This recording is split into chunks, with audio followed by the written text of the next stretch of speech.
Hello, everyone. I'm Olympia. Thank you for being here with me in this wonderful place called Lights Out Library. And I have a great story to tell you. In 79 AD, in the dark of night, the inhabitants of Pompeii in the south of Italy slumbered in their beds. The nearby volcano, Mount Vesuvius, which dominated the city's horizon and had recently begun casting out small stones and ash in fits and spurts, suddenly released a burst of very hot clouds of ash. These clouds traveled at high speeds, too fast for anyone in their path to escape, and too hot to survive. Several Roman towns and cities on or near the Gulf of Naples were hit, and their inhabitants taken by surprise. Two cities, Pompeii and Herculaneum, were entirely engulfed in the shroud of burning ash and gas. And within a few hours, as the eruption raged on, residents were buried under several meters of ash. The Romans attempted rescue efforts, but it was too late. Inhabitants still present at the time of the disaster, and the two cities disappeared from the map. News of the tragedy traveled all across Italy and around the Roman Empire, provoking shock and grief, but as it happens, years passed and time began to bury the memory of Pompeii and Herculaneum, like the cities themselves had been buried in volcanic ash. Decades passed, then generations, and the names of the two cities now only appeared in accounts and obscure records that most people were not aware of.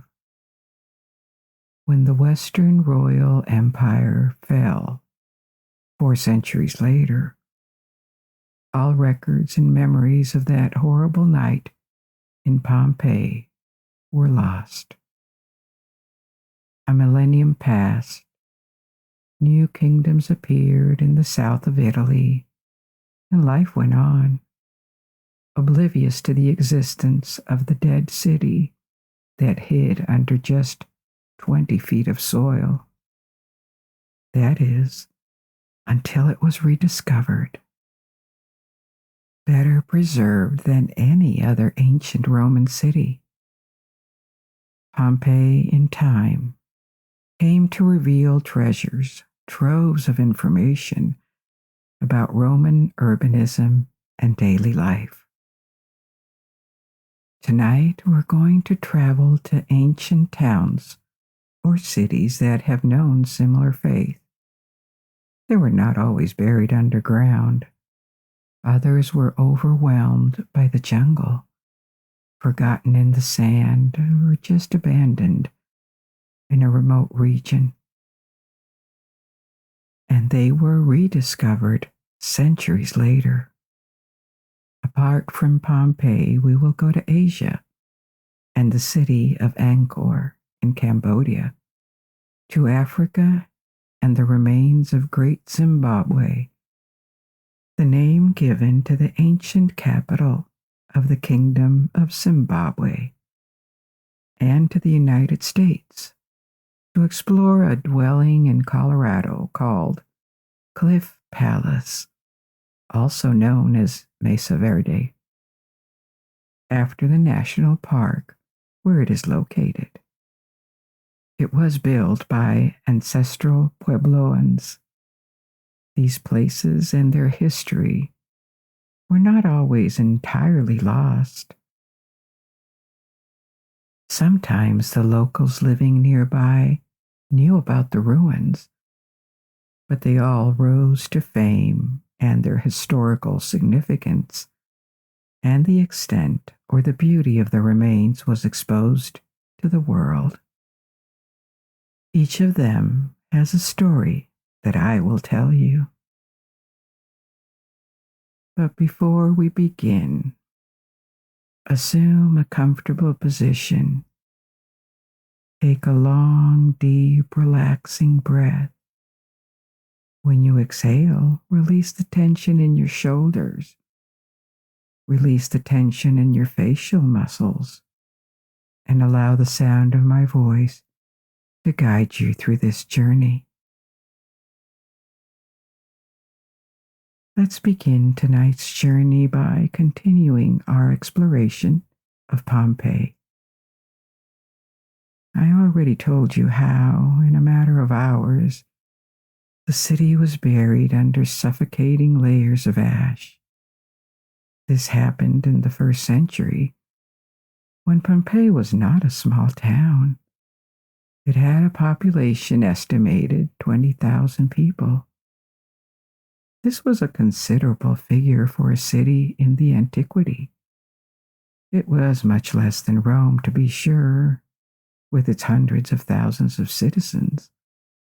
But Pompeii was still important and prosperous, with all the characteristics and conveniences of a modern Roman city. Main avenues converging to a forum, a public square of sorts, temples, baths, an arena, and many houses, large and small. All the refinements of Roman life were available to the residents of Pompeii, a reflection of the thriving and growing Roman Empire. But Pompeii existed long before Rome emerged as a superpower. The city was founded about at the same time as Rome, in the 8th century BC, by the Oscans from central Italy. Shortly after, this settlement entered into the orbit of the Hellenic people from Greece. The Greeks were exploring the Mediterranean Sea and establishing small colonies around the region, together with the Phoenicians in the 6th century BC. The city flourished. Its surroundings were fertile because there were volcanic ashes, and this was one of the reasons of its prosperity, due to the presence of the volcano nearby. Ironically, this would also cause its disappearance centuries later. Maritime trade by the Greeks and the Phoenicians also benefited Pompeii, and a small port was built near the mouth of the river Sarno, on which Pompeii was located.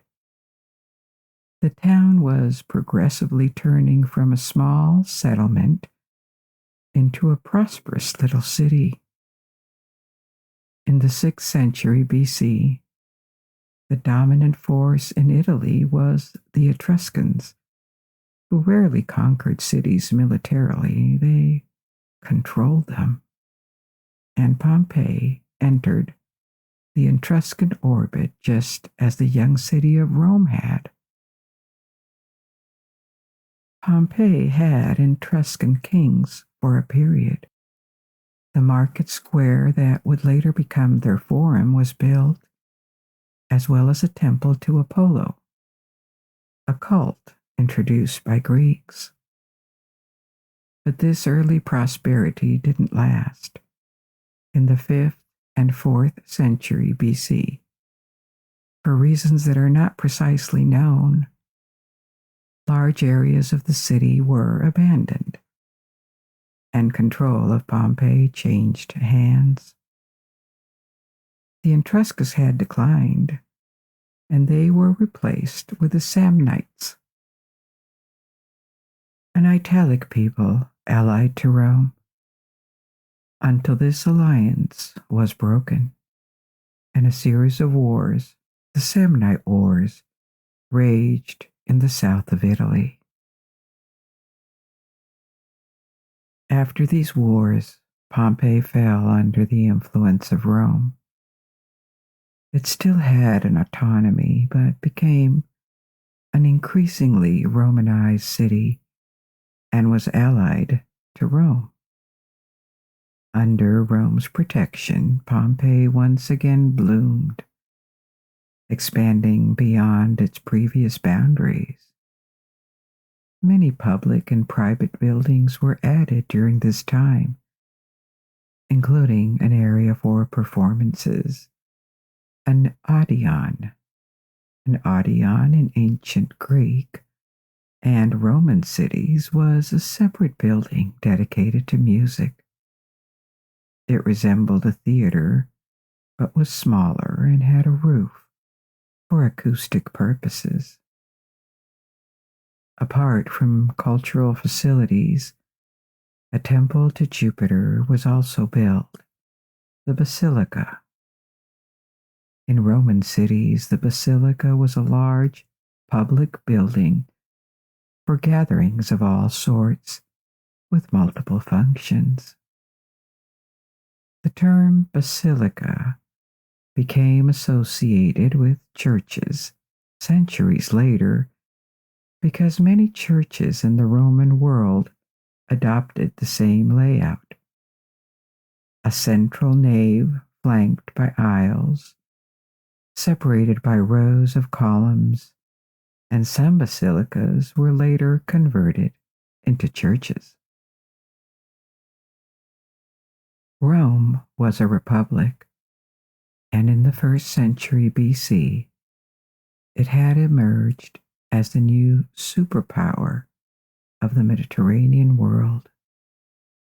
But Rome didn't govern all of its provinces in the same manner, having not yet adapted to its political structures to match its new size. Many Italian cities that were quite close to Rome geographically, which had been allied to it for decades or even centuries, were vassals with a bit of autonomy, but with none of the rights enjoyed by Roman citizens. Several cities revolted at the beginning of the 1st century BC, including Pompeii, having grown tired of being second-class allies to Rome, but without any of the status and influence or the right to vote in the republic that came with Roman citizenship. These revolts were repressed militarily by the Roman army, and many cities were crushed. Pompeii was besieged and captured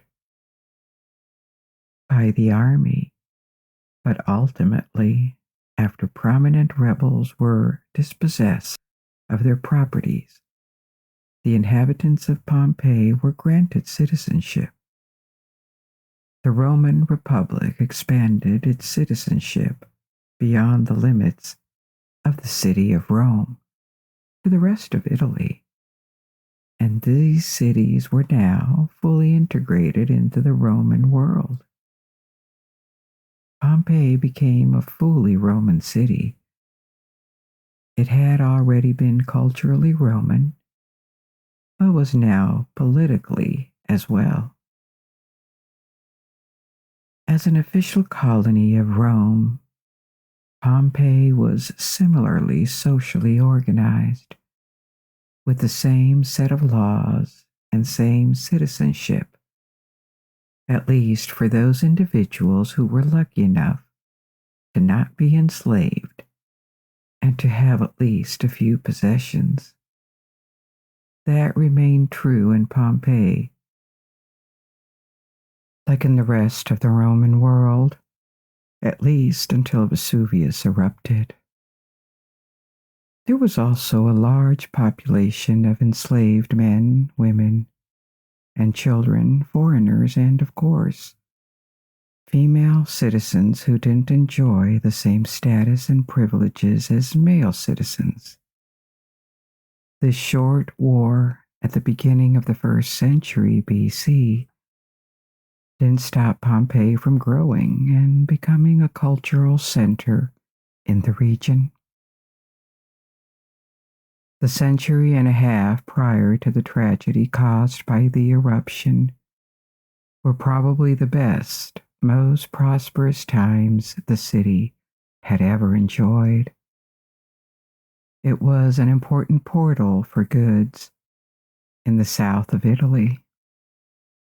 More buildings were constructed, including an amphitheater, while others were enlarged, refurbished, or both.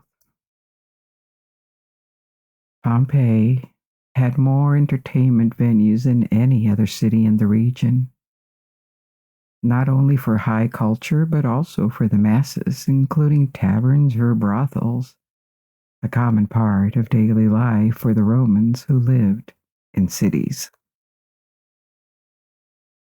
The population continued to rise and reached 20,000 in the 1st century AD.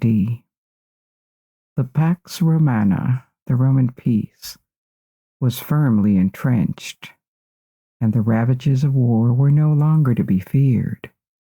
The city was wealthy, and its prominent families lived and enjoyed the Roman way of life while living relatively close to Rome, which was the center of the largest empire the world had ever seen. In 64 AD, the emperor, who at the time was Nero, even visited Pompeii. The entire region around the Gulf of Naples was peaceful and prosperous, and its inhabitants were accustomed to the minor earthquakes. Mount Vesuvius, which dominated the horizon, emitted a constant column of black smoke. But this had been the case for centuries. Nothing more than the occasional minor quake had been recorded prior to February of 62. 17 years before the disaster at Pompeii and Herculaneum, a more severe earthquake shook the entire region around the Gulf and caused serious damages in Pompeii.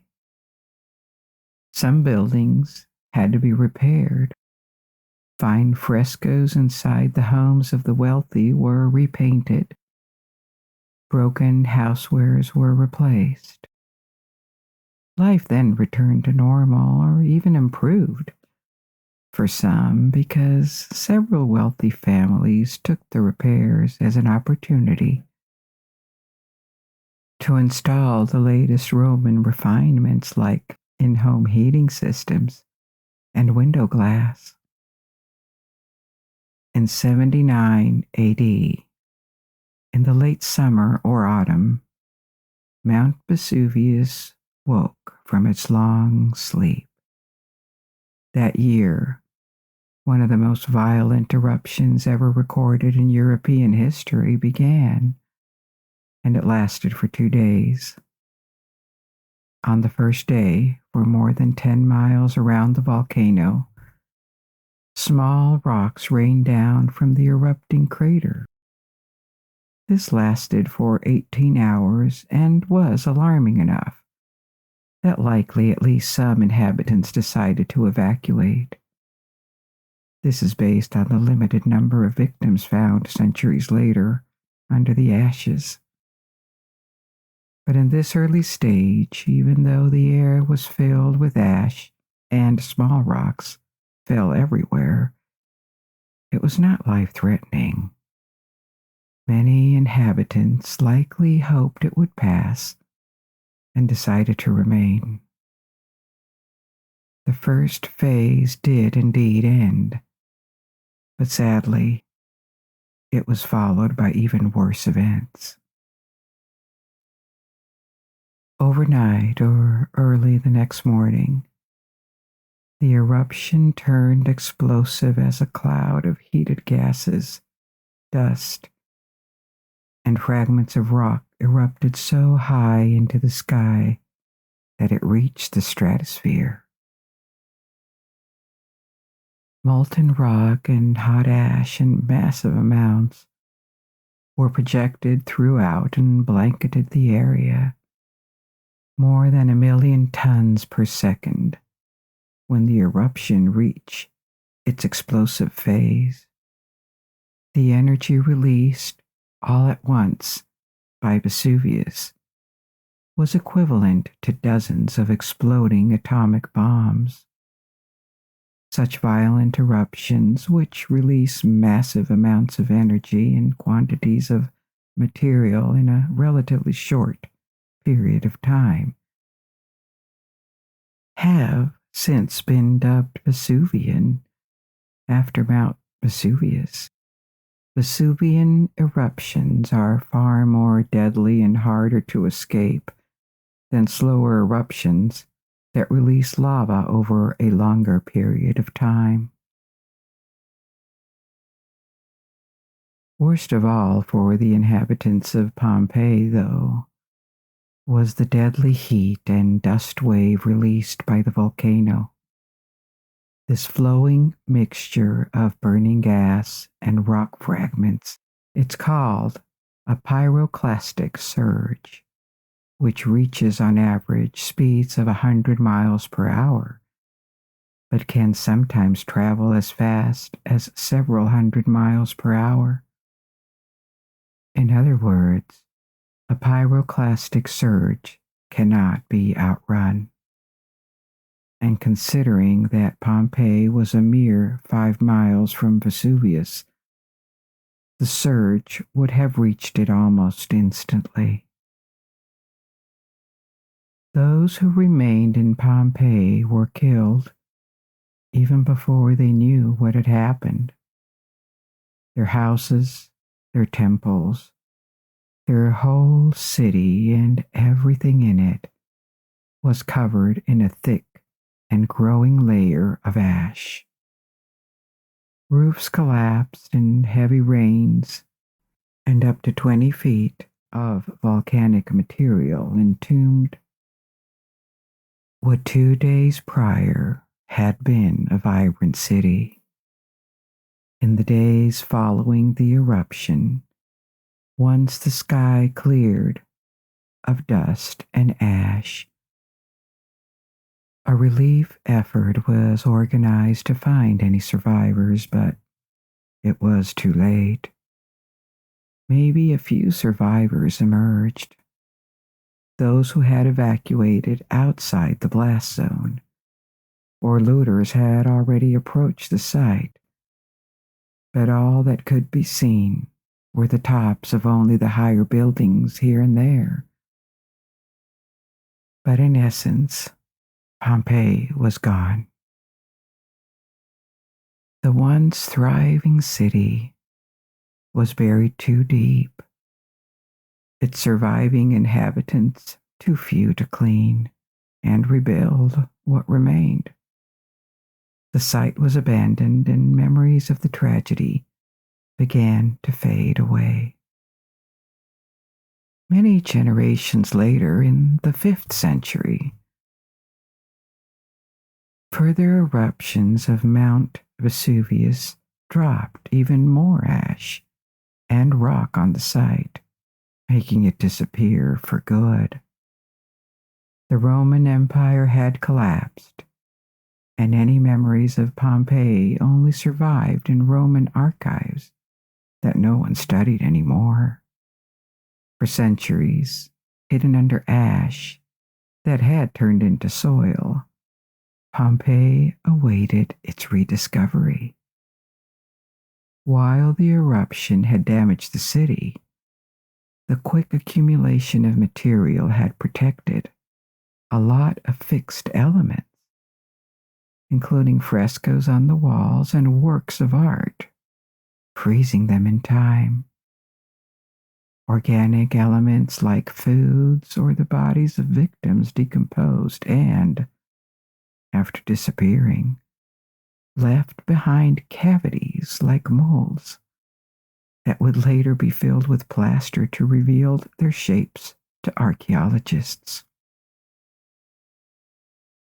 The city may have been found for the first time at the end of the 16th century by workers digging an underground aqueduct nearby, but it didn't draw any attention, and the city kept its secrets for another century. The real discovery and exploration began in the 18th century, not only of Pompeii, but its sister city, Herculaneum, which had known the same fate. The site itself was so vast that it has still not been entirely unearthed. Some parts of Pompeii remain underground to this day for purposes of preservation. The lack of air and moisture allows little to no deterioration of the structures and artifacts contained within the cemented ash, whereas exposing them would immediately risk deterioration by the climate or human activity. Pompeii became famous once it was unearthed in the 18th century, and its discovery contributed to the renewed interest in Roman antiquity. Neoclassical style was about to emerge, and Pompeii provided inspiration.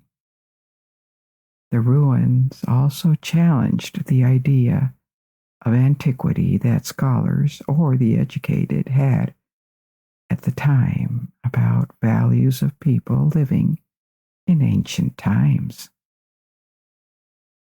A lot of erotic art and materials were discovered at Pompeii.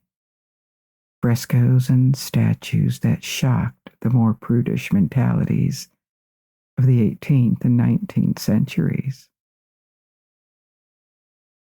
The facts of Pompeii did not at all fit an idealized image of Roman antiquity as a period of restraint that was not sexualized at all. So many of the artifacts were kept hidden for a long time, but this was not the first or the last time that archaeological finds challenged preconceptions and were thus rejected as unacceptable. Another example is with Greek statues. Many Greek statues and temples were actually painted and colorful. We know it because paint pigments have been found on them. But the image of Greek antiquity that the Western world had created, and that still exists to a large extent nowadays, is that of an ancient Greek aesthetic made of white marble, sobriety that evokes perfection and elegance. The idea that they could be covered in flashy colors, and that the Greeks had a tacky taste based on modern standards, which does seem funny, is unacceptable. So the way Greek antiquity, the ancient Greeks' aesthetics, is put on display from museums to movies is very much influenced by the idealized vision of it, or partially the fantasy that was elaborated in the past centuries.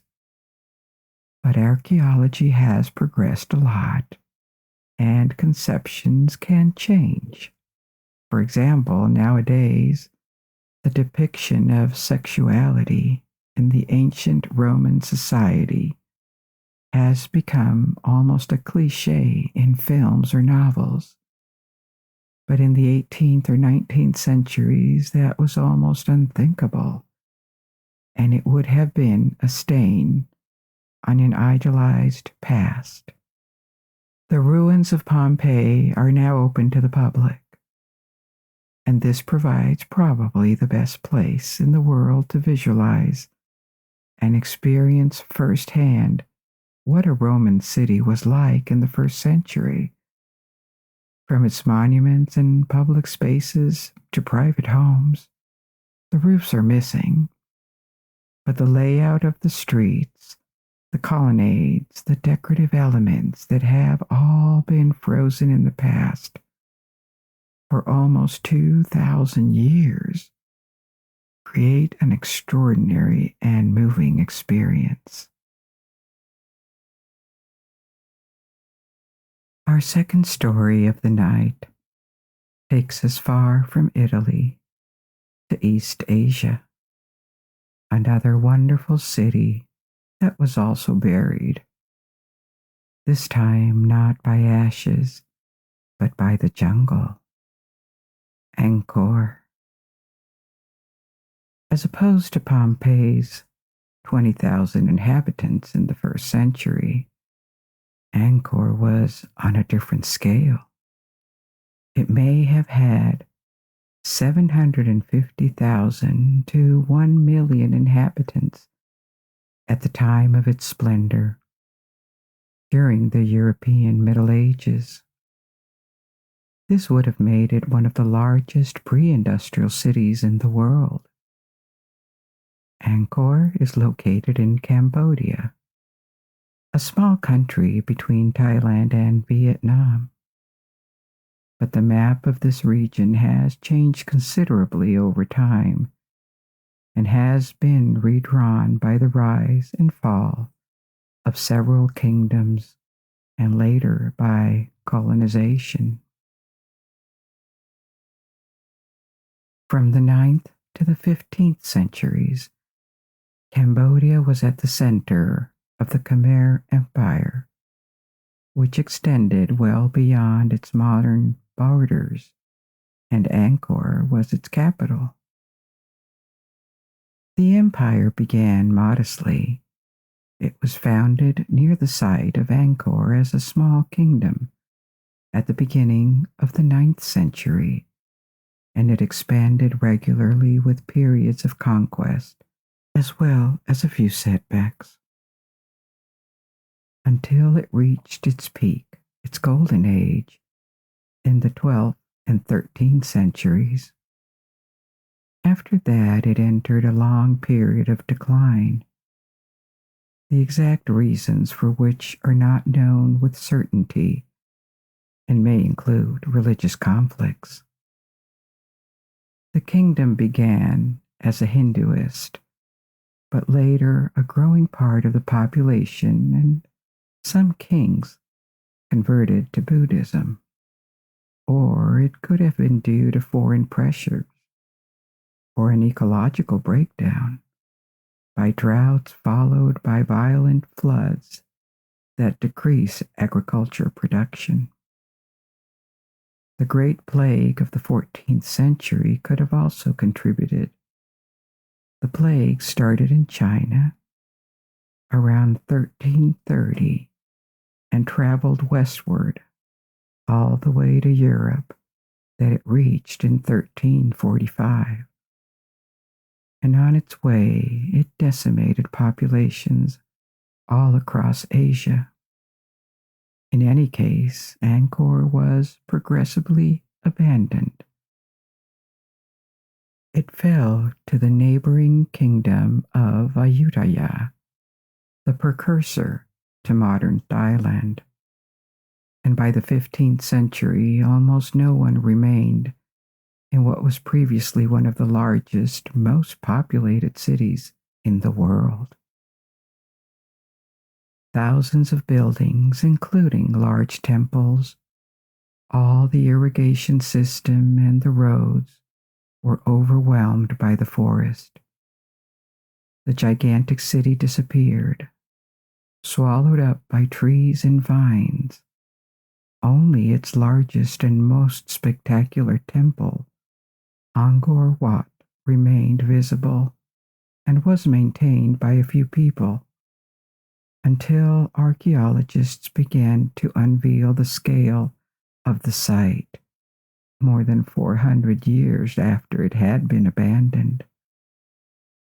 What makes Angkor extraordinary is the profusion and beauty of its temples. There are hundreds of them, some vast, others no bigger than a smaller house. The Khmers were incredible builders. It has been estimated that the site of Angkor contains more stone than all the monuments of ancient Egypt combined, including the pyramids. During its rise and golden age, the Khmer Empire was extremely wealthy, thanks to productive agriculture and a large population. They had mastered irrigation, and the Angkor site reflects this, with remnants of a complex system of canals that distributed water all across the site. Today, only structures made of stone remain, temples and a few bridges, but there were once thousands and thousands of houses, including the king's residence, made of perishable materials like wood. This is similar to other ancient civilizations like Egypt, for example, for which the use of stone was limited to religious buildings. The rest mostly disappeared. Angkor had a low population density, but a large geographical footprint. With the help of satellite imaging and research on the ground, the urban sprawl of Angkor has been estimated to cover at least 400 square miles, and there are several architectural wonders within this area that deserve a quick description. The largest and the most famous structure is Angkor Wat, a temple complex that was initially dedicated to the god Vishnu from the Hinduist pantheon. But as I said earlier, there were various religious influences in Khmer Empire, and Buddhism gradually replaced Hinduism. So by the end of the 12th century, Angkor Wat was transformed into a Buddhist temple, and its shape and architecture reflect the golden age of Khmer art. It is called a temple mountain due to its resemblance to a mountain range, with its central structure peaking at an elevation of more than 200 feet. The central mountain is constructed entirely of ornamented stone and surrounded with rectangular galleries, each rising higher than the next. With this design, the monument projects both power and harmony. It is perfectly symmetrical. This mountain shape is a representation of Mount Meru in Hindu and Buddhist traditions. Mount Meru is a symbolic sacred mountain with 5 peaks, considered to be the center of the physical and spiritual universe, a place where dimensions meet, and is mythical in the sense that it doesn't refer to a particular identified location on Earth. But many temples, well beyond the Khmers in India and Southeast Asia, reproduced this sacred shape with its central elevations to represent the mountain. Angkor Wat is the only monument in the city that was never actually abandoned and never lost. It was occupied and maintained as much as possible by a small Buddhist community, but they didn't have the means to preserve and restore it. In the 16th century, Angkor Wat was visited and described by Portuguese travelers. But archaeologists arriving in the 19th century, while astonished by the spectacular monument, also noted that it was in bad condition, with the forest having invaded parts of the complex.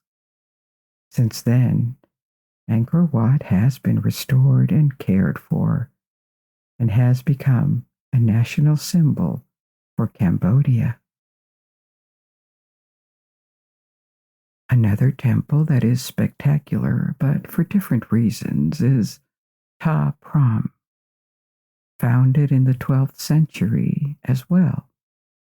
This was formerly a Buddhist monastery and a center of knowledge, a type of university. But unlike the other large temples at Angkor, this one was left in much the same condition in which it was found. Large trees grow out of the ruins. Their roots run everywhere, seeming to embrace what remains of the temple, whether to hide or protect it. The scene of Ta Prohm, as a result, is very atmospheric, almost eerie. As opposed to the temple mountains like Angkor Wat, Ta Prohm is flat, with 5 successive enclosing walls that surround a central sanctuary. The outer wall encloses a very large area, large enough to have supported a substantial town in the past, but the area is now covered in forest. The site is believed to have been once home to more than 12,000 people, with an additional 80,000 in surrounding villages working just to support the temple, providing supplies and services. Yet another temple is called the Bayon, not as large and not as high as Angkor Wat. This temple is still impressive, but it also has a prominent central elevation, and this one covered in a multitude of serene, smiling stone faces. They covered the structure's towers and its central peak, watching in every direction. Buddhists, from its inception, this temple reveals a more Baroque style of Khmer architecture. It has about 200 faces in total that might represent the king, the temple's founder, or the bodhisattva of compassion. In Buddhism, the bodhisattva is a person who is on the path of Buddhahood, that is to say, to awakening and nirvana, the ultimate spiritual goal in Buddhism. This is as much an example of a spiritual path to follow as it is a sign of hope for those who follow the teachings of the original Buddha. Apart from the heads, the temple is very richly decorated with a profusion of bas-relief, of shallow carvings, and inscriptions that depict everything from everyday life to historical events to scenes from Hindu mythology. This despite the temple being Buddhist. This is a testimony to how religious beliefs mixed and coexist in Angkor. Since the empire had both Buddhist and Hindu kings who successively founded new temples and ordered changes and renovations, creating this variety of sanctuaries with different styles, their different shapes, and their different ornamentations. I mentioned earlier that Angkor was never entirely lost, because Angkor Wat was occupied continuously, and its existence was known to the local Khmer. The discovery, rather, was of the extent of the site, its variety of structures, and its historical significance that were rediscovered starting in the 19th century. The site remained cloaked by the forest until the end of the century and was progressively explored over several decades, eventually rising to global fame in the 20th century. In 1931, a colonial exposition was held in Paris, where different French colonies were represented with pavilions. The colony of French Indochina, of which Cambodia had become a part, had a massive reproduction of Angkor Wat as its pavilion. The pavilion became the popular symbol of the exposition, bringing attention to Angkor Wat in the West. As the 20th century progressed, restoration and study of the sites had to be suspended several times. First during the Second World War, and then again during the regime of the Khmer Rouge in Cambodia. In the past 30 years, though, rehabilitation and study of Angkor have resumed in earnest, and the site has received a growing number of visitors. Tourism brings its own challenges, primarily for the preservation and integrity of the site, but is also a major source of income for Cambodia. And the scale of the site, which, as I said, is very large, means that the density of tourists is not enough to distract from its fantasy-like atmosphere. Angkor remains a city of dreams. For our third city tonight, we're going to travel several thousand miles to Zimbabwe in southern Africa during the European late Middle Ages, when Angkor was flourishing in Cambodia. Another kingdom, the Kingdom of Zimbabwe, rose to prominence in the south of Africa, which eventually left behind the ruins of its capital, now called Great Zimbabwe. This was a major political and trade center that dominated the region until the 15th century. Its study by archaeologists also revealed a wealth of local crafts and also imported artifacts such as Chinese porcelain and Arabian coins, indicating that the city was connected to trade routes that extended far to the north, to Arabia, and to the east. Zimbabwe is a term from the Shona language, and it could mean houses of stone or venerated houses. The country now called Zimbabwe reclaimed its name after winning independence and the Shona ethnic group that forms the majority of the population.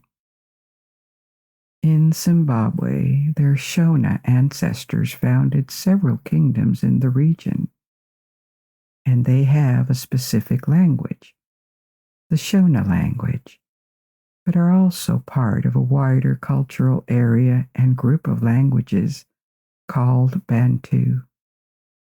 There are hundreds of Bantu languages and dialects in the southern third of Africa, from Cameroon to South Africa.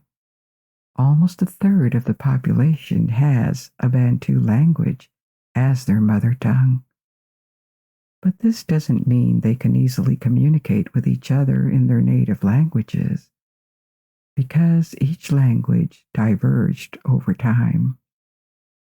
All Bantu languages descend from the common proto-language, which is believed to have been spoken in what is now Cameroon in Central Africa.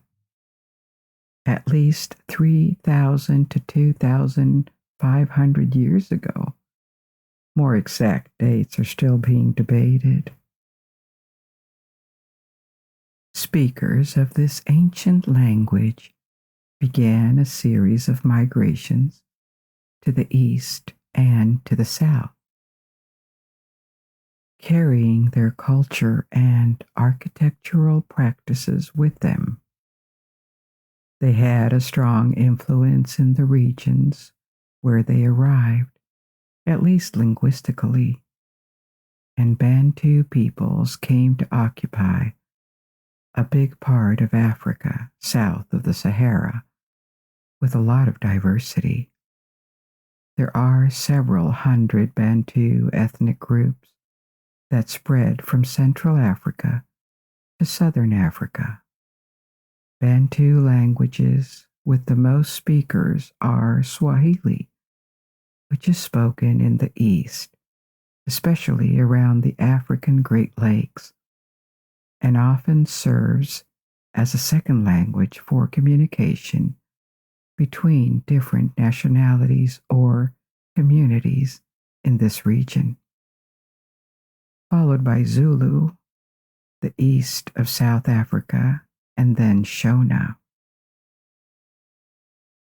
The formation of states in southern Africa is not very well documented because there was no writing system, so a lot of the history we have comes from oral tradition.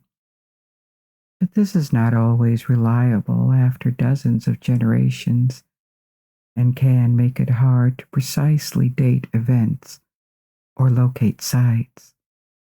Archaeology, thankfully, helps to fill some of the gaps, providing factual elements. Archaeological excavations in the region suggest that the formation of states in Zimbabwe began before the rise of this medieval kingdom of Zimbabwe. For example, the Great Zimbabwe site had been previously occupied as early as the 7th century, 500 years earlier. There were also subsequent kingdoms. After the fall of Great Zimbabwe, and likely one of the contributing factors to its fall, came the kingdom of Mutapa, which is better documented by outside sources because of contact with the Portuguese in the 16th century. Mutapa extended far beyond modern Zimbabwe. It had a vast territory in what are now Zambia, Mozambique, and South Africa, in addition to Zimbabwe. But what makes this kingdom of Zimbabwe from the Middle Ages and its capital stand out is the large stone structures that it left behind. Urbanization only happens when agriculture is productive enough to support a non-agricultural population, as well as the building of large structures. This requires an accumulation of wealth, which is what happened in Zimbabwe during this period. The capital was able to be supported by abundant food production, especially from cattle. It received taxes or tributes from dozens of lesser rulers in the region, who also had their own minor Zimbabwes and left behind ruins on a smaller scale. Great Zimbabwe controlled the very lucrative gold and ivory trades to the coast on the Indian Ocean. They traded with a coastal kingdom named Kilwa along the coast of Africa that connected Great Zimbabwe to international trade routes originating in China and the Muslim world in the Middle East, which explains the discovery of artifacts that came from other parts of the world. The building of Great Zimbabwe spanned over 300 years. Its largest structure is referred to as the Great Enclosure, which is a circular structure with very high stone walls, as high as 36 feet of dry stone, which must have made this building an impregnable fortress. Maybe it served as a royal palace or a stronghold of sorts.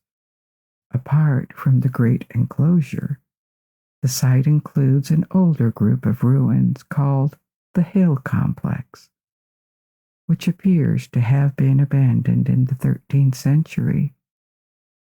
Maybe it was like an earlier center of the city until it was replaced with newer buildings.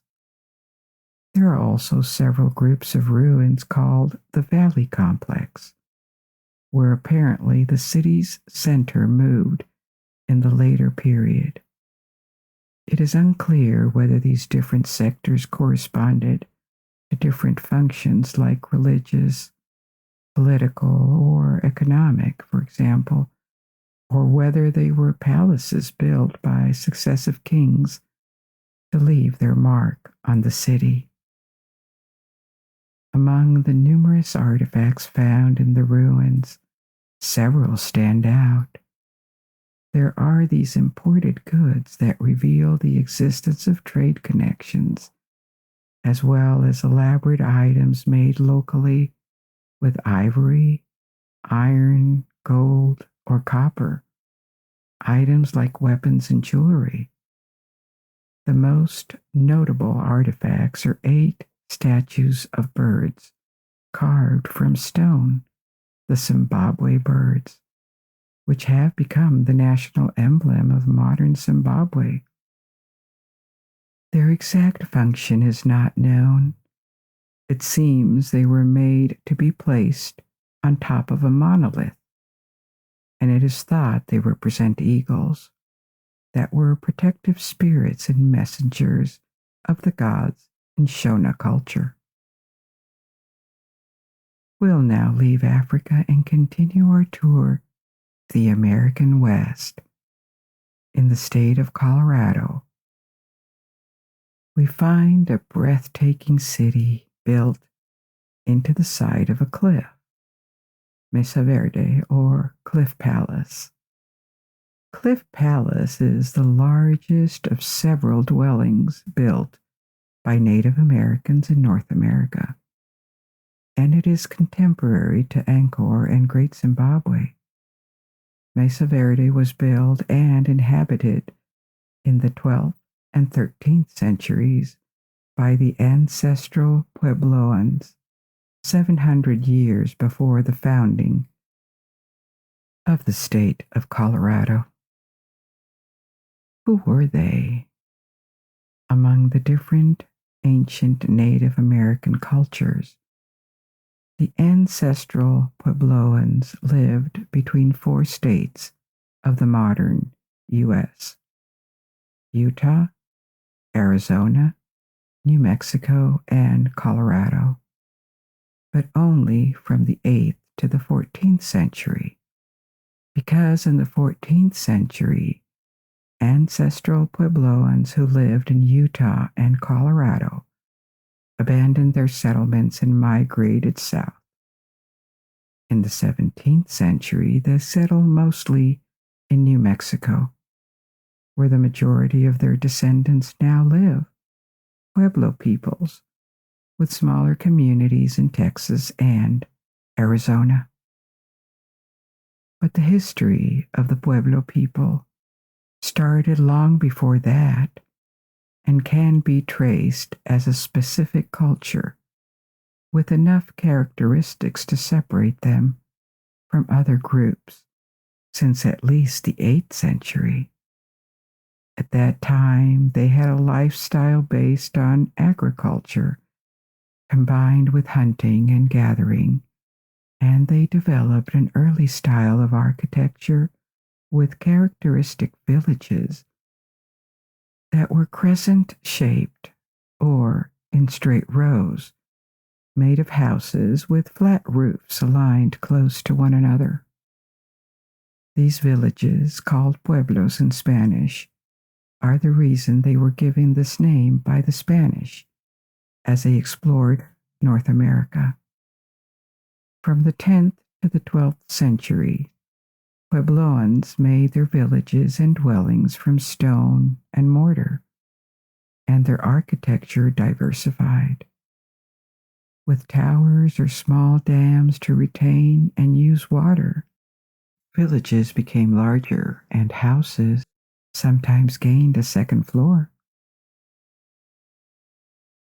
In the 12th century, also called the Great Pueblo Period, they also developed these large cliff dwellings that might have served as defensive places to hide and protect their harvests, because at the same time they had communities built out in the open with now multi-storied villages that used a variety of materials: stone, wood, natural fibers, and adobe.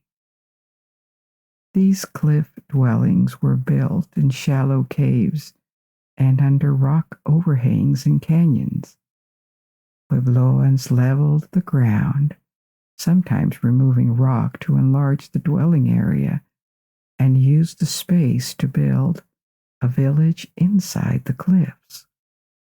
Stones were shaped and walls were made thick enough to support multiple stories. Circulation in these villages was as much vertical as it was horizontal. The entrance door to houses were generally on the second floor, and there were ventilation holes with ladders like stairways inside houses. Floors were made of wood and interiors were often decorated with petroglyphs, that is to say, signs carved in stone, or paintings.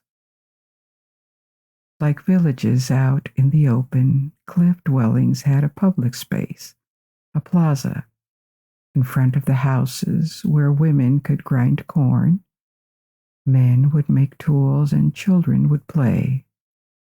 Mesa Verde is the largest of these dwellings, and its main building material is sandstone. Mesa Verde is believed to have had a population of about 100 people living in 150 rooms. But beyond its modest population, it is also believed to have been at the center of a larger community that included smaller surrounding villages, making it a small social and political center. One question raised by these cliff dwellings is, why go to the trouble of building such structures when the majority of the ancestral Puebloans lived in regular villages? It could have been for protection against intruders, because in the 13th century, climatic conditions may have worsened in the region and reduced food production, leading to conflicts. Villages were probably very vulnerable to attacks and could be attacked from any side, whereas cliff dwellings were much harder to invade and maybe gave a sense of security. Tree ring dating from the wood they used in the construction of Mesa Verde indicates that the site was occupied for approximately 70 years in the 13th century. Around 1300, the settlement was abandoned, along with others, as the ancestral Puebloans left Colorado. This could have been due to several years of drought that pushed them to look for more welcoming areas to the south. Starting in the 12th century, and for about 300 years, North America was hit by a long period of droughts, which is believed to have caused the collapse or the transformation of different ancient Native American cultures, not just the Puebloans. The Mississippian cultural area to the east was also strongly affected. It experienced more warfare and migrations during this period. In the case of ancestral Puebloans, there could have been other reasons for their departure. Maybe nutrients in the soil became depleted due to overfarming and drought. Maybe they left to join Mesoamerican societies from Mexico, with whom they had contacts. In any case, Cliff Palace, or Mesa Verde, was abandoned because life was no longer viable there. For centuries, the site was left to wild animals, hidden and protected from the elements under its rock overhang. It may have been found multiple times by other Native American tribes, but no one lived there after it was abandoned by the ancient Puebloans. Mesa Verde was officially rediscovered in 1888 by ranchers while they were looking out for stray cattle. The discovery happened about 600 years after the site was vacated, and since then has enriched our understanding of ancestral Puebloan, their way of life, their tools and techniques, their ingenuity. Today, the site is the focal point of a United States national park, the Mesa Verde National Park in Colorado.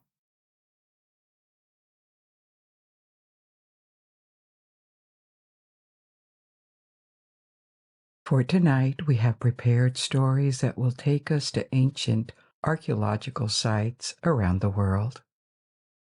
First, we will travel to Stonehenge in England. We will explore what is known or can be presumed about it, as well as the legends and beliefs that have gravitated around it for centuries. And I will tell you about megalith builders in prehistoric Europe. For another aspect of the Neolithic period, we will visit one of the oldest and largest Neolithic sites in Europe, Skara Brae, in the extreme north of Scotland on the windy Orkney Islands.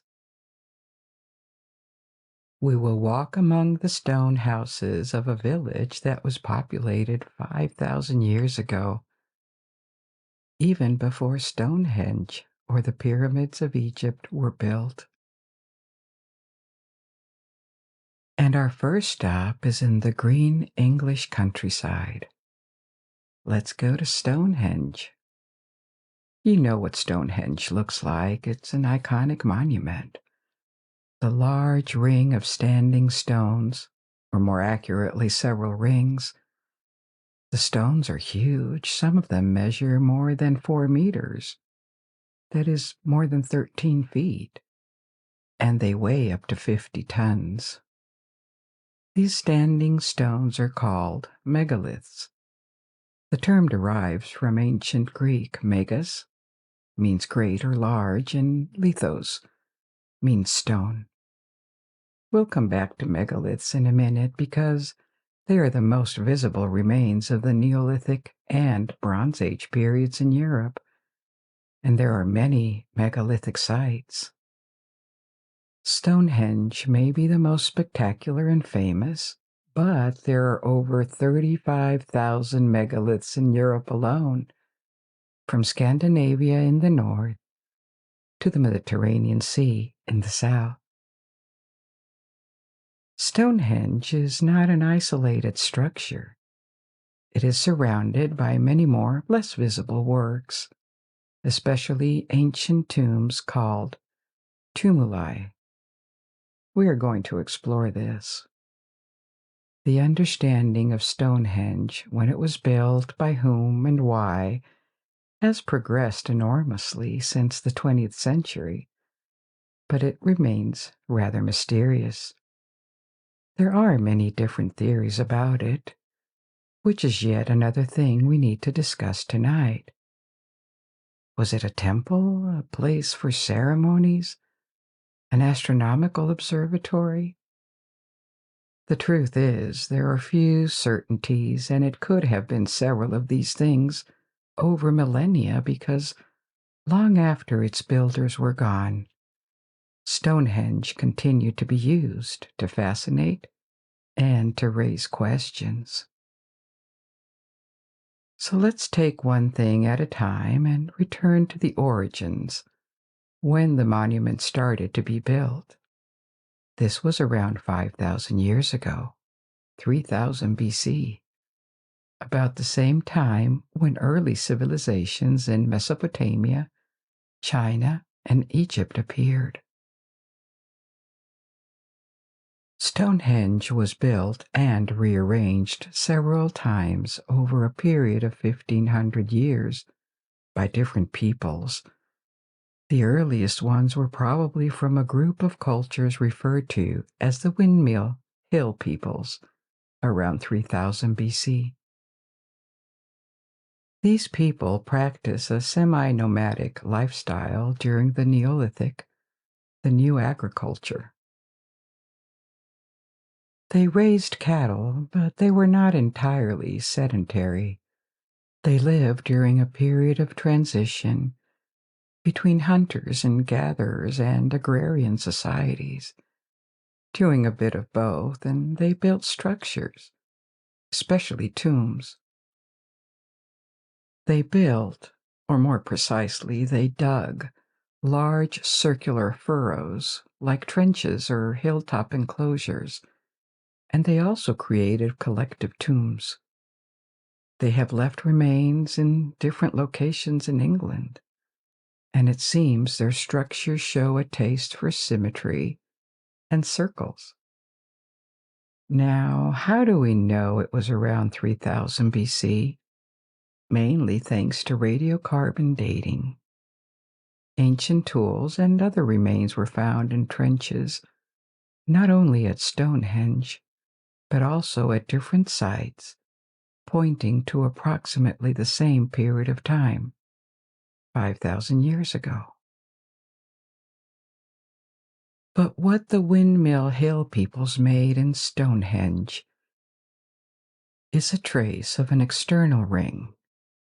There were probably no stones involved yet, and they dug a circular trench, not continuous, but rather a series of small rectangular trenches that constitute a wide circle. There have been many hypotheses over the centuries about who built Stonehenge.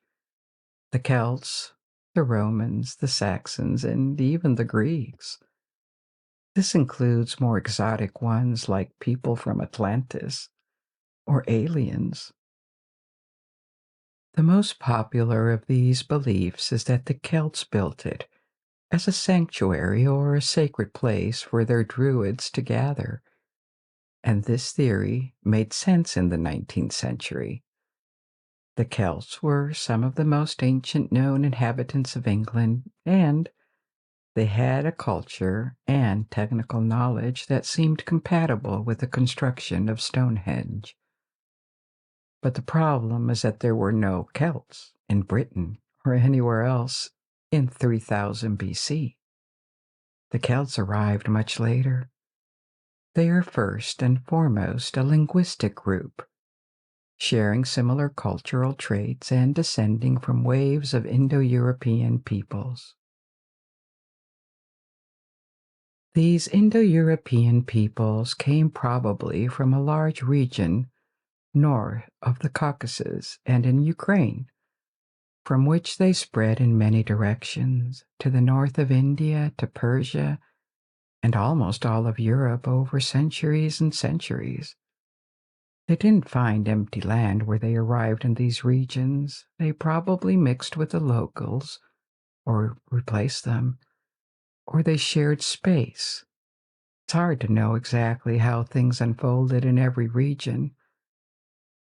For example, in Italy, they cohabitated with Italic tribes that founded the city of Rome, where the Indo-European peoples, the Etruscans who lived north of Rome in central Italy, were very probably not based on their language. In the west of Europe, along the Atlantic Ocean, and in Central Europe, Celtic culture terminated in the first millennium BC. This was the time of the Druids, that is to say, long after the building of Stonehenge. To the Celts, in fact, the builders of Stonehenge were as ancient as the Romans are to us. It is likely that the Celts used the site, though, but they didn't build it. And these Windmill Hill peoples who started working on the monument were certainly way less technologically advanced. They hadn't discovered metallurgy yet, and were living in the period called the Neolithic. Once again, a word coined from ancient Greek. Neo meaning new, and lithic meaning stone. New, because around 12,000 years ago, the first known developments in farming appeared in the Near East first, before multiplying in other parts of the world. And archaeologists observed a number of new cultural characteristics coming with it. Early pottery, the use of crops, domesticated animals, and at that time, stone tools reached new levels of effectiveness. You know that the Stone Age as a whole is defined as the period when humans made tools out of stone. The earliest tools were barely distinguishable from regular rocks. They looked very basic. And then, over thousands and thousands of years, they became more refined, with more and more precision work put into carving them. By the Neolithic, stone tools had diversified for many different uses. There were knives and arrowheads, spearheads and axes and scrapers, and they were sharper, stronger, and more efficient than ever. The only way to do better was to use another material, metal. And when metal replaced stones, humans entered the Bronze Age. So the Neolithic is a stage of development rather than a period that would work for all human societies. In Northern Europe, the Neolithic lasted until about 1700 BC, long after Mesopotamia or Egypt.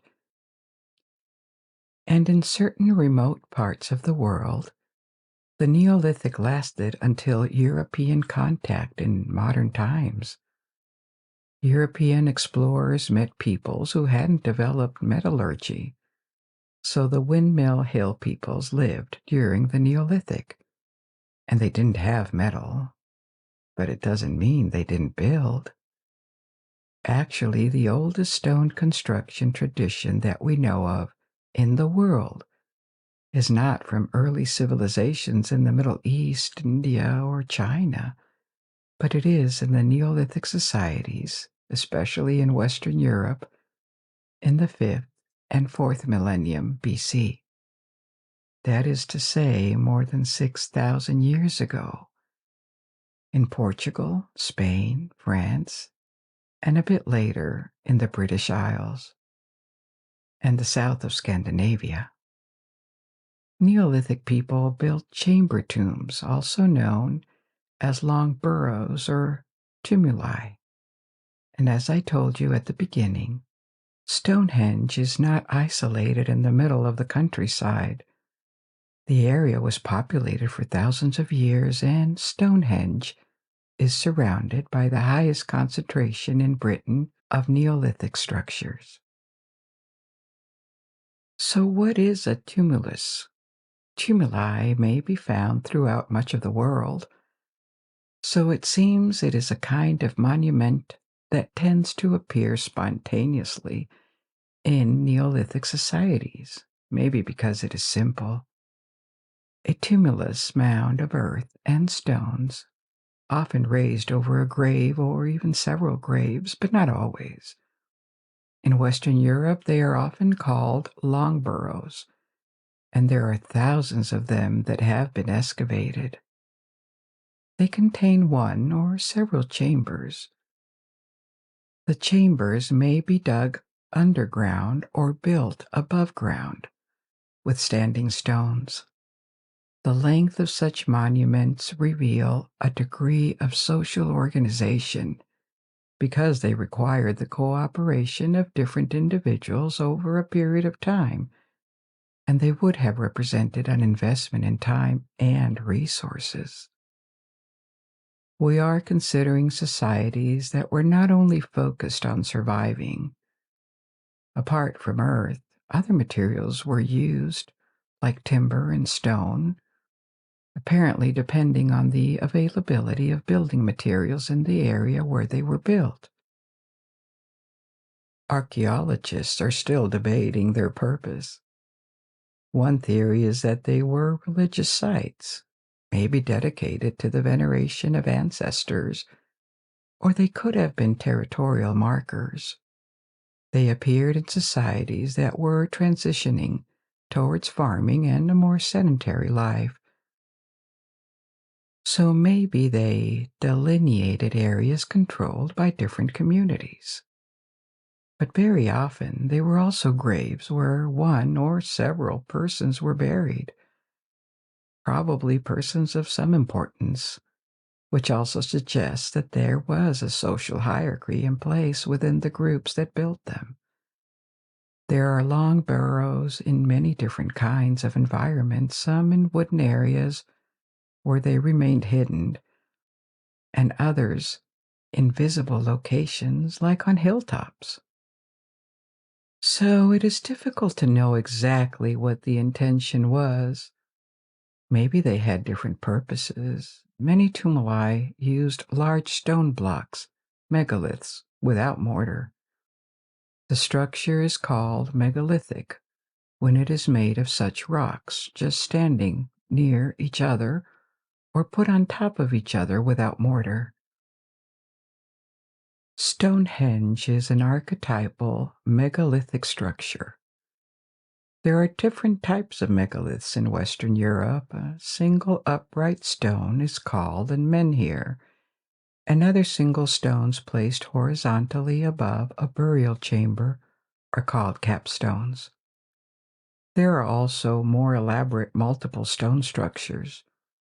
Stones may be placed in alignments with an intention to place them in relation to each other. One such alignment is the Carnac site in Brittany, France. The Carnac stones are a collection of more than 3,000 standing stones. It is the largest concentration of megaliths in the world, and it includes rows or alignments of stones, as well as other structured tumuli and single menhirs. Karnak was built probably around 3300 BC, a few centuries before the first stones were erected at Stonehenge. And like for Stonehenge, a lot of posterior legends appeared around Karnak. Like a Christian myth, for example, which said the stones were pagan soldiers who were in pursuit of the Pope, and they were turned into stones. Brittany also has a local version of Arthurian legends, and another tradition claims that the stones are perfectly aligned because they were a Roman legion turned to stone by Merlin.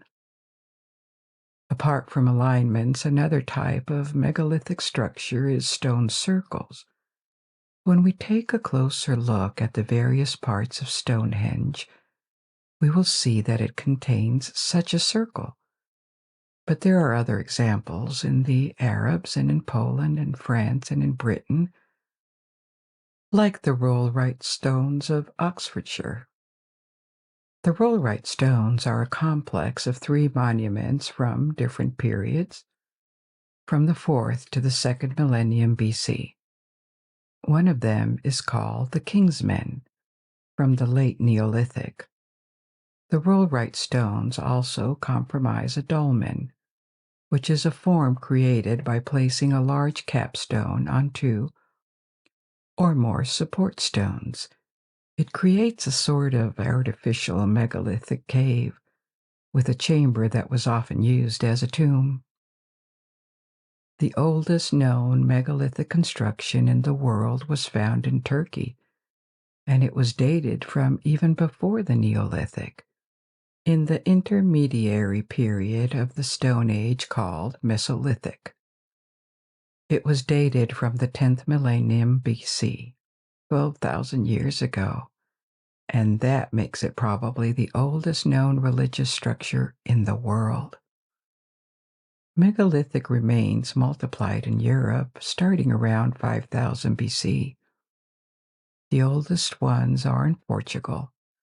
From there, they expanded to Spain, France, from around 4000 BC to Britain and Ireland, and then, starting from 3000 BC, they are everywhere in Western Europe. So, as old as Stonehenge is, it was preceded by a lot of megalithic structures that were generally simpler.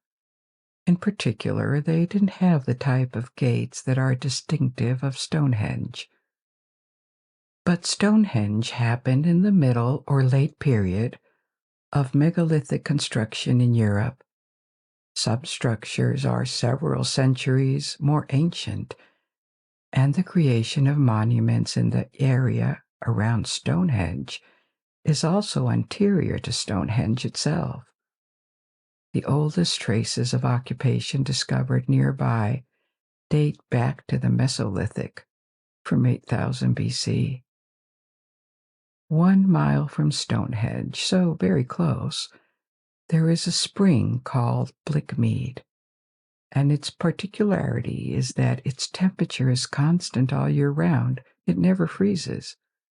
This was an attractive spot for men from the Stone Age, a spring that provides water consistently, and signs of occupation from 10,000 to 6,000 years ago have been discovered near the spring. Another hypothesis is that the spring could have been the reason that inspired Stonehenge. Rare algae are living in the spring and cause stones taking out from it to turn bright red within a few hours when they are taken out of the water. This may have seemed magical and remarkable, at least to prehistoric men, and that could explain a spiritual or magical significance attributed to the area. However, it is only thousands of years later that the Windmill Hill people traced the first circle. This circle is the initial oldest part of the monument, and they also built a low bank along the inner side of the circle using chalk they had taken from the digging of the ditch.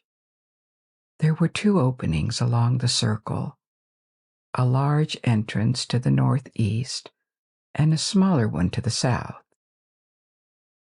This enclosure remained as such for centuries, probably used by the inhabitants with no further construction.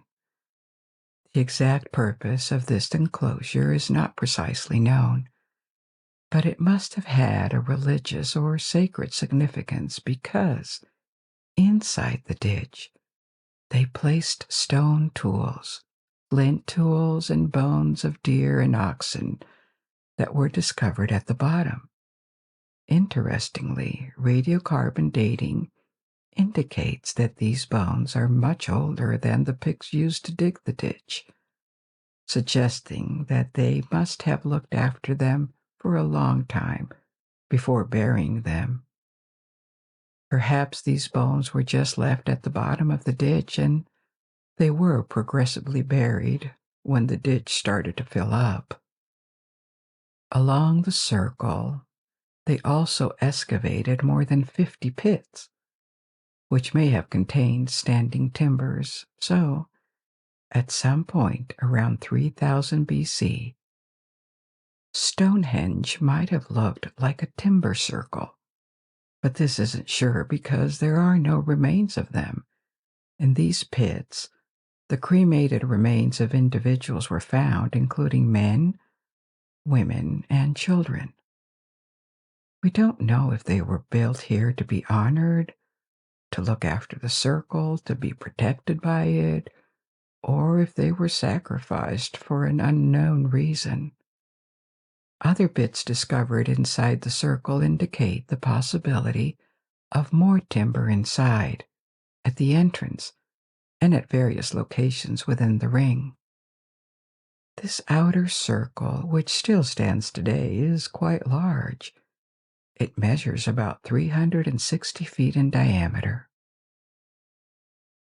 4 centuries later, around 2600 BC, the builders abandoned timber and replaced it with stone, beginning to give Stonehenge the appearance we know nowadays. They used bluestones from Pembrokeshire in Wales, which is almost incredible because the quarries are 150 miles away from Stonehenge. Traces of human quarrying of exactly similar rocks in Pembrokeshire tend to prove that they did it.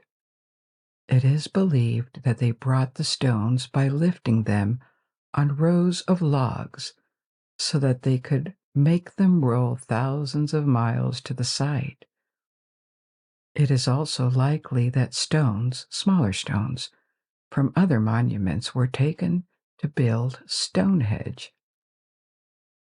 But still, this is an astonishing accomplishment that required a lot of planning. One such stone brought to the site around 2600 BC is called the altar stone. We don't know whether it really was an altar, but we will look at the inside of Stonehenge later. During the same period, the northeastern entrance, the larger of the two, was widened, and as a result it became aligned with the direction of the midsummer sunrise and midwinter sunset. This is one element that strongly suggests there was an astronomical dimension to Stonehenge, at least from this point. It also shows that it was built in relation to the wider world and not just as a monument centered on itself. Another stone from the same period placed outside the entrance is the heel stone, and this one is really impressive. It weighs about 35 tons and rises 4.7 meters, little over 15 feet, above the ground, almost the height of a two-story house. This heel stone stands within Stonehenge Avenue, which measures nearly 3 kilometers, and that's almost 2 miles, and connects the entrance to the river Avon. This avenue was built in the same period, around 2600 BC. It consists of parallel ditches, and construction intensified around 2600 BC, lasting until 1600 BC. This means that it took 15 centuries to build, from 3100 BC, when the Windmill Hill people traced the first circle, to 1600 BC approximately. This is about the same time difference as between us and the fall of the Roman Empire, and over this very long period of time, most of the stones were brought and rearranged several times, but not by the initial builders. You remember that the initial enclosure was traced by the Windmill Hill peoples, but it isn't clear precisely when, but their trace was lost in the 3rd millennium BC. By 2000 BC, the new inhabitants of the area were the Beaker people, or the Beaker folk, who arrived to the continent with different cultural characteristics compared to the predecessors. They buried their dead with little pottery drinking cups or beakers. This is where their name comes from, and their weapons. They also seem to pay more attention to burying their dead individually. Instead of having large mass graves, they multiplied smaller individual tombs and tumuli. Additionally, their social structures were believed to be more complex than their predecessors, and they had empirical knowledge of mathematical concepts. It is believed that they worshipped the sun. Various archaeologists believe that they are the ones who aligned Stonehenge with solar events like summer and winter solstices. The Beaker peoples were at the junction of the Neolithic and the Bronze Age, and they began introducing metal implements. Like their predecessors, they were a cultural group, probably several tribes with little cultural variations between them. The Wessex people, who arrived later, were a final culture to the Stonehenge. By the middle of the second millennium BC, around the time ancient Egypt was near its peak, and there were still centuries more to go before the appearance of civilizations in Europe with cities or even a writing system. But the Wessex people were quite advanced at the time. They practiced trade, mastered bronze metallurgy, and produced many more items compared to the cultures before them. This indicates an elevation in their standards of living. It is believed that they are the ones who gave Stonehenge its final touch. But returning to the construction, more of the most famous features of Stonehenge is a ring of upright stones capped by a continuous line of lintels. This was erected in the center of the site by the middle of the third millennium. The upright stones are massive, weighing up to 25 tons each, and may come from another quarry closer to Stonehenge, 25 miles away. The lintels are not just put above the stones randomly. The upright stones are carved and fitted to one another, using a method called ton and groove joint, which is used in parquetry, for example, when different boards are fitted to one another by the edge. And the lintel stones are also slightly curved to smooth the circular appearance of the monument. Inside the circle stood even bigger structures. 5 stone gates made of 2 upright stones and 1 lintel. They are placed to form a sort of horseshoe, with the opening of the horseshoe oriented towards the entrance. But Stonehenge kept changing its appearance over the centuries, and stones were arranged several different times before they took their final position. By 2000 BC, it is likely that the stone ring, which was 33 meters in diameter, that is 110 feet, was entirely complete, closed and surrounded entirely by the horseshoe of higher gates or doors. But in the last phase, the northeastern section of the ring was removed, so instead of a ring, it became a second larger horseshoe, also oriented towards the sunrise in the summer and sunset in the winter. There are carvings on various stones, probably from the late period, and it seems that after 1600 BC, the monument was no longer rearranged or extended with new stones. Over the centuries, new waves of migrants or invaders reached England. The Celtic culture dominated the first millennium BC.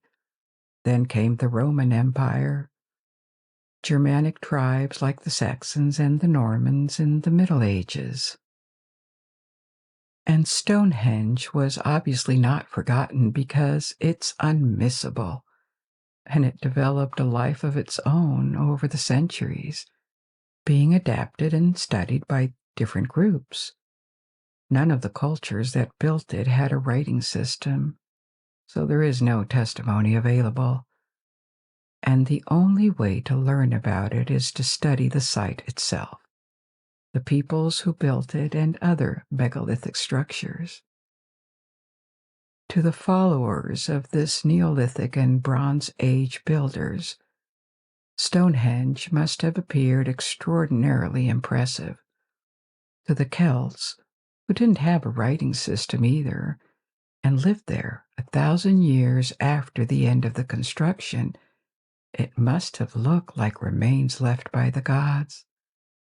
The Celts never developed a monumental stone architecture of that kind. On many counts, they were more advanced than their predecessors in Britain and Ireland, but their culture didn't care that much for spectacular stone monuments. The idea that Druids, the Celtic priests, were the creators of Stonehenge appeared in the modern period. Initially, it was a hypothesis from the first scholars who studied the monument. It became very popular, and it is a widespread belief that Stonehenge has something to do with the Druids, since radiocarbon tests have proven that it is way more ancient. We know that it was not a Druidic site, but it remains associated with the Celts in popular culture. However, it is also likely, based on remains found at the site, that Druids did indeed use Stonehenge, at least occasionally.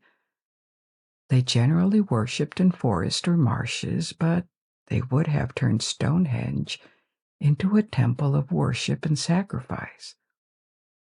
There is a new pagan religion of modern Druids that congregates at Stonehenge on the summer solstice. After the Celts, folklore and legends appeared around the monument. For example, in the story about Arthurian legends, a book from the 12th century called The History of Kings of Britain by Geoffrey Monmouth is one of the texts that contributed to elaborating Arthur in mythology and literature in the Middle Ages, and it attributed the building of Stonehenge to Merlin the Wizard.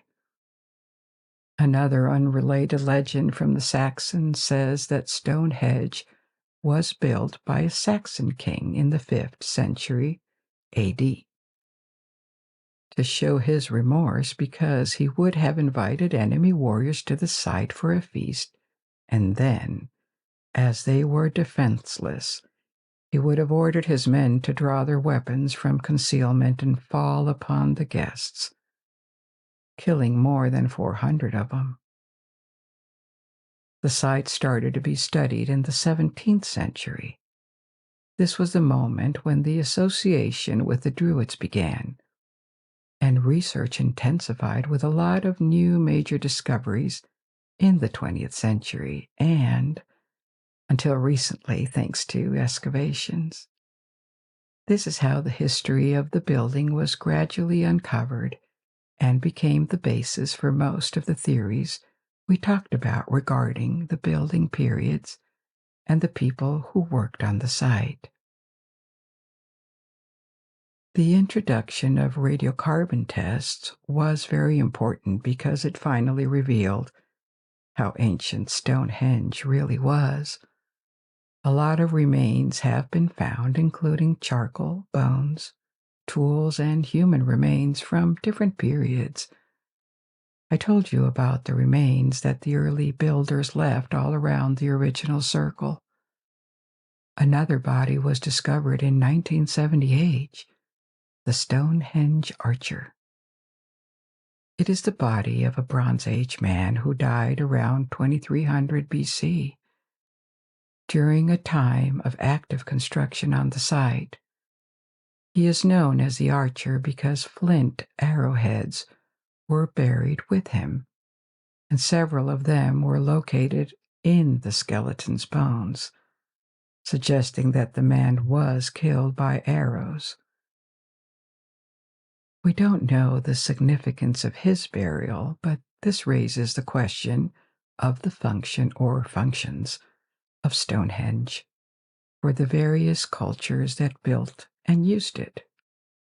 There are clues, such as the alignment with the sun at the solstices and the apparently sacred or funerary purpose of the site with animal and human remains buried there.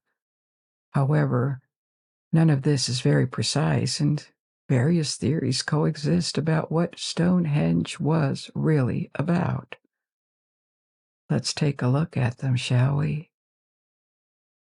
There were theories by various authors suggesting that supernatural methods were used to move the stones, based on the assumption that the stones would have been impossible to move or that the builders must have had access to technologies that were a lot more advanced. However, these are not ideas that the scientific community takes seriously. They appear completely out of the scope of peer reviews and sometimes make their way to the public, where they exist because they couldn't survive within the scientific community, where evidence needs to be discussed and exposed.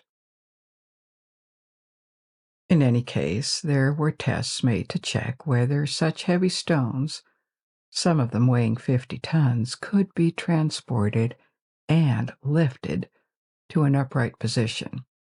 The answer is yes, with a group of people and techniques that were available to the Neolithic and Bronze Age men, like logs placed under stones to make them roll, and then sheer legs to lift them. It worked. Another theory for transport is the use of a kind of sleigh running on a track greased with animal fat. So the construction itself is absolutely an impressive testimony to the ingenuity of the builders, but it works technically. This is not that mysterious. What is harder to know is the function of Stonehenge. Traditional explanations are an astronomical observatory or a religious site, or both at the same time, and these theories seem to make a lot more sense. But there are others too. One theory that is not incompatible with others is that Stonehenge was a place of healing, like a Neolithic equivalent to miraculous pilgrimage places like Lod nowadays. This hypothesis is based on the high number of tombs in the area and the evidence of trauma or deformity in some of the bodies. Additionally, the fact that there are people buried around Stonehenge who came from other parts of Europe, as revealed by isotope analysis of their remains. There was at least one teenage boy raised near the Mediterranean Sea, a man from Germany, and several from Wales or France. One characteristic of the blue stones on the site, and one that was discovered recently, is that they have unusual acoustic properties. When they are struck, they respond with a loud noise. These properties could explain why they were brought from as far as Wales when there were quarries available closer. Maybe these acoustic properties led people to believe that the stones were magical and had healing properties. It is also possible that Stonehenge was just a part of a larger ritual landscape with the avenue and its connection to the river haven. This complex may have created a ritual passage from the world of the living to the world of the dead, and the journey along it would have been a way of celebrating past ancestors. Yet another hypothesis is that Stonehenge was built as a symbol of unity and peace because, at the time of its construction, Neolithic cultures in Britain were going through a period of communication and unification. So, as you can see, The study of Stonehenge has brought a lot of information. It has also opened new questions, and the place retains many of its mysteries. But men from the Neolithic didn't just leave megaliths and tombs behind them as they transitioned from a nomadic to a sedentary lifestyle. They sometimes built villages in stone. And now we're going to head north to the north of Scotland and visit one of the most extraordinary Neolithic sites in the world, Skara Brae. To the extreme north of Scotland, there is a small archipelago called Orkney. The Orkney Islands. They are just 10 miles off the coast of Great Britain, and their proximity made them easy to access from the mainland for early inhabitants of Scotland.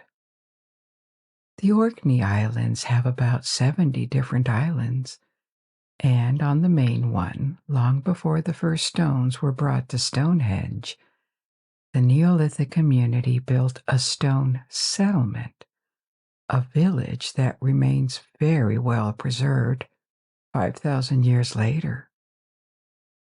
There were probably good reasons to settle on the Orkney Islands. They are far north, but the climate was relatively mild thanks to the Gulf Stream. It was also probably rather safe in the 4th millennium BC. Invaders could have only come from the south, from Scotland, and it probably felt like Orkney was at the end of the world to its inhabitants.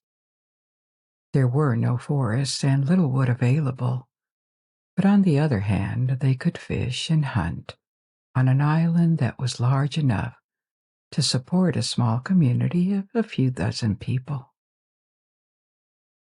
The first traces of occupation date back to 3180 BC.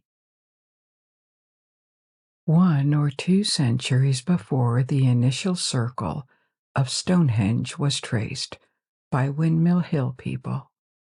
And what explains the state of Skara Brae is that the village was abandoned 700 years later, around 2500 BC, and was subsequently buried in the sand. It was excavated thousands of years later. For this reason, it has been compared to Pompeii. Its state of preservation is extraordinary for a site older than Stonehenge, or even the Egyptian pyramids.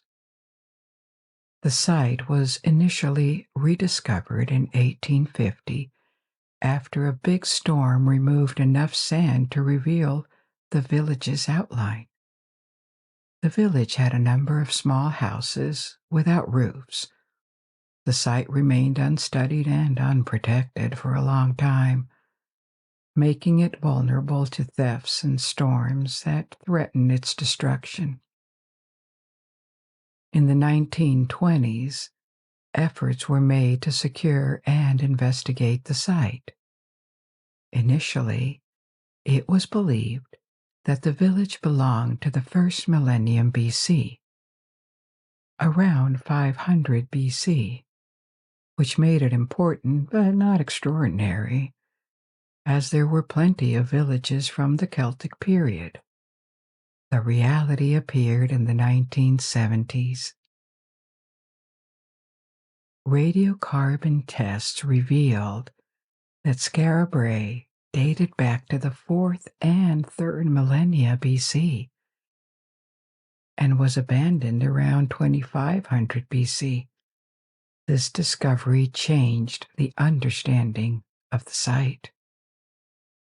It is believed that the changing climate, becoming colder and wetter, led to the burial of the village in sand and the abandonment of the area. Many valuable artifacts were left behind. While some people imagine that the village was suddenly abandoned due to a disaster like in Pompeii, many researchers disagree with this view. Research indicates that the settlement was gradually buried over several centuries. So there is no doubt the village was abandoned quickly, but we don't know why. It could be anything from an attack that would have left their houses untouched, or the whole population dying while they were outside. No one can tell. At this point, a cluster of 8 houses has been excavated, but there were more structures that have been lost to sea erosion. The village is now very close to the sea, but it was further from it when it was inhabited. Other structures are still buried and have been left underground, like Pompeii. This ensures that they remain preserved. So, what do we know about the inhabitants of Skara Brae? This was the Neolithic period, as discussed before, which means their tools were made of stone and other non-metallic materials. They had wood, bone, and also used animal fur and skin, ivory. Clay was used for pottery. The houses they built were built into the ground, and they used earth sheltering.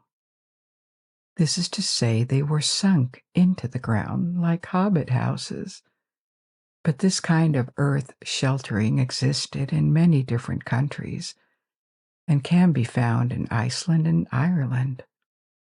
It provides protection against the wind and the cold. The winters in Orkney were cold, and the wind was also a fact of life.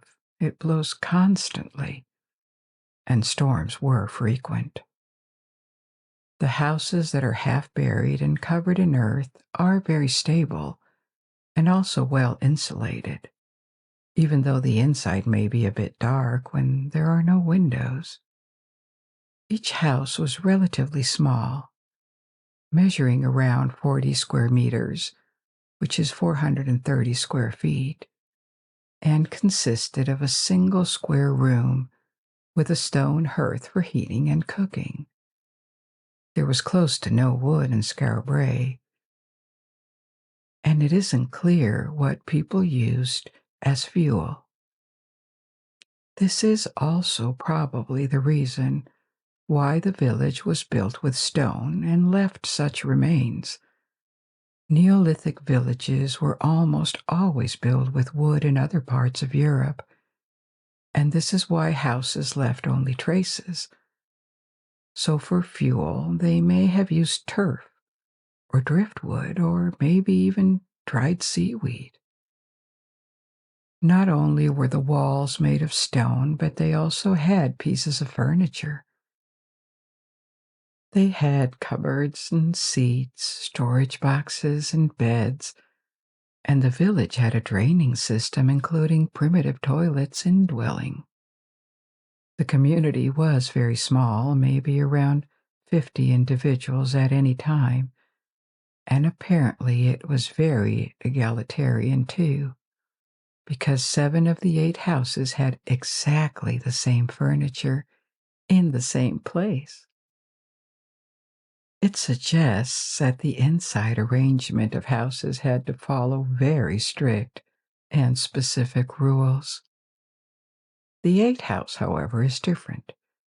It doesn't have storage space or a dresser like the others, and instead plenty of fragments of bone and flint were found. This suggests it was used as a place to make tools, a workshop for the community maybe. The inhabitants raised cattle. It is believed that they didn't practice agriculture, but maybe they did to a small extent, because seeds of barley were discovered on the site. Also, the remains indicate that they ate a lot of seafood, which makes sense. Artifacts and symbols found at Skara Brae also shed light on their lifestyle and the richness of their mental world. There are symbols carved into stone lintels and doorposts, and the symbols resemble an early form of runic writing. This was most probably not a writing system, and the symbols had a meaning. They revealed a degree of conceptualization and aesthetics in this community. Besides utilitarian tools like shovels or knives, they also had a production of ornaments made of bone, artifacts, beads, or pins.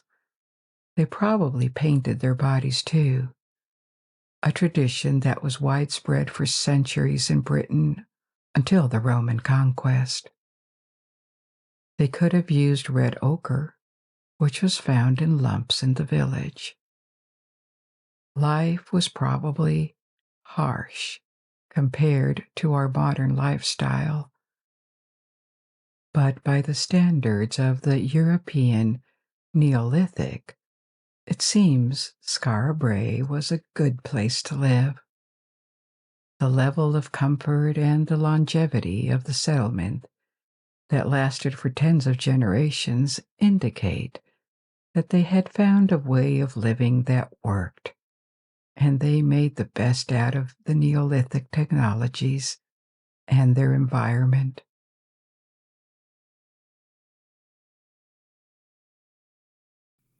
We're going to visit mysterious places, events, and artifacts tonight. We have selected 5 different stories surrounded with mystery, sometimes because they are unexplained or not entirely understood, or because they attract conspiracy theories, or they defied conventional wisdom and knowledge when they were uncovered. We're going to look at sites or talk about remains that are all real and well documented, and for various reasons they have an original and puzzling story to tell us. We will first go to Russia and talk about the Tunguska Event and the Dyatlov Pass incident. Then we will challenge our representation of Greek antiquity with the Antikythera Mechanism, which was discovered at the beginning of the 20th century. We will also make a stop in the U.S. at Roswell, and finally we will go to Peru to visit the Nazca Lines. There is a lot to explore, and as a bonus for our Lights Out Library listeners, we have added one more story at the end of the 5 stories. What could it be? As always, you do not need to watch the video to follow along. If you wish to, you may close your eyes and only focus on the sound of my voice as we embark on this adventure together. If you fall asleep and wish to resume the video later, or jump directly to a particular part of the story, timestamps are listed below. Also below, you will find links to different streaming options like Spotify, Apple Podcast, Amazon Music. If you are so kind, please subscribe to my channel and click the like button. This helps support the channel and limits ads as much as possible. Please also follow us on Facebook for announcements. But before we begin, why don't you assume a comfortable position? Take a long, deep, relaxing breath. And when you exhale, release the tension in your shoulders and allow the sound of my voice to guide you through this journey. Our first stop takes us to Siberia. I'm going to tell you about the strange Tunguska event that took place in 1908. Tunguska is a region in the center of Siberia, very remote, and hundreds of miles away from any big city nowadays. And that was even more the case in 1908. It is very scarcely populated and covered by the taiga, the Siberian forest. The ground in these cold regions of Siberia remains frozen for various months during the year, and only a few feet have time to unfreeze during the summer. The deeper layers remain frozen constantly. The only inhabitants in 1908 were native Siberians whose land had been annexed by Russia when it started to expand eastward, and a few Russian colonists. But in this remote and wild region with harsh climate and barely any human presence, something extraordinary happened on a morning in spring 1908 at around 7 a.m. local time. People living close to the Lake Baikal, hundreds of miles to the southeast, saw a column of blue light moving across the sky. It was dawn, and the light was so intense that suddenly everything looked like daylight. About 10 minutes later, there was an intense flash of light northwest of Lake Baikal, followed by what sounded like very loud artillery fire. Together with the sound, there was a shockwave that broke windows hundreds of miles away and knocked people off their feet. At various seismic stations in Asia and Europe, and even some in America, airwaves from the blast were detected as far as Germany, the UK, Washington, and Indonesia, places that are almost on the other side of the earth. Over the following days of 1908, the night skies across Asia and Europe looked strange. They were aglow, and the luminosity was much higher than usual. In cities around the world, nobody knew what happened, or even were aware, because the location of Tunguska was so remote, and there were no transportation and communication infrastructures to locate the phenomenon, even less investigated. A witness who was recorded years later in 1930 and was about 40 miles south of what looked like a huge explosion, described how he first saw a flash of light and moments later felt intense heat that superficially burned his skin. Then there was a shock that ejected him several meters from where he stood before. And the vegetation all around was strongly shaken. The leaves withered, and his cabin's windows all broke. Between the initial flash and the shock wave, he had time to see a massive fire above the trees from his position. Another testimony recalled in 1926 is from two brothers who belonged to a Siberian tribe. They indicated that they were sleeping in a hut near a river when a strong noise woke them up, and they heard flocks of birds flying in the same direction, and suddenly the ground started to move, and they fell inside their hut. The wind knocked their shelter over, and they saw tree leaves around them starting to burn, and the trees themselves started to fall. They described how they saw what looked like a second sun and heard the sound of thunder, even though the sky was cloudless. So what happened?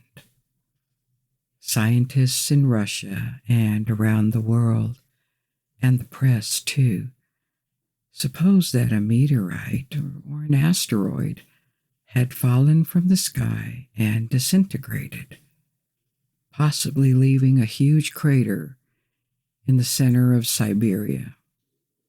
But after a few days, the unusual phenomenon observed around the globe started to recede, and the place was so far remote that no scientific expedition was sent this year, or the next, or the following years, and the public progressively forgot about this event. It was only in 1921, after the Russian Revolution and the installation of the Soviet regime, that the first expedition was sent. But it didn't reach the supposed point of impact. It is only in 1927, almost 20 years after the event, that another expedition reached the site, in the hope of collecting metals and other materials from space. They expected to find a large crater, but there was none. Instead, the scientists found a large, irregular circular area, about 5 miles across, where trees had been scorched and devoid of branches, but still standing. And around this zone, the trees had been knocked down in a direction away from the center. Then emerged the hypotheses that a large meteorite had entered the atmosphere and exploded, then disintegrated before reaching the ground, burning in the atmosphere. Particles were discovered later around the central zone and in the trees that do not come from the region based on the proportions of metals and isotopes they contain. And these proportions are coherent with an extraterrestrial origin. The scientific consensus today is that the explosion was caused by a small asteroid because this is consistent with observations made moments before and after the explosion. Based on asteroid impact models, this asteroid would have exploded about 4 to 6 miles above the surface. And the explosion would have been equivalent to 5 to 15 megatons of TNT. This is several hundred times the Hiroshima bomb, and comparable to some of the biggest hydrogen bomb tests that were conducted in the 1950s and 1960s. But recent models suggest that asteroid impacts or explosions in the atmosphere of such magnitude are not that extraordinary. There is one about every 1,000 years approximately. A smaller asteroid actually fell on Earth, also in Russia, in 2013, near the city of Chelyabinsk. And the energy of the explosives was estimated to be about 500 kilotons.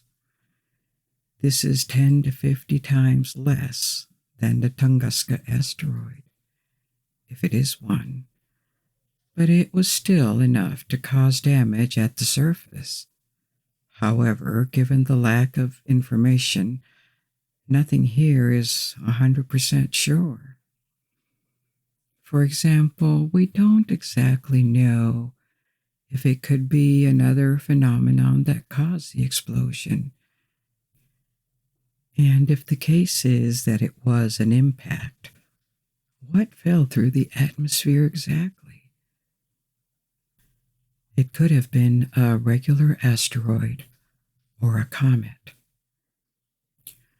All of these atmospheric perturbations that happened around the globe following the explosion could point to a comet. The dust and ice from its tail could have spread in the upper atmosphere and explained these glowing skies observed, sometimes thousands of miles away from the explosion. But a comet is generally less dense than a rocky asteroid because it is full of space ice that generates the tail. And at least theoretically, it should have disintegrated much higher in the atmosphere, not that close to the ground. Other possible explanations for the explosion have also been proposed over the years, even though they descend from the scientific consensus. One is that the explosion could have been caused by a massive release of natural gas. Through a leak, a column of gas could have formed up to the sky, and lighting would have ignited it. Then the fire would have stricken along the gas column and made the entire reservoir of gas underground explode. The biggest weakness in this theory is the absence of a giant hole at the surface level. In any case, the Tunguska Event, if it is an asteroid like most scientists think, it would have been powerful enough to destroy an entire metropolitan area. So in a sense, we've been lucky it took place in a region with very little human presence. No death was actually accounted for, even though it is possible that some people disappeared, but they were never identified.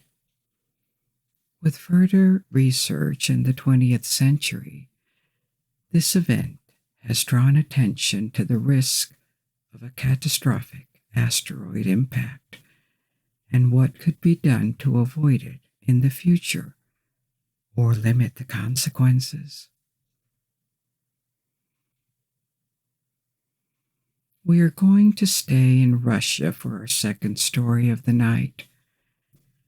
This time we're going to examine the Dyatlov Pass incident.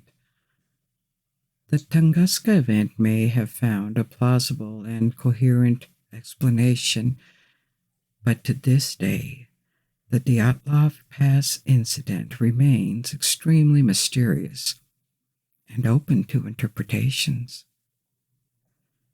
So what happened? In 1959, in the Soviet Union, a group of college students was formed for a skiing and hiking expedition across the North Urals.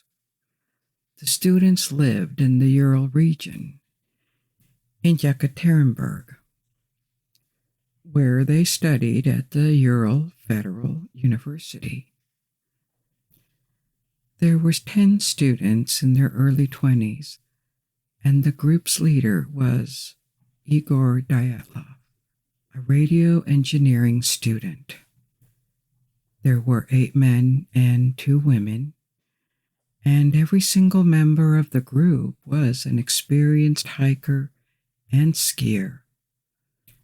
The goal of their expedition was to reach the Otorten Mountain. And the trip was technically difficult, but they had experience and physical condition and equipment to accomplish the hike in the best safety conditions possible. The group arrived at the town north of Yekaterinburg on the day of January 1959. And then they took a truck to the last inhabited settlement to the north, a village called Vitsai. On January 27, they began their trek from Vitsai to the Otorten Mountain. The following day, one of the members realized that he could go no further. He wouldn't be able to go on due to knee and joint pain, so he turned back and returned to Vitsai on his own. He did not know it yet, but this probably saved his life. The group of now 9 hikers kept advancing, and on February 1st, they started to move through a pass that would lead them close to their destination. But the weather conditions worsened. The snowstorm began and visibility decreased, so that the group lost their direction and deviated from their route. When they realized that, they decided to set up camp on a slope of a mountain rather than move back to a forested area that could have provided some relief from the elements. They took this decision probably to avoid losing altitude or to practice camping on a slope. The storm was now raging and the night fell. The expedition was supposed to return to Vitsai before February 12, which would have been 15 days after departure, and they should have sent a telegram from Vitsai to their university to report that they were back and fine. But they didn't. A few days passed, and their families and friends began to worry. On February 20, the research expedition was sent, and on February 26, their camp was found. The sight baffled the search party. The tent, they discovered, was half torn down, and it contained the group's belongings, including their shoes. The tent had apparently been cut open from inside. And from the tent, they observed 8 or 9 sets of footprints, left by people who were wearing only socks or even barefoot in the snow.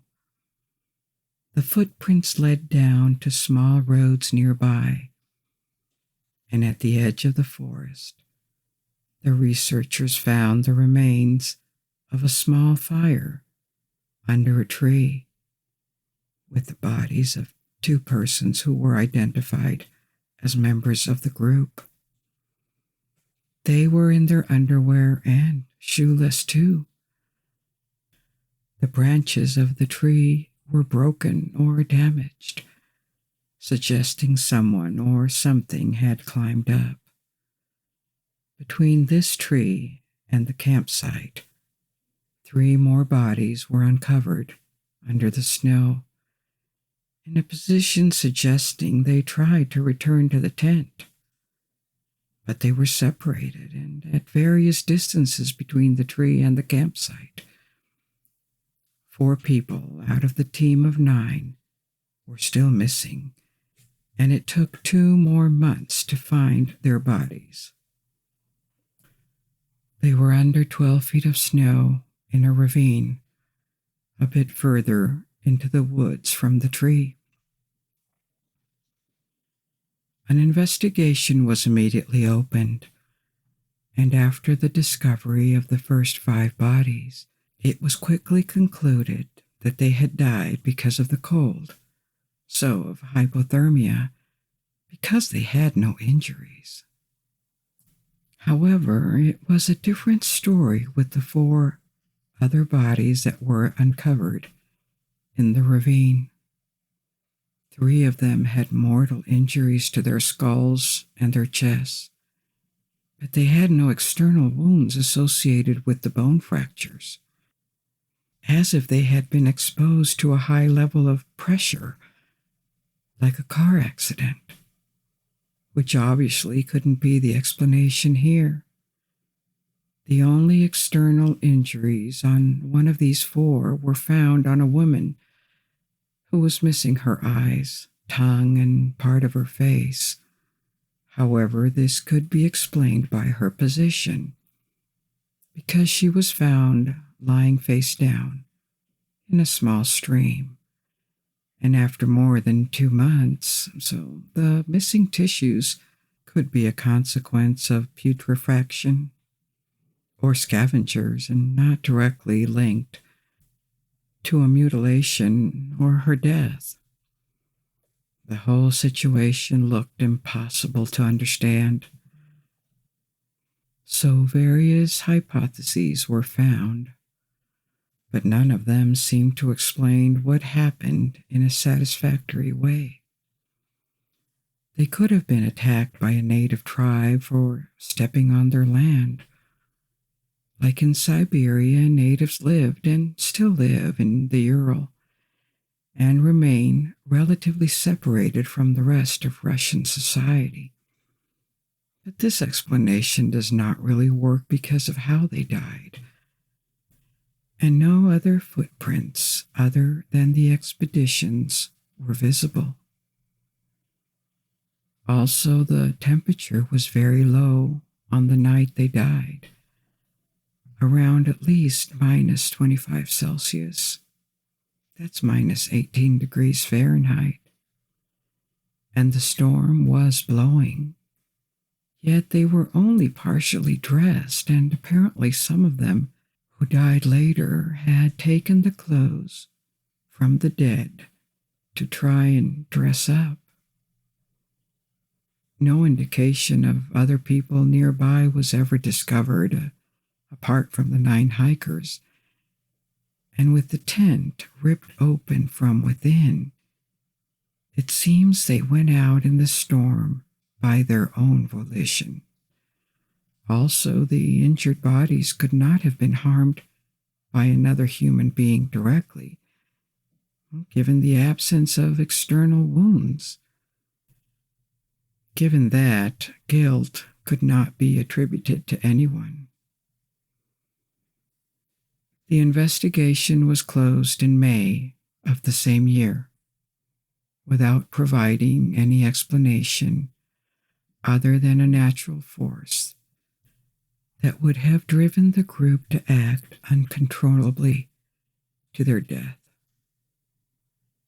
But this doesn't explain anything, and to make the matter more complicated, another group of hikers that was 30 miles away from Dyatlov's expedition reported that they saw strange orange spheres in the sky on the night of the incident.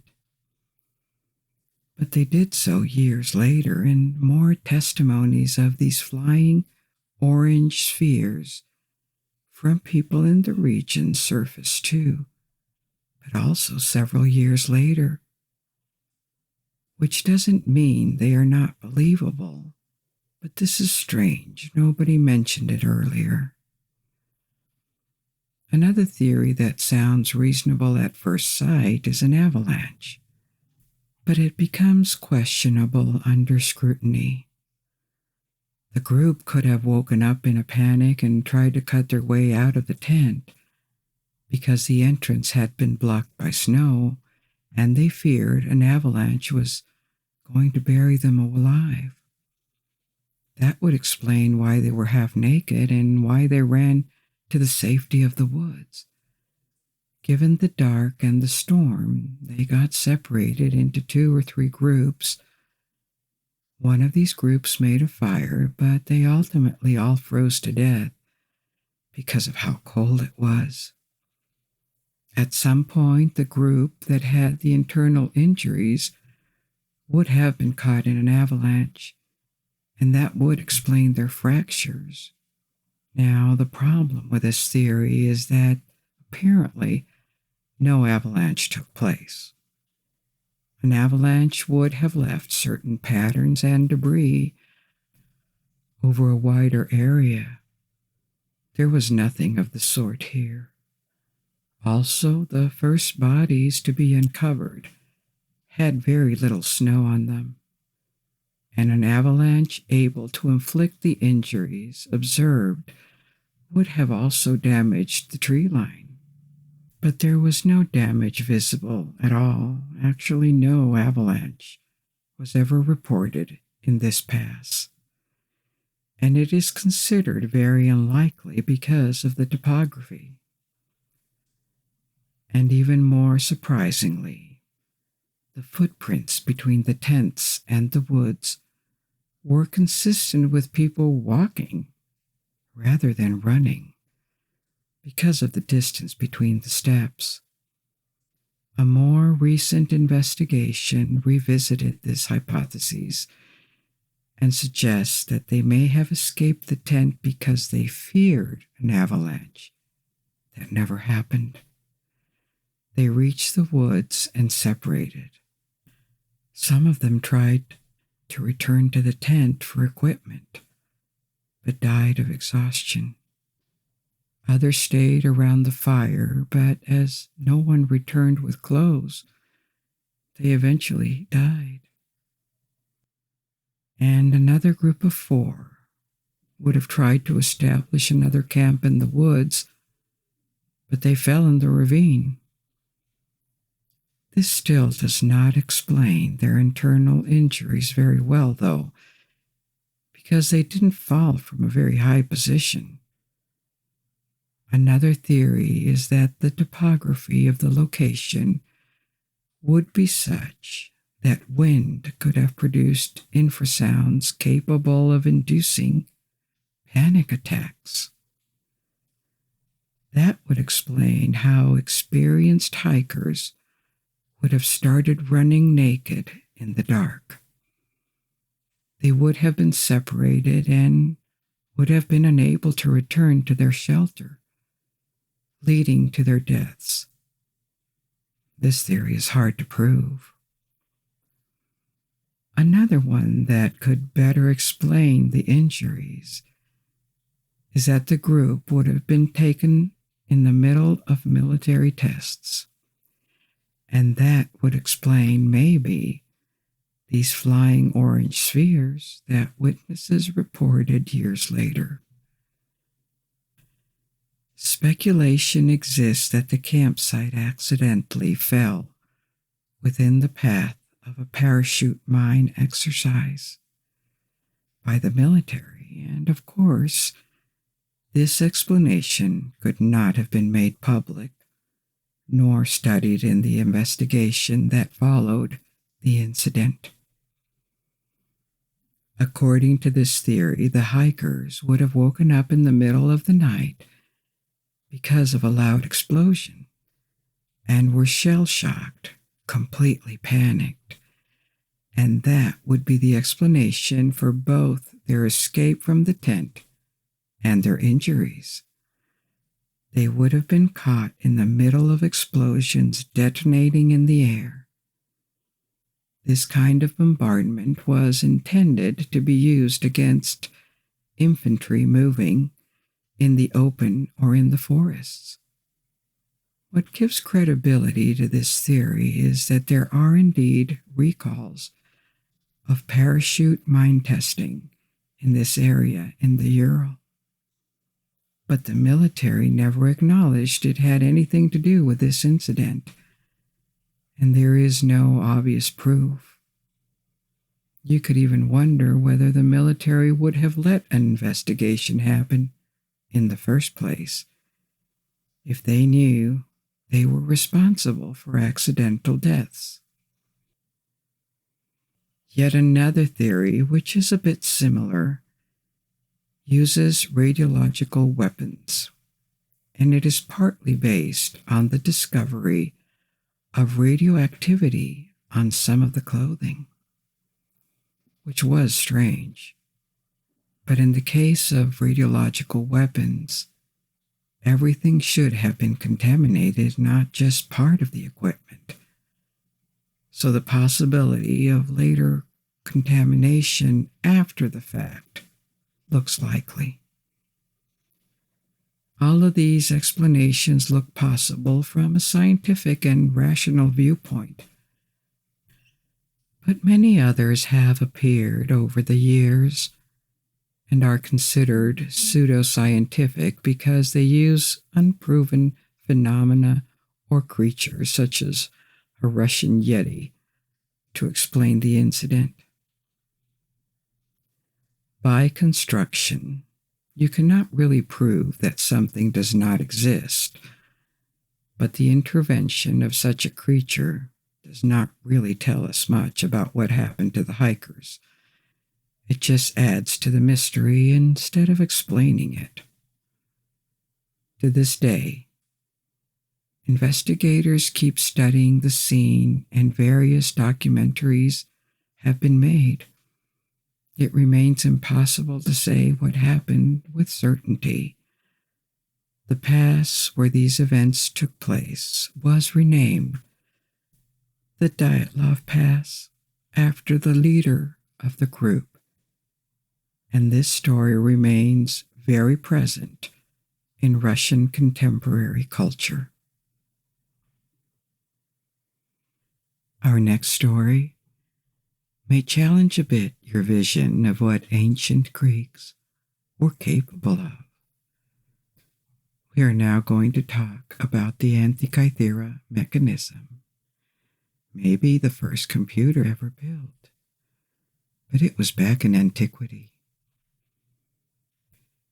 In 1901, a wreck off the coast of a Greek island called Antikythera was retrieved. It was dated to approximately 70 to 80 BC. Among the wreckage, archaeologists found a strange artifact containing gears inside the remains of a wooden box. After conservation work, 82 separate fragments with gears and inscriptions were identified. And archaeologists had to conclude that what they had was a complex clockwork mechanism. The mechanism was studied all through the 20th century and made historians and archaeologists realize that the degree of technical and theoretical sophistication that the ancient Greeks had reached was far above what had been imagined. The mechanism is not just a simple clockwork. It is the first analog computer known to us.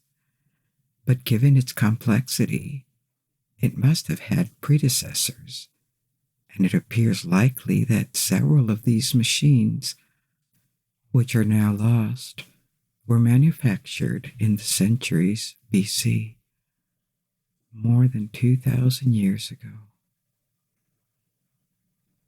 The mechanism could follow the movements of the sun and the moon through the zodiac. It could predict eclipses and even take into account the irregularity in the orbit of the moon. The velocity of the moon in its revolutions around the Earth varies, and the mechanism took this into account. This mechanism made it possible to predict astronomical positions and eclipses decades in advance. The astronomical knowledge of the Greeks did not come as a surprise. We have known for a long time that they could make astronomical predictions. They had understood that the Earth was round, which was not intuitive, and the general movement of the sun, the moon, and other planets like Venus and Mars in the sky of the Earth. What we ignored is that they had the engineering capability to use this information into an elaborate mechanism. This mechanism is not just a tool that increases men's physical ability. It is a tool that amplifies his capacity to process information and use it for predictions. The machine was never precisely dated. We know it is older than 80 BC because this is a period of the wreckage, but it doesn't tell us when and where it was built. It could be as far back as 200 BC.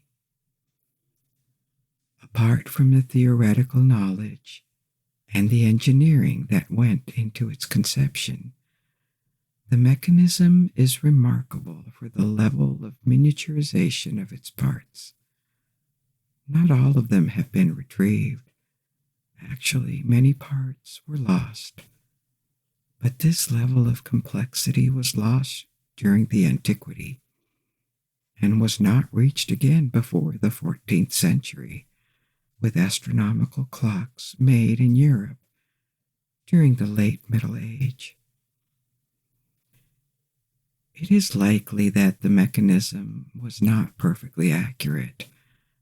First, because Greek theories about astronomy were incomplete and missed a lot of the information we now have. And also because every single gear or part in this machine was obviously made by hand, which implies looseness and imprecision. But still, the Antikythera Mechanism is a reminder that we can be surprised by the ingenuity of our ancestors.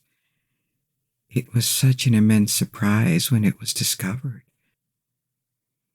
that it was sometimes mentioned as proof that ancient aliens visited the earth and gave technology to men.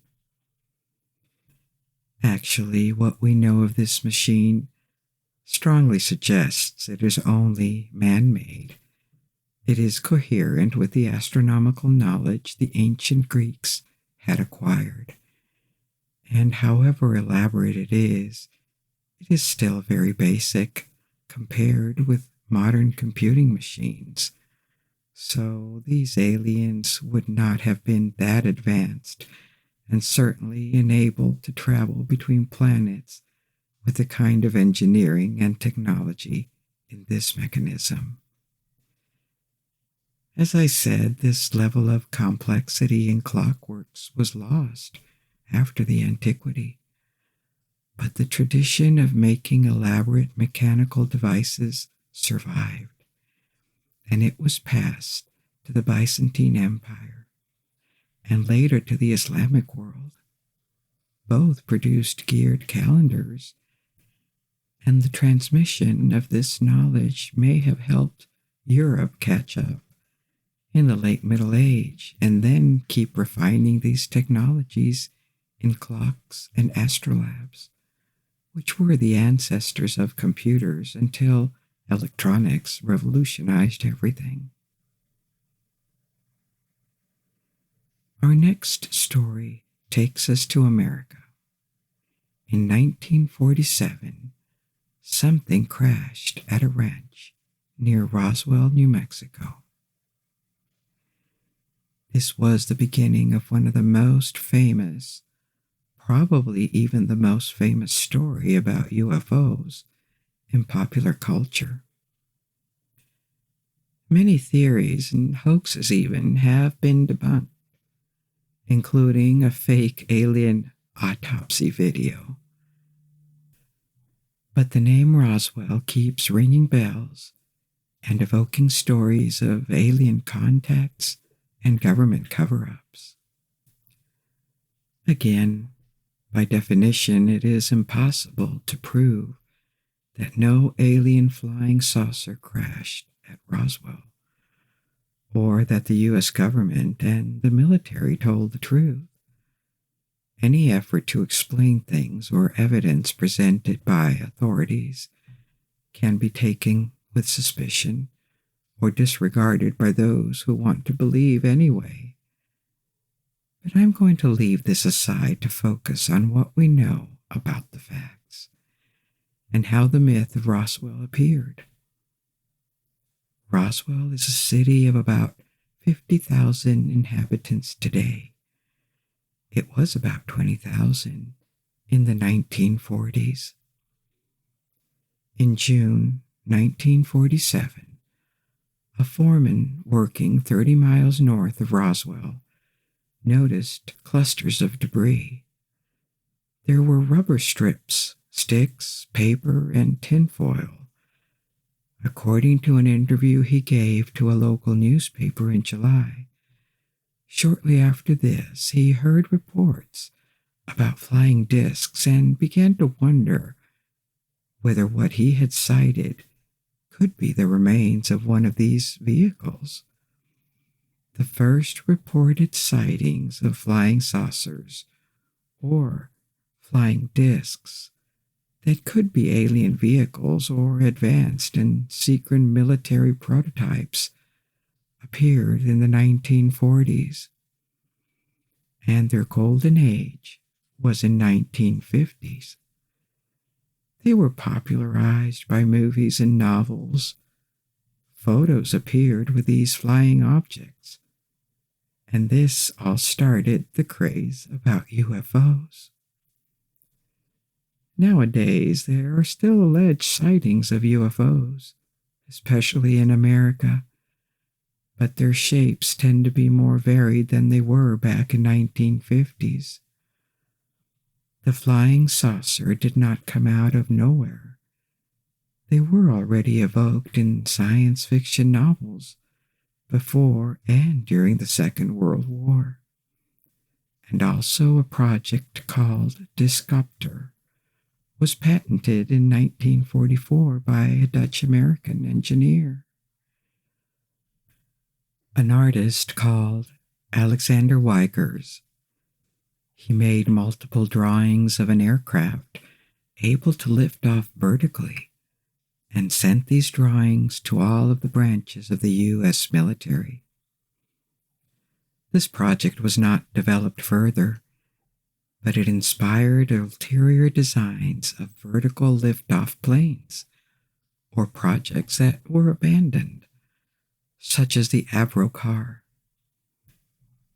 The Avro car was a kind of circular flying vehicle shaped like a frisbee. It ejected air underneath to provide thrust and liftoff, and it would have been like a high-performance helicopter. That was the ambition. But after development in the 1950s, it was finally abandoned for insufficient performance and was never mass-produced. But it did look like a flying saucer. It is possible that various observations of UFOs were actually prototypes and secret prototypes. But the way these observations also followed a cycle of science fiction works and movies also point to many other sightings being just hallucinations or mistakes, or hoaxes maybe. In any case, the crash at Roswell happened just as a flying saucer craze was beginning, and it contributed to it. The U.S. Air Force sent people to pick up the debris at the ranch in 1947 and issued a press release announcing that they had recovered a flying disc which had crashed. But we know it today because the Air Force acknowledged it. This was not the truth. Officially, the disc was attached to a weather balloon and contained measuring instruments. However, the urge to collect the device and then send it to another base appeared a bit suspicious. And years later, the U.S. Air Force revealed that the weather balloon was just a cover-up, and the device was supposed to serve for nuclear test monitoring, which was much touchier and more confidential in context of the corridor that was just beginning. Of course, this initial cover-up makes it harder to believe in the second version, however coherent it may sound, and in any case, this incident drew the attention of the growing UFO enthusiast community. But the Roswell crash was forgotten in the following years. It faded from the attention of UFO researchers for more than 30 years, until it attracted much more interest from the late 1970s. Conducting interviews with people involved in the 1947 incident and obtaining hundreds of documents thanks to the Freedom of Information Act, several UFO researchers held an investigation and concluded that something totally different had happened. At least one alien spacecraft would have crashed near Roswell. Alien bodies would have been recovered and a government cover-up would have taken place. This is the basis for the modern Roswell myth, or Roswell events for believers. The one that inspired conspiracy theories, TV shows like The X-Files or movies. Anthropologists who worked on the cultural phenomenon have argued that this is an example how public preoccupation, or zeitgeist as it is called, takes shape in the 1950s. There was an obsession with new lethal weapons due to the Cold War, and external threats in general that could have infiltrated America. And this gave a multiplication of flying saucer sightings. In the 1980s and 1990s, the preoccupation with cover-ups by authorities and repression grew with scandals like Watergate, or the revealing of what governments had hidden during the previous decades, especially in communist countries. And this produced a multiplication of conspiracy theories that aligned perfectly with the Roswell story, and it made it move from the fringe to the mainstream. Just in a few years, Roswell became maybe the most famous UFO case of all time, until the story made it to the TV screens. Various witnesses had been discredited in the process, but still, you cannot prove something that does not exist. And for most people today, Roswell is associated with entertainment or even tourism. The city of Roswell benefits from it, rather than something they really believe in. The interest was boosted in 1995 when a short video that was only 17 minutes depicted a secret medical examination of an extraterrestrial being by the U.S. military was released. The film was presented as an authentic autopsy of an alien recovered from the crash of the flying disc near Roswell.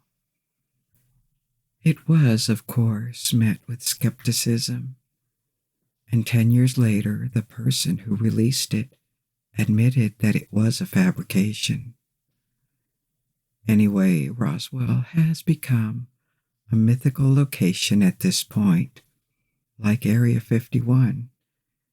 If anything, I think it should be an invitation to think about the existence of extraterrestrial life in the universe, which is something to be taken seriously and also a fascinating topic. Let's go way south of New Mexico.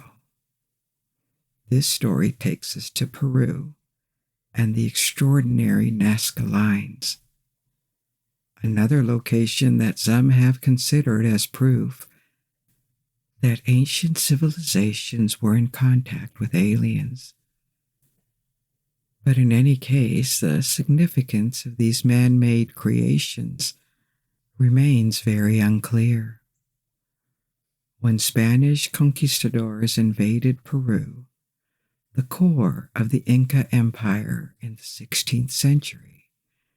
Some of them noticed ruins in the region of Nazca, near the Pacific coast, but they took them for the remains of ancient roads, and these remains were ignored for centuries, until Peru became independent, and soldiers and later civilian pilots reported these strange lines in the Nazca Desert.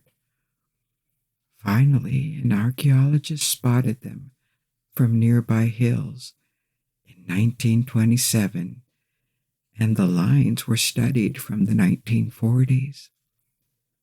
So what are these lines? They are a group of large geoglyphs, which means large designs produced on the ground and that are better seen from above. They were made by incisions in the soil of the desert. Many lines run across the landscape, but there are also figurative designs of plants and animals, such as a spider, a hummingbird, a condor, or a monkey, and even a strange humanoid design called the astronaut. These lines are about 2,000 years old. They were created between 50 BC and 580 by removing just a layer of pebbles on the ground, which reveals the subsoil. These drawings on the soil are large. Each particular design measures around half a mile, so it is impossible to see what they represent without gaining a bit of altitude and seeing them from above. They were abandoned but well preserved because of isolation and the very dry and windless climates of the plateau where they are located. The lines are not deep, just a few inches, but from above, the contrast in color makes it easy to see what they represent. They are much older than the Inca Empire that the Spaniards found when they explored the west of South America. They were created by people from the Nazca culture, centuries before the rise of the Incas, when in Europe the Roman Empire was also rising.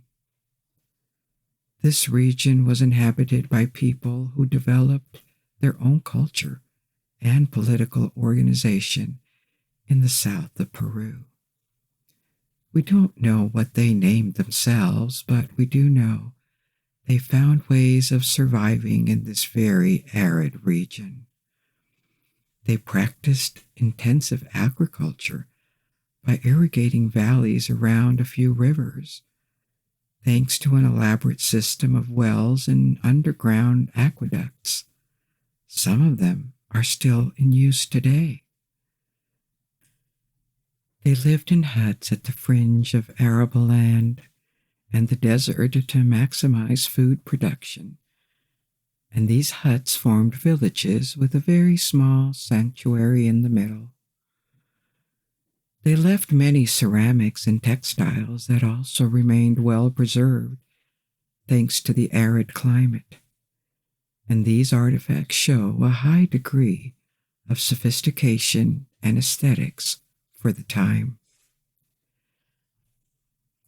After centuries of stability, they declined in the 4th century AD, maybe due to climate phenomenon, and this population and culture was absorbed by their followers. But even when the Incas expanded 1,000 years later, the site of Nazca was preserved by its remoteness and hostile climate, which is why the lines remained untouched. But why and how did they create these lines that are best seen from the sky, when they had, as far as we know, no way of flying? This has been a topic of research for many archaeologists and anthropologists since its discovery.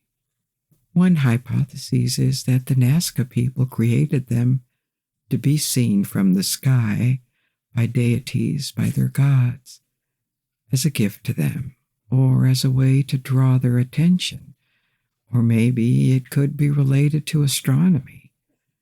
Various cultures, including earlier ones, constructed earthworks that combine astronomical sightings with their religious beliefs.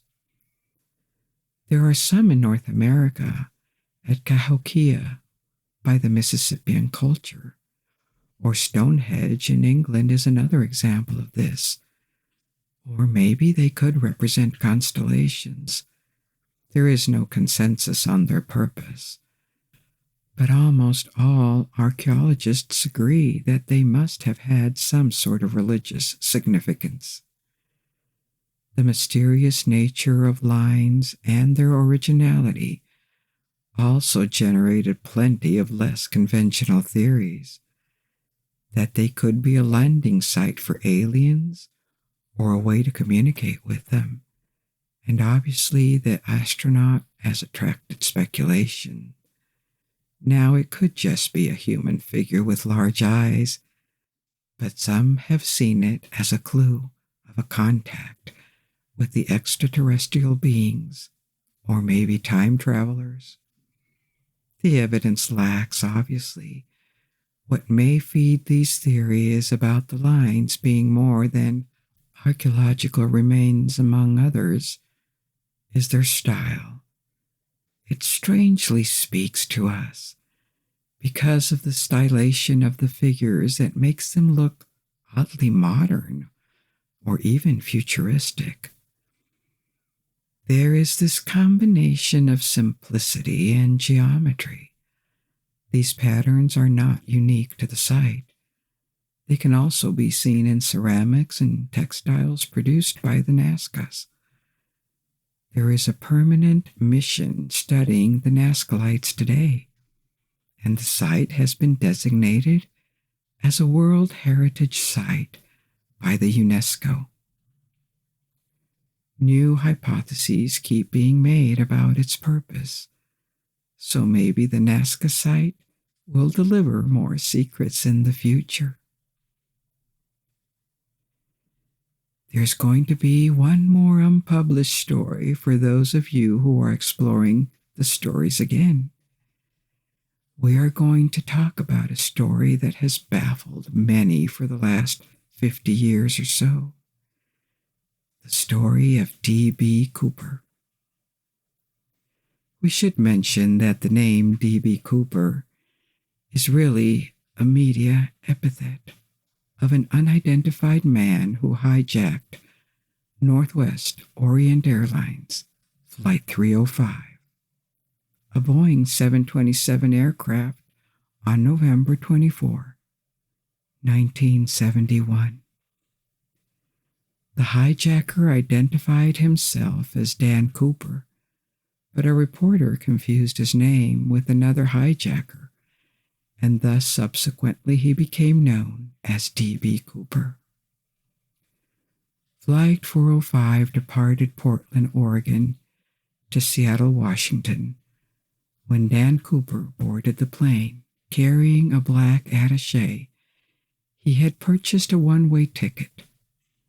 This route was commonly called the SeaTac, which was a quick 30-minute flight between Seattle and Tacoma International Airports.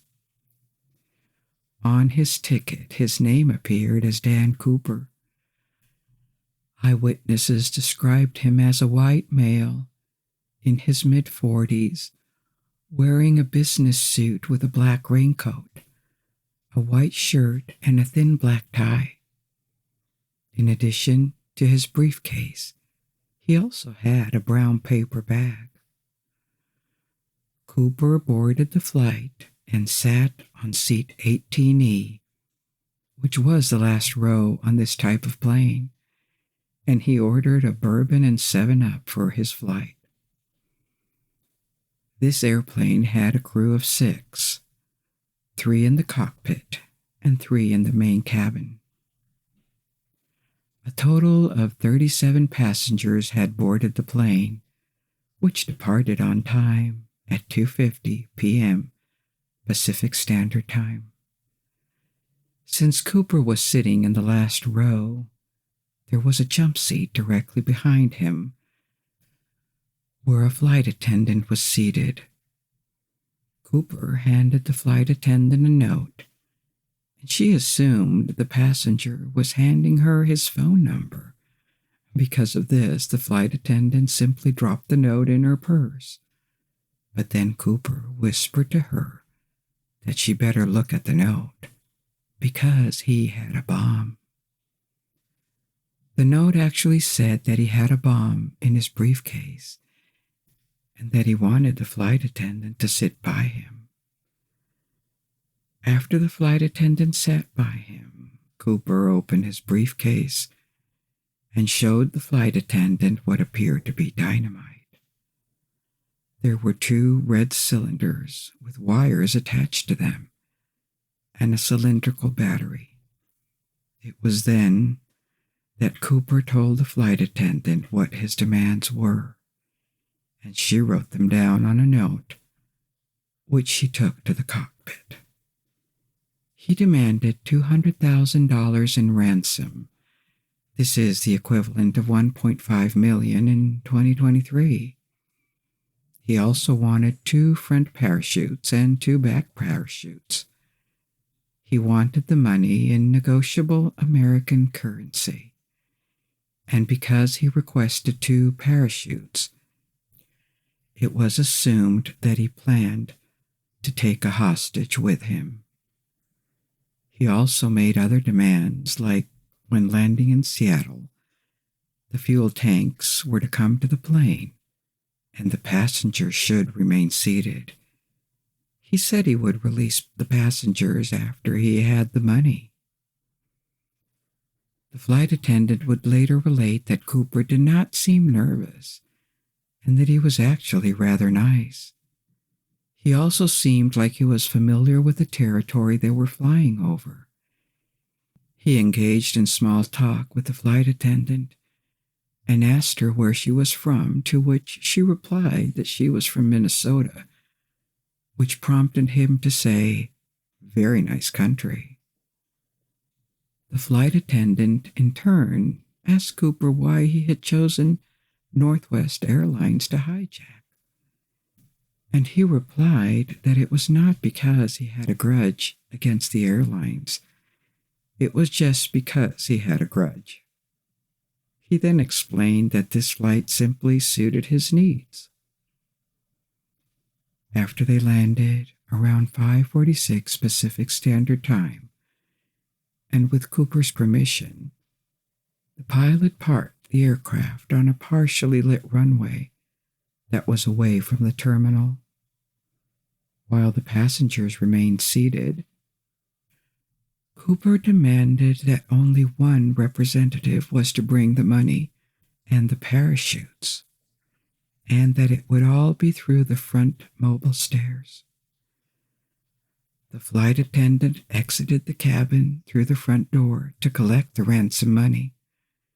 Then she walked down the aisle to the back row, where Cooper was seated. Cooper actually did agree to release the passengers. There is a report that the flight attendant jokingly asked Cooper if she could have some of the money, and that Cooper readily agreed and handed her a packet of bills. The flight attendant immediately returned the money, stating that it was against the company's policy to accept tips. The flight attendant also retrieved the parachutes. When she tried to give him instructions on how to use a parachute, Cooper said he didn't need them. There was a minor delay with the refueling process, and also a delay when an FAA official requested a face-to-face meeting with Cooper, which he declined, and he was beginning to show signs of being exasperated. Cooper then proceeded to give the cockpit crew his flight plans. They were to head to Mexico City, at the maximum airspeed possible without stalling the aircraft, of course. This would be approximately at 100 knots or 85 kilometers per hour or 115 miles per hour, at a maximum altitude of 10,000 feet, which is 3,000 meters. He also demanded that the landing gear needed to remain deployed, and the wing flaps needed to be lowered 15 degrees, and that the cabin should not be pressurized. Cooper was informed that the aircraft's range was about 1,000 miles, which is 1,600 kilometers, so they would need to refuel again. They agreed that this would be done at Reno Tahoe International Airport. Cooper also asked that the rear exit door remain opened and with the air stair extended. He was informed that this was unsafe, to which he replied, "It can be done, do it." He then refused to continue to argue and said he would just do it himself once they were airborne. He then said he would need a flight attendant to remain on board to assist in this operation. Around 7:40 p.m., the flight took off again, with only the flight crew and one flight attendant. 2 F-106 fighters and a T-33 trainer followed the 727. The three jets maintain an S pattern to stay behind the slow-moving 727 and out of Cooper's view. There was an exchange with the flight attendant and Cooper regarding her fear of being sucked out of the aircraft when she lowered the stairs, and finally Cooper decided he would do it himself. The flight attendant begged him that he take the bomb with him, to which he responded that he would disarm it or take it with himself. The flight attendant then proceeded to the front of the plane. At 8 p.m., the pilot reported that a warning light had flashed in the cockpit, indicating that the staircase had been lowered. He was asked if he needed assistance through the PA system, and all that was heard was no. They asked Cooper to raise the stairs so that they could land safely, but nothing was heard from him. At 11:02, with the rear staircase still deployed, the plane landed at Reno Tahoe International Airport. Initially, the FBI did not approach the plane, fearing that the bomb and the hijacker were still on board. But after 30 minutes, the search they concluded that the cabin was safe. Cooper and his bomb were no longer on board. An investigation was immediately opened. Fingerprints were lifted from the airplane, and a series of composite sketches were completed. Defining precisely the area to search was difficult. The pilots of the escort planes did not see anyone jumping from the plane, and the radar did not detect a deployed parachute. They had no idea how long Cooper had stayed in free fall before pulling his ripcord. And considering that he was wearing all black clothes, with the lack of light and the limited visibility, it was nearly impossible. So, what happened to D.B. Cooper or Dan Cooper? Initial extrapolations placed Cooper's landing zone within an area south of Mount St. Helens, southeast of Ariel, Washington, near Lake Merwin. The FBI carried out several searches by foot and by helicopter, but Cooper nor any of the equipment he presumably carried was found. There were numerous broken treetops in several places where plastic and other objects resembling parachute canopies were sighted and investigated, but nothing relevant was ever found. In early 1972, the serial numbers for the bills were released to the general public and offered a reward for anyone who would recover the money, but nothing other than cons came out of that. In 1973, with the ransom money still missing, several rewards were offered for recovered bills, and although near matches were reported, no genuine bills showed up. Analysis conducted later concluded that what was calculated as the original landing zone was inaccurate. It also noted that with the eruption that occurred in 1980 of Mount St. Helens, more than likely any evidence or physical clues were destroyed. In February 1980, a young boy, while vacationing in the Columbia River, downstream from Vancouver, Washington, was raking on the riverbank when he uncovered 3 packets of ransom cash, totaling about $5,800. And even though the bills had disintegrated, the FBI did confirm that this was a portion of the ransom. When they investigated how these bills had deteriorated in a rounded fashion as opposed to being matted together, indicating that they had been deposited by river action and not buried. And this conclusion supported the hypothesis that Cooper had not landed near Lake Merwin, nor any tributary of the Lewis River. In 2016, the FBI announced that the investigation in the Cooper case would be suspended. There was a 66-volume case file compiled over 45 years, but the hijacking of D.B. Cooper remained unsolved.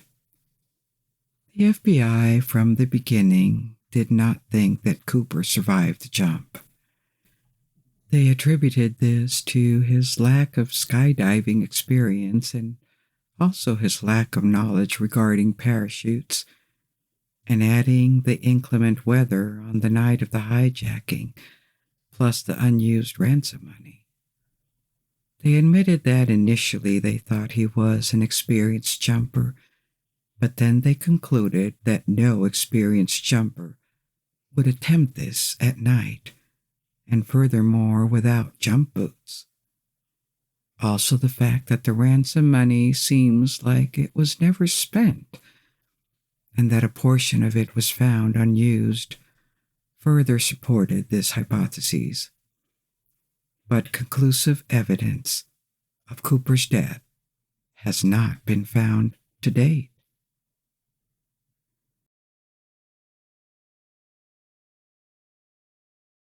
I hope you're in the mood for some mystery, because tonight we're going to explore 3 different famous yet enigmatic events that happened in the USA and Canada.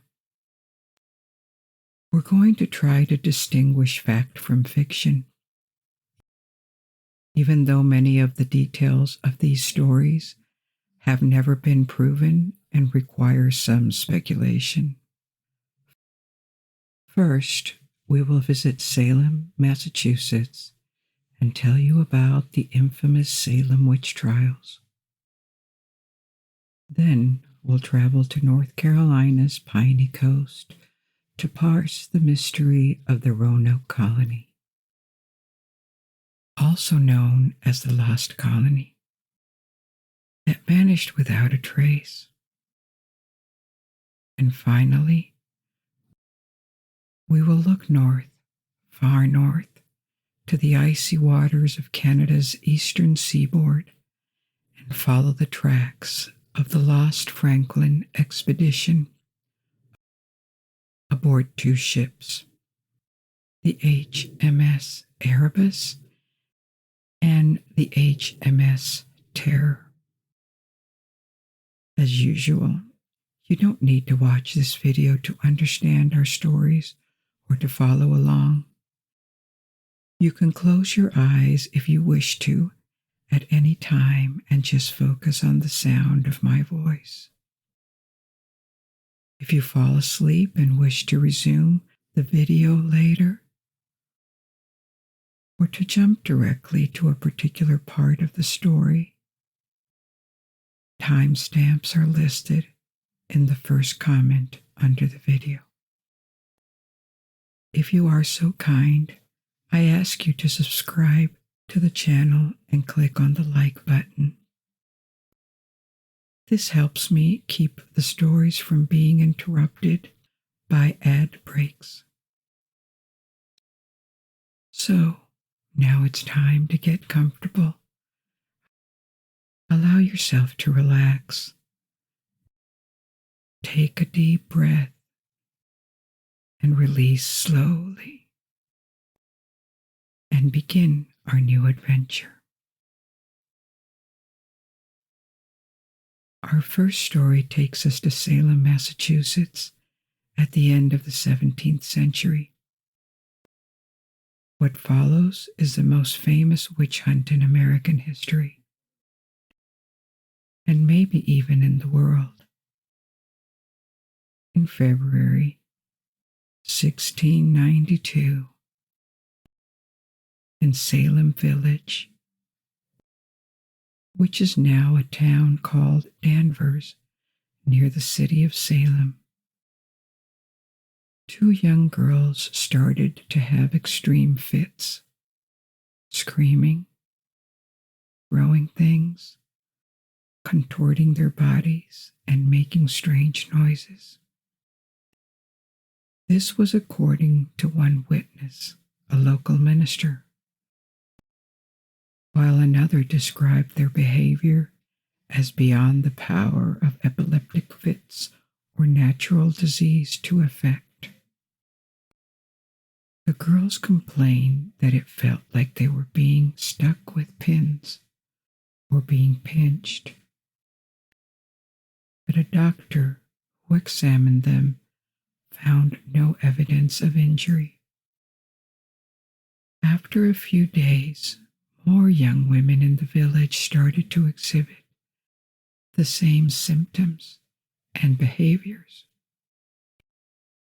In the absence of an explanation, the affected families quickly concluded that there must be supernatural causes, probably witchcraft,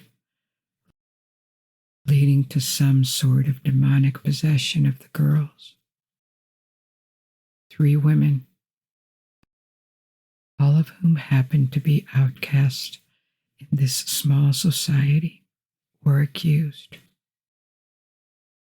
One was enslaved,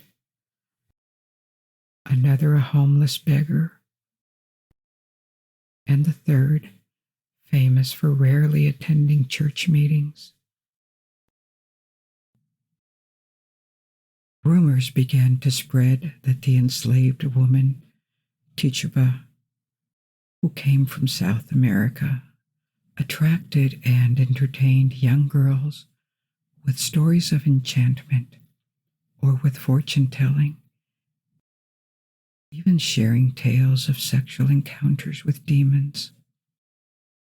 The 3 women were arrested, interrogated by local magistrates, and sent to jail. But the fits did not stop, and in March 1692, more women from Salem Village and the town of Salem, where actually the city of Salem is located today, were charged. There were a lot of feuding families in Salem Village, and this likely played a role as well. These new women being accused were not outcasts like the first group. They were well integrated, respected members of the church and community. And this troubled their fellow townspeople, because if these apparently outstanding women could be witches, then anyone could be at risk. More arrests prompted by accusations from young children followed in April. And at this point, even just objecting to the arrests could be enough to face prosecution as well.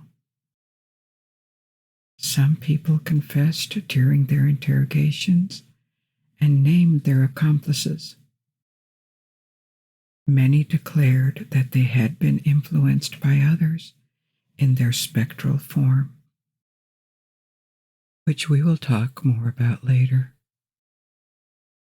And the arrest warrants continued to multiply. In June, 4 months after the first girls had their fits, many more people had been incriminated, and a special court was convened in Salem. This was just the beginning of the mass hysteria that took on even bigger proportions in the following months in what came to be known as the Salem witch trials. But before we go on with our story, let's take a look at who these people were and the society in which they lived, because this is crucial to understanding their story. In order to better grasp the climate in which this was allowed to happen, we need to return to 17th century New England, when European, mainly British, colonists left England and settled on the other side of the Atlantic Ocean. A large part of New England colonists in the 17th century were Puritans. And who were the Puritans? They belonged to a religious minority in England, and thousands of them immigrated to America for political and religious reasons. Protestantism had reached its peak in the 16th century, and for the better part of the 16th and 17th centuries, there were religious tensions in England, like in most European countries. The Church of England had separated from Roman Catholicism, and while Anglicanism is considered to be a branch of Protestantism, it was not adopted by the entire English population. Many English and Scots remained Catholics. And after the emergence of Protestantism, inspired by Luther, various sensibilities, different sets of beliefs diverged within the Protestant world, and particularly within Calvinism. And this meant that all Protestants did not see eye to eye.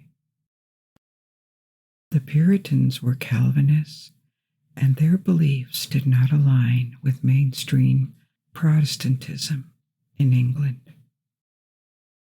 The Church of England had become the official religion of the kingdom, but it was attacked and criticized on two fronts. On one hand, there were the Catholics who remained loyal to Rome, and on the other hand, Reformed Christians like the Puritans who felt that the Church had not yet gone far enough had not achieved its reformation. It is true that Anglicanism, in various aspects, is not that far from Roman Catholicism. It does reject the authority of the Pope and numerous points of doctrine. It is Protestant, but it also maintains many similarities to Catholicism, from the hierarchy to the rituals to the celebration of holidays. An Anglican ceremony looks a lot like a Catholic one, and Anglicanism continues to embrace Catholicism's enthusiasm for ornate architecture, spectacular ceremonies, and centralization within the church. So, the Puritans were a rather radical minority that wanted to go even further in the reformation of the Church of England. And because of their doctrine and lifestyle, they wanted to give a greater role, more power and influence to religion in politics. And this clashed with secular power in England. The separation from Rome was due to religious differences, but not only that. It also had political motives, allowing King Henry VIII, who initiated the separation, to assert his authority and his independence from external influences. The Puritan lobby had a role in English politics, but it never became mainstream in society and was viewed and treated with a great deal of suspicion by successive rulers. As a result, thousands of Puritans left England. Some went to regions more welcoming to Calvinism, like the Netherlands, and many also immigrated to America, mainly to New England. They arrived in New England with the ambition to settle and build a new Bible-based society away from any religious conflicts in Europe. The perception that this was a new start and that they had a chance to establish a pure and virtuous society was extremely important to them. And so was the perception that they were the minority, threatened on all sides by foes, real and imagined.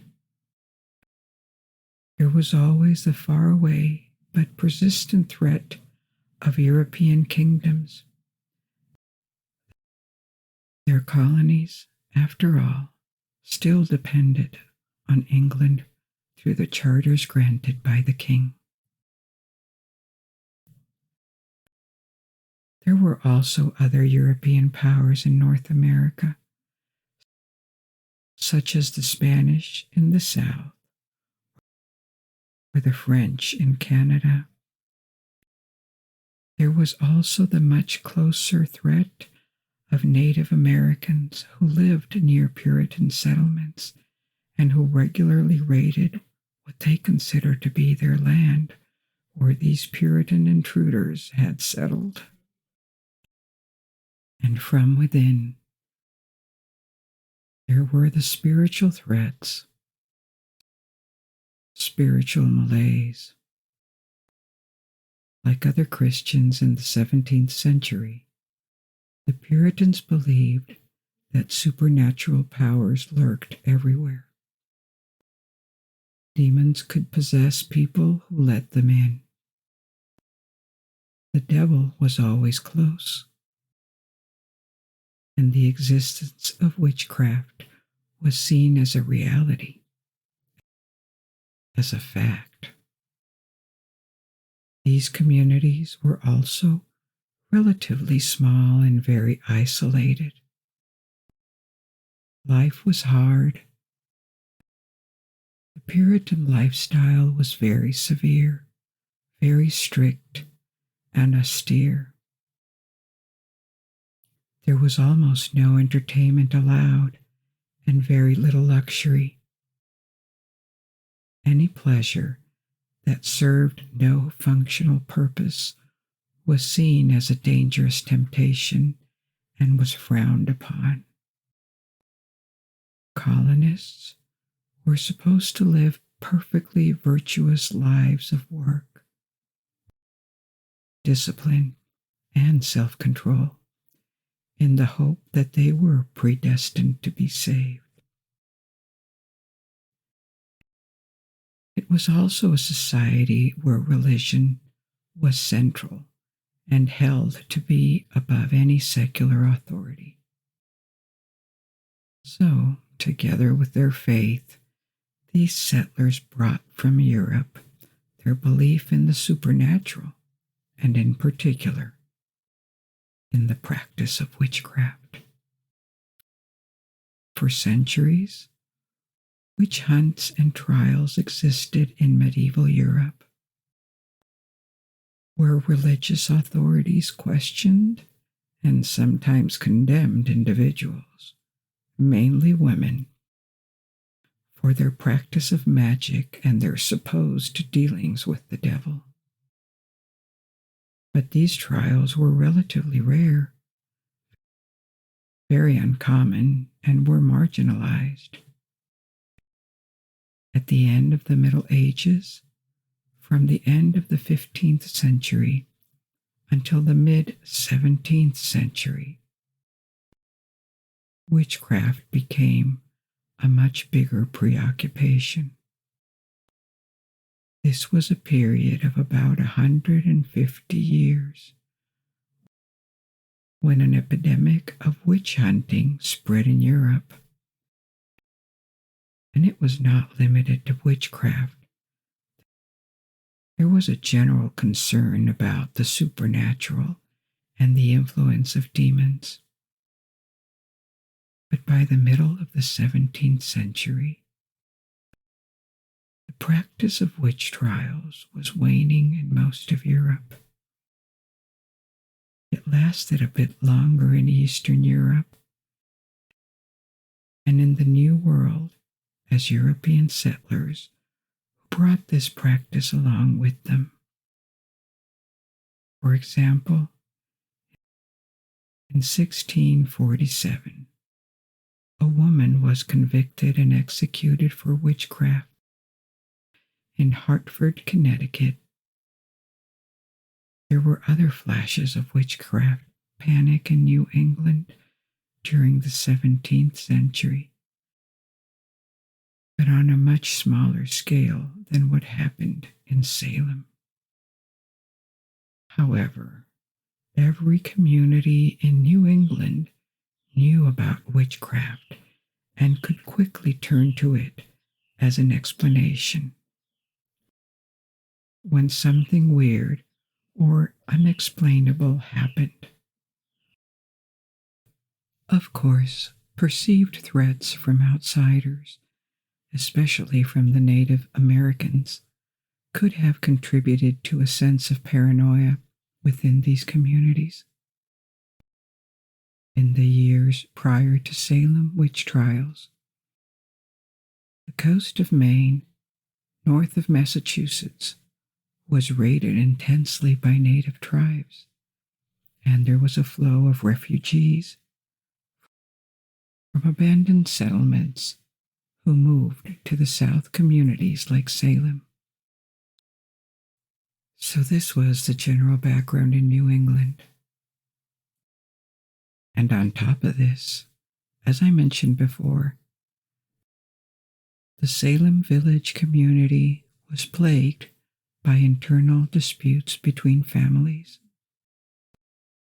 There were unsolved arguments about property lines, for example, and there were feuds between individuals, meaning that the situation had the potential to turn explosive due to all the built-up resentments. And finally, we must consider gender in the context of the puritanical society. We're going to see that the majority of people accused and convicted of witchcraft were women. Almost 80% in the case of the Salem witch hunt. The prevalent belief in England at the time was that women and men were equals in the eyes of God, but women were more easily swayed by the devil because women were inherently more sinful and weaker than men. Their souls could be more easily corrupted. As a matter of fact, many women accused of witchcraft confessed, admitting that they had been possessed. Maybe they believed it. After all, they had been taught their entire lives that they, as women, were at risk. Confessing was also often the best way to save themselves. Those who confessed were welcomed into society, whereas denial and refusing to plead guilty in a witch trial was very dangerous and potentially deadly. If their claims of innocence were not believed, they could be executed. So, the belief in witchcraft made these accusations and trials into a self-perpetuating cycle. The trials often led to confessions which could then perpetuate the belief in the evil possession. In the years prior to 1692, there were rumors of witchcraft in the villages neighboring Salem town. The climate of isolation, the perception of internal and external threats,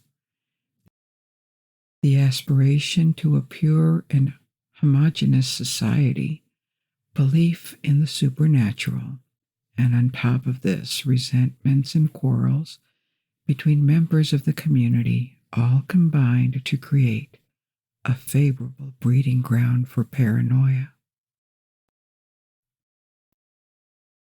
With all of that in mind, let's return to our story.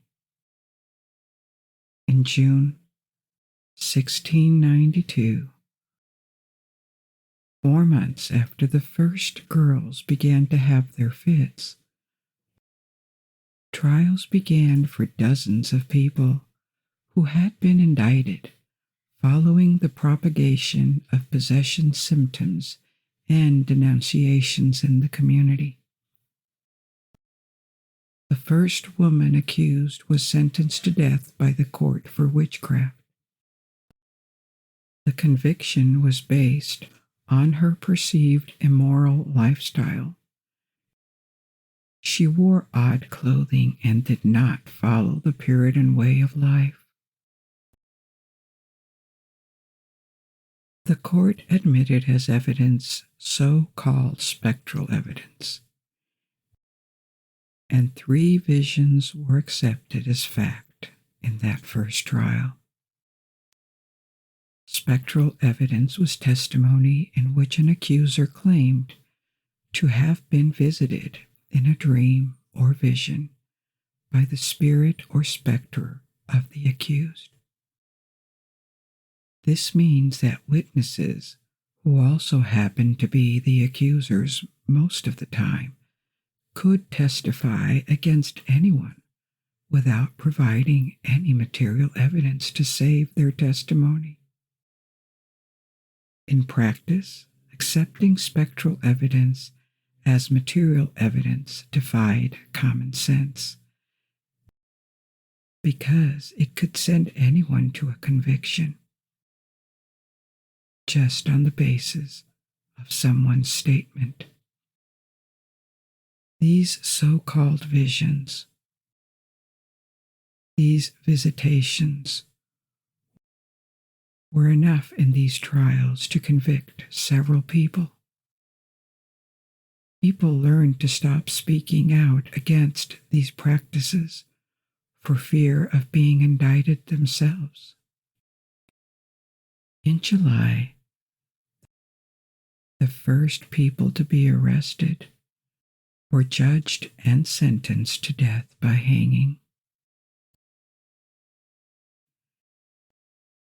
These first executions threw other people waiting for their trials into a panic,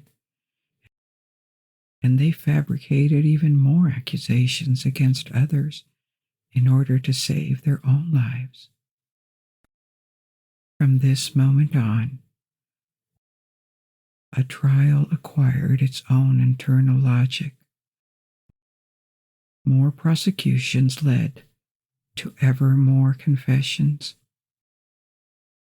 with all these people confessing to demonic possessions. The accusations appeared increasingly credible, and executions multiplied. People who refused to enter a plea and to declare themselves guilty. In other words, people who continued to claim their innocence after being accused by several people were at risk of being tortured. One man was tortured by pressing his body under an increasingly heavy load of rocks in an attempt to make him plead guilty. He refused to confess and was crushed to death. Apart from spectral evidence, other forms of evidence accepted by the courts included the discovery of incriminating items at the accused's homes, like horoscopes or ointments. There were also the testimonies of confessed witches who identified others as witches. This meant that a person could quickly face multiple accusations from different individuals, all of which were received as legitimate evidence.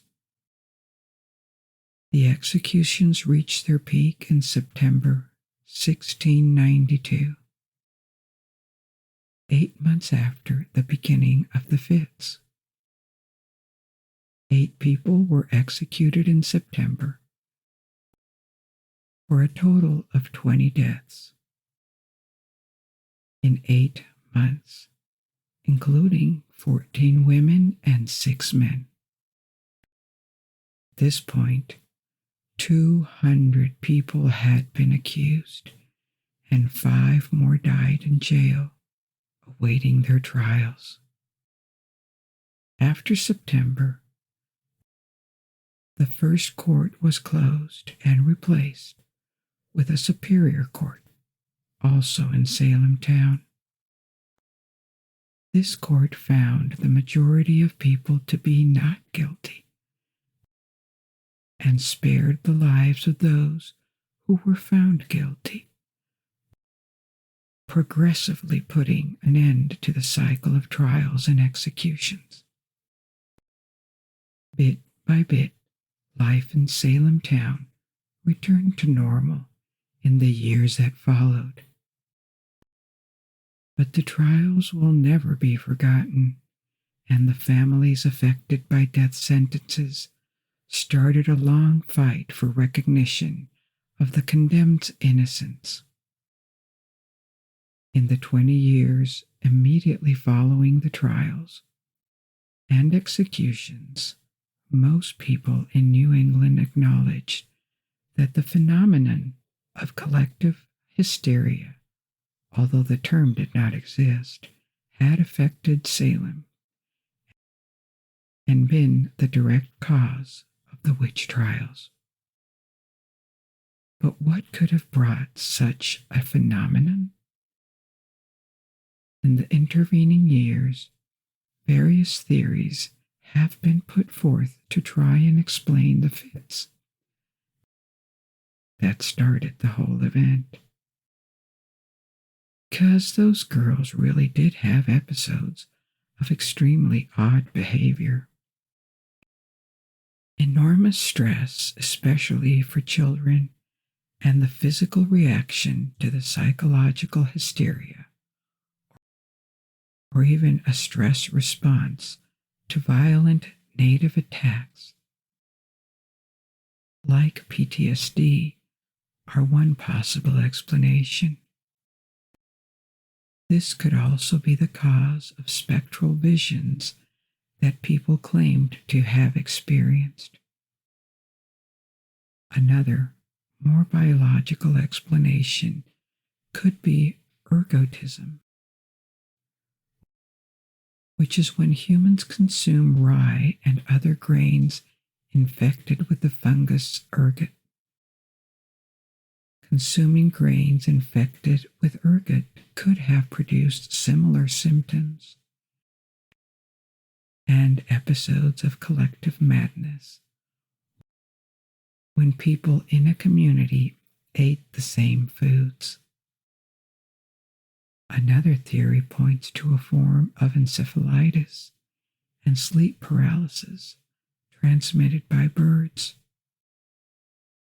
But none of these potential biological causes fully explains a whole community going mad, because many people exposed to the same environment did not experience the same symptoms, not only during the trials, but before and after. People acting out of jealousy or spite, the need for attention, or for excitement. There are so many other possible motivations for these fits and their proliferation.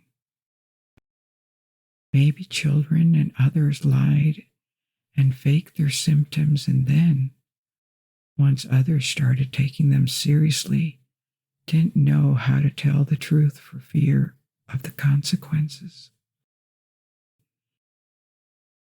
In any case, and beyond individuals' responsibility, the Salem trials have been regarded in the United States as a cautionary tale for the whole of society. One about the dangers of isolation in small communities,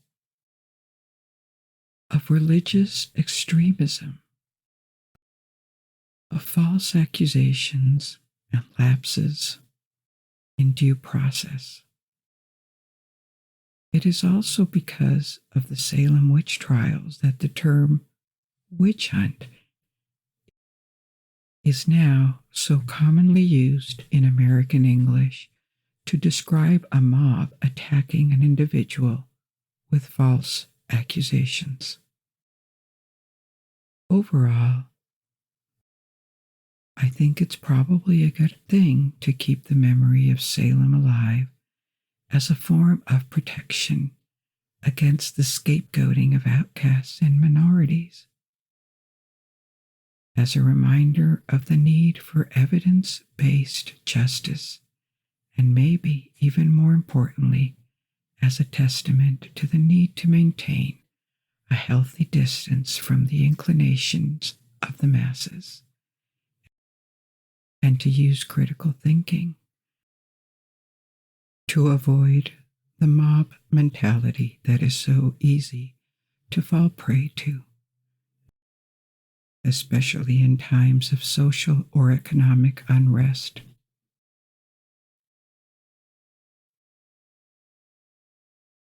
Our second story of the night also happened in colonial America,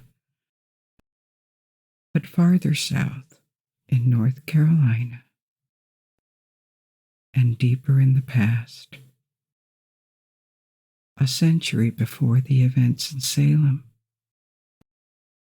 The first attempt at establishing a settlement in North America failed. and the colonists living there all mysteriously disappeared. This is the story of the lost colony, or at least what we know of it.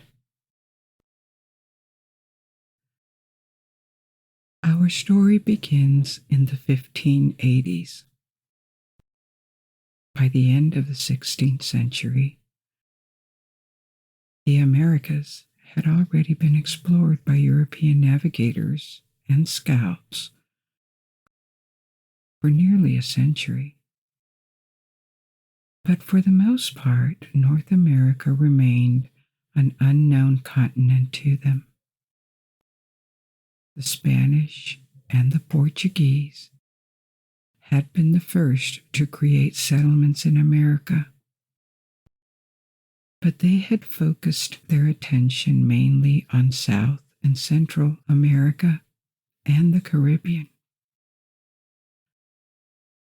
A few decades later, other nations such as the Netherlands, France, and England arrived on the colonial scene.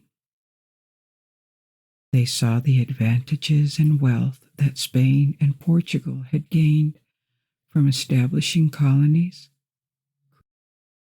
creating trade routes, and from sometimes also looting these newly discovered regions of the world. And they wanted part of the action. Spain had a small presence in Florida,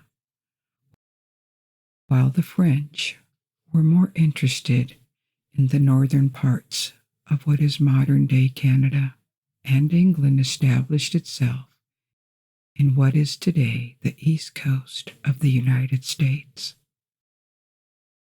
In the second half of the 16th century, England enjoyed a long period of respite from internal and religious strife under Queen Elizabeth I.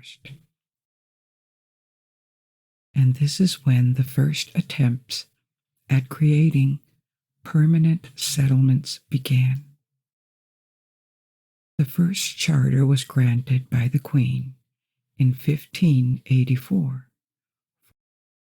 for the creation of a colony in North America that would also serve as a military base for privateers who would be able to intercept and raid the Spanish treasure fleets, bringing back riches from the Americas to Spain. After reconnaissance, 5 ships were sent in 1585 to Roanoke Island in present-day North Carolina. The expedition had a long and difficult journey to their new home. The 5 ships were separated by a storm and sailed separately to a meeting point in the Caribbean before finally reaching the wooded coast of North Carolina. The 100 colonists were soon in conflict with the natives from a nearby village. This wasn't even the first time, as the advance party had also had an incident with the natives before the would-be colonists arrived. Things quickly worsened. We don't know the exact circumstances, but we do know that the conflict resulted in the destruction of the natives' village by the colonists and a subsequent attack by the natives on the colonists' fort.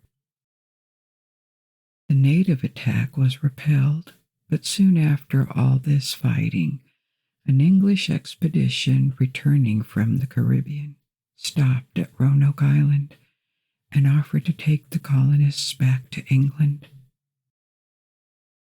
After all, the colonists still hadn't received any supplies, and their situation had become very precarious.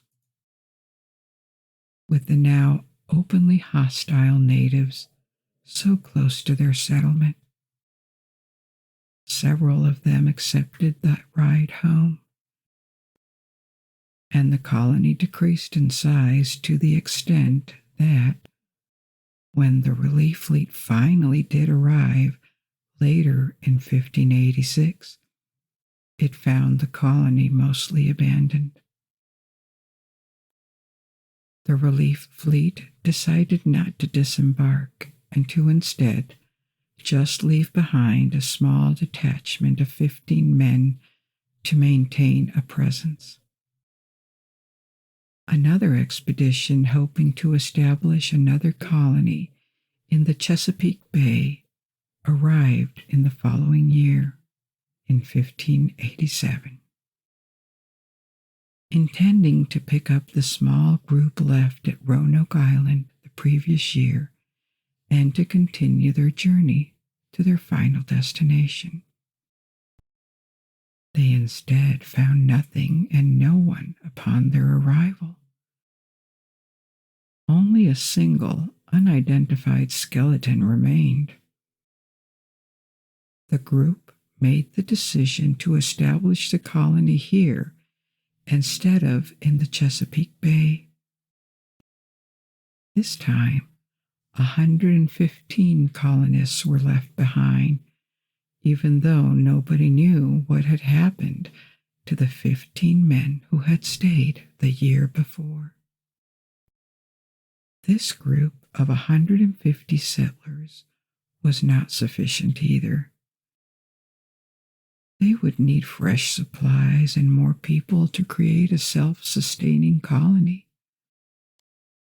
So a plan was made to return the next year. But circumstances intervened, and due to the ongoing war with Spain, no ship could be found to supply the colony the following year, nor the next. The colony was not forgotten, but for 3 years, no one in England knew the fate of the 90 men, 17 women, and 11 children who had been left behind. Then finally, after 3 years with no contact, an expedition reached the Roanoke Colony in 1590. They found the settlement deserted. There was no sign of a battle or a deliberate departure. The colonists' homes were all intact, meaning that they had been forced to flee in a hurry. The only clues left behind were the letters C-R-O carved into a tree, and the word Croatoan carved into a post at the fort. The expedition reached the conclusion that the settlers had moved to another island called Croatoan, which is now known as Hatteras Island. The expedition sailed back to England, and Roanoke remained abandoned and deserted. Other expeditions tried to reach the colony at the beginning of the 17th century, in the 10 years after the last visit, but they were diverted by privateering or bad weather. Only 18 years later, in 1608, the English heard later again about the colonists from the native Powhatan tribe.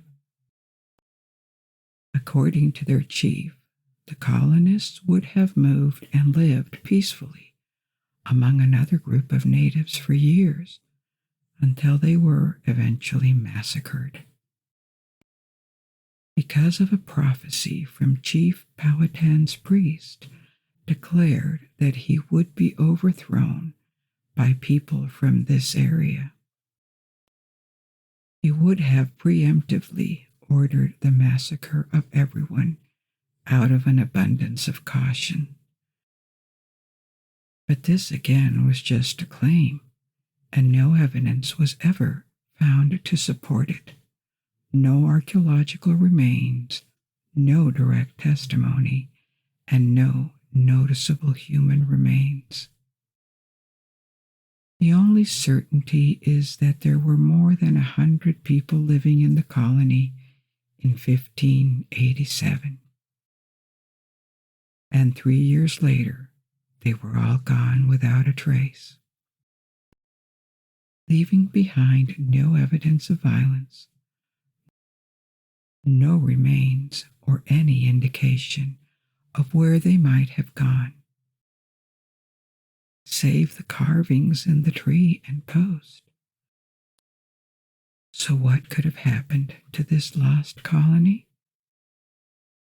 The first hypothesis is that the colonists integrated with the local tribe or with various local tribes.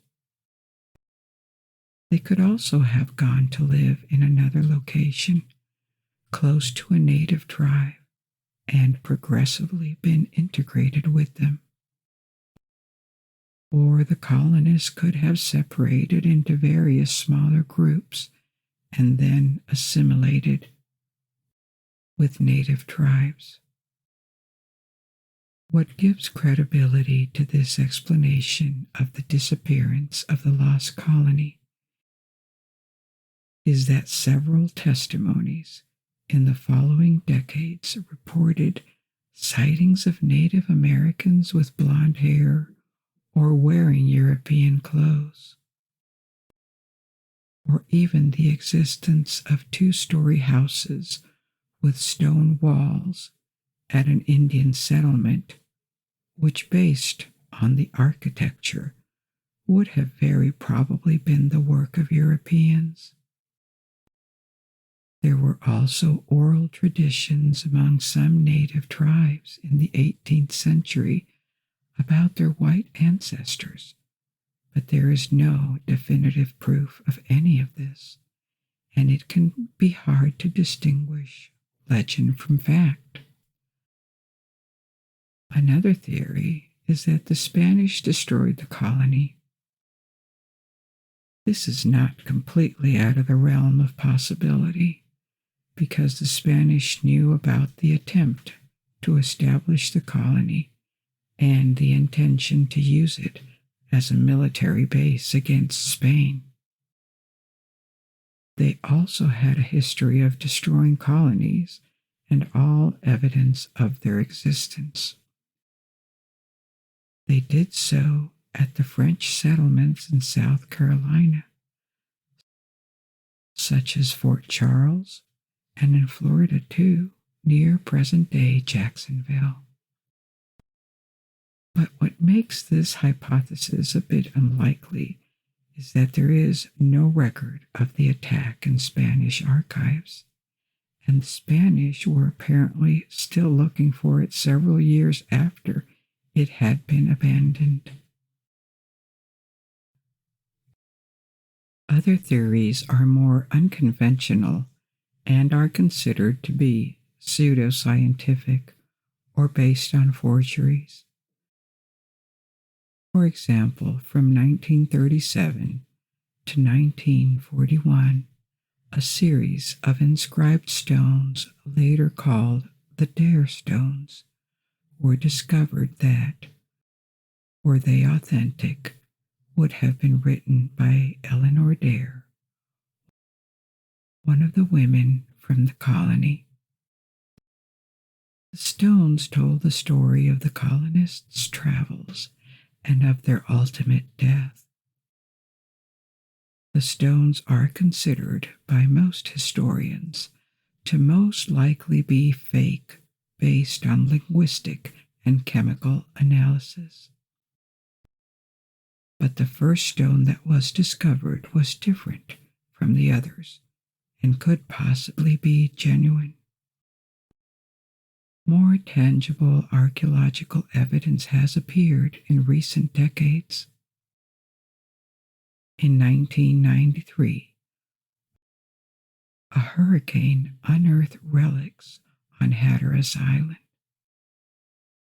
about 50 miles from the site of the Roanoke Colony, at the site of what was the ancient Croatoan capital.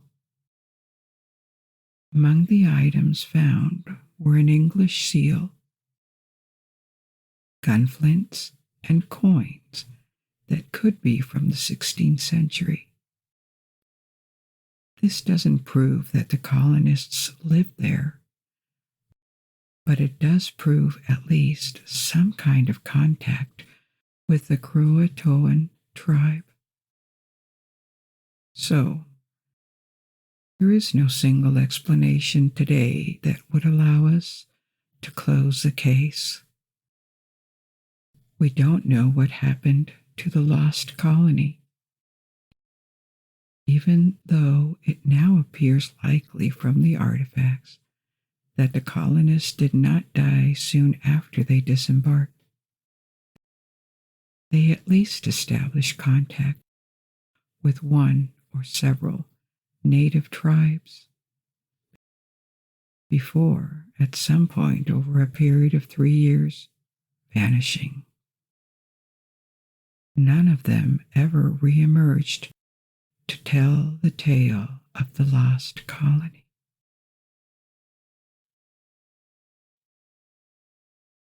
Our last story tonight will take us north to the icy waters of the Arctic Ocean. North of the northern boundary of Canada's boreal forest, where the trees disappear and the landscape turns to rock and ice. Since the arrival of Christopher Columbus in North America in 1492, in an attempt to travel to India or China via the West, Europeans have searched for a passage to Asia through the Americas. They found one in the south,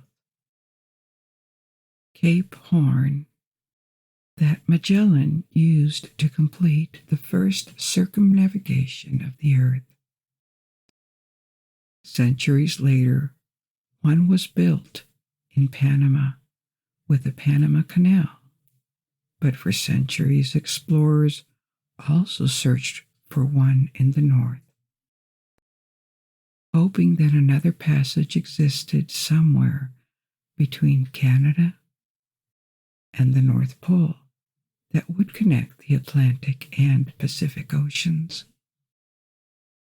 From the 15th to the 19th centuries, many expeditions were sent to the St. Lawrence River or along the northern shores of Canada's east coast to search for this mythical shortcut to the riches of Asia.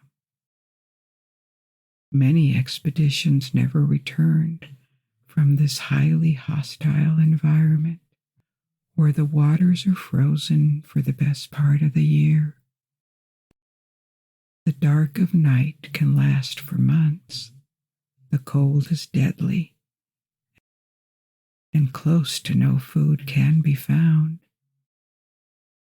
But none of these other lost expeditions caused as many fatalities nor as much public emotion as Franklin's expedition in 1845.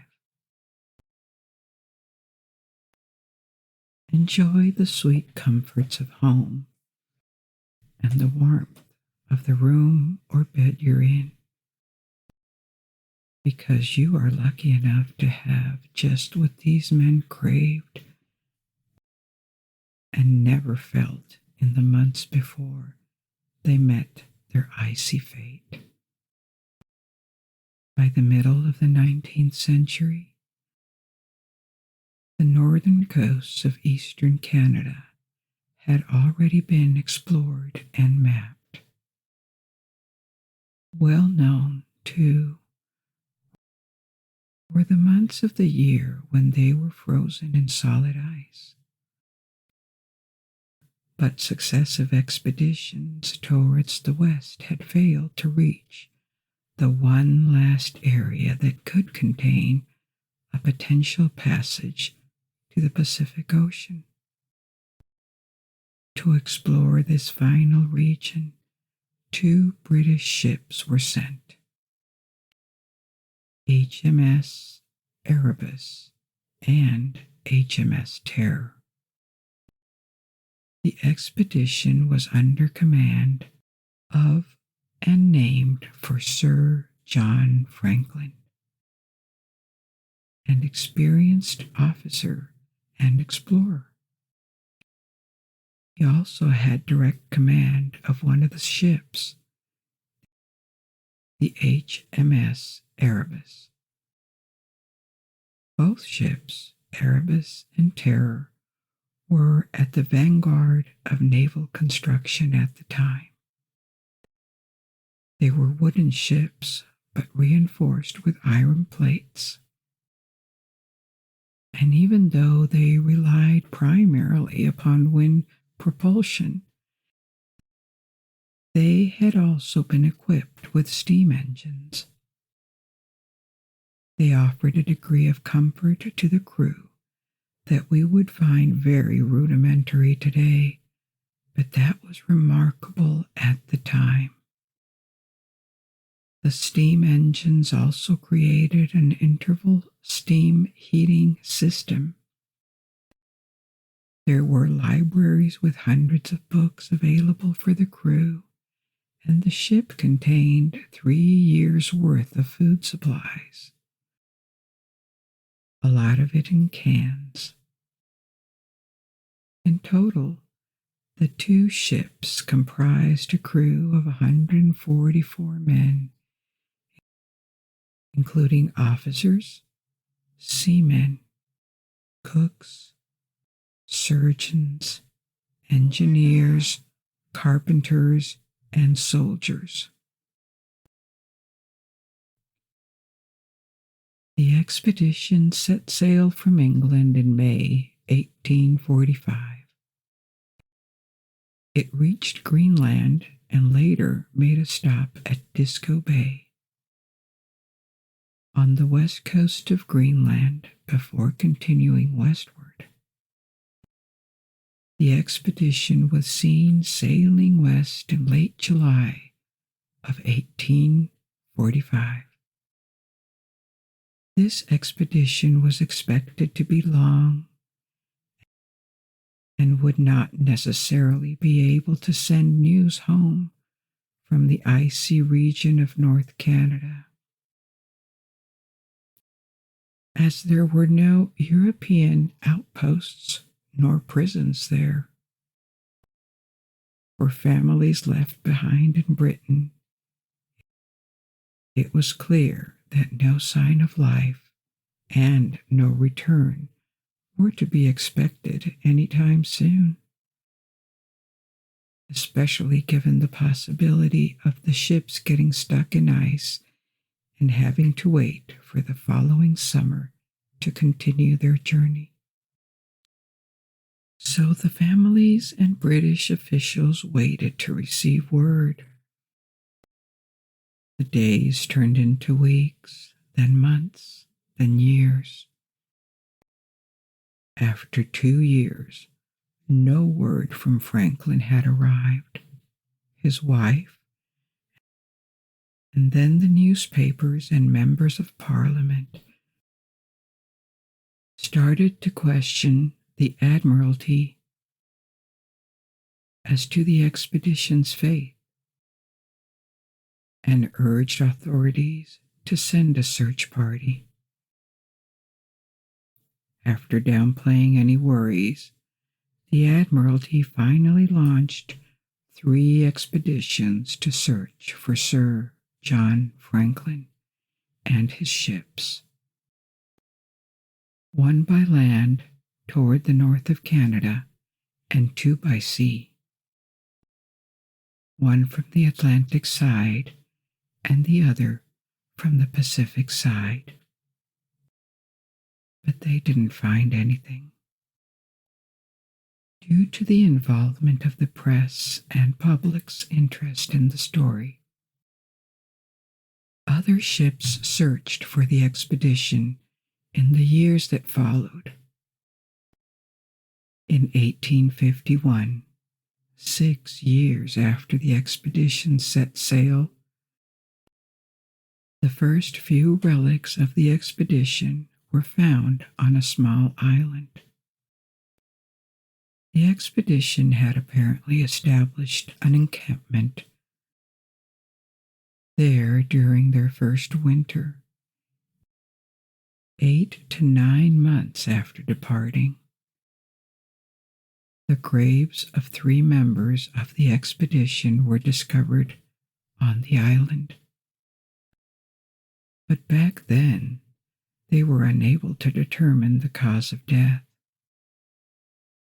In the 1850s, more evidence of the expedition's fate was discovered. Isolated individuals and small groups of Inuit people told travelers in search of the lost expedition that a group of 35 to 40 white men had died of starvation on the coast. Their testimonies included reports of cannibalism. In this archipelago north of Canada, the landscape is a desert of rocks in the summer and ice in the winter.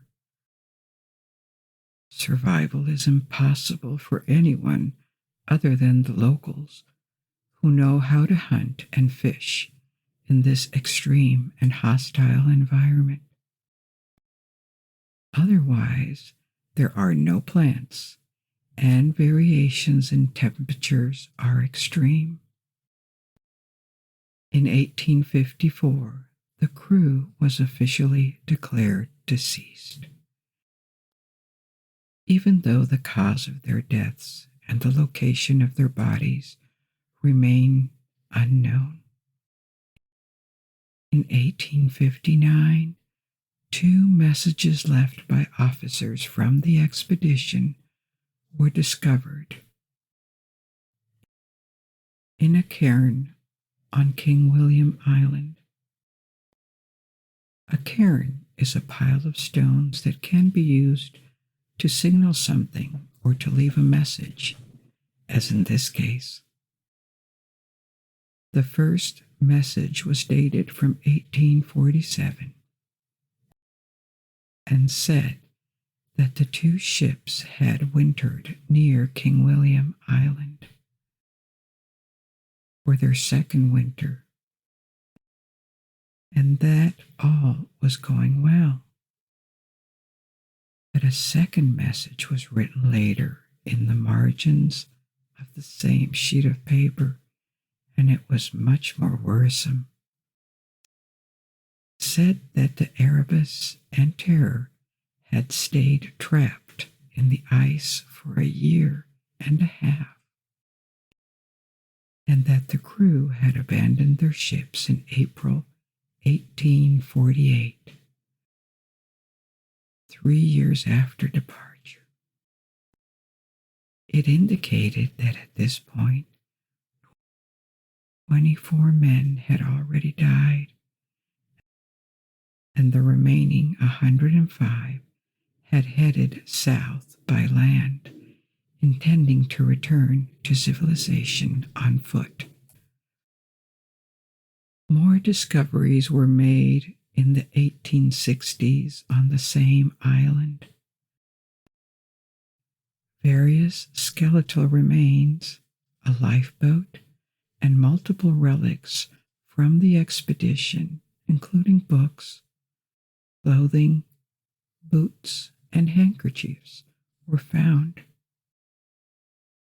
The last major expedition of the 19th century in search of the remains of the Franklin expedition took place in 1878. At this point, it was established that the entire crew had died a attempting to go south,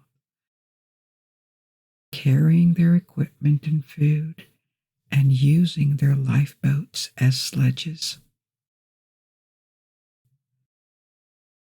The southernmost relics were found hundreds of miles south of where the ships had been abandoned, but still several hundred miles away from the nearest western outpost. It would be almost a century before another major expedition was launched to find a passage between the Atlantic and Pacific. New expeditions found additional human remains, which were then analyzed. The bones revealed a likely vitamin C deficiency, which is the cause of scurvy and was to be expected for a crew that had no access to vitamin C for several years. Additionally, a high level of lead was found in the bones, 10 times the normal amount, indicating probable lead poisoning. At least one likely cause of the lead poisoning was identified: the thousands of tins of food that the expedition brought along, which had been hastily produced and soldered with lead. The food inside the cans would have come into contact with the lead,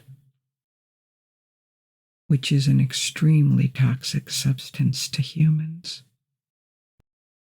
It is impossible for us to know how much lead poisoning contributed to the loss of the expedition, but it is likely at least the health of the entire crew would have been severely compromised due to their prolonged exposure to lead.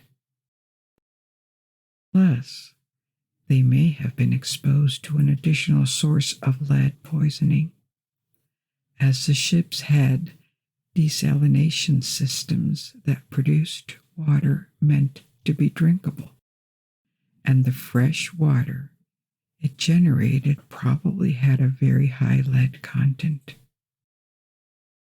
But what happened to their ships, to the HMS Erebus and HMS Terror? Their location remained unknown for more than 150 years, until the wreck of Erebus was finally discovered in 2014. It was found covered in just 36 feet of water, so not very deep.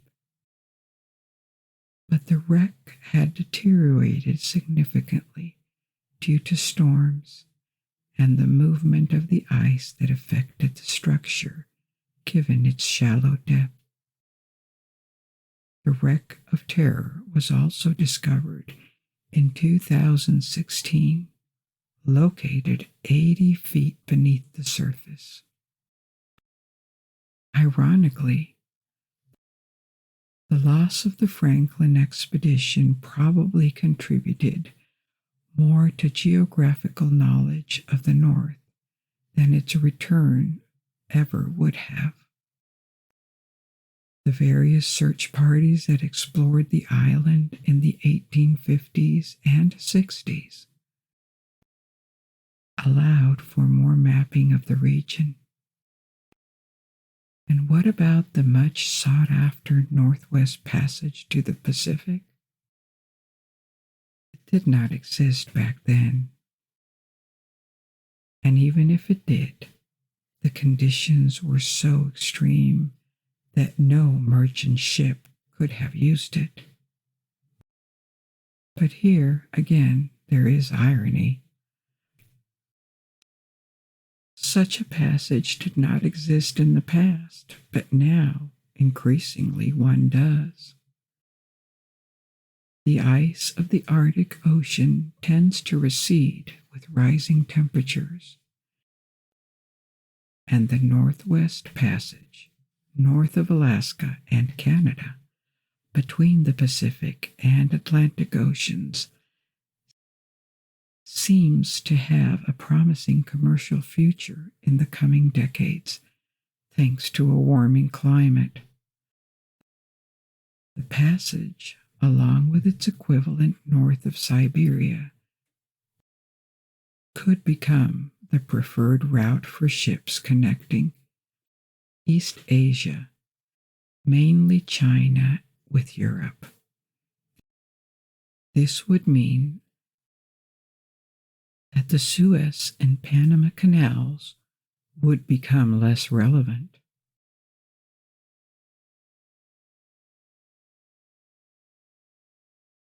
To entertain you tonight, I'm going to tell you about Bigfoot, or the Sasquatch, a well-known American cryptid. That is to say, a creature whose existence is neither proven nor acknowledged by the scientific community. Its origins lie in folklore and alleged sightings rather than the identification of specimens. Next, we will stay in America, but this time we will venture south to explore the story of the Bell Witch. There's no need for concern. None of these tales are frightening or horrific. As always, we'll enjoy unraveling these mysteries while attempting to approach them rationally, distinguishing between fact and speculation. As always, you do not need to watch the video to follow along. If you wish to, you may close your eyes and forget about any worries as we embark on this adventure together. Also, we just launched a Patreon page for those of you who wish and can support this project and get more of it. If you join, you will get various new things, like the possibility to listen to all episodes with or without background sounds, regular bonus episodes.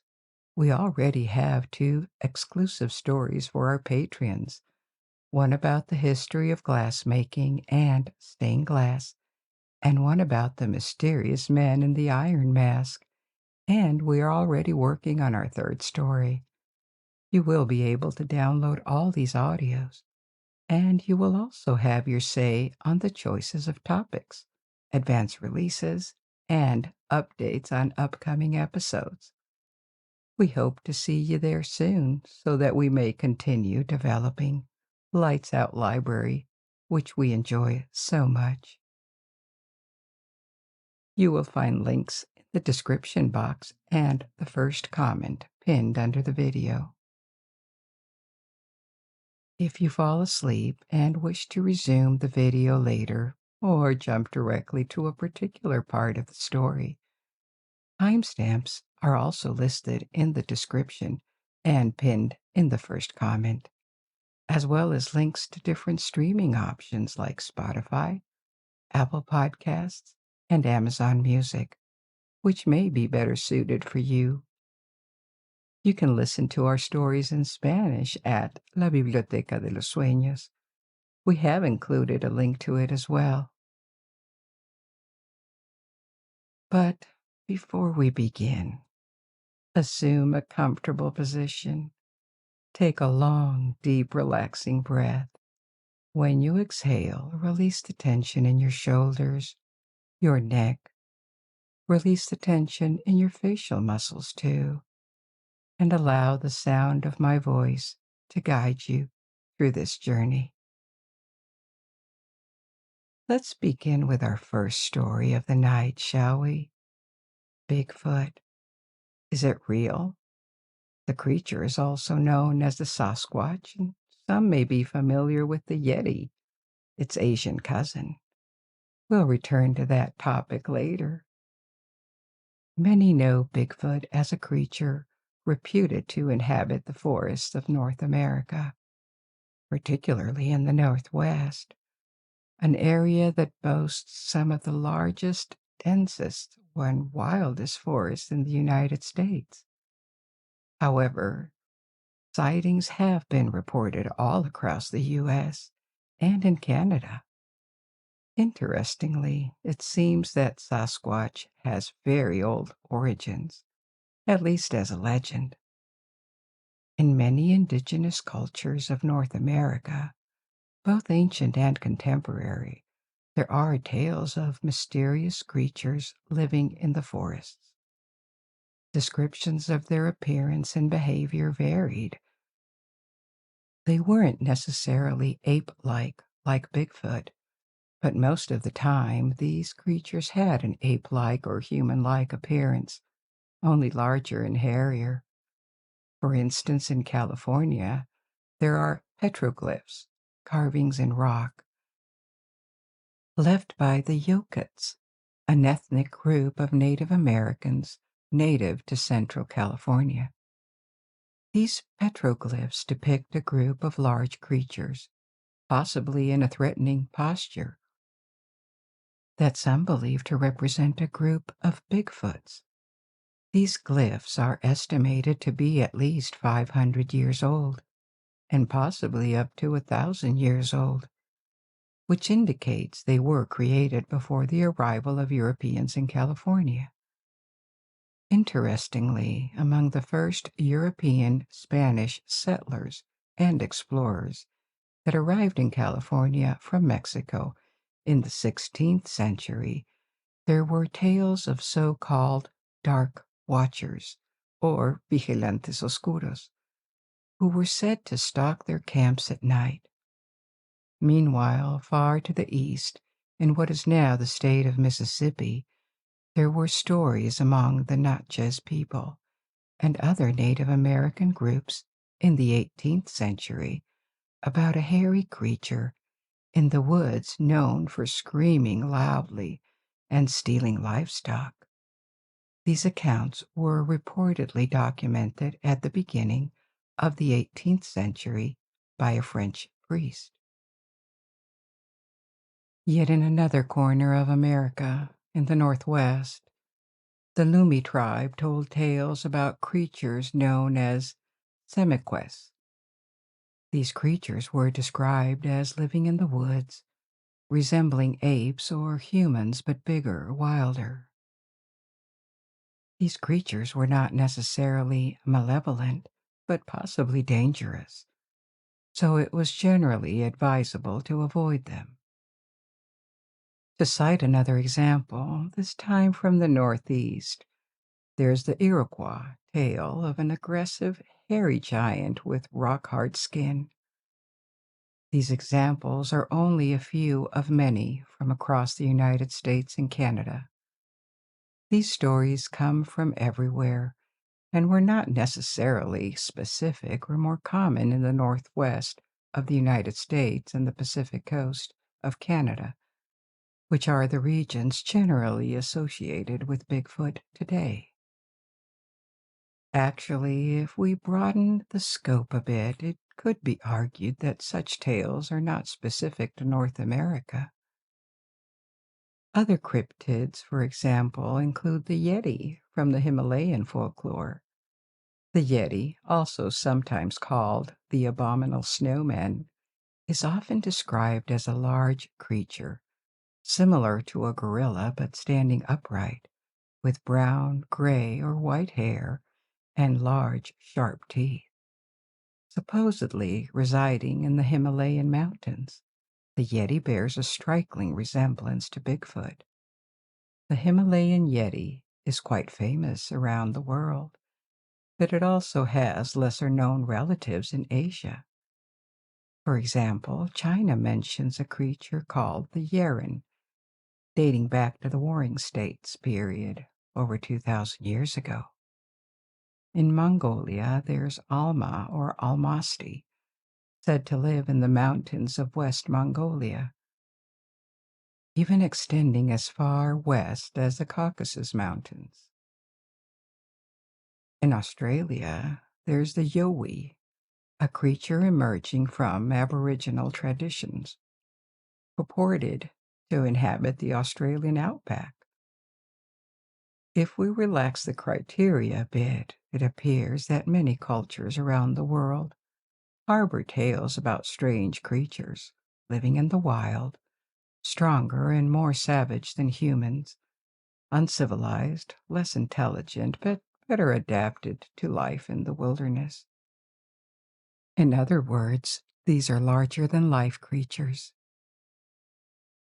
Some ethnologists speculate that such stories could spring from a human need, perhaps a need to imagine a wilder counterpart, or simply because quick and distant sightings of animals in forest or mountains were interpreted as humanoid creatures.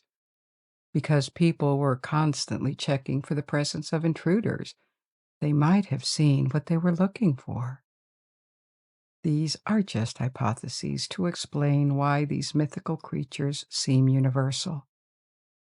Another theory is that since America was populated from Asia, perhaps these myths, possibly existing in Asia during prehistoric times, traveled with migrating populations to North America and then spread across the entire continent, both north and south.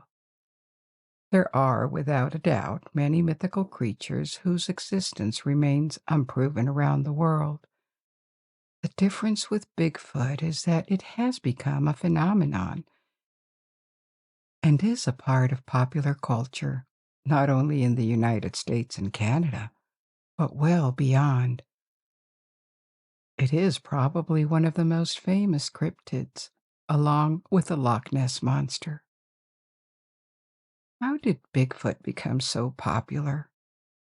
Primarily due to a tremendous number of alleged sightings, literally thousands in the 20th century alone, peaking in the 1970s, when Bigfoot was at the height of its popularity, although they have continued since. The creature transitioned from indigenous cultures to settler populations and eventually to all Americans through the 19th century. This transition happened both locally, between native and migrant communities, and nationally, as tales from Native Americans were collected, translated into English, and published as anecdotes and stories about the mysterious regions being settled. The public was never short of individuals claiming to have seen the enigmatic creature in the woods. At the time, the creature was not called Bigfoot. It had several names, or even went unnamed. One of the names used was Sasquatch, originating from the Salishan people in the northwest United States and the Canadian province of British Columbia. The name Bigfoot is much more recent, first appearing in 1958 and marking the rise in popularity of the creature in the 1960s and 70s. This name emerged in Northern California following an incident at a logging company. One day, a worker discovered a set of large, human-like footprints in the mud, roughly 16 inches long. That's about 40 centimeters. He shared his discovery with his co-workers, and several others claimed they too had seen similar tracks at previous job sites nearby. They also reported strange incidents, such as large, heavy objects being moved without explanation. Members of the logging company started using the term Bigfoot to describe this phenomenon, but they initially assumed someone, maybe even one of them, was simply playing a prank on the group. However, the appearance of the massive footprints persisted. Eventually, they contacted a reporter from a local newspaper. The unusual footprints seemed to sync well with the local tales of large, hairy men, so they relayed this to the journalist. A plaster cast was made of the footprints, and several articles were published in local newspapers, presenting the footprints as either a mystery or a possible prank. Soon, national press picked up on the story, and as a result, the term Bigfoot spread rapidly across America as a reference to a large, wild, and ape-like creature believed to inhabit the wilderness. This revelation resonated with numerous local tales, and the success was immediate. Bigfoot entered popular culture in the late 1950s and 60s. Actually, about one-third of the alleged sightings since then occurred in the American Northwest. Altogether, there have been thousands of reports. The remaining two-thirds come from all over the United States. Hundreds of them were in Pennsylvania, Texas, and various states in the Southeast. So even though Bigfoot is traditionally associated with northern states, and indeed Northern California, where the Bigfoot originated, the scope of the phenomenon is wider. It exists all across the U.S. and in parts of Canada. However, the creation story of the term Bigfoot doesn't end there. More than 40 years later, in 2002, the family of one of the deceased workers from the logging crew came forward and revealed that their father secretly made these large footprints with fake carved wooden feet, and he was responsible for the tracks. Therefore, it was a prank all along. However true or false, this revelation didn't significantly alter the public perception. Perhaps because these kinds of stories in the media fall somewhere between news, science, and entertainment. Exciting hypotheses that people take with a hefty dose of skepticism, but at the same time, they enjoy pondering the possibility of their authenticity. Now, unsurprisingly, zoologists and mainstream scientists in general are not impressed with the Bigfoot narratives. They've raised a number of objections and explanations that cannot be ignored. First, a single creature or animal cannot exist without a larger population for reproduction.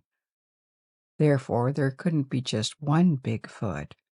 Instead, there would need to be at least dozens, or given the widespread location of the sightings, likely hundreds. This leads to the major point of disbelief.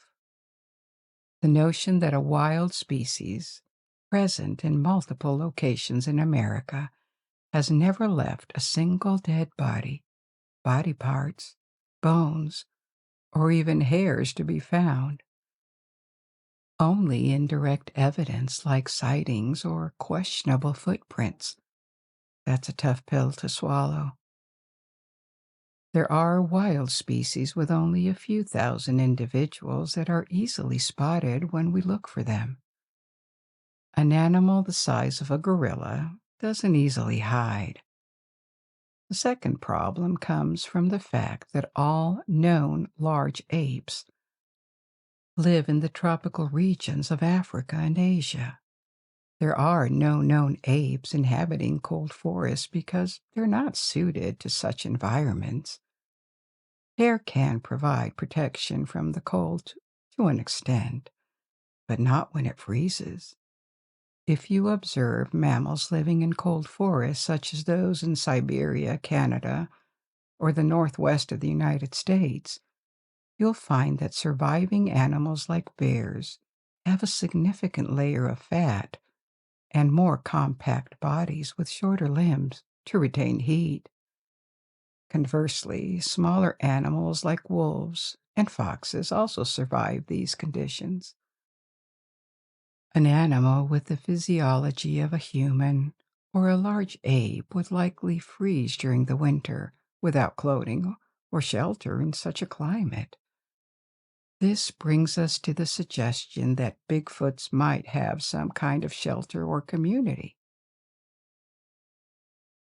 But the fact that none of these supposed shelters has ever been discovered makes this theory seem even more improbable. If they possess some level of social organization, an intriguing, perhaps even mind-blowing possibility is that Bigfoots could actually be members of the hominidae family, believed extinct, that somehow survived in North American forests. Hominidae is a family of primates, a clade, or taxon, representing a group of populations with a common ancestor. The members of this family include various subfamilies of apes and the genus Homo, of which we, Homo sapiens, are the only remaining species. Research about mankind and its origins has evolved constantly, especially in the past few decades with the discovery of numerous extinct hominids. The family tree of humanity, from an evolutionary perspective, is not at all stabilized. However, what is quite solid at this point is our shared origins with great apes such as gorillas, chimpanzees, and orangutans, our evolutionary cousins. The idea of man descending from apes, with or without a missing link between us, has been dismissed for a long time. Instead, different branches of hominids evolved from a common ancestor. Different subfamilies or genera, including Pongo, comprising orangutans, gorilla, Pan, including chimpanzees, and bonobos, and Homo. The Homo genus had plenty of species that are now extinct, like the famous Neanderthal, thought to have vanished just a few dozen thousand years ago, but many more have been identified. It's generally accepted that Homo sapiens is the only surviving representative of the Homo genus. However, due to the alleged physical appearance of Bigfoot, it has been suggested that it could belong to another such species like Paranthropus. Paranthropus is believed to have lived between 2.6 to 0.6 million years ago, suggesting they disappeared only 600,000 years ago. They had robust skulls shaped like gorillas and strong chewing muscles, leading to the theory that they were primarily herbivores. However, they could also have been general feeders. There is evidence suggesting the use of very basic bone tools and possibly even fire, although this is not proven. Social creatures, they like living in groups, but their cognitive abilities were probably lower than other Homo species that supplanted them. In physicality, they had large heads but not large bodies. Adult males weighed around 100 pounds. Apart from the size, they could vaguely fit the description of ape men with their forest-dwelling lifestyle, intermittent bipedal walking, and potentially omnivore diet. This discussion remains highly speculative since our knowledge of Paranthropus relies solely on fossilized bones and teeth. In this context, Bigfoot could simply be a species like Paranthropus, believed to be extinct, which now inhabits North American forests. Yet this hypothesis doesn't adequately address why such creatures would be so elusive, leaving no traces of their existence, such as dead bodies, remains, or even signs of settlements. all the Paranthropus's remains ever found were located in Africa, while signs of the occupation of America by members of the Homo family are merely tens of thousands of years old, not hundreds of thousands. It would be quite a surprise to discover that not only had African Homo representatives reached America way before the estimated date, but also managed to remain hidden in the forests of an industrialized nation like the United States. These forests, while wild, are often visited and explored by people, including hunters or those actively searching for Bigfoot. For these reasons, this hypothesis is broadly considered a curiosity rather than a seriously viable theory. That being said, it's nearly impossible to discount thousands of sightings or dismiss them all as pranks. Among the many testimonies collected over the years, there were certainly hoaxes.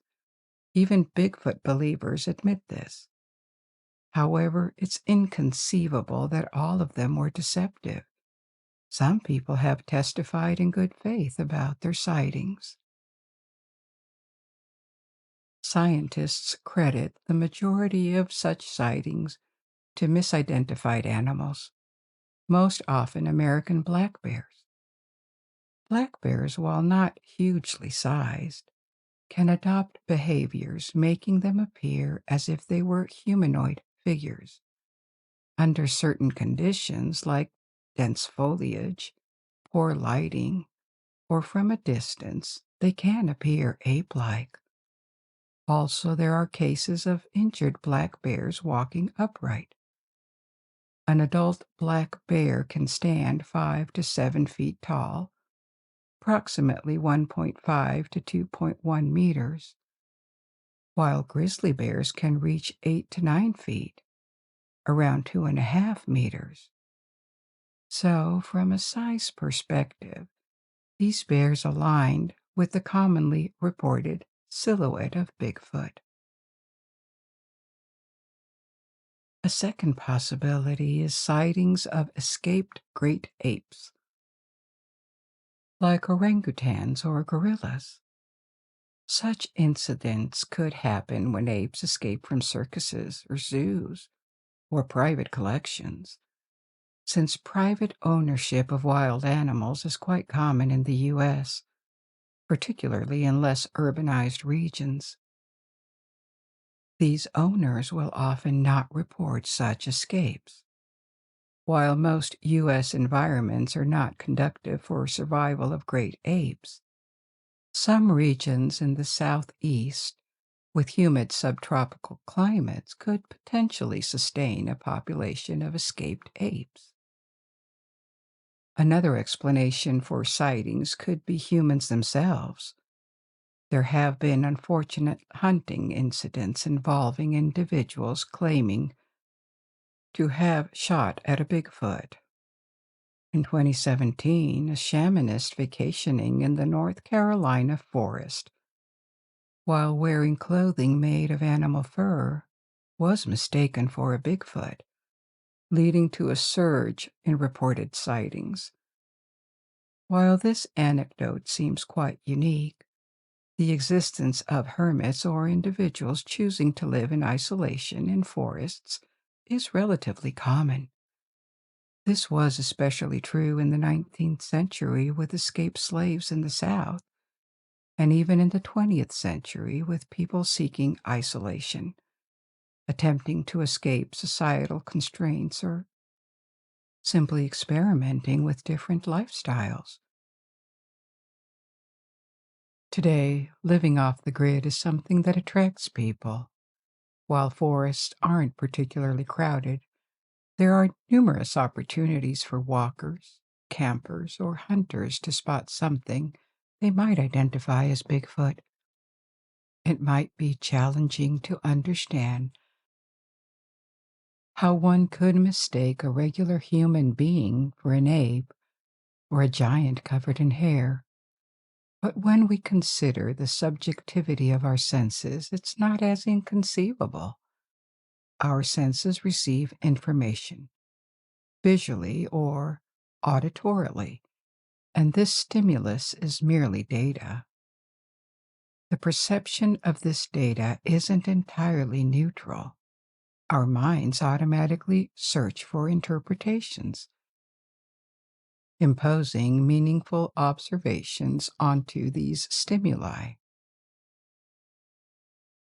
Pareidolia, a phenomenon characterized by the tendency to perceive something familiar, an object, a pattern, or meaning, where there isn't any, could explain this. This is why we often see faces, animals, or objects in cloud formations, or occasionally hear voices in random noise or music. If you experience this, rest assured that you're not going crazy. It's a well-known trick of the mind, and it could explain why many animal sightings are misinterpreted as encounters with Bigfoot. More generally, sightings of a mysterious phenomenon like this one can suddenly increase when people hear about them in the media. This can be attributed not only to heightened attention, but also to an unconscious trick of the mind that imposes meaningful interpretation on vague visual information or nebulous stimuli. Therefore, for all these reasons, most of the scientific community, and probably the majority of people, believe that Bigfoot is merely a modern myth. However, even though it might seem so, it's impossible to definitively prove that Bigfoot is just a myth. Regardless, the story undeniably holds a certain appeal.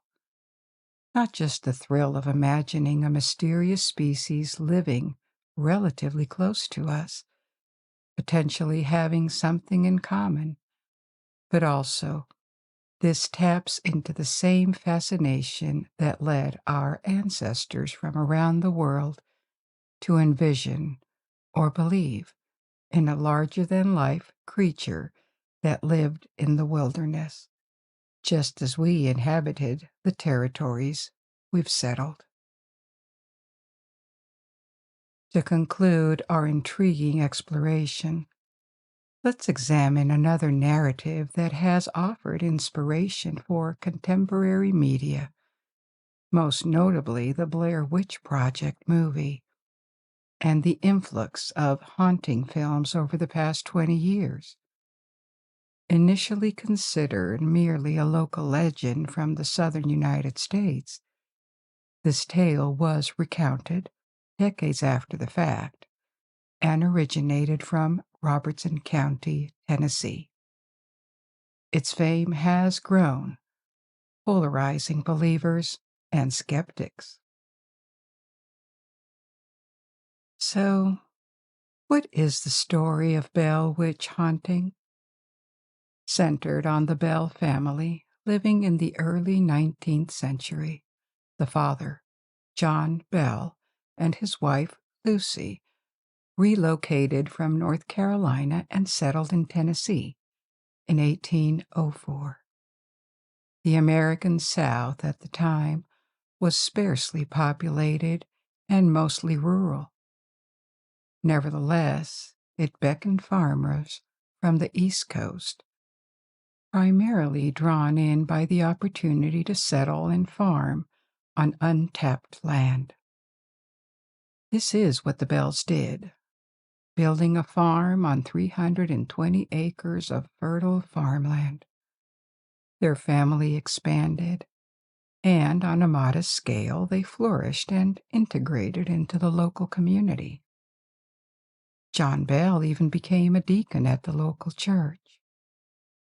They had several children, and despite living somewhat in isolation, almost practicing autarky for food, they were deemed respectable within their time and place.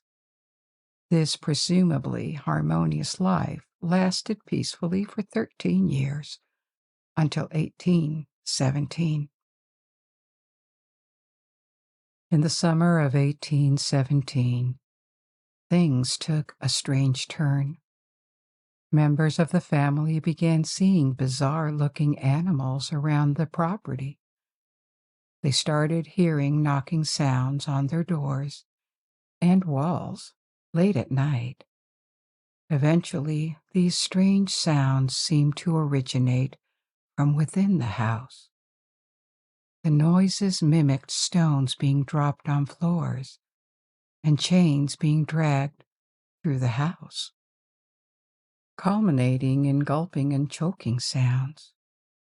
Due to the disconcerting and seemingly unchristian nature of these occurrences, they didn't discuss the problem for over a year. However, when it became intolerable, John Bell confided in their neighbors, the Johnsons. He invited them to spend the night at the Bells' house to witness the strange events, which the Johnsons did. The Johnsons convinced the Bells to speak out and tell the community what was happening. Accordingly, they did. A committee was formed and an investigation began. More and more people journeyed from miles away to bear witness to this unseen force terrorizing the Bell House.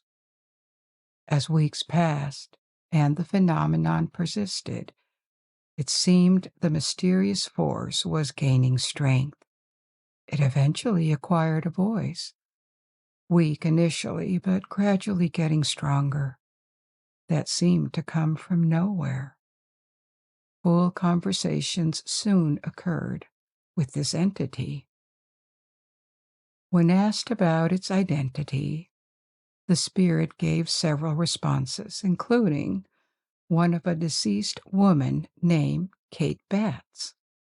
This name stuck, and in conversations, the entity, Kate, claimed the ability to reveal secrets about other households and appeared well-versed in the Bible, seemingly relishing religious debates.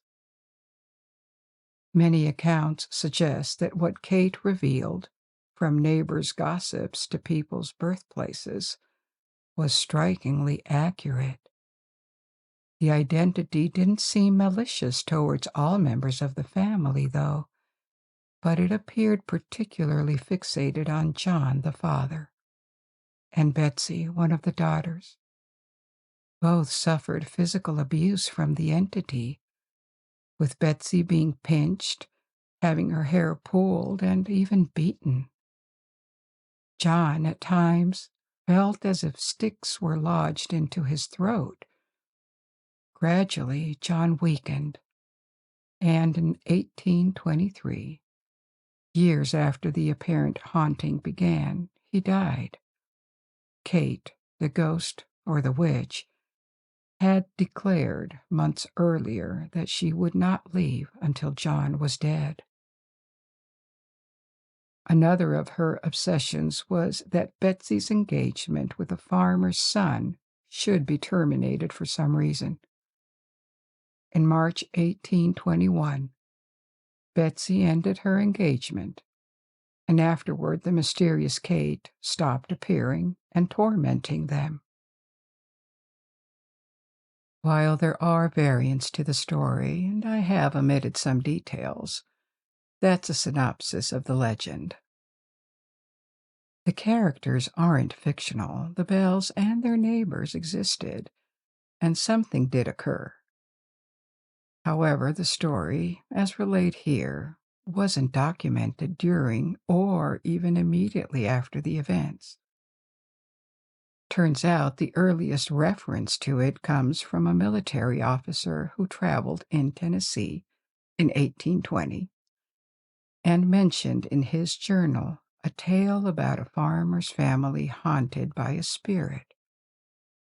This correlates with the dates, but lacks detail, and is merely a second-hand testimony.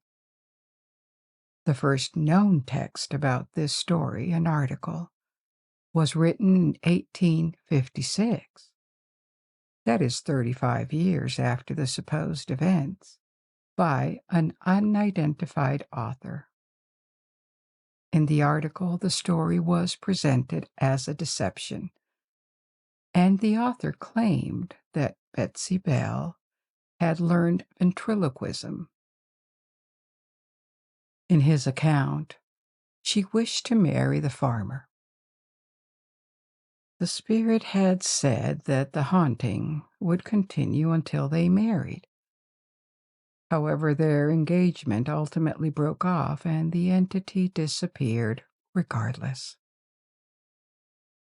This article was later retracted by at least one of the various newspapers that had published it, on the grounds that Betsy was too young to orchestrate such an elaborate deception, and that it wasn't fair to accuse her 35 years later without tangible proof.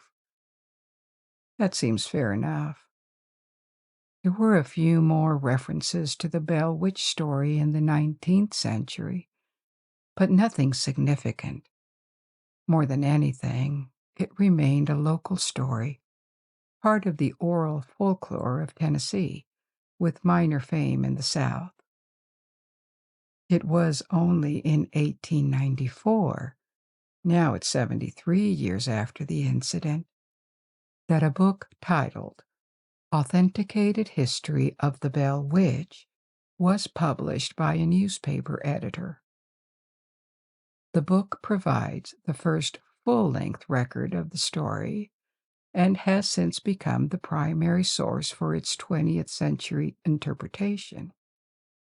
That's a clear issue, as the author had no first-hand witnesses and essentially had to work with two kinds of sources: the sparse second-hand written accounts from the 19th century and the oral tradition from the area where the Bells lived. Essentially, what he did was to transcribe the local legend as it was by the 1890s, possibly with exaggerations, and presented it as a historical account. This is why skeptics perceive it as a historical fiction or a deception rather than reliable witness testimony. It's at least an intriguing folklore tale that informs us about beliefs and stories that circulated in Tennessee during the 19th century. The truth is, it's difficult to either refute or defend this account. Aside from the fact that the Bells existed and very possibly experienced something unusual at their farm between 1817 and 1821, not much else is certain. At the time, at least, people believed in it. But there are too few elements to further speculate about what actually happened. We don't know the specific dynamics between the family members, if they could have been victims of a prank, if there were any enemies or conflicts in the community, or if anyone suffered from a mental condition. There's simply too much we don't know.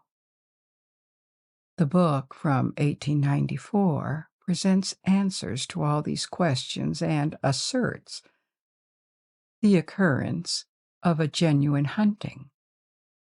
But its reliability depends on the reader's willingness to believe it, which is quite debatable. In the 20th century, rumors spread several times about the return of Kate, the witch. Various books were written, and occasional reports of strange sounds like rubbing noises and piano music from different locations in and around Robertson County surfaced. Nowadays, the site attracts tourists drawn by attractions that provide visitors with a thrill related to the legend. The Bell Witch Cave, one such attraction, does not directly appear in the haunting legend, but is loosely associated with it because it is located on land once thought to possess Bell family ownership.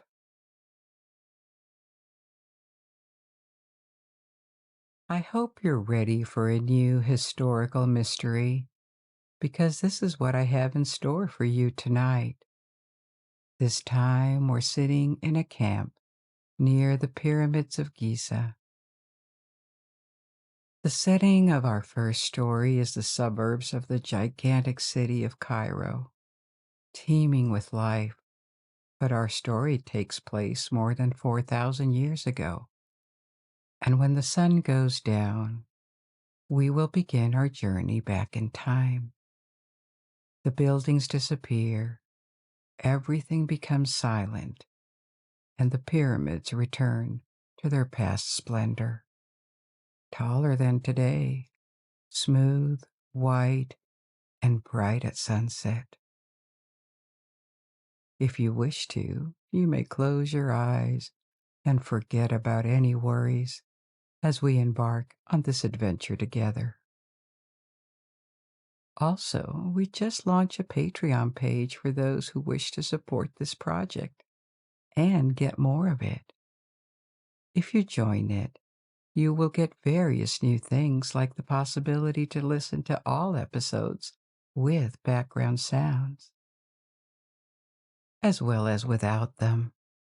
You will also get bonus episodes. The first one about the history of glassmaking and stained glass is already available there. You will be able to download all these audios, and you will also have your say on the choices of topics, advanced releases, and updates on upcoming episodes. We hope to see you there soon so that we may continue developing Lights Out Library, which we enjoy so much. You will find a link in the description of the podcast. But before we begin, assume a comfortable position. Take a long, deep, relaxing breath, and when you exhale, release the tension in your shoulders, your neck.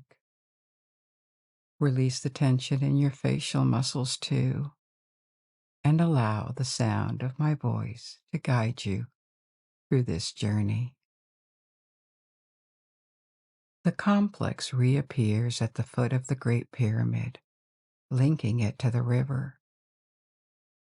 Apart from this, all we can see around us are the sands of ancient Egypt. We've arrived, so let's get started.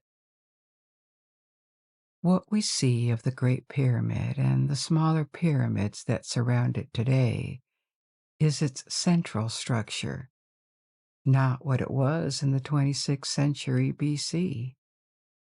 Back then, when it was brand new and for centuries, the pyramid was covered in a soft white limestone shell, making it not only shiny, but also taller than it is today.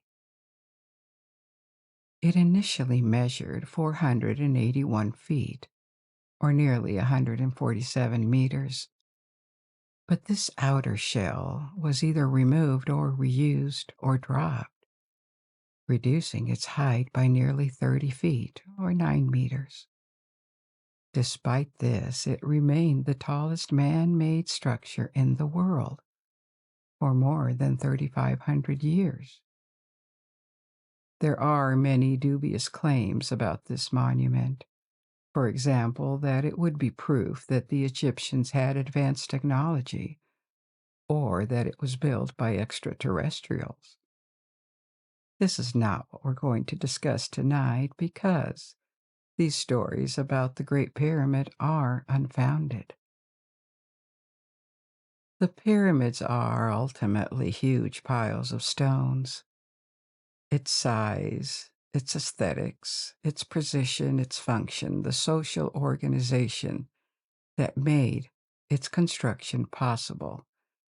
And these are all fascinating subjects, but still, they are nothing more than a pile of stones, No sign of advanced technology that would have surpassed what is attributed to the ancient Egyptians was found in or near them. The question is rather how a society of the 3rd millennium BC, equipped with only technical means that are now very rudimentary for us, how and why did they devote so much effort to building these monuments? How were blocks of this size cut, brought in, and put together so tightly, all by hand? Taken together, and despite the loss of mass of the Great Pyramid over centuries, these blocks represent 92 million cubic feet, or 2.6 million cubic meters. What were the challenges faced by architects and workers, and how did they build the pyramid? Here's what we're going to examine.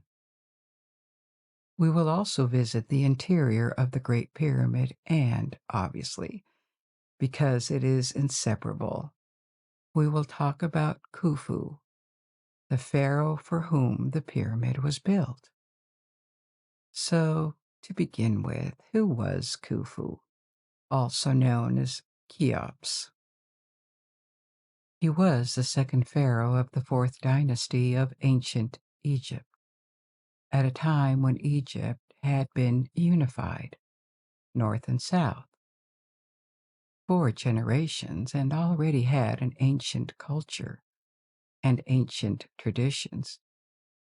But very few of the iconic monuments that represent this civilization today.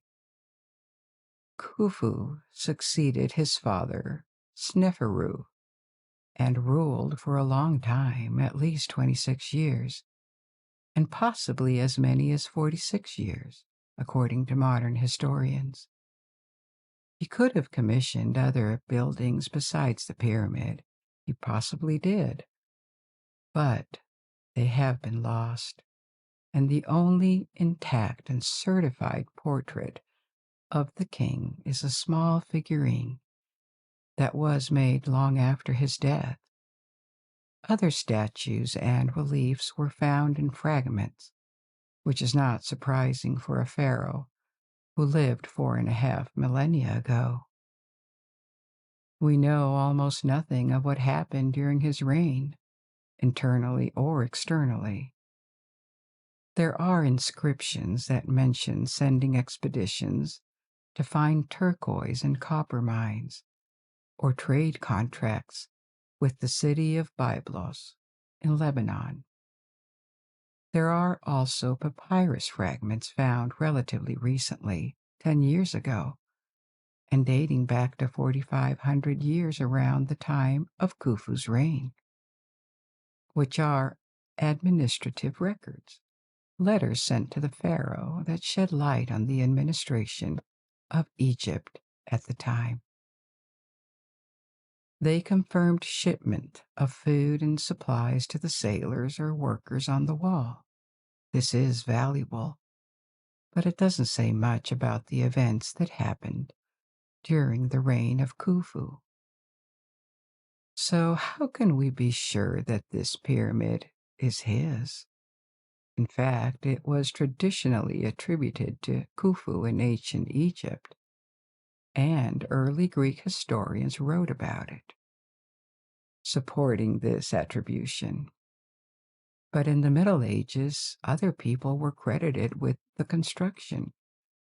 For example, Nimrod, a biblical figure described as a king in Mesopotamia, or King Sorid, a legendary king of medieval Coptic and Islamic rule.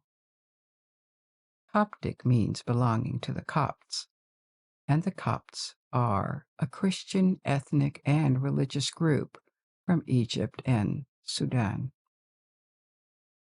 Thus, when the science of Egyptology was formed in the 19th century, it wasn't sure which pharaoh had built the pyramid. Between all these different claims and the absence of visible inscriptions on the pyramid itself, until 1837.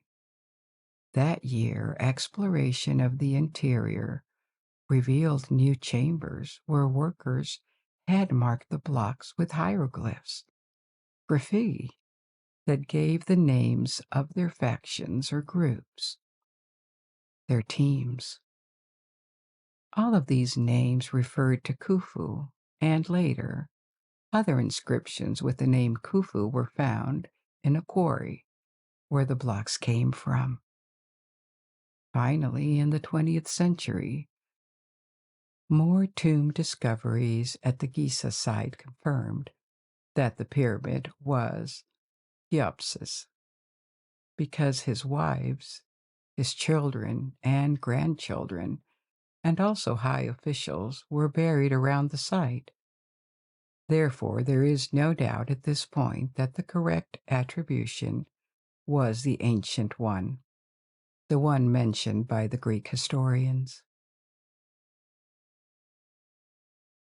It is now known where the stone blocks came from, how they were quarried and transported, and of course, that this pyramid was intended to serve as a tomb. But looking at all this in detail, there are still a lot of unknowns. So let's take a look at what these unknowns actually are. In total, the pyramid consists of about 2.3 million blocks. And on average, the blocks weigh more than 2 tons. They are made of different materials, different types of stone. The most common blocks are limestone, and most of them were quarried at Giza, just south of the pyramid. So they didn't need to travel far. It is believed that they were taken to the site and placed on some sort of sled. We'll talk in a minute about the construction techniques. But there were other materials as well, for example, the white roof of the pyramid, which was also made of limestone, but of a different type. These blocks came from another quarry about 6 miles south of the pyramid, and were probably transported by ship. We know this specifically because the papyrus scrolls from the 2013 discovery I mentioned earlier describe deliveries of limestone blocks and other building materials from this quarry to the Giza site in the last year of Khufu's reign. What is more impressive in terms of distance is the presence of hundreds of granite blocks that were transported from Aswan in southern Egypt to northern Giza. The distance was 900 kilometers or 560 miles, and the largest of these blocks weigh between 25 and 80 tons each. Granite is a very hard stone, and these large blocks were used to make different things inside the pyramid, including the roof of a room within the pyramid called the King's Chamber, which we will visit later, as well as other chambers above it, called the relief chambers, because their function was to distribute and support the weight of the blocks above them to prevent a collapse. The technique used to quarry granite and other stones is well documented. The Egyptians dug holes in the stones and inserted wooden wedges. They soaked the wood with water, and these wedges absorbed it. They expanded and broke pieces of stone that could be worked. This gave them rough blocks that they could then manually cut to refine, give them the requested dimensions, and polish them. But who worked in the quarries and at the pyramid site? A widespread belief in ancient times was that slave labor was used, but it was based more on the beliefs of foreigners, especially the Greeks, who practiced slavery on a large scale. The Egyptians did too, but They were never supporters of slavery, and that's another issue. But it's hard to distinguish between the various categories of forced and unpaid labor that existed in ancient Egypt.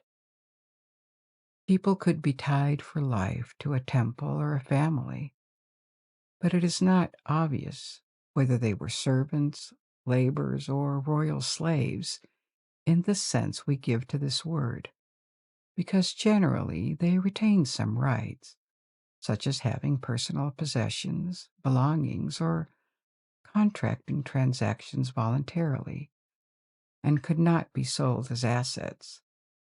Therefore, there were a variety of situations and rights. It evolved over time, but the only people with a status that corresponds to the modern definition of slavery were convicted people, who were stripped of their rights as punishment, or foreign captives from Nubia or the Middle East. What did exist on a large scale, however, was a system of forced labor. That is, forced labor for peasants. When they didn't need to work in the fields, they could be drafted into labor, or sometimes an army that served the pharaoh or local nobles. It is believed that most of the great Egyptian monuments were built like this by conscripted workers. So they left their villages for a few months and were sent to Giza or quarries to work there. They were fed and given shelter, and then they could return to their families. Their work was either a gift or an obligation to the pharaoh. Now, how many workers were needed? Because the question is, was it possible to cut more than 2 million blocks of stone in a period of about 27 years, the time it took to construct the pyramid?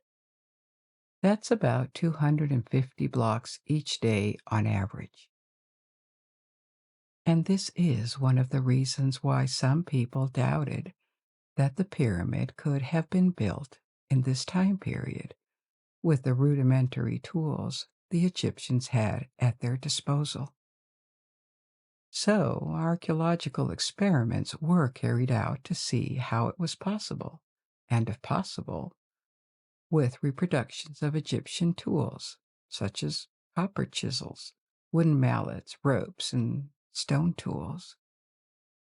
An experiment like this took place in 2017 in an abandoned quarry in Kiops, and it seems that with these tools and having gained a bit of experience in a few days, including in particular the discovery that was much easier when limestone was wet with water, 4 workers could extract a 2.5-ton block in less than a day.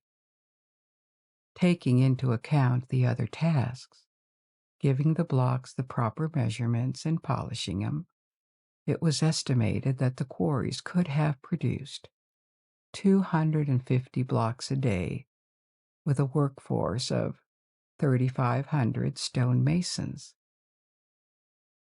Therefore, it was proven, because 3,500 men was far less than the labor force that a pharaoh of Egypt had at his disposal. Another study in 1999 estimated that assuming construction had lasted 27 years, the total project would have required an average workforce of about 13,000 people. For example, 3,000 to 4,000 in the quarries, and about 10,000 working in transportation and construction. There would have been peaks in construction activity between harvest seasons with up to 40,000 workers, and slower periods. But considering that Egypt in the 22nd century BC had a population of between 1 and 5 million inhabitants, this is another estimate given by Egyptologists, the mobilization of 40,000 workers at the time of maximum activity seems feasible. These experiments are very valuable because they respond to claims that the construction of the Great Pyramid was impossible with the numbers and means that the Egyptians had. People did the work of cutting blocks with the same tools, timed it, extrapolated it, and checked it. It was a huge and complicated task, but not impossible. Something that helped build a little faster is that only the visible outer blocks, or the blocks that make up the walls of the inner chambers, fit perfectly and are perfectly polished. The central blocks, which would be invisible once the pyramid was completed, were only roughly shaped, with debris inserted between larger gaps. In addition, mortar was used to fill the gaps and joints. Thus, only a minority of blocks, still tens of thousands, but not all, were carefully shaped and polished. The rest was still somewhat precise, but much rougher. Now, apart from the realization and assembly of so many heavy blocks, the pyramid is also an architectural challenge, a work of great precision. The four sides were almost exactly the same length, 756 feet, 230 meters. The angles are almost perfectly right, and the square that is the base of the pyramid was measured to have only a very minimal error of 12 arc seconds. That is almost nothing. The length of one side was exactly 440 cubits, an ancient unit of length used by the Egyptians and also by the Sumerians, which was based on the distance from the cubit to the middle finger. Of course, in construction, it was standardized, as were feet, because this distance varies between people. The slope of the pyramid was also almost perfect, and this slope was used on all smooth pyramids, such as those at Giza. So they look the same. They have exactly the same proportions. The Egyptians described slopes by counting the cubits. How much ran down a cubit of elevation? In the case of the pyramids, the slope, seen as perfect, was 14 to 11. This ratio equates to about 51 to 52 degrees of slope. The pyramid is also closely aligned with the cardinal points. The side faces geographically to the north, east, west, and south. Geographic rather than magnetic, because there is a small difference. Magnetic north is that given by a compass, pointing to the magnetic pole. Geographic north and other directions depend on the sun. The Egyptians had no knowledge of the magnetic pole or compasses, so for them the north was geographical, but the difference is very small. How could they achieve this near-perfect alignment with the cardinal points? There are no certainties here, but there are several theories. One of them is that they used a vertical rod to track their shadows throughout the day.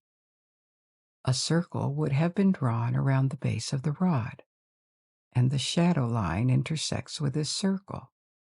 In this way, they could have obtained an east-west line and positioned north and south by drawing another line at right angles to it. Another possibility is that they followed the North Star, which then was used to indicate north and be almost perfectly fixed in the sky. Or perhaps they did so by tracking two other stars, Mizar and Kochab, which appeared in a vertical line on the horizon near the north in the middle of the 3rd millennium BC. In any case, they did it with one of those methods, and with great precision for the time. They probably solved other problems with that kind of simple but cunning method as well. For example, another hypothesis is that to make sure the base of the pyramid was perfectly flat, they may have filled the square with water and checked the level on either side, like some sort of giant bubble level. All this shows that, as simple as the form was, the construction of the pyramid was also an engineering project. It wasn't just about stacking blocks. It required calculations, anticipation, and the location of the building was full of meaning to the Egyptians. Perhaps the most important question of all is, how did these large, heavy blocks get to the top? Obviously, there were no cranes or motors, so it had to be built entirely by hand, by pulling or pushing the blocks. In fact, the blocks placed higher up in the structure are smaller, not as thick, and somewhat lighter than the blocks near the base, but they still weighed hundreds of pounds or kilograms. The pyramids of the Fourth Dynasty, which include the pyramids of Giza and the smaller ones, were built by the successors of Khufu. These pyramids are made entirely of stone blocks, but later, during the Middle Kingdom in the second millennium BC, techniques changed, and most of the pyramids were made internally of mud bricks. And this mountain of bricks was encased in a polished limestone veneer. So externally they looked the same, but they also didn't stand the test of time. The carcass fell off or was taken away, and the bricks deteriorated. This is why the later pyramids look older or more damaged than the pyramids at Giza, because they weren't as strong internally. Aside from the blocks, the Great Pyramid required a lot of debris to fill in the gaps between the blocks, as I said before. They were crudely cut when they weren't visible. This rubble fill has almost no binding properties, but the construction needed to be stabilized. It also required a large amount of gypsum mortar, thousands of tons, and this could be one of the reasons why the construction of such large pyramids did not last. The plaster had to be dehydrated by heating, which required enormous amounts of wood. Some Egyptologists have suggested that the construction of the pyramids of Giza and some other earlier pyramids might have stripped Egypt of almost all of its forests. Wood was never abundant in Egypt. It is possible that the construction of these great stone pyramids was halted simply because there wasn't enough wood left to continue, or because it became obviously irresponsible. Returning to the question of how the blocks were moved to the superstructure, there is no known precise historical or archaeological evidence that definitively resolves the question. Therefore, all we have are hypotheses that are possibilities backed up by what we know of the capabilities of the Egyptians, but certainties are not. The most sustainable of the methods of lifting the blocks seems to be ramps, because the slope of the pyramid is too steep to pull or push the blocks up. There is archaeological evidence that ramps were used, but only evidence of small ramps or sloping causeways, something that could not explain the method of construction. One of the first hypotheses was that a large straight ramp was built by stacking earth, and then it was raised by stacking more as the pyramid climbed. but it was discredited on functional grounds because its mass would have been almost identical to that of the pyramid itself. That would have involved a huge labor cost to build it first and then remove it entirely. And it would be hard to imagine that it left no trace, because miles around the site of Giza, there was only sand and rock. So how do you build and remove such a massive ramp with that? Even though a single large ramp isn't technically impossible, most experts rule it out. That's the heart of the mystery surrounding the construction of the pyramid, because all other options have their problems. They include zigzagging ramps supported by the structure or spinal ramps to the top. Again, these are possible, but how do you make them stick to the structure? And is it really optimal to have these very heavy blocks spiral around the structure and ultimately cover a long distance, when an average of 200 to 300 blocks per day needs to be added for 27 years? It is documented that the blocks could have traveled significant distance on sleds. They were pooled with water to lubricate the surface and make it easier.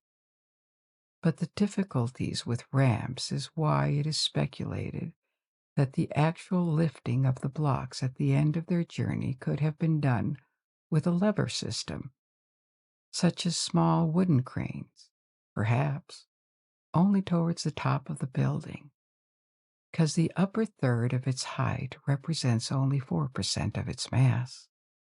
In that case, a lever system for the higher parts could have been supplemented by ramps for the lower levels.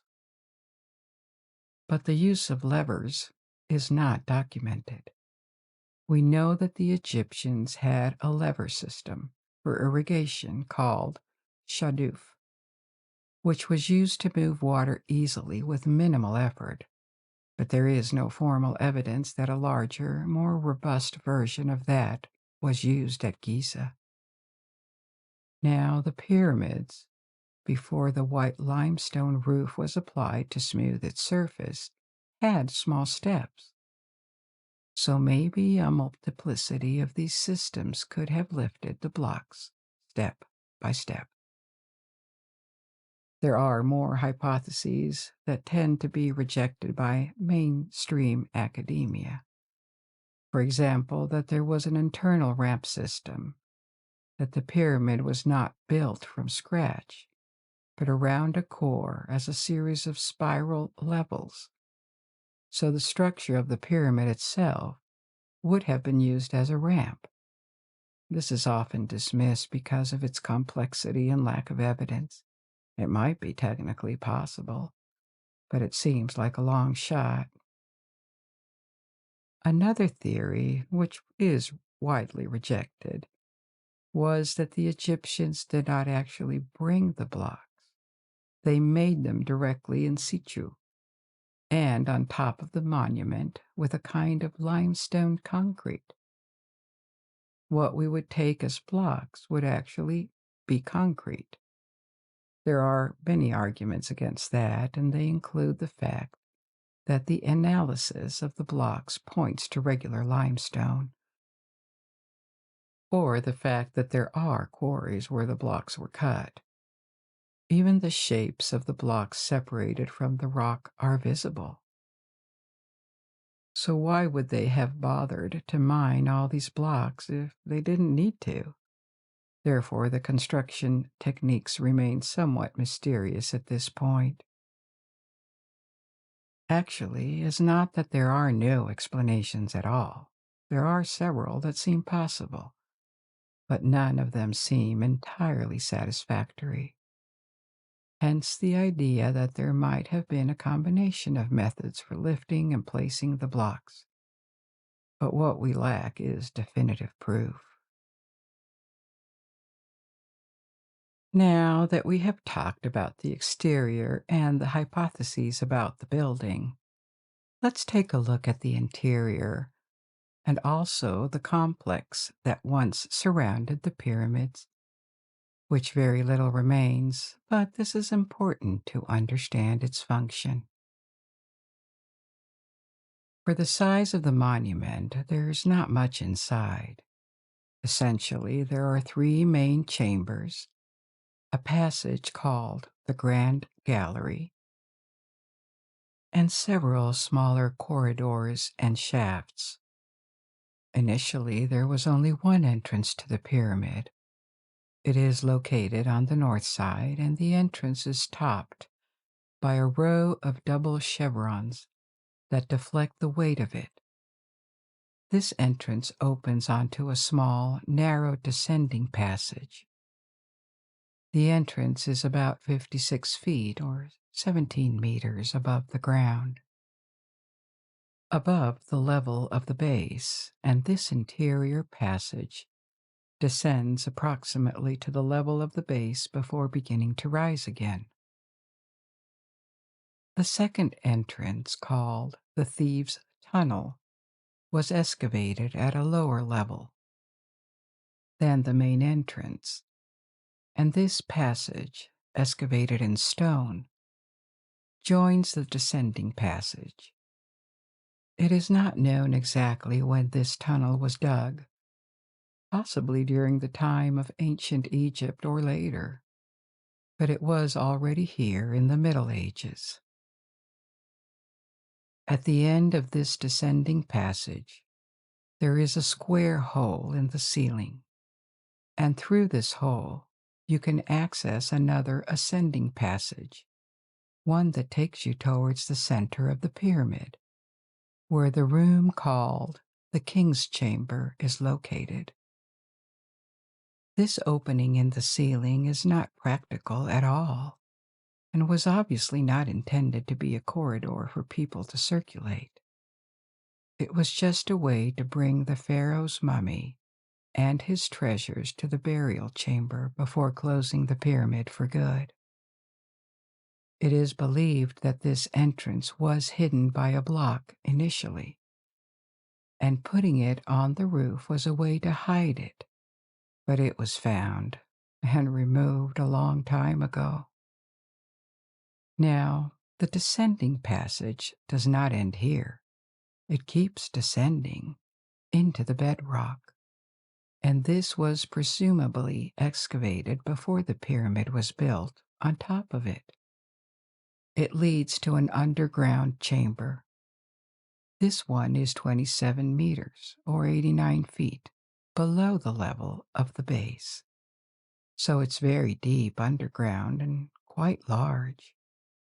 It is rectangular and measures approximately 27 feet by 46 feet, or 8 by 14 meters, with an approximate height of 4 meters, 13 feet. This size contrasts with other chambers and, even more so, with all the corridors and passageways, which are very narrow. This wasn't necessarily a choice. The weight of the pyramid is such that you can't have large voids inside. But in this underground chamber, deep in the bedrock, it was possible. The exact function of this underground chamber is unknown. If there was anything here, it was removed a long time ago, because this chamber was already well known in ancient times. Greek authors such as Herodotus mentioned it, and it was already empty back then.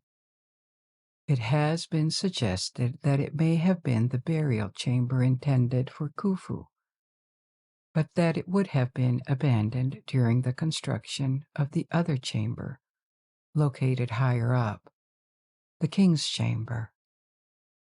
So, going back to where the ascending passage began, if we take it at about 130 feet away, that is 40 meters, moving up inside the pyramid, we get to a point where we can keep going and enter a narrow but very high gallery called the Grand Gallery, or we can take a horizontal passage.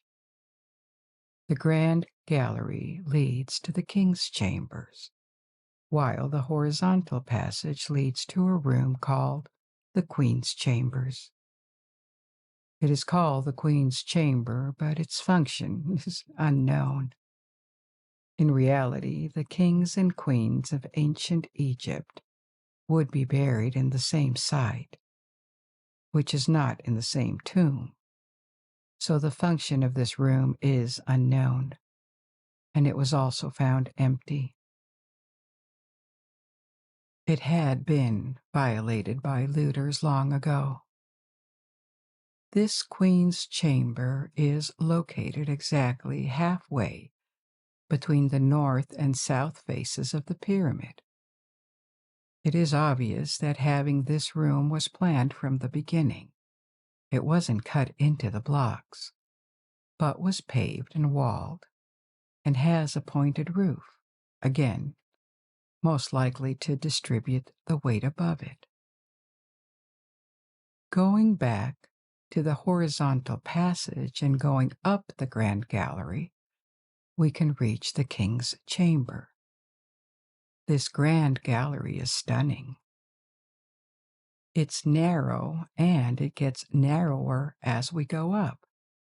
Its width decreases from 7 feet or 2 meters at the beginning to only 3.5 feet or 1 meter at the end.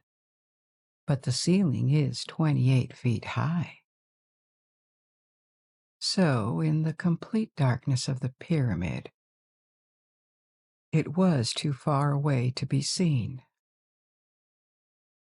At the end of the gallery is the last line of defense of the King's Chamber, an antechamber that was designed to house portcullis blocking stones. 3 large granite stones, gates, were placed in grooves and dropped, supposedly after the pharaoh was buried. The stones were thick, about 20 inches or 50 centimeters thick each. But obviously they weren't enough because they could still be destroyed, and they were. In addition, the antechamber had a design flaw. A space was left above these large stones, between its top and the ceiling, so that they could be circumvented, except for the last one. Crossing the antechamber, we finally reach the King's Chamber, which is located approximately halfway between the base and the top of the pyramid. It was found empty, with only a broken stone sarcophagus where the mummy of Khufu was supposedly once placed, probably surrounded by the artifacts and treasures that would accompany him in the afterlife, but it was all looted long ago, during antiquity. Above the roof of the King's Chamber, there are 5 compartments that were presumably meant to safeguard the King's Chamber from the possibility of the roof collapsing. This is why these compartments were called relief chambers. It is in these compartments that graffiti left by workers was discovered in the 19th century, helping to attribute the pyramid to Cheops. I mentioned before that after Khufu, the size of the pyramids decreased. The rest of the Giza site, which has 3 main pyramids and smaller ones, was approximately built over about a century. However, the others are smaller, and after the 4th dynasty, the size of the pyramids decreased. These stone block cores were replaced by bricks.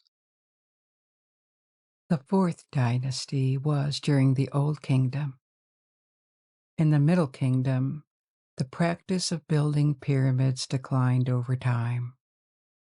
During the New Kingdom, in its second millennium BC, the second half of the millennium, pharaohs and nobles preferred to be buried in underground tombs that still required work, but nothing like the effort of building a pyramid like Khufu's. So, why did they stop building pyramids? There may not be a single reason, but it is likely that this practice had become unsustainable for Egypt as a country and as a society, possibly for ecological reasons. I mentioned earlier that the consumption of wood, especially as fuel for making mortar, was huge in a country with little wood. It could also be for social reasons.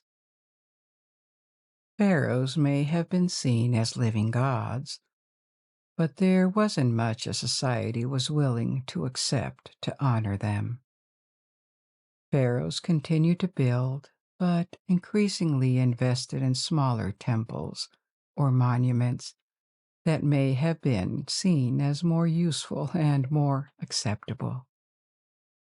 In any case, there was also a temple associated with the pyramid, presumably dedicated to the cult of Khufu after his death. It was located on the east side of the pyramid and has almost completely disappeared.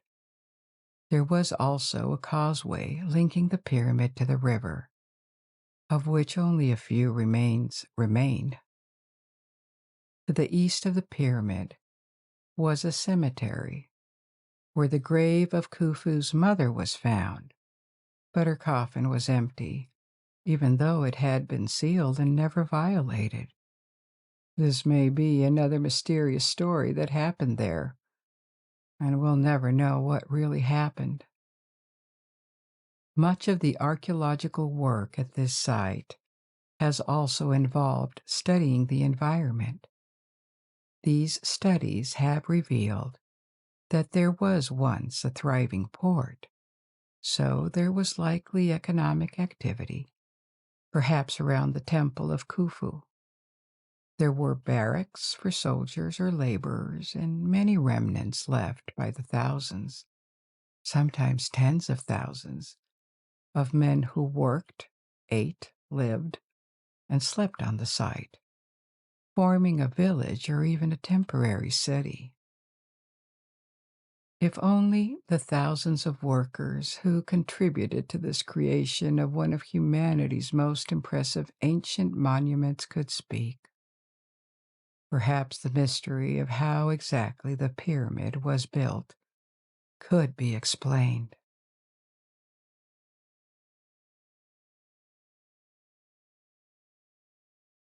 Tonight, we are going to delve into archaeology and explore the ancient Maya cities hidden in the tropical forest of Central America.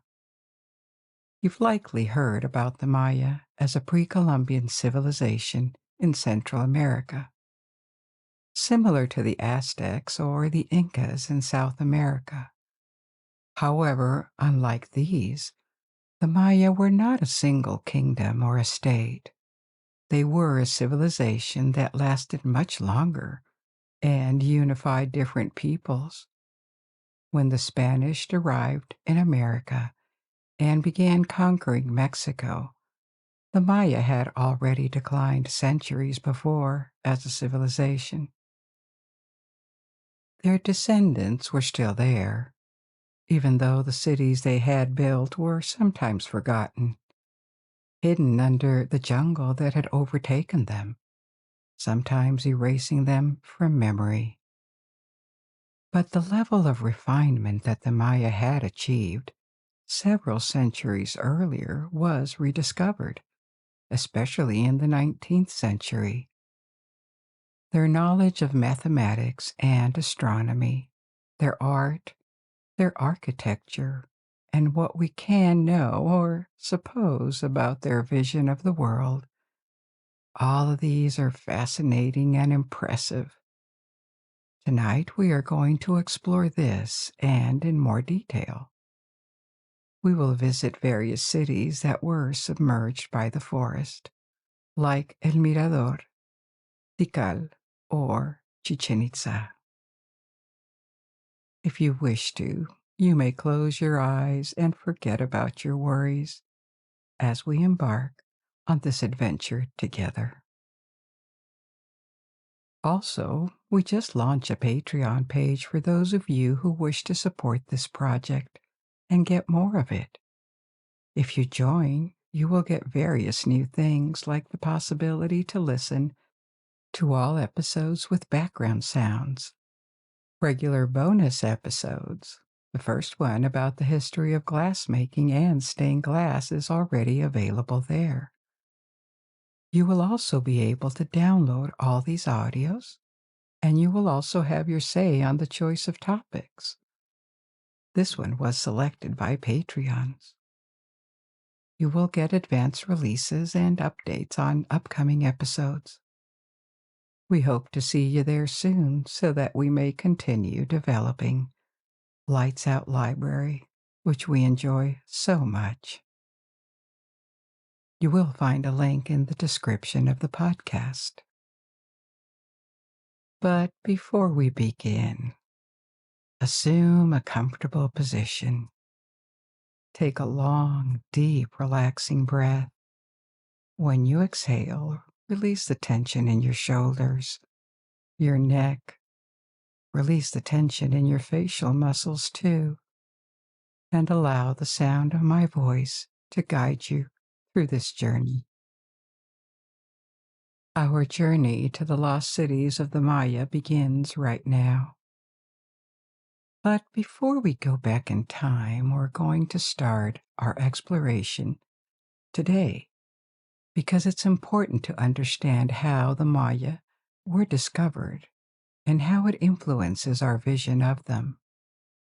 The Maya were never a single people with a common sense of identity, like, for example, the ancient Egyptians or the ancient Greeks. Maya is a modern collective term given to the peoples who lived in the region where the civilization flourished. But they never considered themselves a single population, and differences remained between these peoples, as far as we know. But we are going to see that a lot remains unknown when it comes to the Maya. There was not a single state in the region, like an empire, that would have unified different peoples. It is more like the ancient Greeks, the Phoenicians, or the Etruscans, to take references from antiquity. Maya people and cities had civilizations in common. They knew each other, they traded, they went to war, and they engaged in diplomacy, but it doesn't mean they were unified under the same ruler. The region where they lived consists of the south of Mexico, all of Guatemala and Belize, and parts of Honduras and El Salvador. In this Maya area, there is a diversity of landscapes. The climate is tropical, but there are plains, forests, and even mountains. A big part of the area is the Yucatan Peninsula, which is, for the most part, a vast plain with hills. Some parts are densely forested.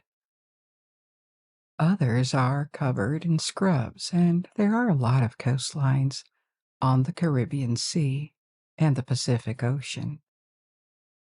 This area is part of a larger region called Mesoamerica. Meso means in the middle or in between. However, Mesoamerica is a different concept from Central America, even though it covers broadly the same area. Mesoamerica is a region, but it is mainly a cultural or civilizational area, and the term is used by archaeologists and historians. It is considered a cradle of civilization, like others around the world. The cradle of civilization is a location where advanced civilizations have emerged independently. It doesn't mean that they had absolutely no contact with the rest of the world, but they had their autonomy. They did not replicate the cultural heritage from another part of the world. It is generally agreed that the region known as the Fertile Crescent, from Mesopotamia to Egypt, is one such cradle of civilization, as are ancient China and ancient India. Mesoamerica is another instance where, for several thousand years, different peoples have risen, adopted cultural traits and technical knowledge, which they developed and transmitted.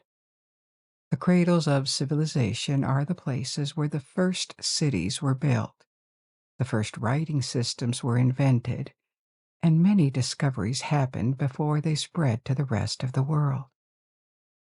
However, it is never obvious what constitutes a civilization. The concept always contains an element of subjectivity.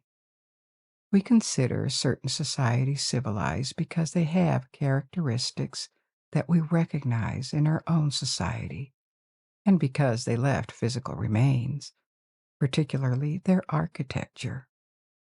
When there are no physical remains, buildings, or writings, we tend to not recognize the existence of a civilization, and understandably so, because there is not much to study in that case. But let's bear in mind that the term civilization is not obvious and contains a part of judgment.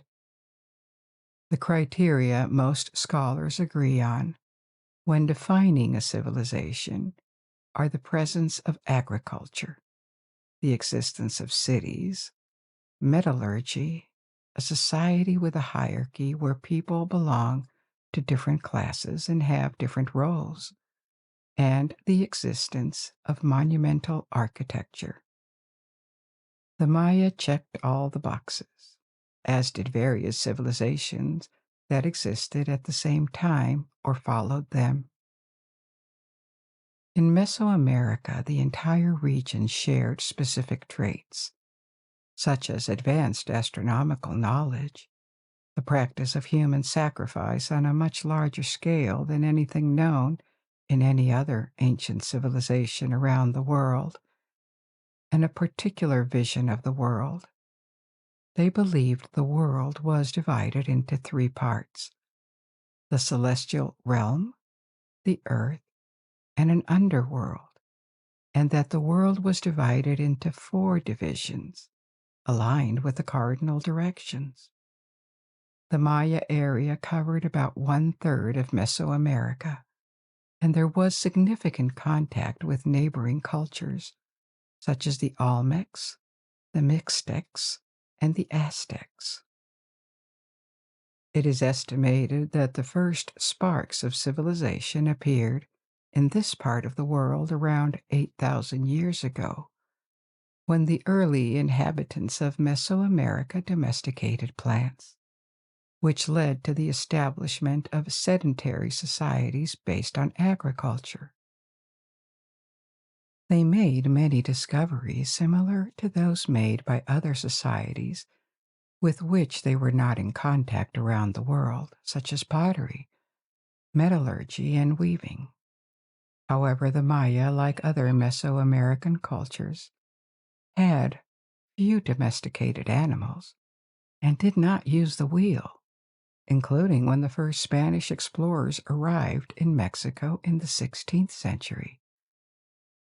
They found societies that had reached a relatively high level of technical knowledge, maybe similar to that of the late Roman Empire, but all transport was still made by boat or by foot, and there were no horses. Actually, there had been horses in America several thousand years ago, but they went extinct and were then reintroduced to America by the Europeans.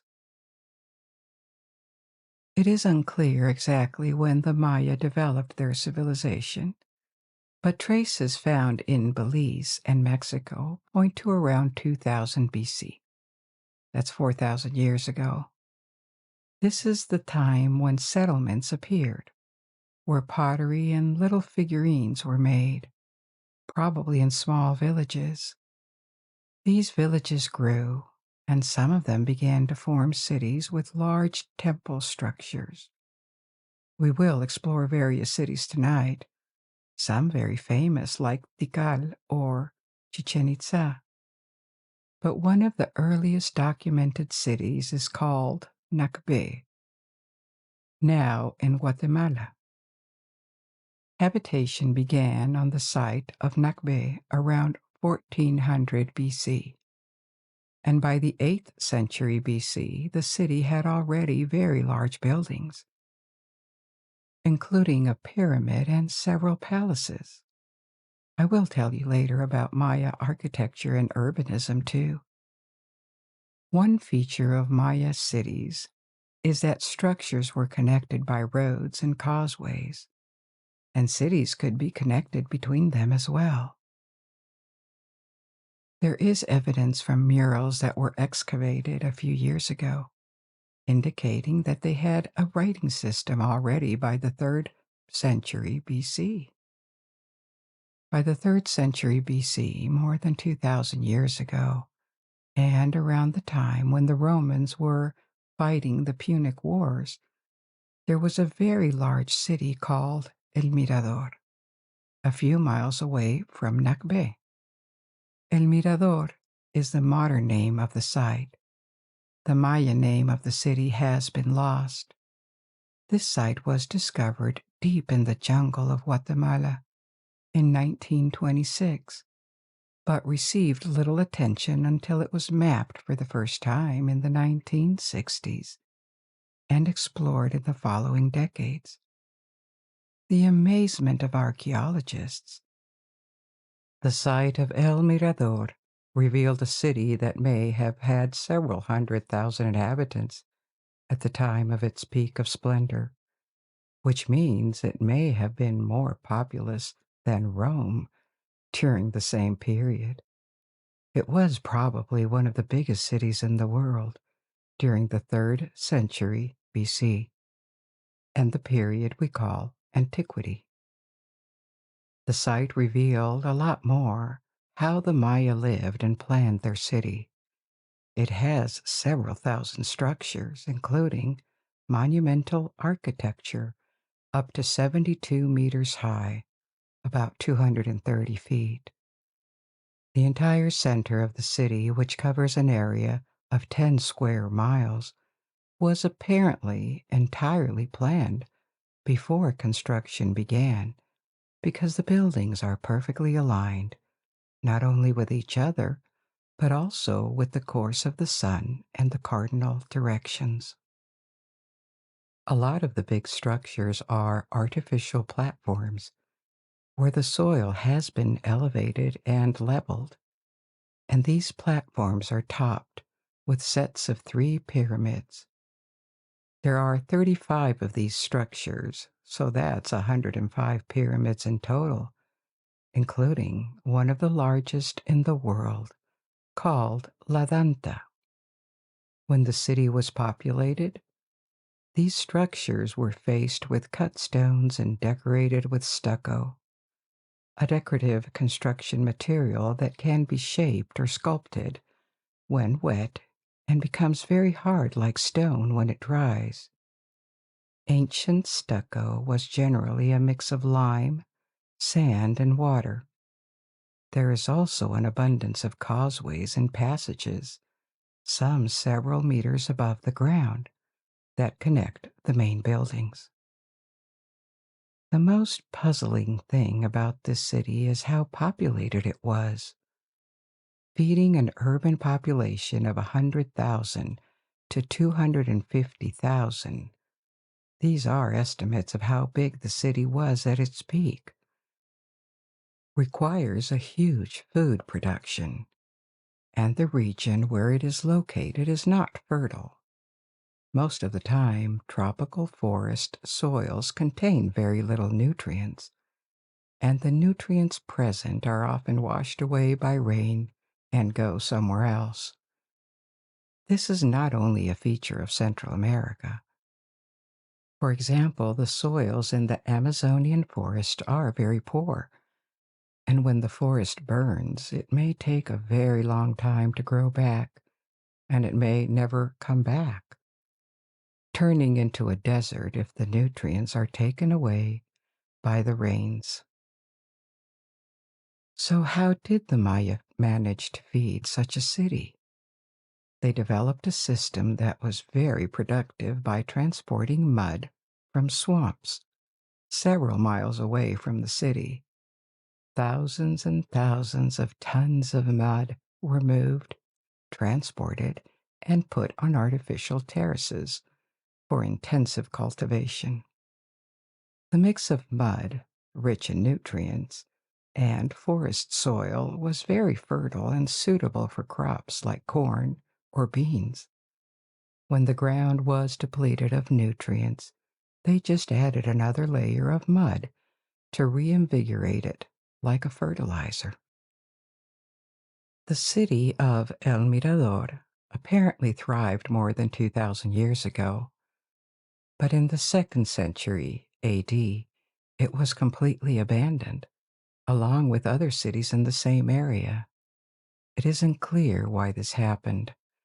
Maybe there was an external threat like a war, because the remains of a large wall circling most of the city were discovered and has been dated back from the last decades of occupation, which could have contributed to its decline, possibly due to soil erosion resulting from deforestation.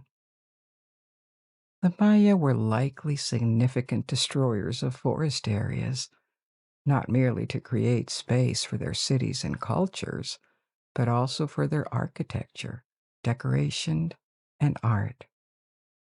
As their civilization became more refined, they increased their use of plaster and stucco to cover their buildings, including their houses, floors, and even ceramics.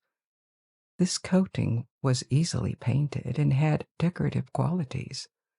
However, the production of these materials required a significant amount of wood burning. For example, archaeologists have estimated that producing 1 ton of lime cement required about 5 tons of limestone and 5 tons of wood. Accordingly, it is likely that the deforested area around the city grew larger and larger, meaning that the supply of food was increasingly distant, and the soil, devoid of vegetation, could have been washed away by rains, and this created a desert around the city. Plants were immediately cut down whenever they tried to regrow. Around the 2nd century, the city was progressively abandoned. The site was partially reoccupied several centuries later, and some of the ruins were repaired. Perhaps vegetation had time to return to the area, but this second occupation was short-lived and ended around 980.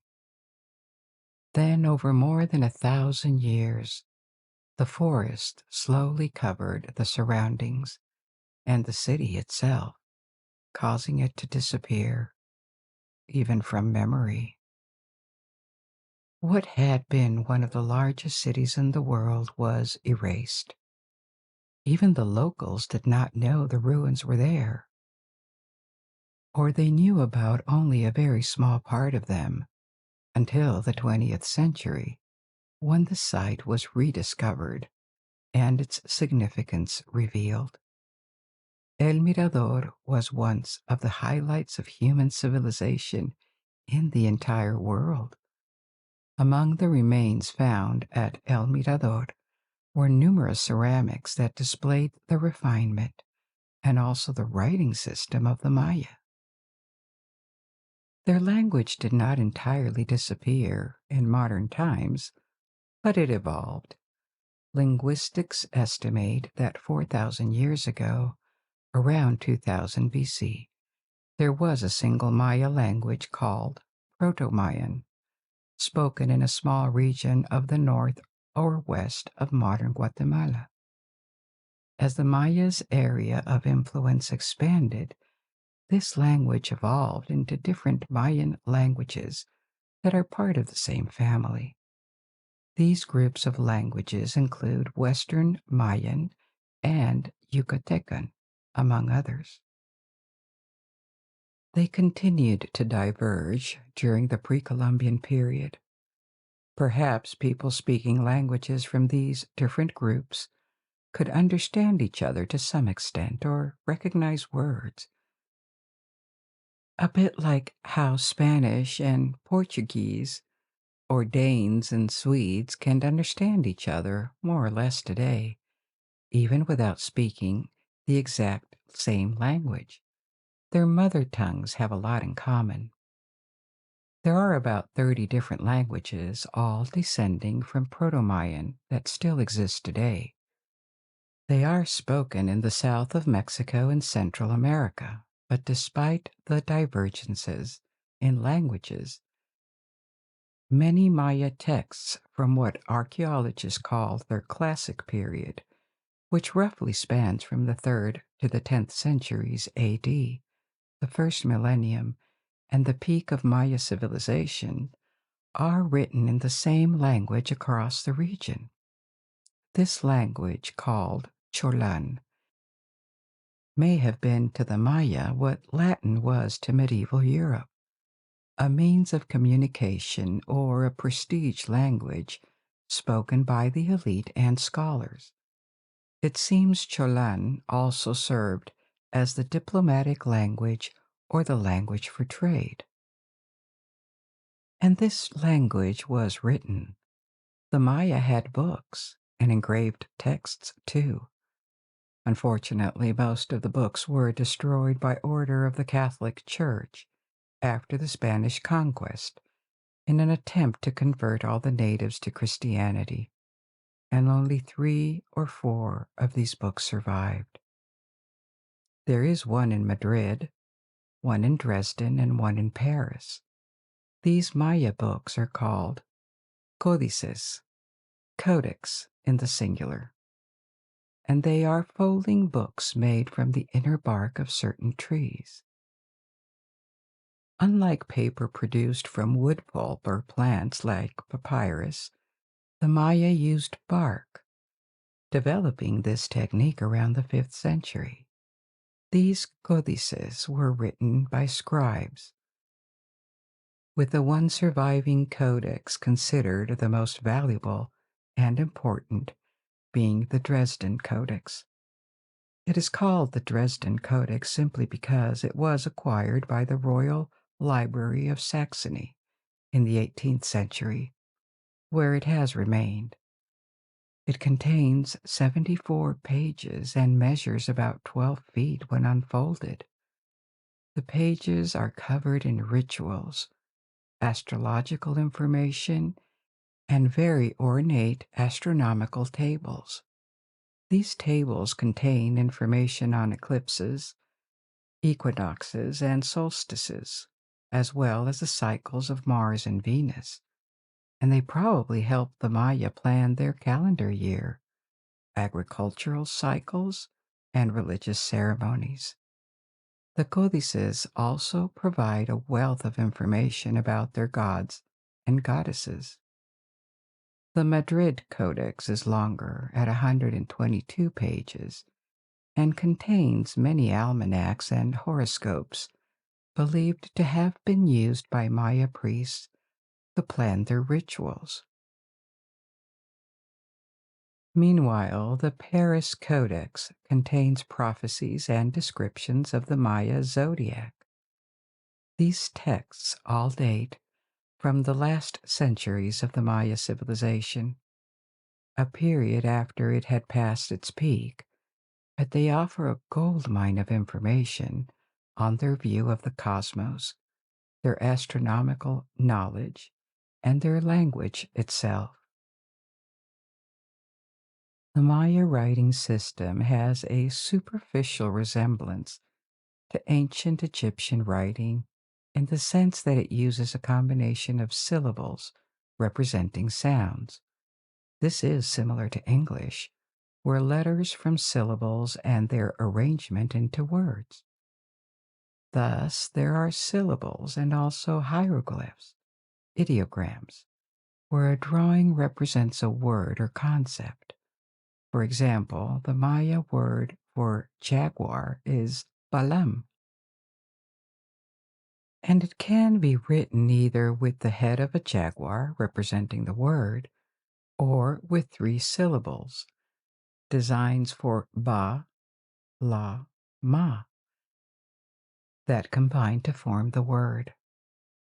The remaining codices are extremely rare, but many more inscriptions in stone have been discovered. In total, more than 10,000 individual texts have been recovered.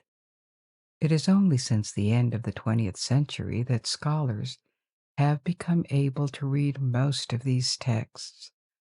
Deciphering the written language has taken decades, and research is still ongoing in that field. The study of the codices suggests they were written with small brushes, with remains of palettes and mortars for pigments also discovered, giving precious indication of how scribes worked on these documents. Representations of female scribes suggest that literacy was accessible to both men and women, albeit likely limited to the aristocracy. There was also apparently a status attached to the function of artist or scribe, as some texts and many sculptures are signed, sometimes by various persons. But let's return to their history for now. We see that large cities appeared several centuries BC, like El Mirador, and declined at the beginning of our era. The reasons for this decline are not known with certainty. It may have been wars, epidemics, soil erosion, or a combination of all these factors. But many urban centers were abandoned in the 1st and 2nd centuries AD.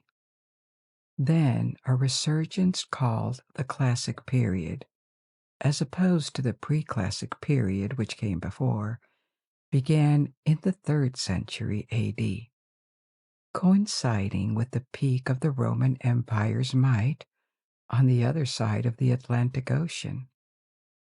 To explore this Classic Period, we will move to another major Maya city called Tikal, located in the north of Guatemala. Tikal is the modern name given to this archaeological site, like El Mirador. The city was likely called Yaxmutal by the Maya, and is also in the heart of the rainforest. The site was discovered in the 1840s, and at this point, thousands of structures have been identified at Tikal, from tombs to palaces to pyramids, but only a fraction have been studied. The city was abandoned in the 10th century and fell into ruins, but its history is one of the best documented in the Maya region, thanks to all the inscriptions found across the site. They have been studied for decades. Tikal already existed before the 1st and 2nd century decline of Mayan cities, but it survived this period and flourished for centuries, especially by the end of the so-called Classic period in the 9th century. The city was the capital of a successful kingdom. The politics of the Maya region have been compared with ancient Greek cities or Italian cities of the Renaissance. There were city-states, with a main city and smaller ones in its area of influence, and the city-state competed or collaborated among them.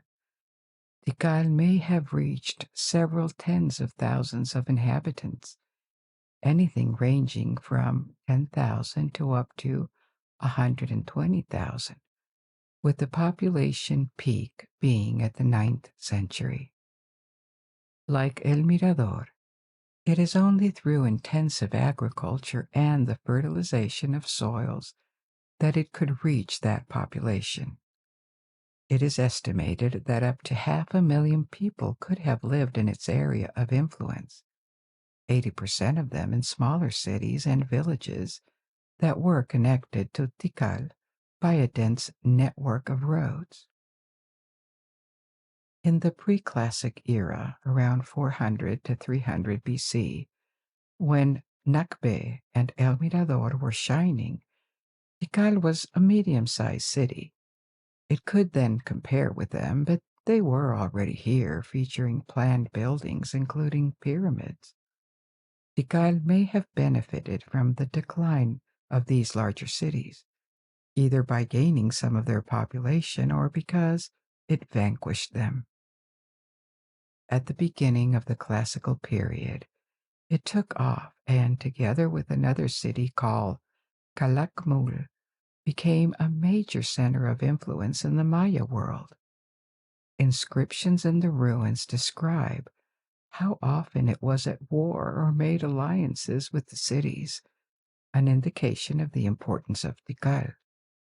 It is noted that in the 3rd century it had diplomatic relations with the city of Teotihuacan, far north in the Valley of Mexico, outside the Maya region. In the 4th century, the ruler of the city built a large palace that his followers extended further until it became the center of a complex called the Central Acropolis in Tikal. It was one of the most developed areas of the city by the 5th century.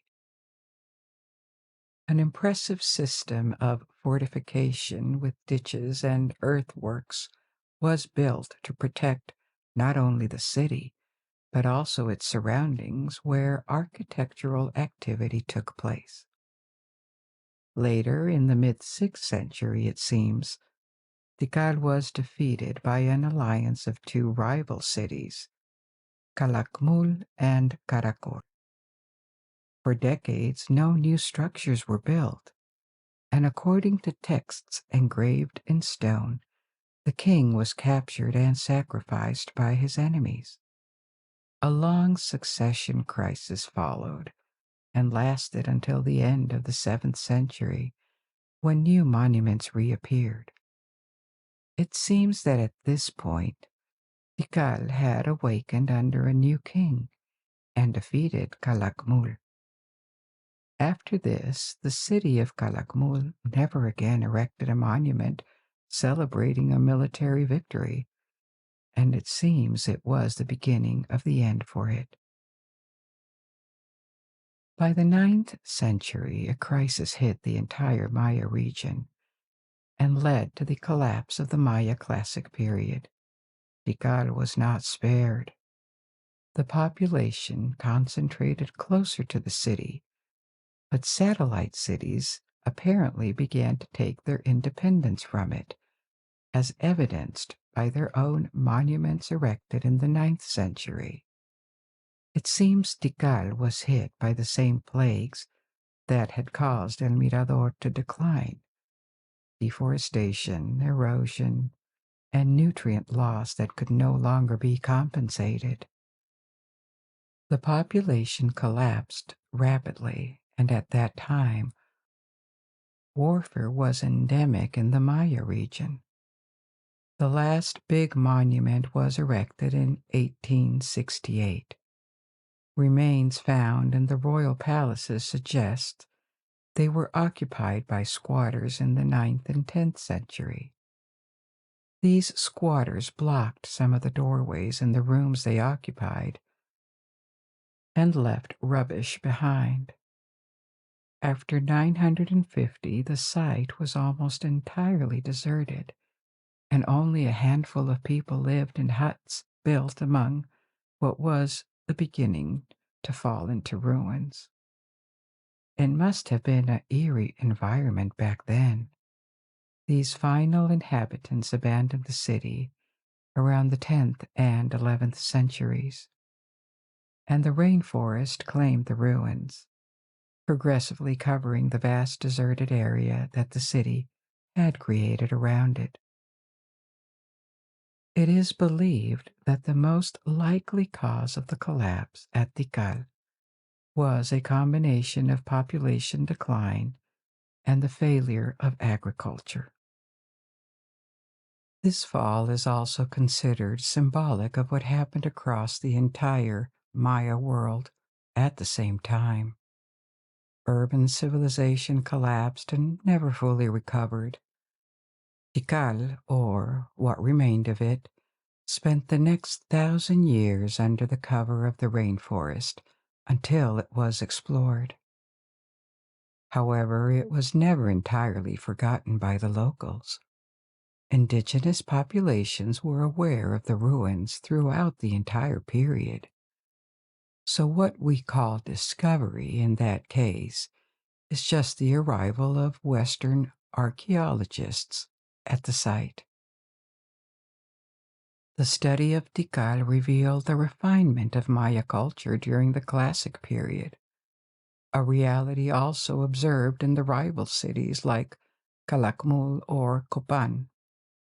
The first impressive feature is their architecture. The Maya produced a vast array of structures, which tells a lot about this society because the planning, the construction, and the decoration all required a central organization, a certain degree of prosperity, political means to mobilize such a workforce, and a specialization of the craft. Only a complex society could achieve this. The pyramids were temples, and they were concentrated in the center. Then the rest of the city grew around it, sometimes chaotically. The central structures were carefully placed, but further development could be messier as the city expanded over the centuries. The elites, rulers, aristocracy, and priests lived in the center, in palaces that were abundantly decorated with sculptures and frescoes, all of these painted on plaster or modeled in stucco. The art and decorative features we know of are essentially royal or aristocratic. It is likely that the rest of the population didn't have access to these. The Maya art tradition is considered the most diverse in terms of the variety of subjects and techniques in all of the Americas, because there were regional styles and a multiplicity of objects and ornaments turned into works of art. The Maya had apparently a preference for the color green or blue-green. One of the most precious materials to them was apple green jade, from which they created a wide range of objects, including statues, jewelry, or masks. The aristocracy practiced dental modification, that is, they sharpened their teeth, and sometimes wore encrusted jade in their teeth. Sculpture was abundant, especially on facades, of course, only for temples and palaces.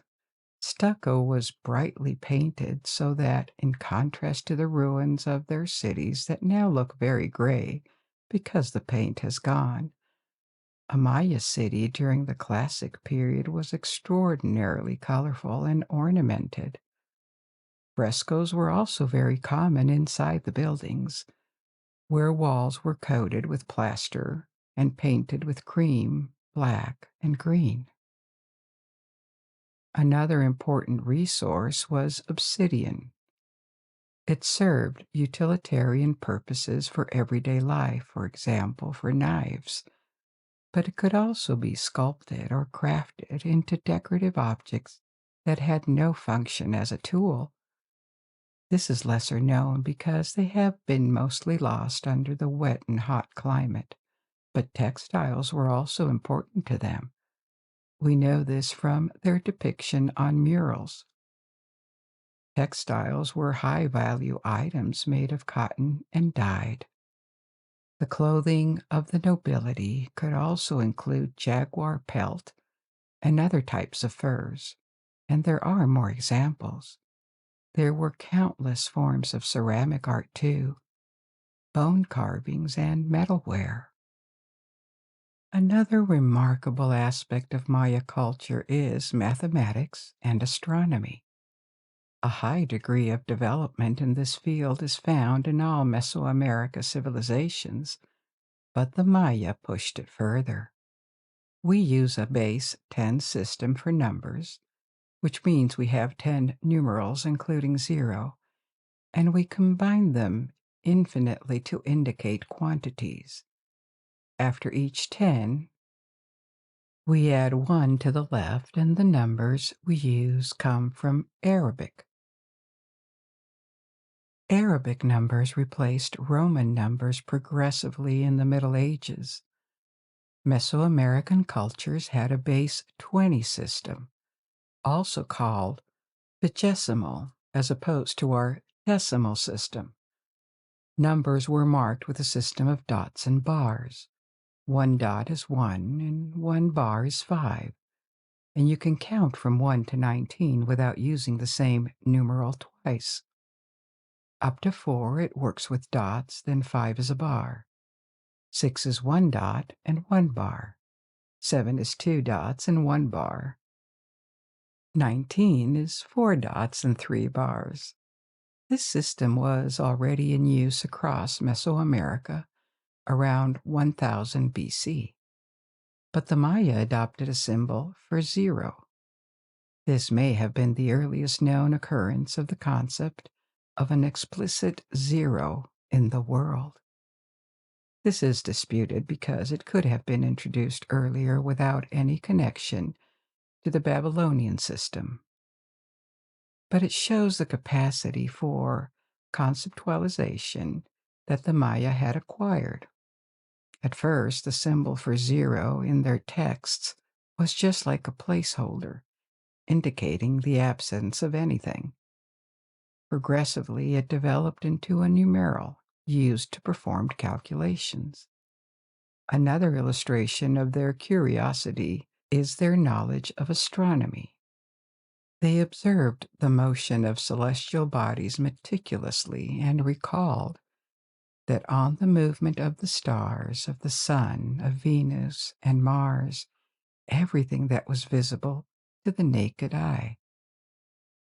Their study of the stars was not so much for the sake of making scientific discoveries, or even for measuring the seasons.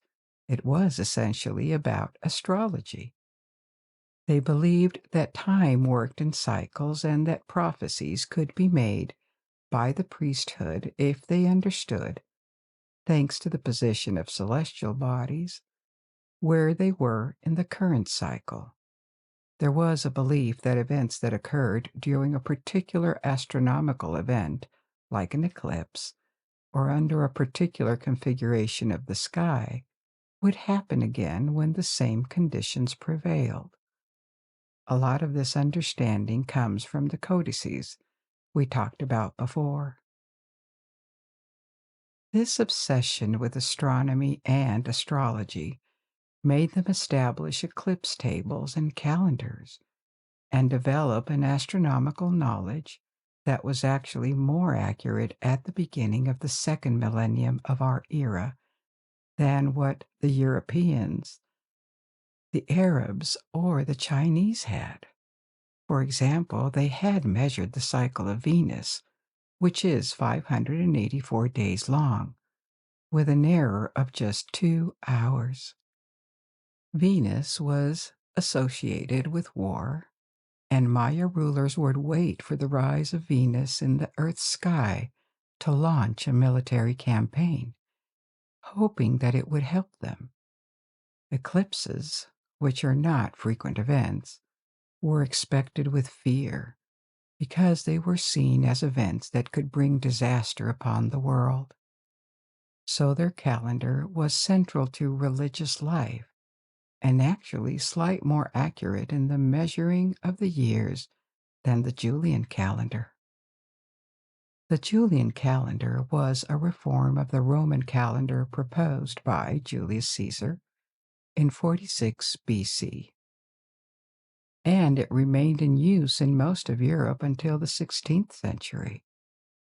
The base unit of the calendar was 1 day, and then multiples of 20 and 18 formed different periods. The Maya had no weeks with 7 days. They had a reference period of 20 days followed by 18 of these periods. So that was 360 days, making about a year. Then there were other cycles, always multiples of 20, 20 years, 400 years, and so on. At the end of these cycles was charged with meaning and seen as the beginning of a new era. No longer the cycle, the more significant is renewal. Religious beliefs, of course, were also very important, and to explore them, we're going to move to yet another mythical city. Also in Mexico, but from a late period of Maya culture, Chichen Itza. Chichen Itza is a late Maya city located in the Yucatan Peninsula, and its exploration by archaeologists in the 19th century contributed a lot to the interest in Maya civilization. The core of the city developed between 750 and 980, at a time when cities from the classic period were already in decline or close to it. Chichen Itza rose to prominence in the Yucatan region as a city-state in the 10th century when it controlled the northern half of Yucatan, and it remained in the center of Maya culture long after other major cities had declined. And it seems it was never entirely abandoned. There were still people living inside or nearby when the Spanish arrived. What distinguishes Chichen Itza from other cities is its variety of styles and probably a very diverse population. It is believed nowadays that the presence of non-Maya styles in the city is the result of cultural diffusion in Mesoamerica once the Maya civilization declined, because some of the buildings indicate an influence from Mexican styles, regions that were never part of the Maya region. A particular feature of northern Yucatan is that the surface is relatively arid. There are no visible rivers, but there are rivers running underground, and their water is accessible thanks to sinkholes called cenotes. These sinkholes result from the collapse of bedrock that exposes groundwater underneath. They provide plenty of water to the population, and there are various around the site. The most famous is called the Sacral Cenote, or Cenote Sagrado, and the study of human remains from it confirmed that it was probably used as a palace of sacrifice. Many objects of gold and jade were found at the bottom, and wounds on the remains are consistent with human sacrifices. Chichen Itza experienced its golden age between 900 and 1050 AD, becoming a powerful and wealthy center. It emerged as one of the largest Maya cities with thousands of structures remaining on the site in a relatively good state. These provide a variety of examples of Maya architectural styles and other styles adopted by the Maya. An example of this is the Temple of Kukulkan, also known as El Castillo, the castle. It is a pyramid that consists of a series of terraces with stairways that ascend to the temple on the top. Its construction likely started in the 7th century, during the classic Maya period, categorizing it as an undeniably Maya monument, though the style is influenced by other cultures from Mexico. Construction concluded in the 9th or 10th century. Chichen Itza was never entirely reclaimed by vegetation due to continued occupation at the site. when the Spanish arrived in Yucatan. And because the north of the peninsula is not covered in heavy rainforests like other Maya regions. The importance of temples and religious buildings in each major city reflects the significance of religion and the perceived necessity to preserve the world. The Maya were polytheists, believing in a supernatural realm populated by a vast array of gods and goddesses. Their cosmos was elaborately structured, with 13 different levels in the heavens, 9 levels in the underground, and the mortal world in between. As the Maya civilization advanced, becoming more literate and codified, its religion evolved as well. Initially, shamans were the intermediaries between humanity and the gods. But this role evolved into a priesthood that belonged to the elite. Priests were wealthy and powerful, performing public ceremonies with music, incense burning, ritual dance, and sometimes human sacrifice. Although the extent of human sacrifice practiced by the Maya is unclear, there are no indications that it was conducted on a large scale throughout the Classic period, when their civilization was at its peak. Practice was common across Mesoamerica, yet the Maya did not sacrifice humans on the same scale as the Aztecs, who rose several centuries after the Maya and performed mass sacrifices, sometimes involving hundreds or even thousands of people at once. The extent of human sacrifice among the Maya remains uncertain, but evidence suggests that the practice increased as their civilization began to decline. Ritual sacrifices were also made following ball games, a tradition prevalent across Mesoamerica, when the captain of the losing team would be beheaded. From a modern perspective, such practices are horrifying, yet they likely held a different significance in their own cultural and religious context.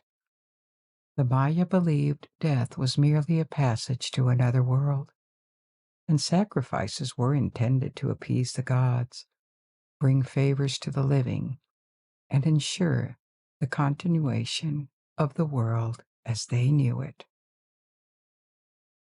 The conception of divinity in the Maya pantheon was distinct from other Old World traditions, which often associated deities with specific functions like war, justice, death, love, and the sea.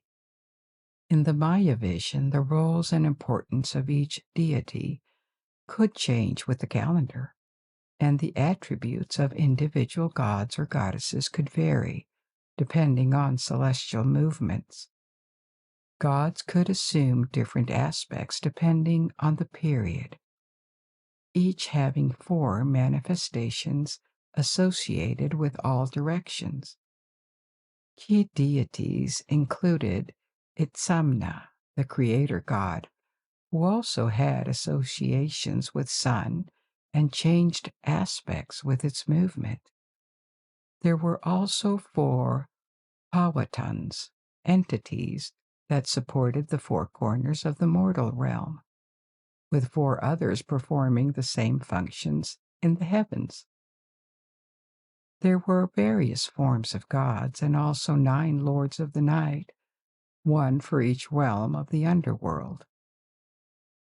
A lot of information about this mythology comes from the text called the Popol Vuh, which was written by the Maya people in the 16th century. So, after the Spanish invasion and translated into Spanish, it reveals that there were many more deities, some entirely forgotten and others that were probably specific to a particular region or city of the Maya world. At the end of the Classic period, so in the 8th or 9th centuries, the Maya began to worship feathered serpent deities. This worship spread all across Mesoamerica. The name of the feathered serpent in the Yucatan in Chichen Itza was Kukulkan. The temple of El Castillo in Chichen Itza was devoted to it. The cult of Kukulkan was influenced by a similar god from central Mexico, Quetzalcoatl. One thing that apparently stayed unchanged during the entire Maya civilization was the importance of priests in society. The cosmos and their mythology were very complex. Anticipating the movement of celestial bodies and time cycles was crucial, and the priests were guides that helped rulers and commoners navigate this very complex and dangerous world. Now, it may have worked both ways. Priests elaborated on this complex system, this complex mythology, because it served them very well. Maybe. But they were definitely a part of the elite in a society that was strongly divided. The Maya society evolved constantly over several thousands of years and grew more and more complex. By the 7th, 8th, or 9th centuries, the population had grown a lot, and there were hundreds of cities with their political hierarchies, their alliances, and their wealth. This relative prosperity made the wealthy segment of the population multiply. We know this through the multiplication of palaces and large houses. Maybe even a middle class appeared, made up of artisans or low-ranking priests. But overall, the vast majority of people were commoners, farmers, servants, slaves. At the top of society were the kings. They were supreme rulers, and over time they became demigods. They would sometimes also be the high priest of the most worshipped deities in the city. Their power was hereditary and passed to their male heir, except when there was no male available, and it could be passed to a queen to avoid the extinction of the dynasty. Rulers and kings had to be military leaders too, and would better prove their value by taking captives to show their legitimacy. Around the king was a court formed by the high aristocracy and priests.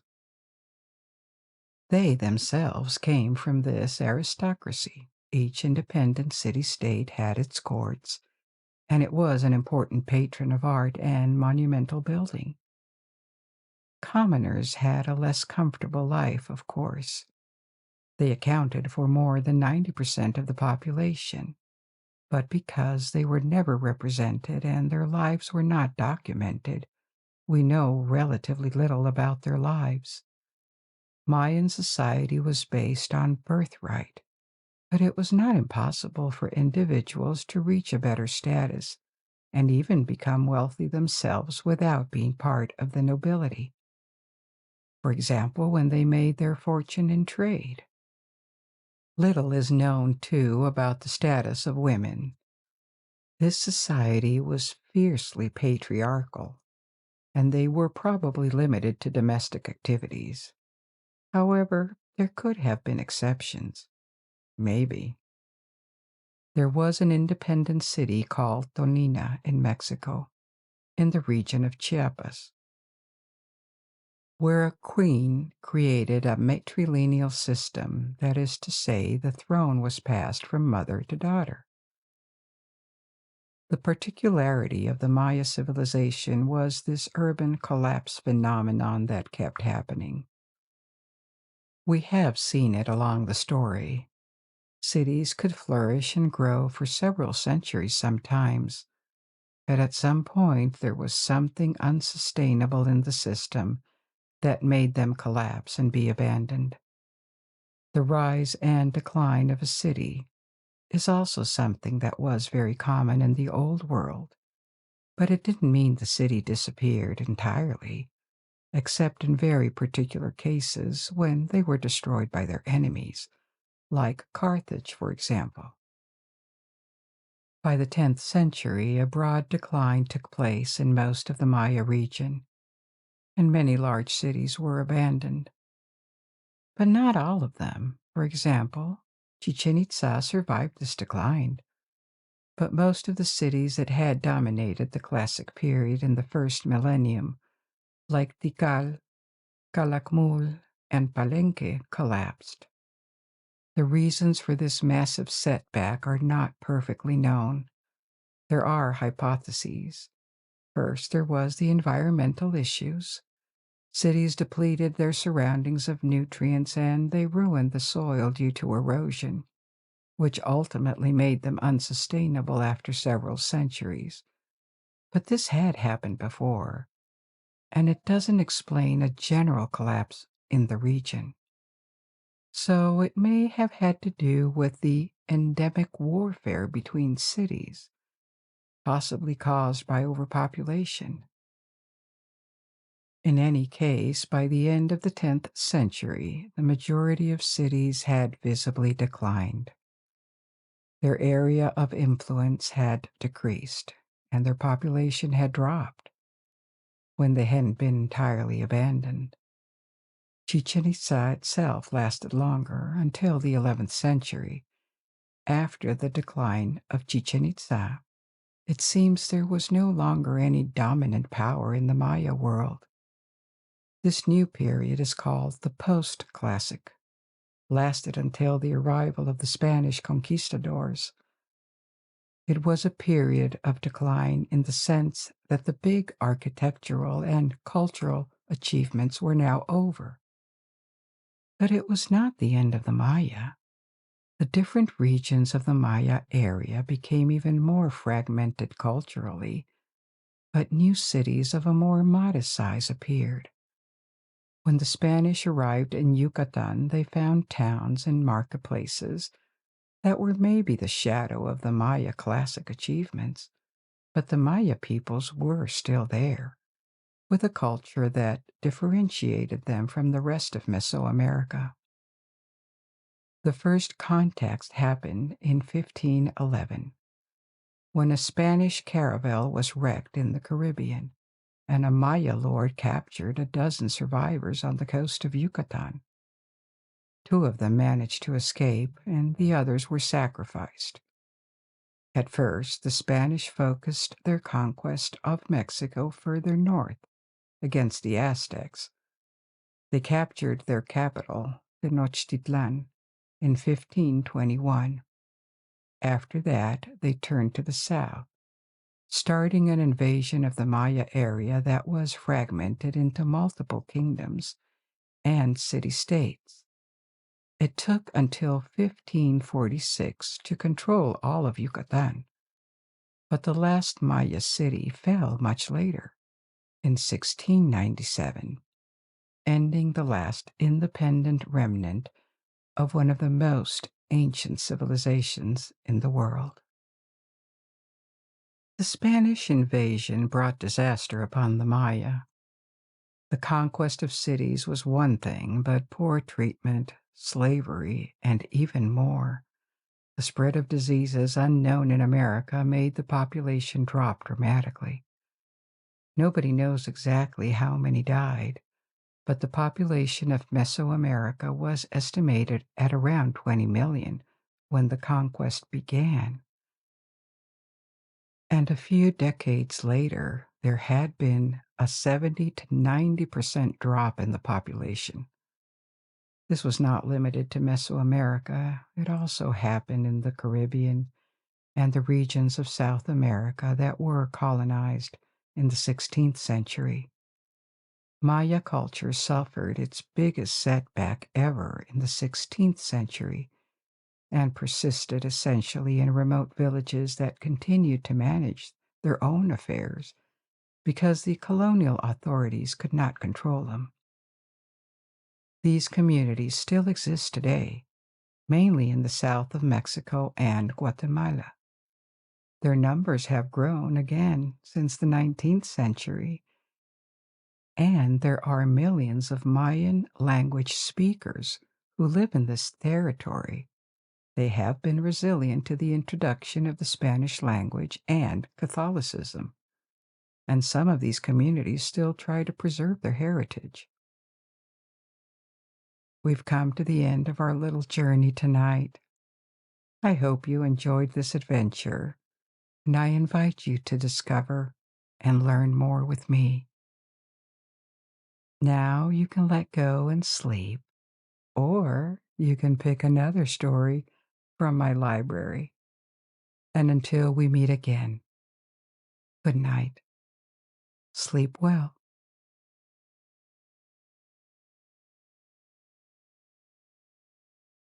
It is time for more mystery stories. I'm going to tell you about 3 new stories tonight to entertain you, relax you, or lull you to sleep.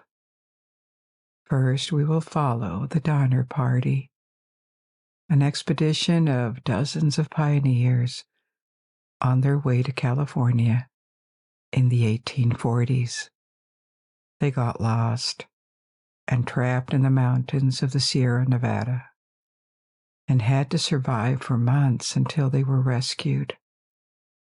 The fate of the Donner Party is actually not really a historical mystery in the sense that what happened is well known.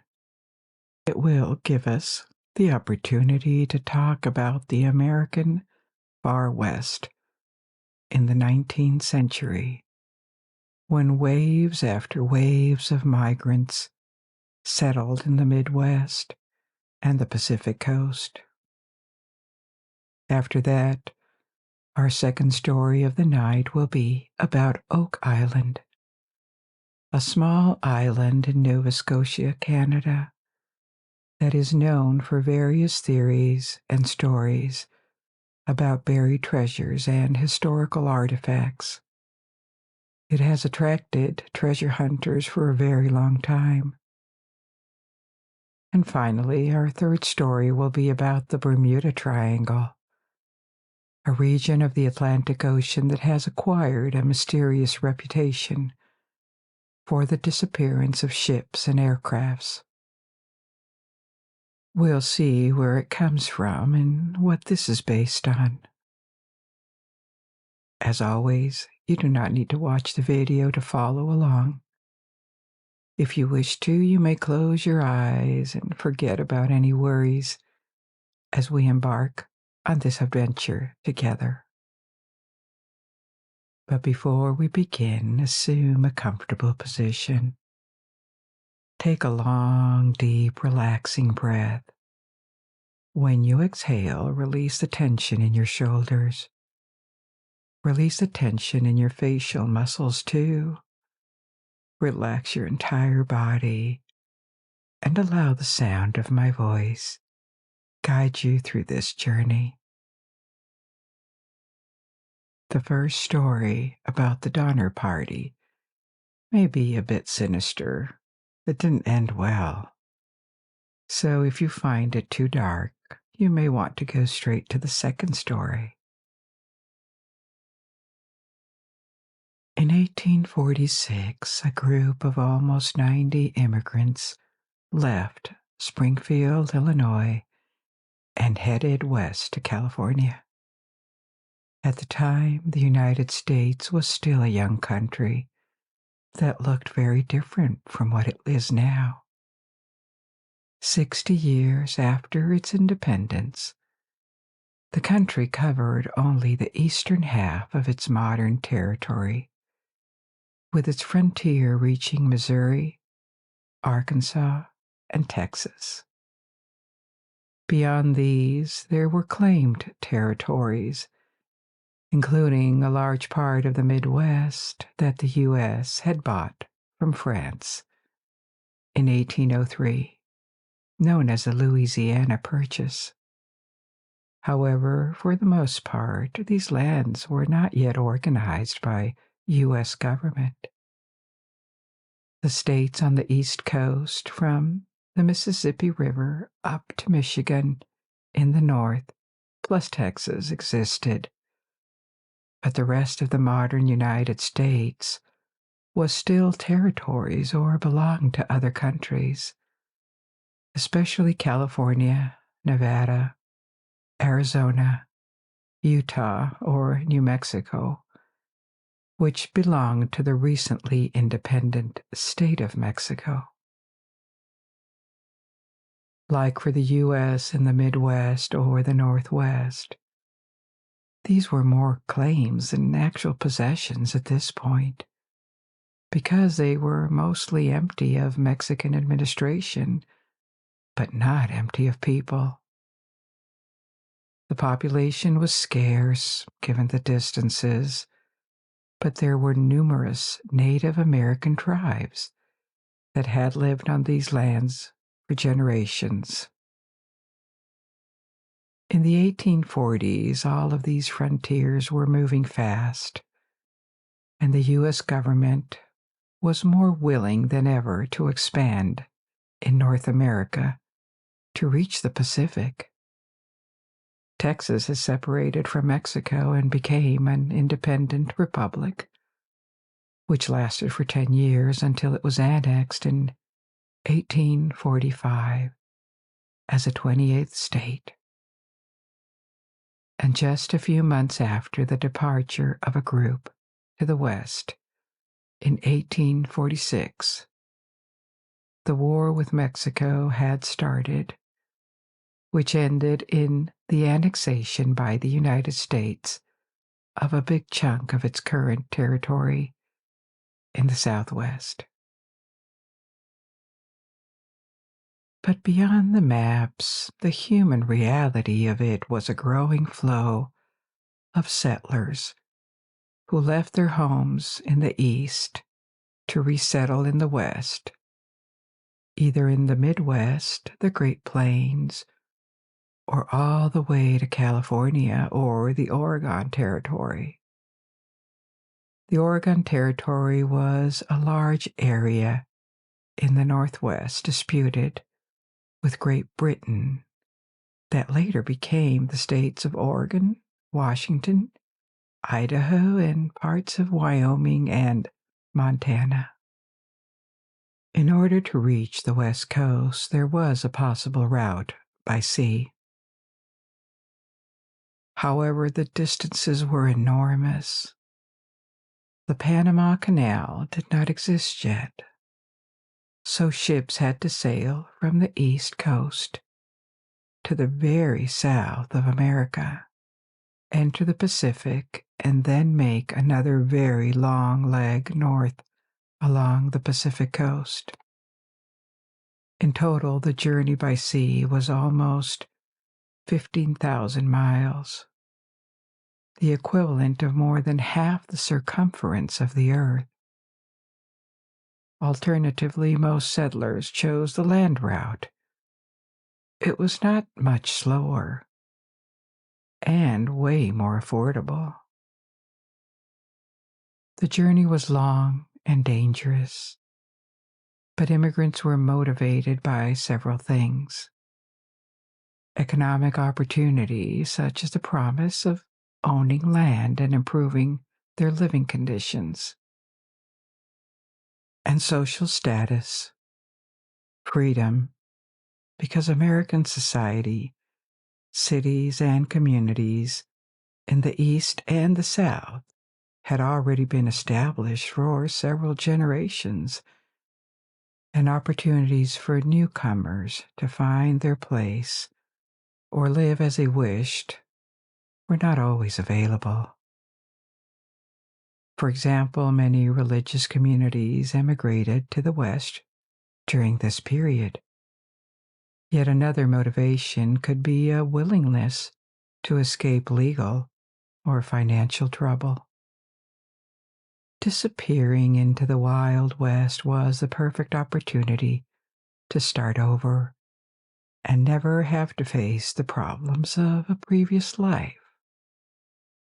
Immigrants in the United States in the 19th century could be very mobile and relocate several times. The Donner Party is an example of this. It is called the Donner Party after two brothers. George Donner, who was 60 in 1846, and had gradually moved west in his life. He was born in North Carolina and moved to Kentucky, Indiana, and finally Illinois. He was accompanied by his wife and several children. His younger brother, Jacob, also joined the party with his wife and children, as well as employees like teamsters and handymen. The two brothers were joined by another family, the Reeds, headed by James Reed, who expected to leave financial worries behind by disappearing into the Wild West. He also expected the warm climate of California to help his wife, who suffered from poor health. It was common for immigrants to form wagon trains and travel together for the entire journey or parts of it. Some of them were poor, but not all of them. They carried a few possessions and sometimes gold or silver that they would spend to settle once they arrived at their destination, or to buy help and equipment along the way. And this was the case here. The Donners were relatively wealthy. The Reeds, too. They had enough resources to hire help, and they started their journey with 9 wagons for 32 family members and employees. Other families that would join them along the way had similar profiles. Some were poor, but most traveled with possessions and animals, especially oxen. Now let's take a look at these covered wagons, because they are one of the most obvious icons of this period, when settlers moved west in ever-growing numbers. These wagons have their origin in the East in colonial times, during the 17th and 18th centuries. Roads and paths were underdeveloped, and the heavy loads had to be carried around in colonial America and Canada. At the time of the Independence War, and still in the 19th century, there was a specific design in the eastern United States and Canada called Conestoga wagon, which was large and heavy and could carry up to 6 tons. It was drawn by horses or oxen. The typical covered wagon of the America West is a lighter design, an evolution of these Conestoga wagons, because they would have been far too heavy for the variety of landforms and climates they would have to cross. Lighter covered wagons could also be drawn by a single animal, like an ox or a horse, which was yet another advantage. So thanks to their reliability, the shelter they offered in case of rain or snow, and their affordability too, covered wagons became very widely used from the Great Plains to the West Coast. They gained the nickname Prairie Schooner, and they could have different sizes or shapes, but generally, overland migrants fitted the wagon with 5 or 6 bows of wood or metal that arched high over the bed, and over this they stretched cloth. The picture of covered wagons traveling across the plains, the deserts, or the mountains alone, or in a group, with their white cloths like sails of a ship crossing the sea, was an instant hit in engravings or photography, and later in films. So they became a romantic symbol of the American West in the past 150 years. But contrary to the typical wagon in Westerns, most of the time they were drawn by oxen rather than horses because it was more reliable, less expensive, and almost as fast.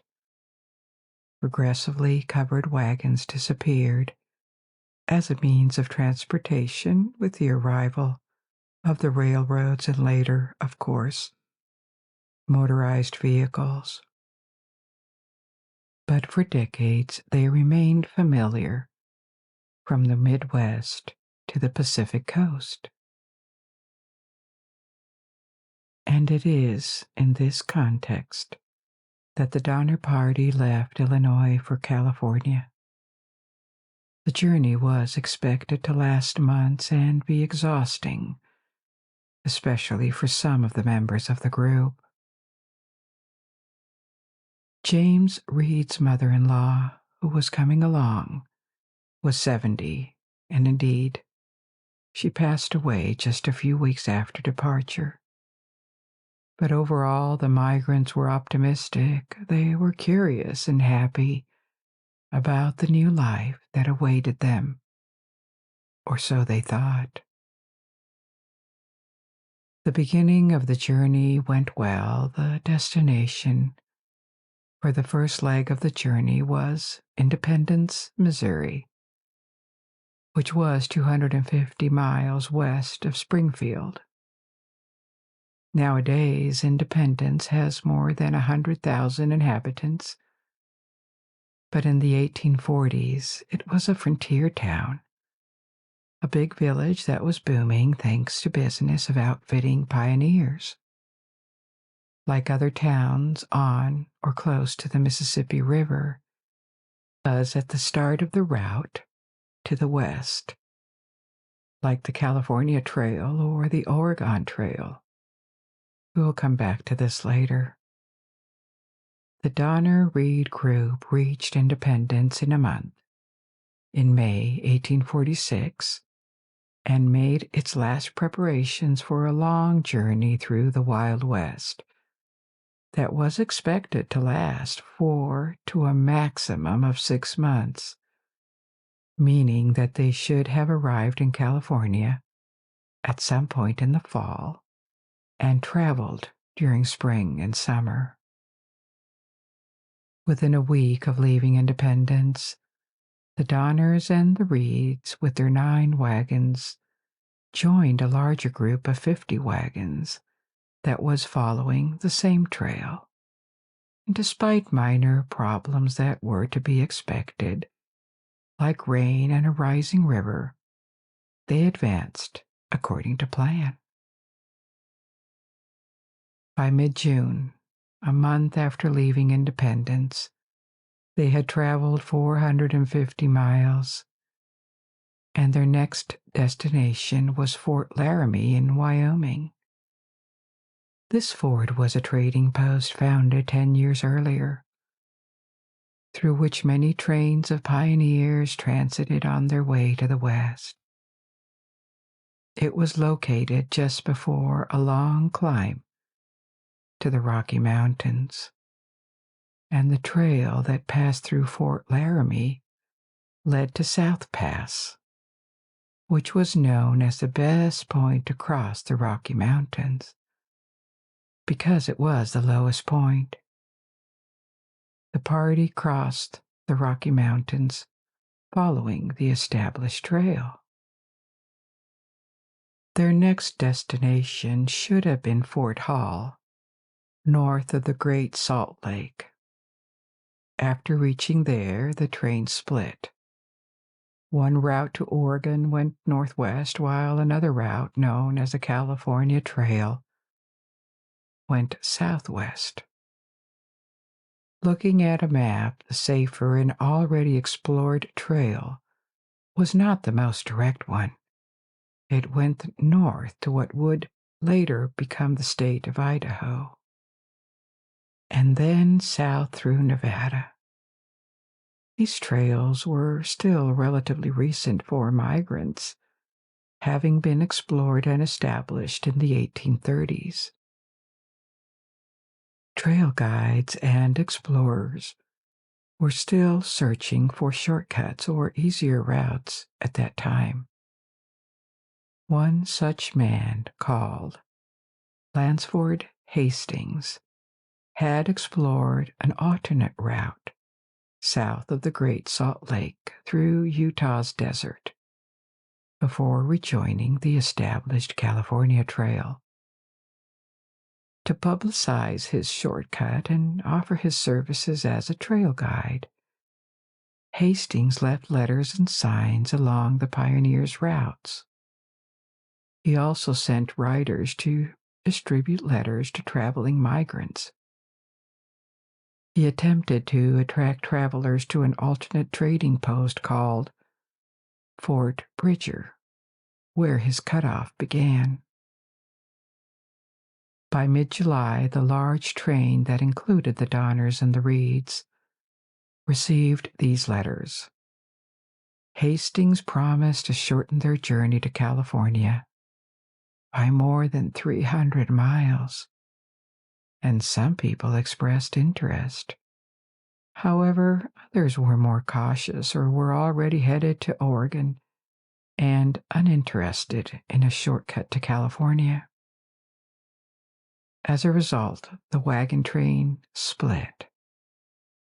The majority chose to follow the established trail via Fort Hall, while the minority decided to explore the possibility of the shortcut and went south to the alternate trading post, Fort Bridger. From there, they would have the option to either take the shortcut or return to the regular trail. The group had relatively heavy wagons and many children, many more than others, which made it less adept at traveling through rough terrain. What they couldn't know was that the Hastings shortcut was very far from a smooth route they had been promised. It was indeed shorter, but also harder to travel. A journalist who was traveling on the trail and had a bit of advance tried to warn them to avoid it at all costs, but the letter he left for them at Fort Bridger never reached the group. In reality, Fort Bridger was privately owned, and its owner hoped that the Hastings cutoff would become a regular part of the trail to California, because this would have meant much more business for him with the growing waves of pioneers. So when they reached Fort Bridger, they were advised to try the shortcut and to head south of the Great Salt Lake through the Wasatch Mountains, where Hastings claimed there was an easy passage. The truth was that at this moment in time in 1846, no wagon train had ever crossed the south part of the Salt Lake Desert. Only a few men with no wagons and no children. At this point, there were 89 people in the party, and it needed a leader. This is when it officially became the Donner Party.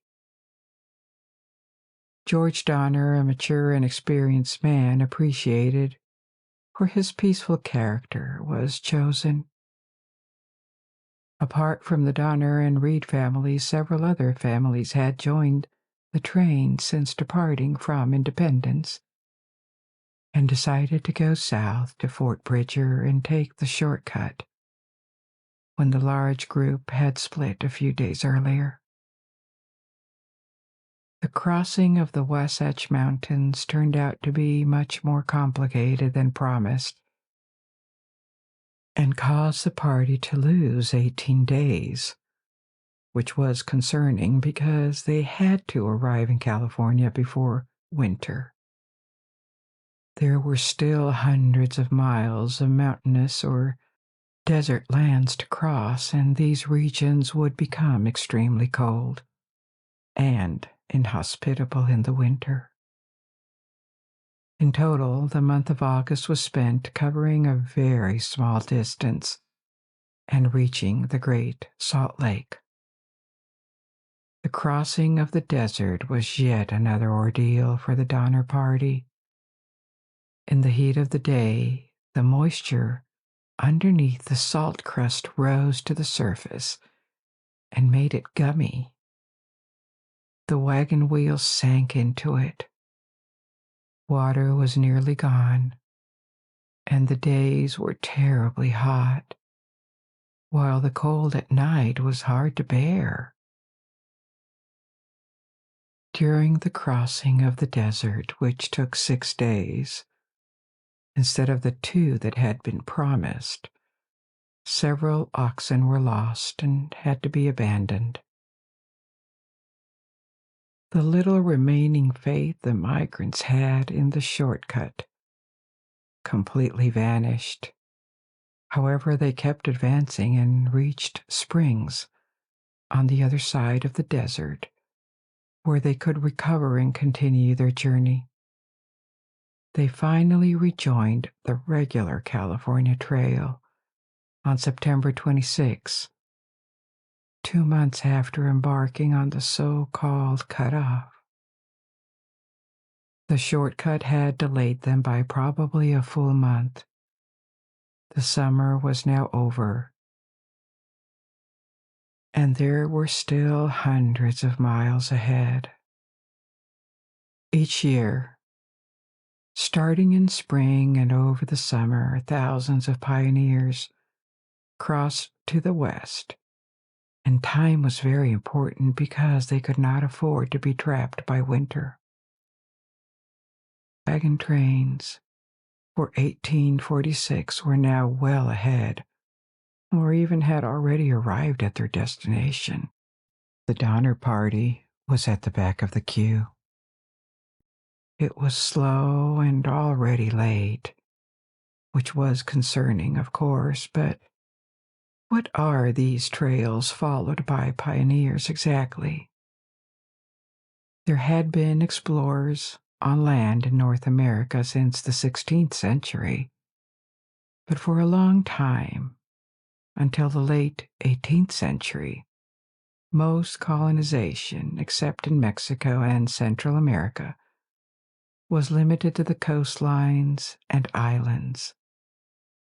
There were not that many settlers interested in traveling far inland in unknown and sometimes hostile regions. This changed dramatically in the 19th century when the Great Plains and the West Coast received wave after wave of immigrants from the eastern United States or even directly from Europe. The rush to the West Coast, particularly California, really began in the 1840s. It was fueled by sometimes poor living conditions and always by the hope of a better life, freedom, a new start, and wealth in the 1850s. This accelerated even more with the California Gold Rush, when gold was discovered. This would happen a few years after the Donner Party. Various routes for migrants that could be crossed by people and their wagons were explored and formed networks that served throughout the 19th century. Even after the construction of railroads, they declined, but were still used. There were 2 major groups of trails. One that typically started in Missouri, especially the Oregon Trail the California Trail, and the Mormon Trail. They were one single route, and then they separated depending on the destination. The Mormon Trail was shorter as it ended in Utah and implied a 3-month journey. On these 3 trails, historians estimate that at least 500,000 immigrants traveled to the West in 25 years, when they were the main alternative between 1843 and 1869.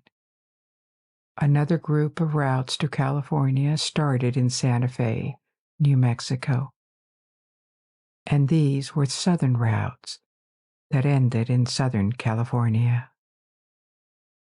There was the Southern Trail that followed the modern frontier with Mexico through Arizona, or the Old Spanish Trail, also from Santa Fe, but more northern through Colorado, Utah, and Nevada.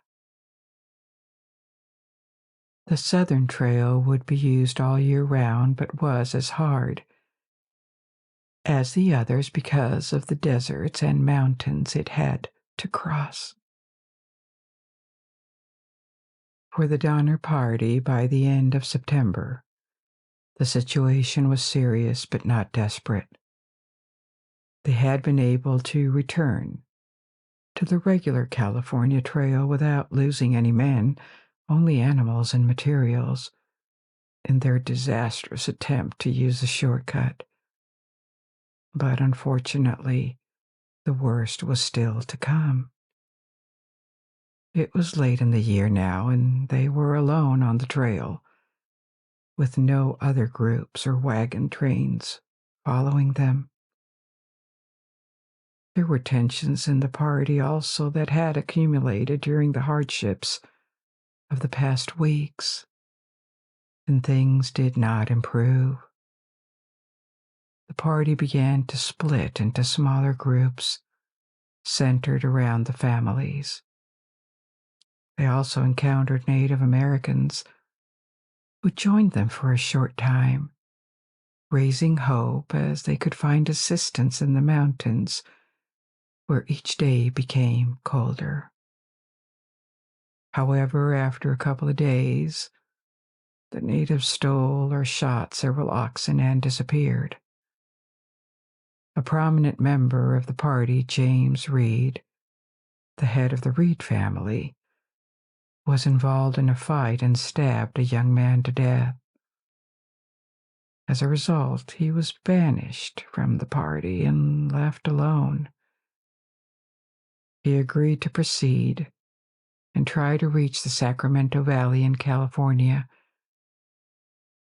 to find supplies and returned to rescue the party. It was now well into October, and they still had a stretch of desert ahead, followed by an even more formidable obstacle, reaching the Central Valley of California, the Sierra Nevada, another high mountain range with peaks above 14,000 feet. Until the Hastings cutoff, the whole party had traveled peacefully, and families helped each other, which was key to the survival of the weakest, including the elderly and children. In October, the party disintegrated. There was less and less grass on the way to feed horses and oxen, so the animals began to weaken. More and more of them were stolen by the natives because they had to spread out over a large area to feed. Several wagons were lost, and women or elders were asked to walk because other families didn't want to take them on and further weaken their own animals carrying a heavier load. Due to his inability to walk, a 70-year-old was abandoned near a stream and likely died there alone in the wild. The priority was now to reach and cross the Sierra Nevada as quickly as possible because their last resources of food were disappearing rapidly, and the first snowfall was imminent. They finally reached a pass now called Donner Pass on October 20, or more precisely, the first families of the company reached it because they had advanced separately. They had been told that the pass would not be snowed before mid-November, so hope of crossing the Sierra Nevada remained because it gave them about 20 days. However, again, luck was not on their side. Further down the trail, they began to find snowdrifts, and this year the first snow arrived on October 28, hiding the trail under a vast white blanket. Over the following days, several more attempts to bridge the pass with wagons and animals were made, but they all failed. Winter was now starting at the beginning of November, and the various families scattered over several miles and tried to establish camp. The Donners built tents. All the families found very rudimentary cabins near a lake that they tried to improve as a storm that lasted a week began to rage. They were stuck, alone. The temperatures were now falling quickly, and food was very scarce. With little experience of the wilderness, they were not able to efficiently hunt or fish in the lake. Their provisions quickly ended, and they had to resort to eating the last oxen that were now starving and freezing. Half to 2/3 of the migrants were children. Once meat disappeared, ox and horse bones were boiled to make soup until they became so brittle that they disintegrated. A week later, children began to boil or roast leather to eat it. Some of the men died, including Jacob Donner and his brother George Donner, who had an injury to his hand that had become infected.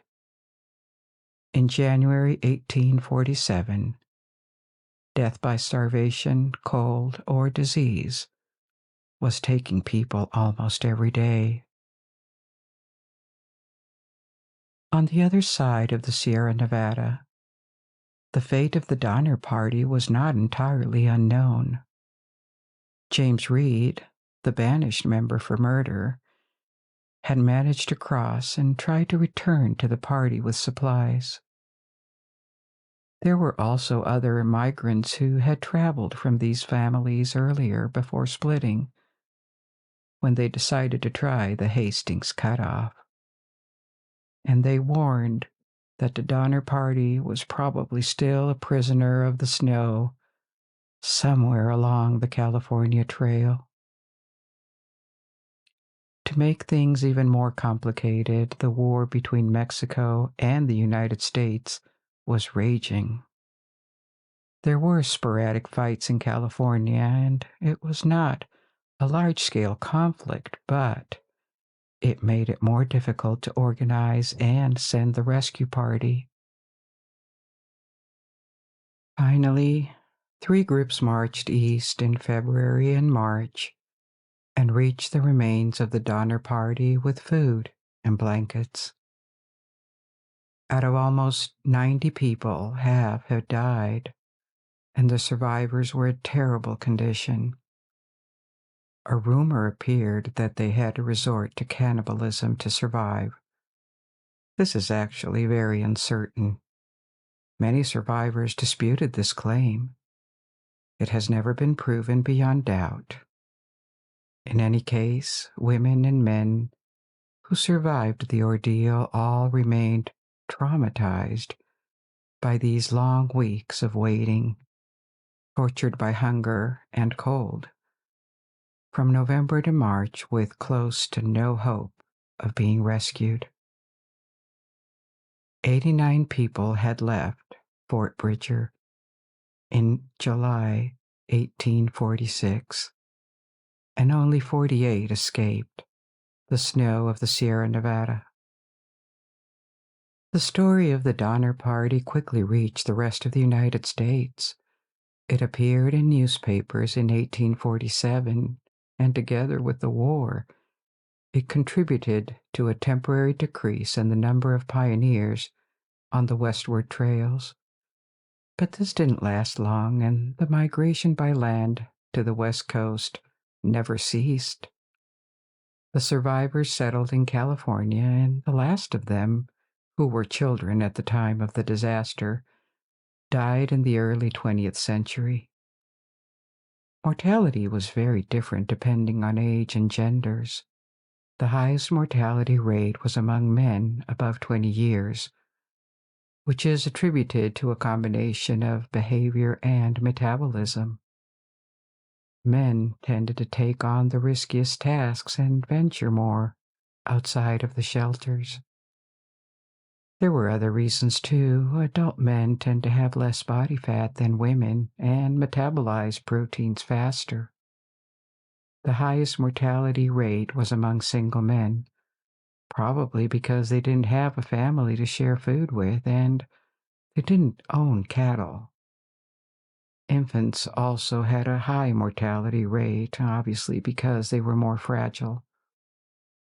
The survival rate of women was higher, and another group that had a higher chance of survival was children between 6 and 14, because, until the end, these people try to keep them alive.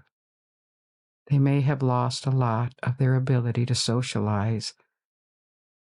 As the disintegration of the party shows in the last month, then they kept taking care of each other's children, and their sacrifice was not in vain, because a majority of them survived until they were rescued.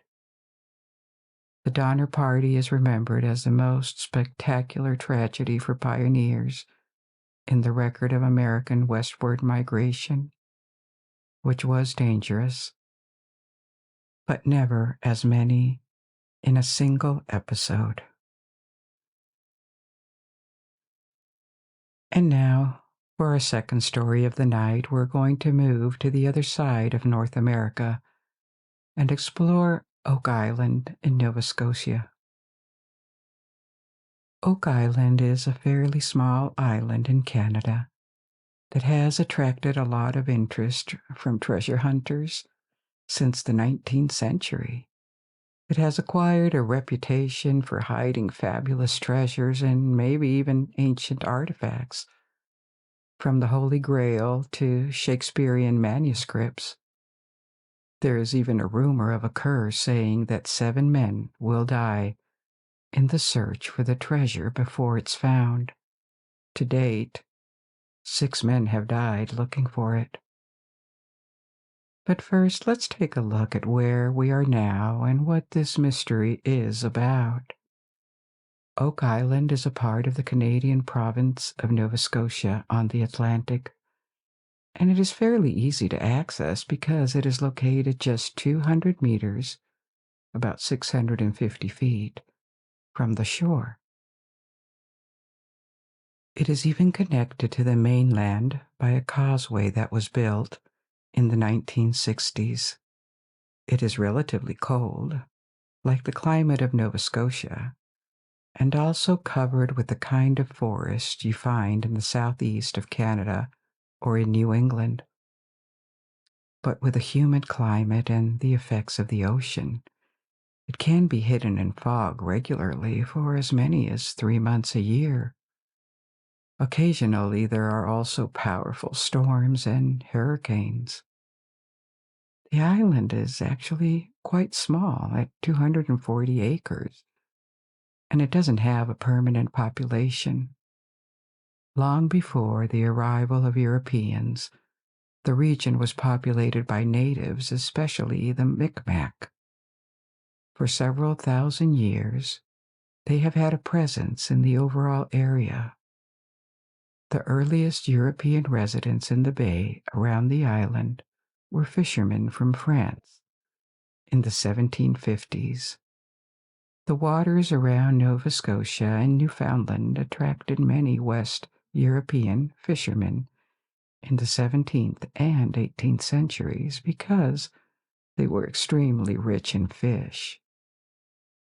Following the 7 Years' War, the French descending residents of Nova Scotia and New Brunswick were expelled, and the local government encouraged the settlement of the area by other colonists from New England especially.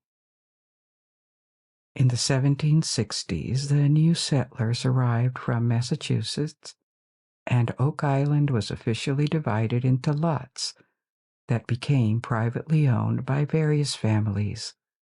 Since then, the island has remained privately owned and has changed hands many times. It was visited intermittently by treasure hunters because, in reality, its reputation started appearing more than 200 years ago. And for as many years, parties have traveled to the island to start all sorts of searches. So much so that the causeway to the mainland was built in 1965 to easily bring heavy machinery. But how did it begin exactly? It's hard to know because the earliest accounts of treasure hunts began in the 1790s, but they left no written trace and are known only by word of mouth.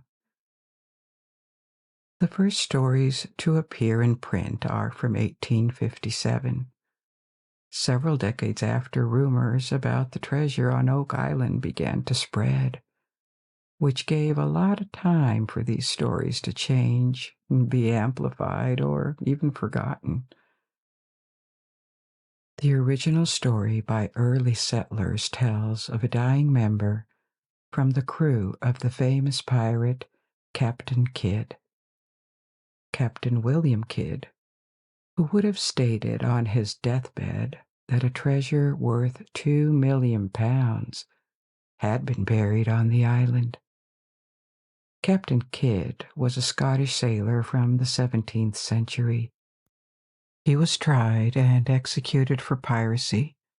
You couldn't find exploits or spectacular feats in his career. There are none. And he didn't become famous as a brilliant pirate. Some historians even considered that he was unjustly tried for piracy. His legend appeared because of a belief that he had left buried treasures in various places. Oak Island is one of them, but there are more.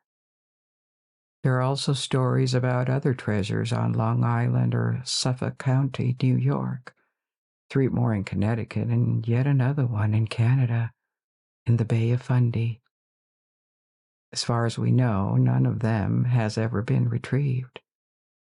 However, these rumors inspired many accounts and novels, like Treasure Island by Stevenson, and thus formed the legend of Captain Kidd, the treasure hider who was executed before he could return to unearth his riches.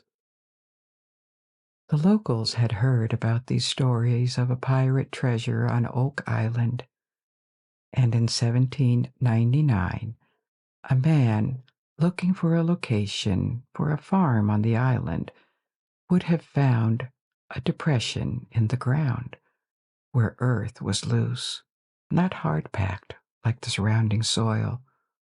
With the help of others, he would have started digging down to 30 feet. But the story doesn't say whether he found anything. Apparently he didn't, because he didn't become richer after this.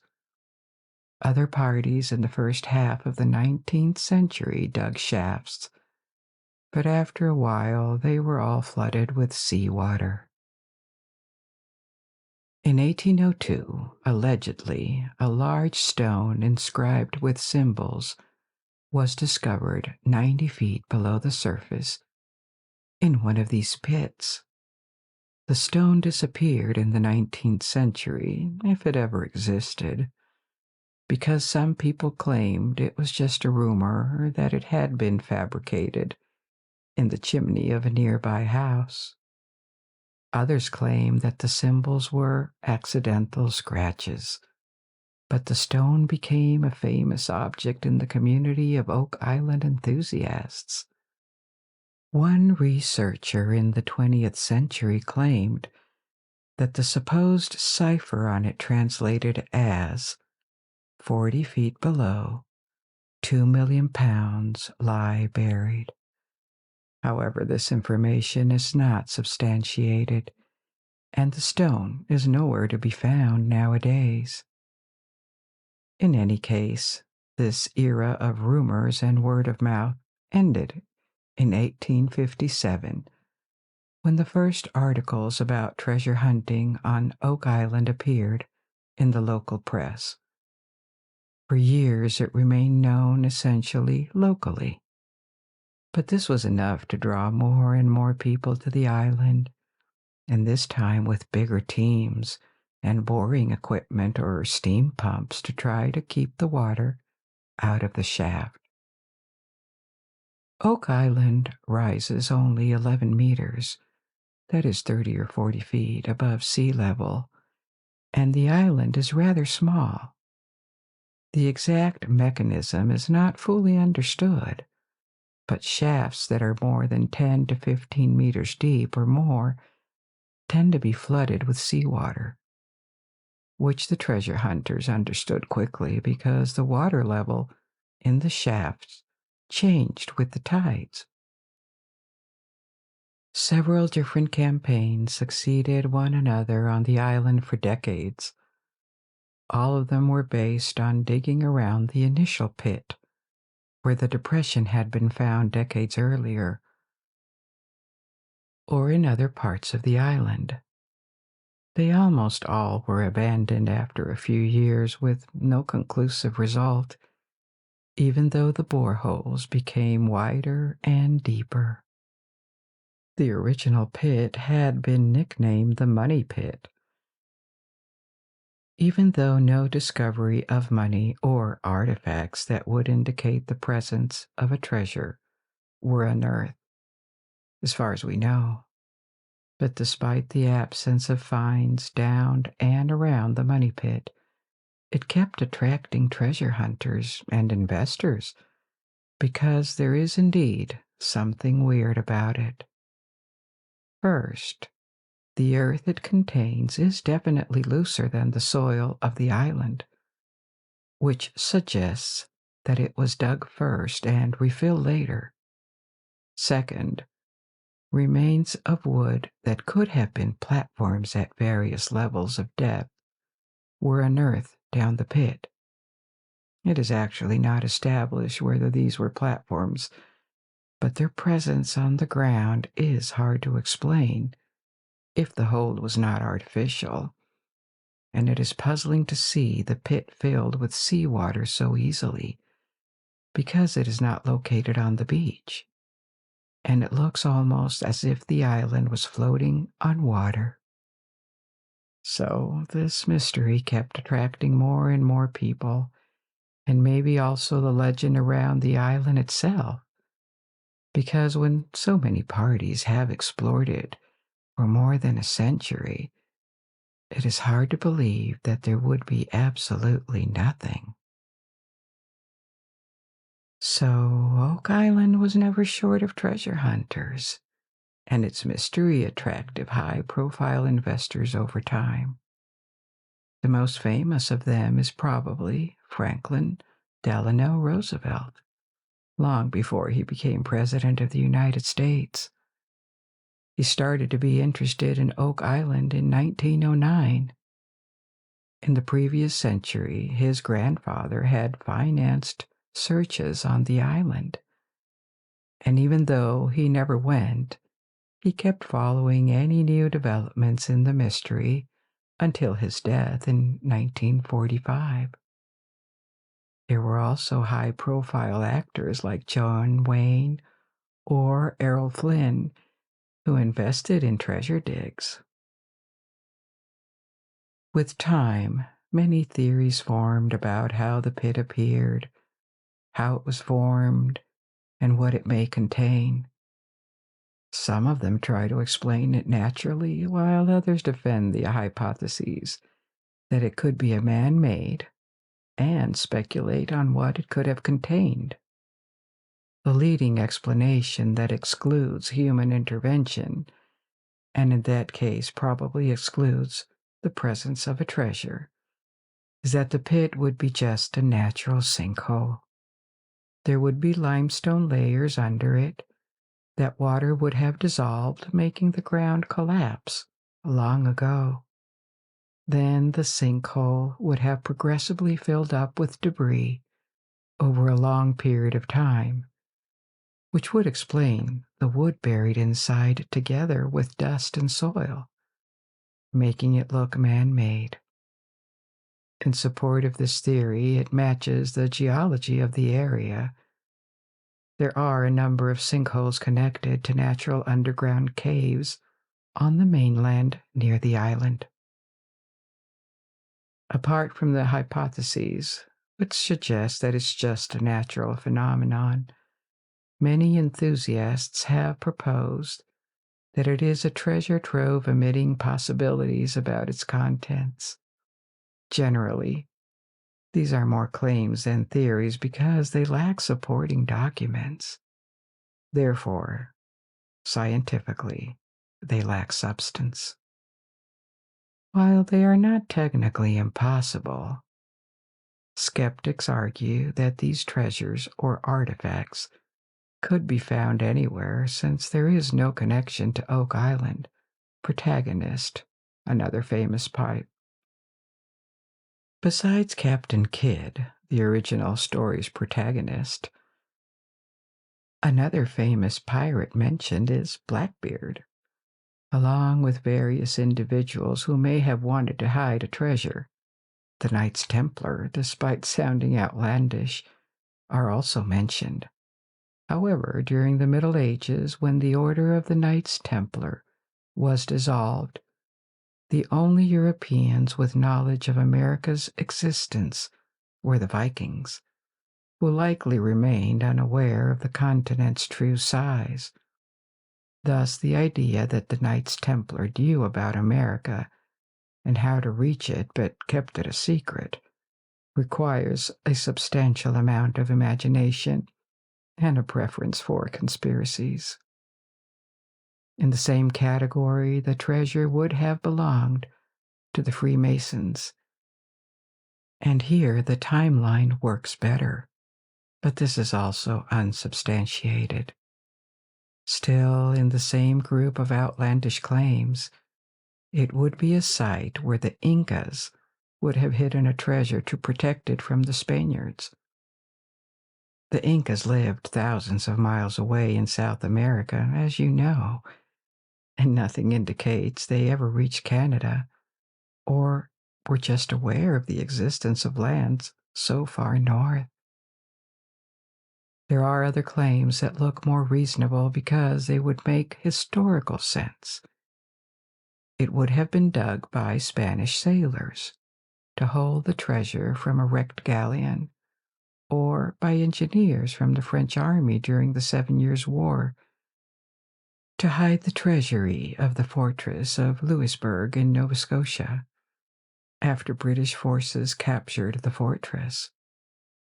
Yet another one is that the pit would be British and dug to hide loot taken during the invasion of Cuba during the American Revolution.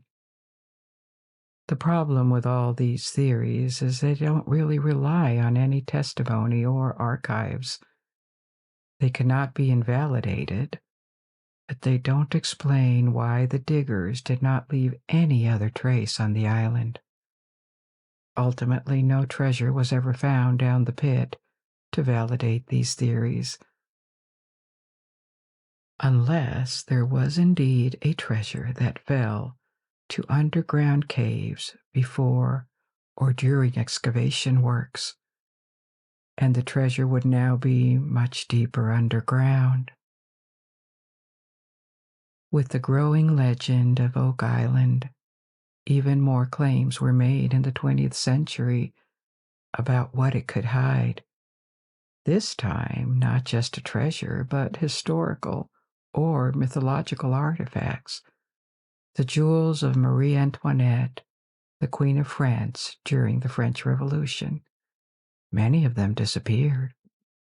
Also, manuscripts that are connected to the theory that William Shakespeare did not write the works he was credited for. Instead, it would be the philosopher Francis Bacon. And the proof on manuscripts would have been hidden on Oak Island.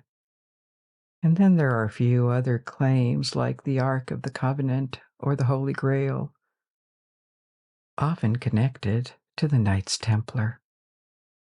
Is there anything of financial or historical value on Oak Island?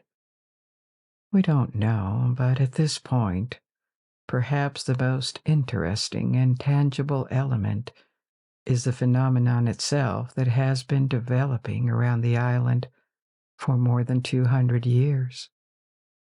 The legend of Oak Island feeds itself. It takes shape because there's a constant flow of treasure hunters and now tourists and TV shows that keep coming and keep the myth alive while giving it substance at the same time. It has become hard to rule out the possibility that there is something, because that would mean that several generations have, absurdly, spent a lot of time, energy, and money for nothing. Yet, when you look for hard evidence, there is almost nothing to it. It's all about dubious artifacts that go missing before they can be studied, like the stone with inscriptions I talked about before, or secondhand oral testimonies or claims that seem more like the product of imagination rather than investigation. So, Oak Island appears to be a modern iteration of El Dorado, the land or the city of gold that the Spanish conquistadors searched for. It may be just a creation of the mind, but it is impossible to assert that there is nothing, and it is tempting to entertain the idea that maybe the next pit will reveal something. And suddenly, Oak Island will appear to be everything generations have ever dreamed of, or maybe even more. For our third story of the night, we are going to take a look at another elusive mystery that may be in the process of being forgotten right now, because it was probably much more famous a few decades ago. The Bermuda Triangle. What is it? It is hard to say what the limits of the Bermuda Triangle are because the area is loosely defined. It is a large region of the Atlantic Ocean that is often represented as a triangle between Bermuda, the south of Florida, and Puerto Rico. In the 1950s, it is not that old, various press articles started to point out unusual disappearances of ships or aircraft of this region and mysterious circumstances. More and more writers got involved in this, from pulp magazines and newspapers to book writers, and in a few years the concept of a mysterious sea region where unexplainable phenomena happen became well known and very popular. It peaked in the 1960s and 1970s, and since then the Bermuda Triangle has remained very famous. But there is a lack of incidents to keep the mystery and the public's interest alive. Another problem is that the region of the triangle is heavily traveled. There are plenty of shipping lanes in its vicinity between Europe, North America, and the Caribbean. Cruise ships cross it, hundreds of planes fly over it every week. Even as we speak, there are probably dozens of ships traveling within the limits of the triangle, and no one doubts they could do it safely. So it is hard to sustain the theory that something weird, unexplained, is happening in this area, in this context, when nothing out of the ordinary seems to be happening for such a long time.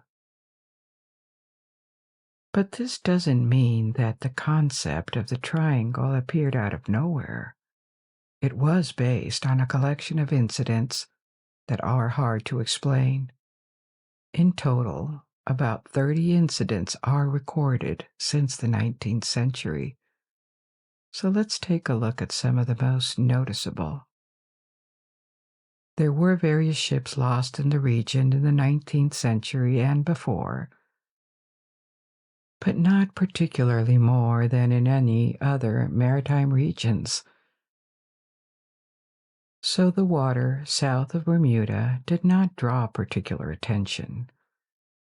20th century incidents are more significant and better documented. Chronologically, the first major incident in the 20th century is a tragedy that happened long before the 1950s. The unexplained disappearance of the USS Cyclops in 1918. The U.S. Cyclops was a large collier, a ship built to transport coal and other mining products. Like ore, it belonged to the U.S. Navy.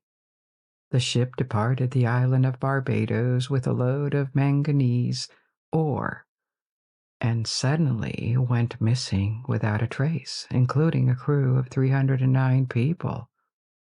Nothing was ever discovered, no wreck, not a single body, as if the ship had suddenly vanished at an unknown location. The reason for this remains mysterious today, even though several explanations are possible. It could be because of a storm, or the ship could have been sunk by a German submarine. In March 1918, the First World War was still raging. Or it could be the consequence of an overload that would have broken the ship, because later, in the Second World War, two sister ships of the Cyclops that also carried similar heavy metallic loads were lost in the Atlantic. And it may have something to do with a structural failure. But in any case, the disappearance of the USS Cyclops remains unexplained. 3 years later, in 1929, a large schooner with 5 masts, the Deering, was found totally abandoned and hard aground on the coast of North Carolina. What happened to the crew is a mystery.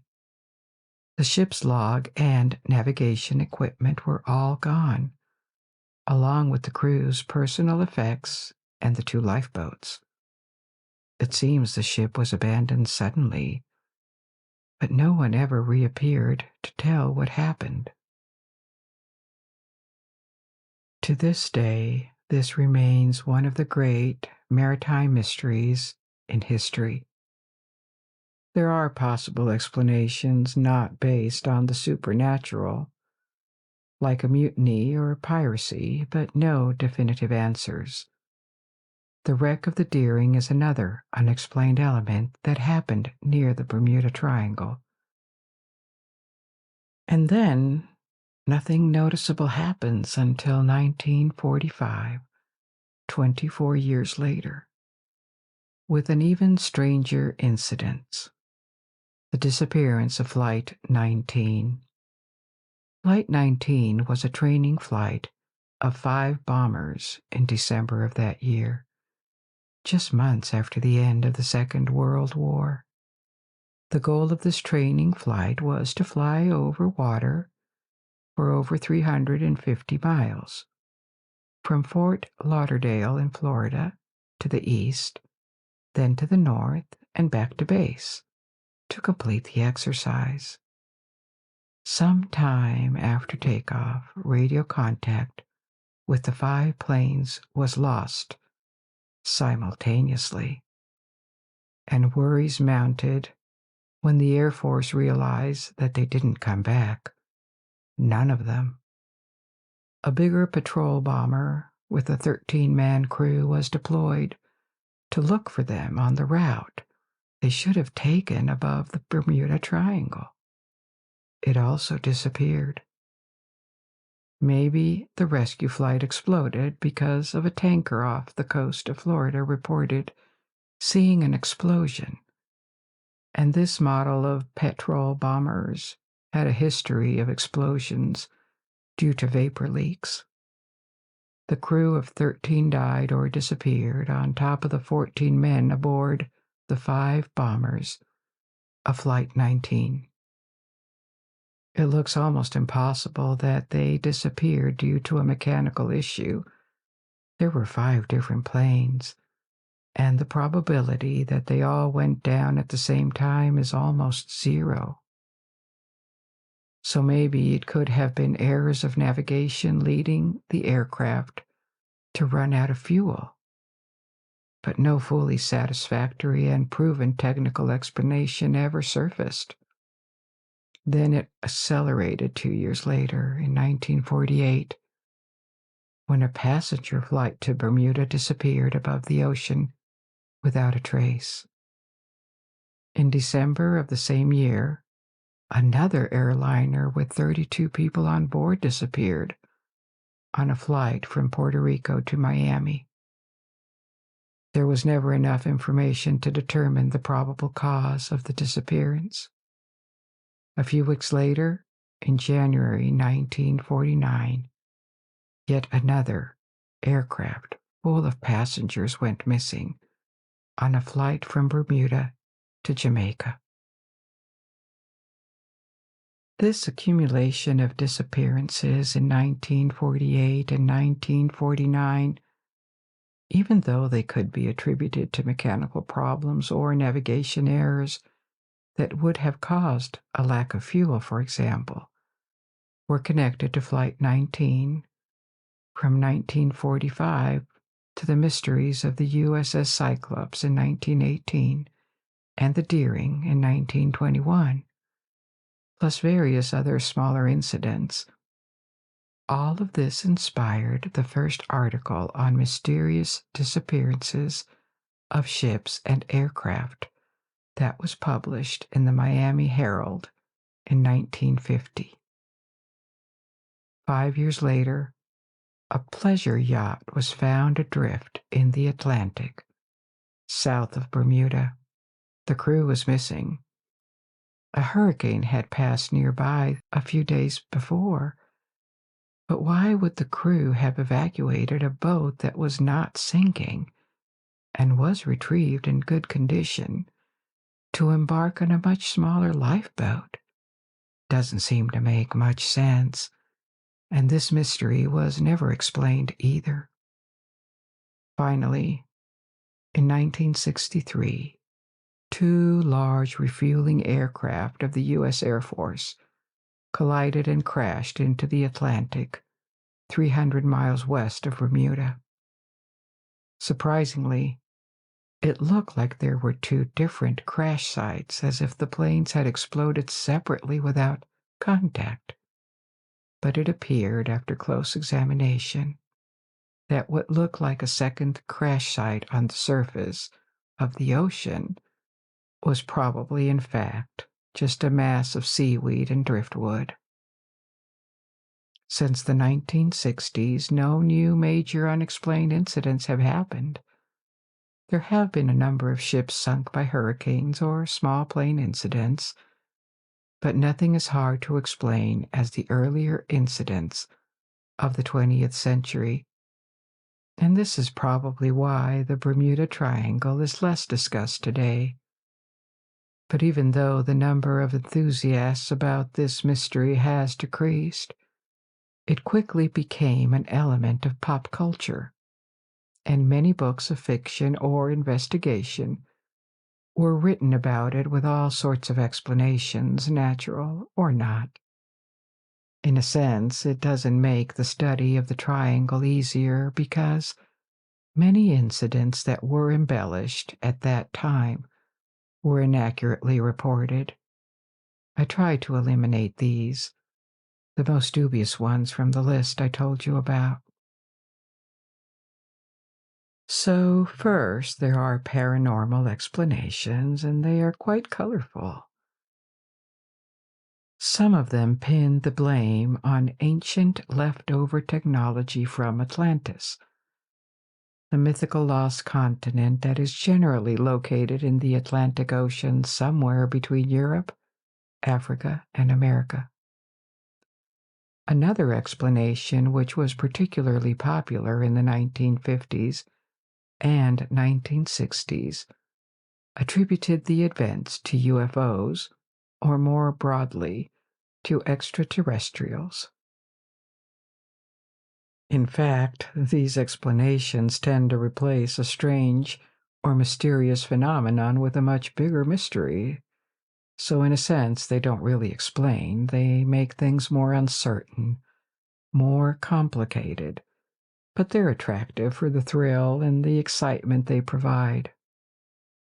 As the Bermuda Triangle craze was rising, more critical authors examined the collection of incidents and came up with more natural possible explanations. First, by arguing that many incidents had been exaggerated and located within the triangle, even though they may have happened nearby or even quite far from it.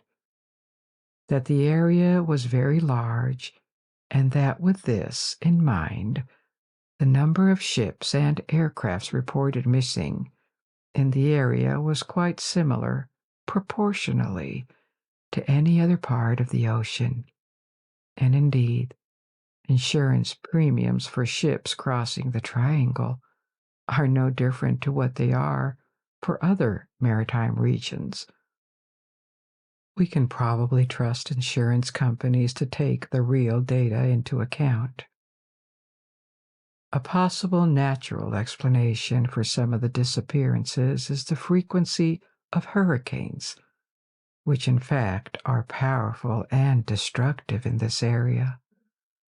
A lot of incidents can also be attributed to human error or technical flaws, which is an indirect human error, but a less common natural phenomenon could also take place under the waters of the triangle. On the continental shelves, underwater, there are large fields of methane, and it is believed that bubbles of gas that would leak could possibly put in peril or even sink a ship. The decreased density of the water may be able to literally suck a ship under the water, and then the powerful current that flows across the triangle, the Gulf Stream, could quickly disperse the wreckage. For all of these reasons, most reputable sources like physicists and marine and weather scientists dismiss the idea that there is any mystery and conclude that the Bermuda Triangle is an embellished, journalistic, and fictional creation, but it is still well known. And even though every single incident can be explained, many of them are still puzzling. There may not be enough of them to consider that the Bermuda Triangle is a place where a broader unexplained phenomenon exists statistically, but the incidents we know are still rather mysterious.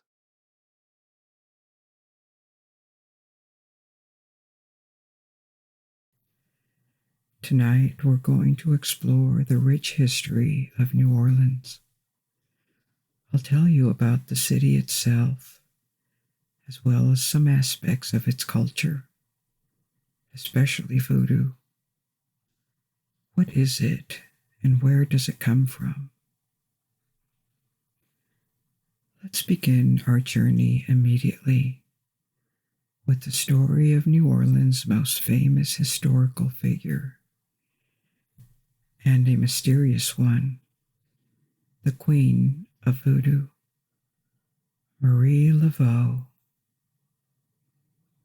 Our story begins in 1801, at a time when Louisiana and New Orleans were not yet part of the United States.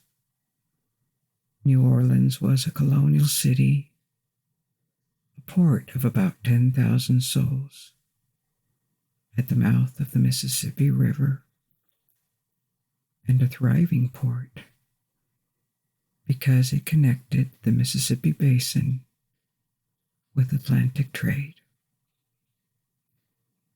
Many vessels, large and small, visited it to bring food, luxury goods, slaves, or building materials, and to export New World products like furs, dyes, sugar, or cotton.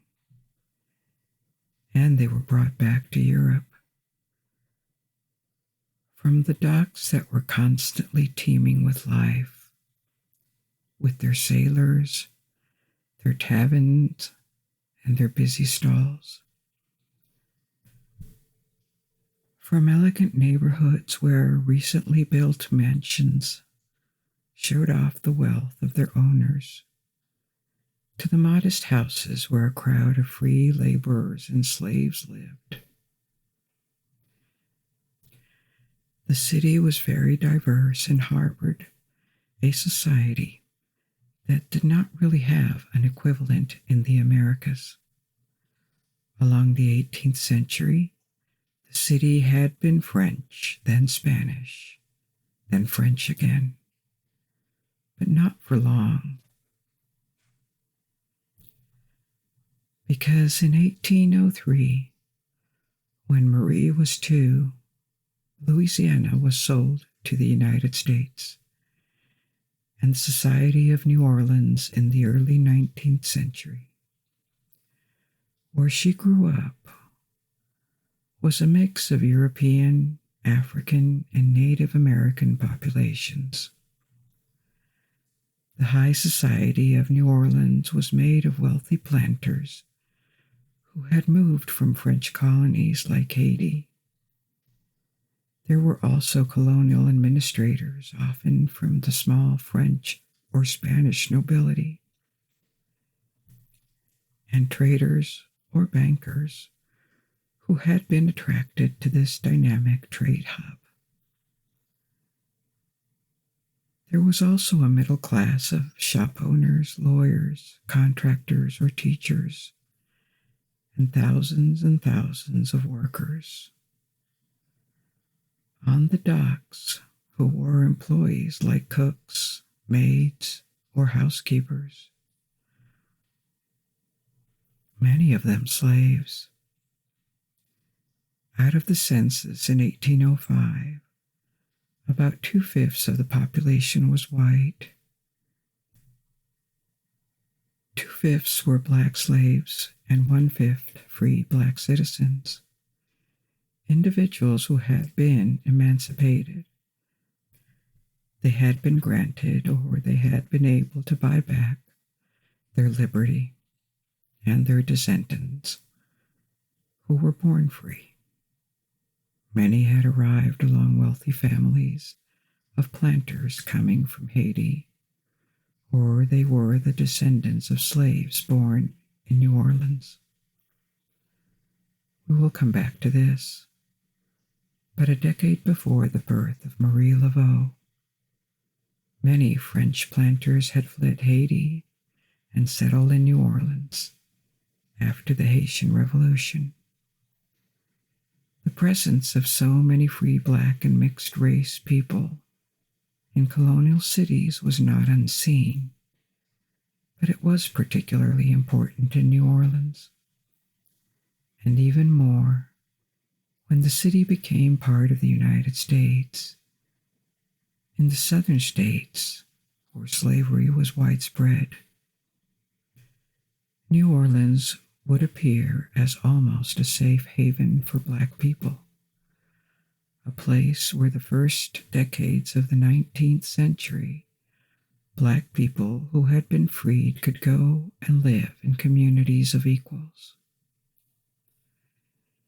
In 1801, New Orleans had already gained many different cultural influences: French, Spanish, Creole, African from different regions of Africa.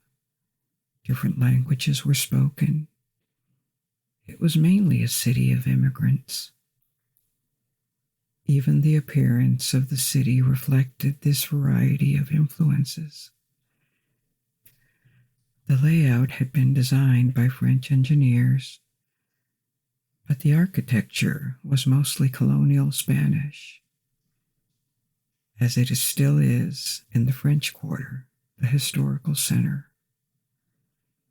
Religious beliefs included Roman Catholicism, the usual religion of the high classes, and also Voodoo, a religion that mixed influences from Christianity and African regions.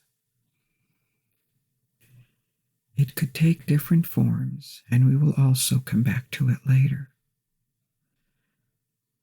But such was the original and exciting universe where Marie Laveau was born.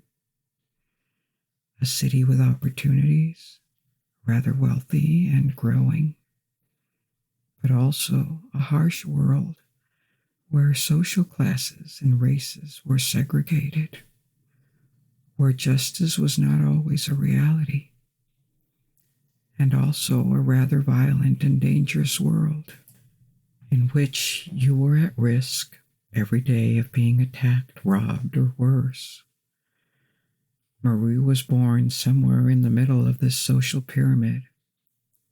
Her parents, a white Frenchman, a politician, Charles Laveau, and her mother, a free woman of color, with white, black, and Native American ancestry.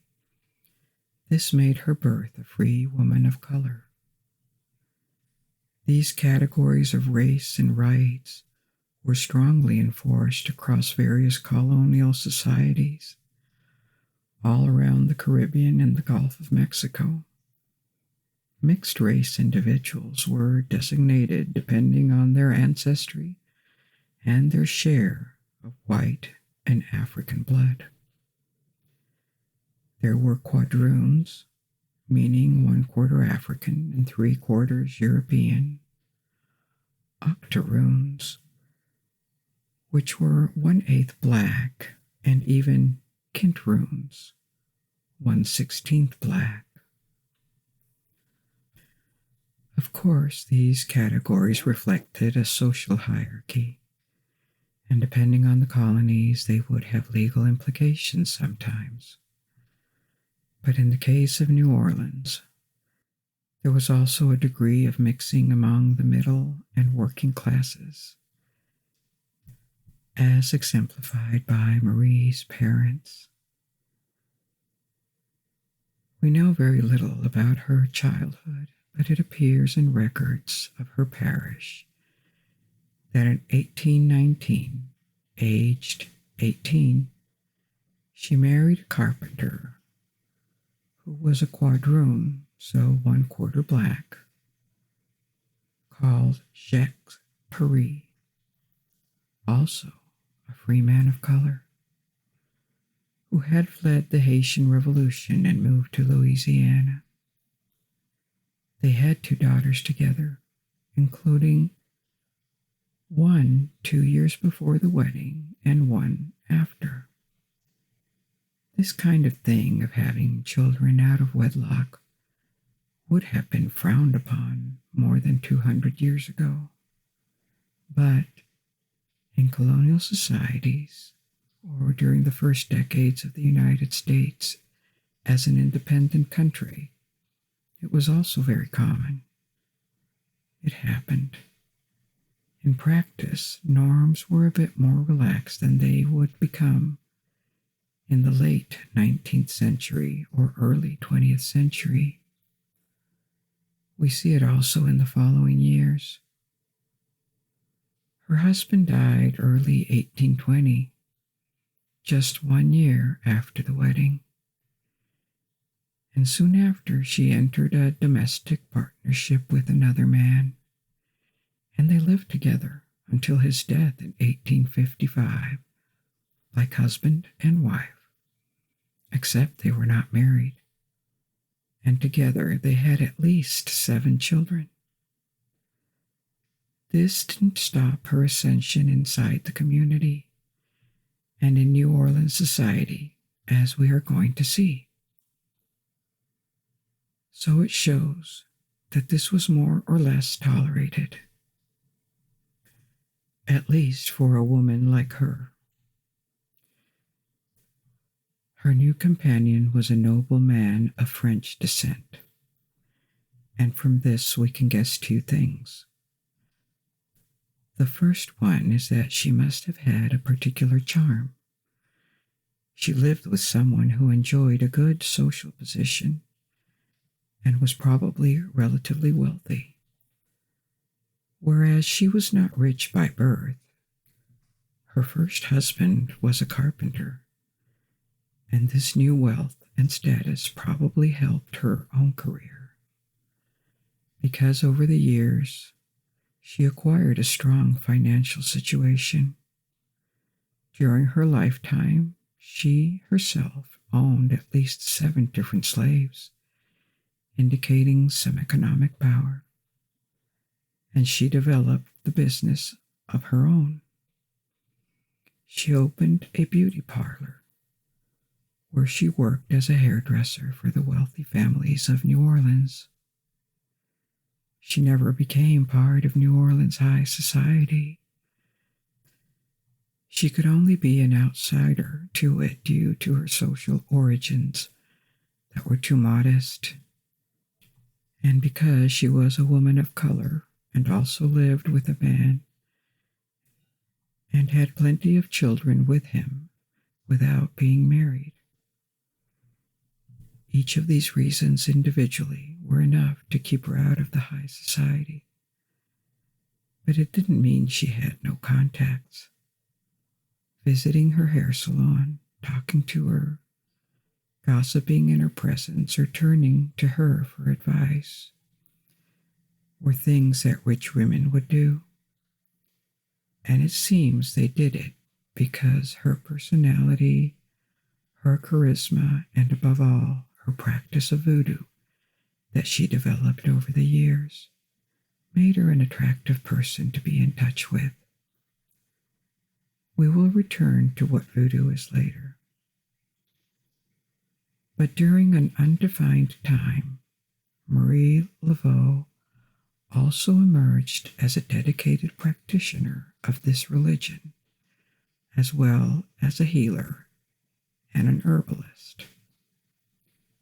She could provide you with remedies, advice, possibly potions, and also gree-gree, voodoo charms that were believed to protect or help wishes come true. Her knowledge of voodoo, her contacts across the society of New Orleans, from the most humble neighborhoods to the inside of the fanciest mansions. Her ambition, probably.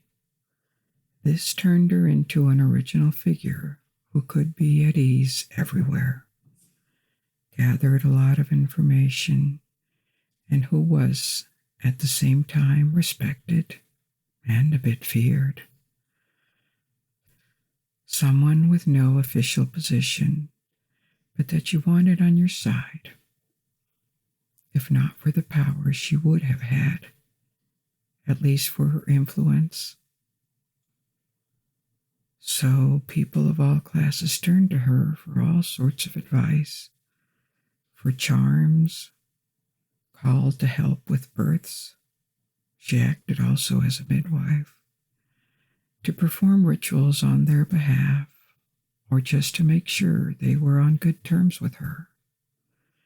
This influence and reputation gave her the unofficial title of Queen of Voodoo in New Orleans. Voodoo was an informal cult. There was no clergy or officials. But as it happens, female leaders emerged in New Orleans and became figures of authority. There had been 2 other women before her, one called Samite Day, and the second one, Marie Salopé. Marie Laveau became the 3rd queen, and her informal but longer rule, several decades during the 19th century, took place at a time when New Orleans was booming. When Marie was born, there would have been around 10,000 inhabitants. When she became an adult and a widow in 1820, the figure had already tripled. By 1850, when she was already well established as a queen of voodoo, there were more than 100,000 inhabitants. And when she died, 200,000. From a somewhat prosperous colonial port, New Orleans had turned into the gateway to the American South. By the year 1860, it was the 3rd largest port in the United States, after Boston and New York, and the largest in the South, and also the 2nd wealthiest city in America in terms of income per capita. This inflow of new inhabitants changed the culture, but it also multiplied the practitioners who were knowers of voodooism, and multiplying Marie's influence. It seems she embraced this change and kept her authority and popularity all the way to her death in 1881. Her fame grew all the time, not just as a practitioner of voodoo, as a healer, or as a businesswoman, but also as a community leader. She was known to care for the sick. She visited prisoners. She performed rituals free of charge for those who could not afford her services. It is hard to know what she thought of this. Was it public relations to affirm her popularity, politics, or was it genuine care for others, or both at the same time? We don't exactly know because she left no writing, and she did no public speeches to explain her goals. She was all about implicit influence of the kind that doesn't need to be verbalized. But one thing is true. Any resident of New Orleans by the mid-19th century, rich or poor, powerful or not, had heard of her and knew who she was. There were, and still are, plenty of stories of rumors that credit her for her powers as a clairvoyant and her magical abilities. As I said before, it may help to be as well connected as she was and run a beauty parlor where she could listen to the gossip of the good society. This information might have helped her to sound clairvoyant. She certainly handed a lot of information.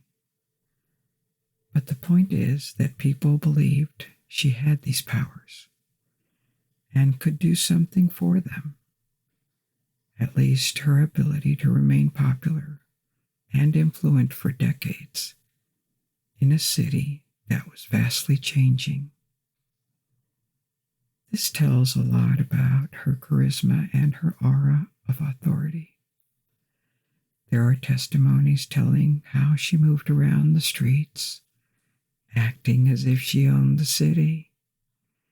She was surrounded by rumors, for example, that she owned a white snake named Zombie, after an African god. That as a voodoo priestess, she called on African spirits and Catholic saints to intervene. That her charms and voodoo rituals could change destinies. None of this can be substantiated, but of course, true or false, she never did anything to dissipate the ambiguity that served her so well. And she was also probably a good politician, because she kept good relations with everyone, including the Catholic Church. Apart from voodoo, Roman Catholicism was the other religion that competed for the devotion of people in Louisiana. But the two were not necessarily antagonists. Voodoo incorporates a lot of Catholic elements, and being a voodoo practitioner did not imply a rejection of Catholicism.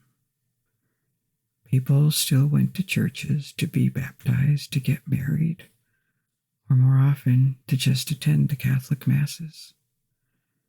Marie Laveau also appeared as a good Catholic woman. She collaborated with the church for charities, so she was not rejected by the local church. This would have been unthinkable in Europe, for example, near to the Vatican. By the mid-19th century, the Roman Catholic Church was quite aggressively fighting against dissent and political changes that threatened the old order, like the abolition of monarchies and the rise of liberal principles of democracy, individualism, or the questioning of traditions. So there would have been a crackdown on this kind of compromise with beliefs seen as erratic.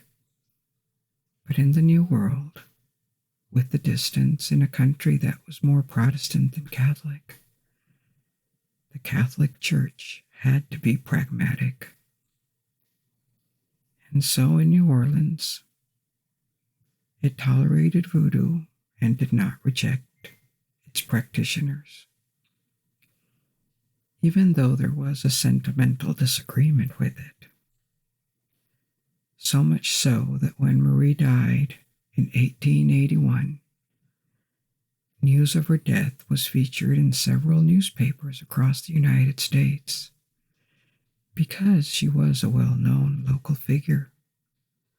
Articles in which she was depicted as a benevolent, pious figure who had done a lot for the poor. She had a Catholic funeral and was buried in a Catholic cemetery. At the traditional St. Louis Cemetery, where all families in New Orleans, including hers, owned a crypt. She had been such an influential figure that her death was a big blow to Louisiana voodoo. There was no one to replace her as the obvious voodoo queen. And voodooism in New Orleans began to decline. She had been like a bridge between two ages, between the colonial past of the 18th century, in which New Orleans was much smaller, pre-industrial, where small communities of slaves of the first or second generation tried to survive, not just materially, but also spiritually and culturally, by preserving some of their ancestor beliefs.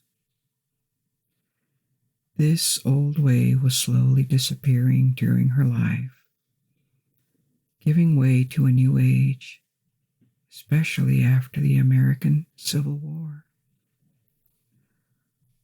One of technical progress in which slavery had been abolished. Steamboats, railroads, and factories had emerged. Most of society was no longer organized around plantations, and New Orleans was much larger, and more people have turned more skeptical. Maybe there was no place for voodoo as it had been in this new world, or not as much as before. Or maybe she was just one exceptional figure that could not be replaced.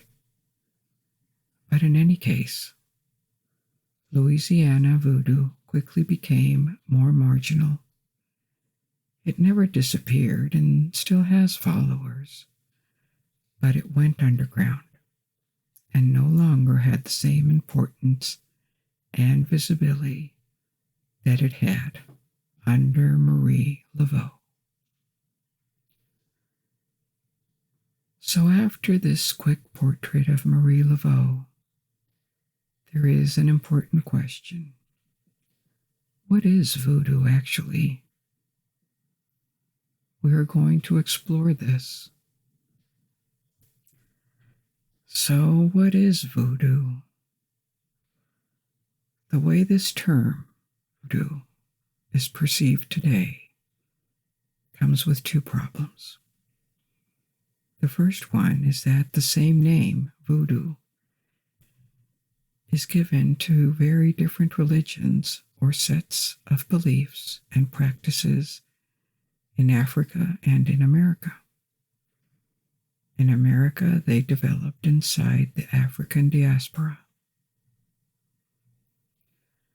From Brazil or Colombia to the Caribbean and the south of the United States, these religions are loosely connected because they have these African roots mixed with Christian and native influences, which is why they are called syncretic religions.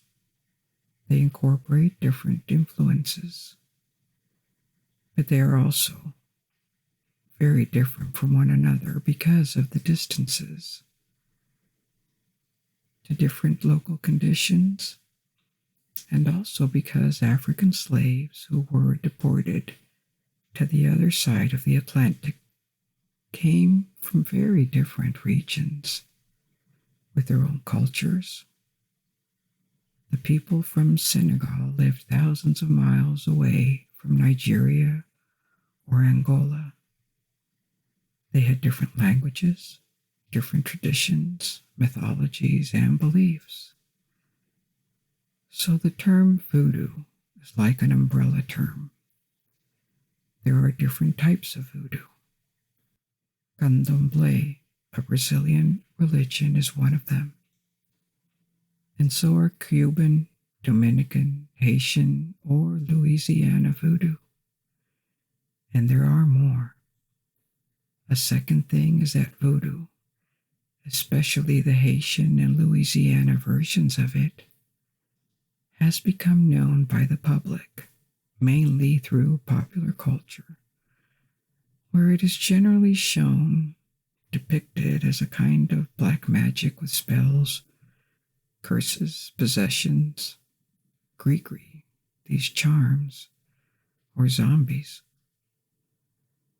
Zombies have become so well known as undead, reanimated corpses that we forget that the terms come from Haitian folklore, in which a zombie is a dead body reanimated through magic, including voodoo. So voodoo has been exploited in novels or movies in a way that makes it a bit sinister, a vision that is sensationalist and exotic. But this image is very far from the historical reality of it, or the intentions of practitioners as they appear in historical records, or their testimonies in the present.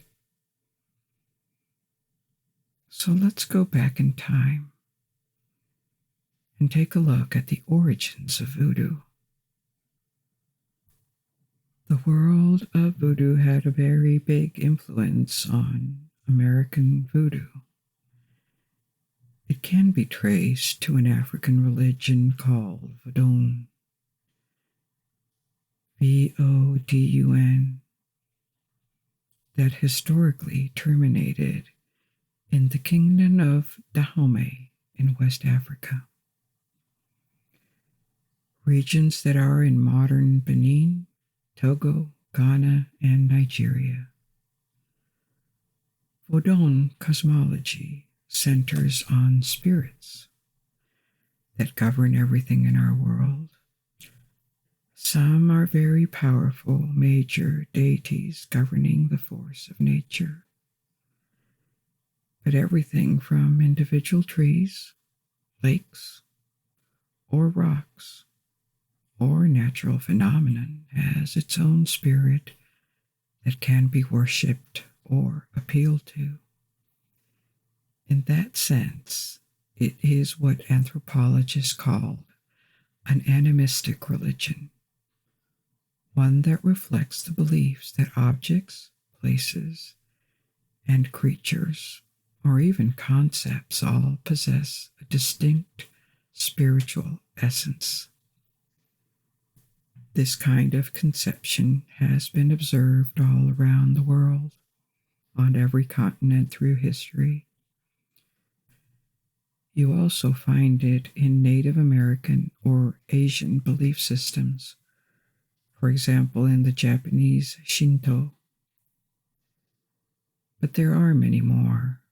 Traditionally, priestesses, women called Queen Mother, play a central role in this religion, a characteristic that crossed the Atlantic, and that the case of Marie Laveau illustrates. The Queen Mother is the first daughter of the previous queen, and she holds the right to lead ceremonies in Voodoo. Their role is not just spiritual or ceremonial.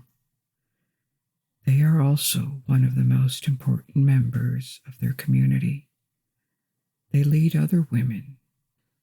They organize and run markets, which is very important because marketplaces are where gatherings and socialization takes place primarily. When West African Voodoo was first put in contact with Catholicism through traders and soon missionaries, it appeared to many as compatible, because the Roman Catholic doctrines included the intercession of saints or angels, a multiplicity of figures that gave access to the divine world.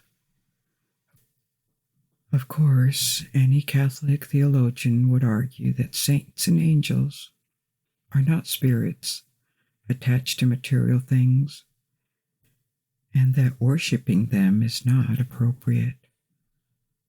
But for common people, there appeared to be a compatibility, a plasticity between their traditional religion and the message, the iconography, and the traditions of Catholicism. So instead of fully converting, they found space for both. This influenced religious practices in Africa, not just in the case of Voodoo. Other religions like the Yoruba religion and its multiple orishas could also find ways of accommodating the Catholic influence of combining different beliefs. But even more than in Africa, the combination of Voodoo and other African religions with Catholicism found fertile ground in America, in enslaved communities, in every country or place where a large number of African slaves lived and were exposed to Catholicism with the intention to convert them. This synchronism happened. Brazil, Colombia, or Venezuela in South America, a lot of Caribbean islands, and later the American southern states, often coming from the Caribbean. Louisiana voodoo was strongly influenced by Haitian voodoo. So this is what loosely connects all of these beliefs called voodoo. But each one developed independently, and they started to be called voodoo collectively in the 19th century, even though they had begun to develop at least 200 years before. To the people who followed these practices and beliefs, they were just their faith and their way of making sense of the world, of finding a spiritual life and turning to divine figures that could help them, comfort them in this life and after.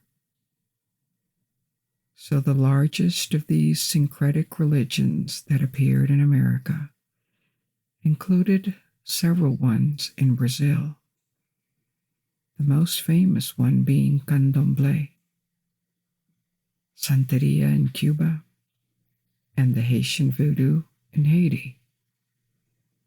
These were places where a large number of African slaves, as we said earlier, Louisiana voodoo was strongly influenced by Haiti.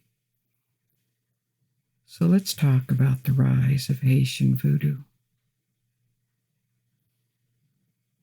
Haiti is the western part of the island of Hispaniola, which was first colonized by the Spanish,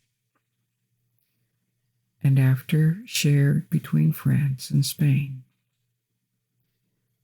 The Spanish part became the Dominican Republic. Afro-Asian communities appeared in the 16th century, but the colony that would become Haiti had an extraordinary development in the 17th and 18th centuries. It became like the jewel of French colonies in America, because it was a place where more than in many other countries, a large and prosperous plantation economy emerged. The economy produced and exported various crops: sugar, cotton, coffee, dyes, and large fortunes were made there. Behind this success, there was a human reality, which was a system based on slavery, a place where the bulk population was slaves of African descent, and a minority of planters, some large and very wealthy, others smaller, but a society of control, of punishment, of abuse that could exist for such a long time only because it was financially profitable, and closed enough, far enough, for the rest of the world to tolerate it or pretend not to see. There were actually several voices that arose in the 18th century to condemn what was happening in the American colonies and what the cost of these exotic colonial goods really was. But apart from minimal regulations that were rarely enforced, not much was done to change it. It was just too profitable. And a large part of the European public did not really care for the fate of slaves. Until a revolution took place in Haiti starting in 1791, when France was in its own revolution and unable to intervene in the West Indies. This Haitian revolution eventually led to the independence of the country after decades of conflicts. But even before the independence, a specifically Haitian culture had appeared, and its center was Haitian Voodoo. The Africans in Haiti mainly came from West and Central Africa, including from Yoruba and Fon peoples. The Fons followed the Voodoo religion, and Haitian Voodoo was the product. The combination of Yoruba and Voodoo faiths from West Africa, with the Roman Catholic and also to a lesser extent the Freemason influence of French colonialists.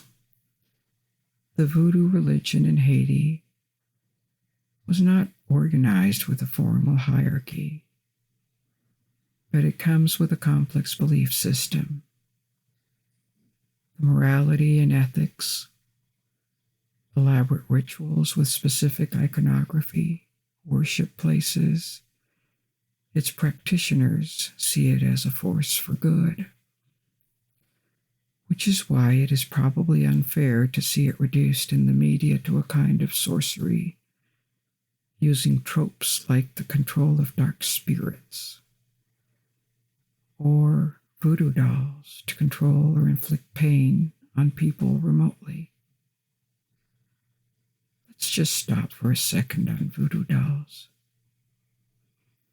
These effigies, into which pins would be inserted, these dolls are found in the magical traditions of many cultures around the world. They are present in African voodoo as charms or supports to get protection, but they are not particularly prominent in Haitian voodoo, and they are not even used at all in Louisiana voodoo. So their name, voodoo dolls, is not particularly deserved or justified. Haitian voodoo had a strong influence in Louisiana because when the revolution started in Haiti, many planters fled the colony, taking some of their slaves with them, the ones they could or the ones that preferred to stay with their masters.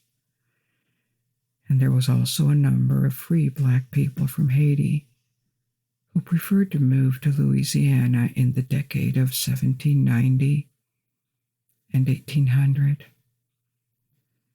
Voodoo in New Orleans is not just a branch of Haitian voodoo,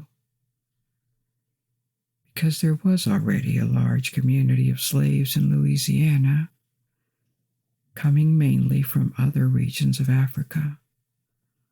Bambara from the west, what is now Guinea, Burkina Faso, Mali, and Congo from Central Africa. There was also, of course, the local Roman Catholic presence, and Louisiana voodoo emerged between the 18th and 19th centuries as a syncretism of these different influences. It is hard to quickly define the content of Louisiana voodoo, its beliefs, deities, and its rites, because it had evolved, and also there was never official text or doctrines that presented it. There is also no undisputed figure of authority. It is completely decentralized, and it was also always rather secretive. It was practiced outside the public eye. So we know Louisiana voodoo in the 19th century, at the time of Marie Laveau, mainly through a few testimonies or press articles. These historical records reveal the names of various deities, world figures of worship, like Blondani, the Grand Zombie, or Papa Leba. The names are in French Creole. Blanc Denis, also known as Monsieur Denis, was often depicted as a serpent, and this deity was associated with discord and the defeat of enemies. It is unclear whether it was an entirely separate from the Grand Zombie. The word zombie is derived from a Bantu word, Nzambi, which means God or spirit. The Grand Zombie could be translated as Great God or Great Spirit. Papa Leba was a doorkeeper as well as a trickster, and this deity was probably derived from the Yoruba religion. There were more, less common figures like Monsieur Ankor, associated with good fortune, or Monsieur Arazu, the protector of love. To obtain the favors of these deities, you would pray to them and offer small gifts and animal sacrifices. Now I speak of them in the past, because even though Louisiana voodoo still exists, it is unclear whether these names still have worshippers. In the late 19th and early 20th century, the practice of Louisiana voodoo collapsed. It did not entirely disappear. It just became so marginal that there are barely any traces of it in records. We can assume small groups kept the traditions alive, but it is unknown how many, or if they were in contact between them. And the revival happened in the second half of the 20th century, but with characteristics that were borrowed from Haitian voodoo or Cuban Santeria. For example, the divinities, which are called Iwa in Haiti, began to be adopted in Louisiana voodoo. Some of them, such as Leba, could be apparented to old Louisiana voodoo guards. But there was a break. A contemporary Louisiana voodoo is markedly different from what it was 200 or 150 years ago. What hasn't changed is the worship of Catholic saints as independent intercessors to the god, or to spirits of ancestors, or possibly associated with voodoo gods. Saint Peter or Saint Anthony of Padua would have been particularly popular in the 19th century. Another thing that is debated is whether voodoo is fully polytheistic as a religion. Conceptions differ, and they show that this distinction between polytheistic and monotheistic religions, that is to say, religions with several gods or only one unique god, is not always pertinent, in the sense that Yoruba religion that influenced Louisiana would. There is a multiplicity of orishas, of gods or divine creatures, but there is also the conception that these are all different faces, different aspects of a single divine being who encompasses everything. There could have been the same belief in voodoo, and actually among modern practitioners of Louisiana voodoo. There is a discourse saying that all these different entities are a way of approaching or coming into contact with a divine entity that would otherwise be too distant and impossible to comprehend. Another trait of Louisiana voodoo is the devotion of the spirits, of the dead, of the ancestors, and here again, the African influence is visible. A large part of the black population in New Orleans descended from enslaved Congolese, and the traditional religions in Congo placed emphasis on honoring the spirits of the ancestors. But now let's take a look at the history of New Orleans in general, which was particularly agitated in the 18th and 19th centuries. And this shaped its identity. The city was founded in the spring of 1718 as the main port of the colony of Louisiana by the French Mississippi Company. For 30 years, the French had had the project of founding a colony at the mouth of the Mississippi, and like other European countries at the time, this was done through a corporation. These companies received royal approval and exclusive trading rights on a region of the world for a given period of time, and it was their responsibility to get the funds, invest in the international trade and the production of colonial goods, and generate profits for their shareholders. It is another story, but the Mississippi Company became the Company of the Indies 1 year after the creation of New Orleans. And it became the object of intense speculation on the stock market.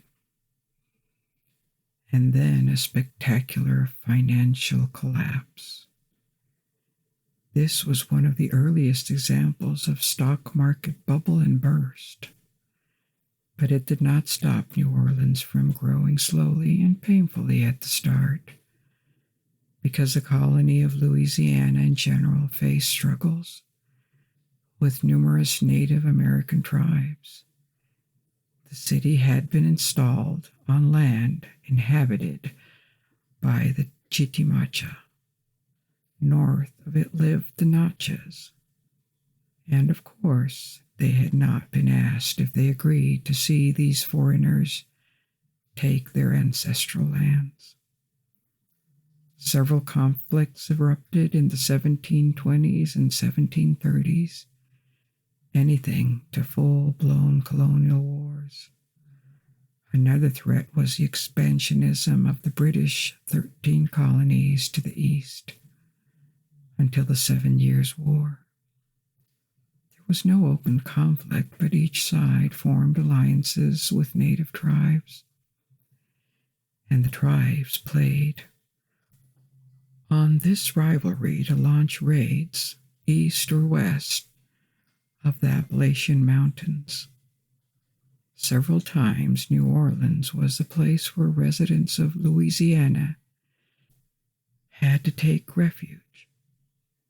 But despite this conflict, port still grew to a few thousand people and became well inserted into the Atlantic trade. It was a place to sell furs that trappers collected around the Mississippi, to export the production of Louisiana plantations, and bring in European products. And more than anything, bring the slave workforce that was needed to make the plantation economy work. Of this first French period that lasted for 45 years, New Orleans kept part of its layout, including the French Quarter, and various institutions like the convent of the Ursuline Sisters that founded an academy and many schools in New Orleans. They can trace their lineage from this Ursuline Academy But this period ended after the 7 Years' War. France had lost, and it costed Canada and Louisiana. Canada became British, but not Louisiana. It was ceded to Spain as compensation. And so began 40 years of a Spanish period, a period when a few Spanish colonists arrived, but many more Cajuns relocating from other lost French colonies of North America. The blend of cultures continued to form: French, Spanish, Native American, and African, because the Black population grew all along the 18th century with the arrival of slave ships and their descendants. With the passing of generations and the emancipation of former slaves, society became more complex and appeared a significant community of free Black people. Most all buildings from the 18th century in New Orleans are from this Spanish period, which is why, if you look at the appearance of the French Quarter, you will see similarities with other Spanish colonial cities like Havana in Cuba. Finally, at the end of the century, the French Revolution had big repercussions on New Orleans indirectly, and even though it was Spanish at the time. First, because it made the Haitian Revolution easier, and with it arrived another group of French planters and traders escaping Haiti. And then because after the fall of several revolutionary governments in France arose Napoleon, and he imposed to Spain the return of Louisiana and the French control, just to sell it to the United States 2 years later. In the 1800s, the now American city grew very fast, faster than ever, due to the arrival of ever more French Creoles and African slaves. Later in the century, they were followed by Irish, Italian, German, and Poles. Relative to other cities in the United States, New Orleans reached its peak by the middle of the 19th century. At the time, its position at the mouth of the Mississippi, when plantation economy was booming in the south of the United States, migrants kept arriving in advance to the west or stayed.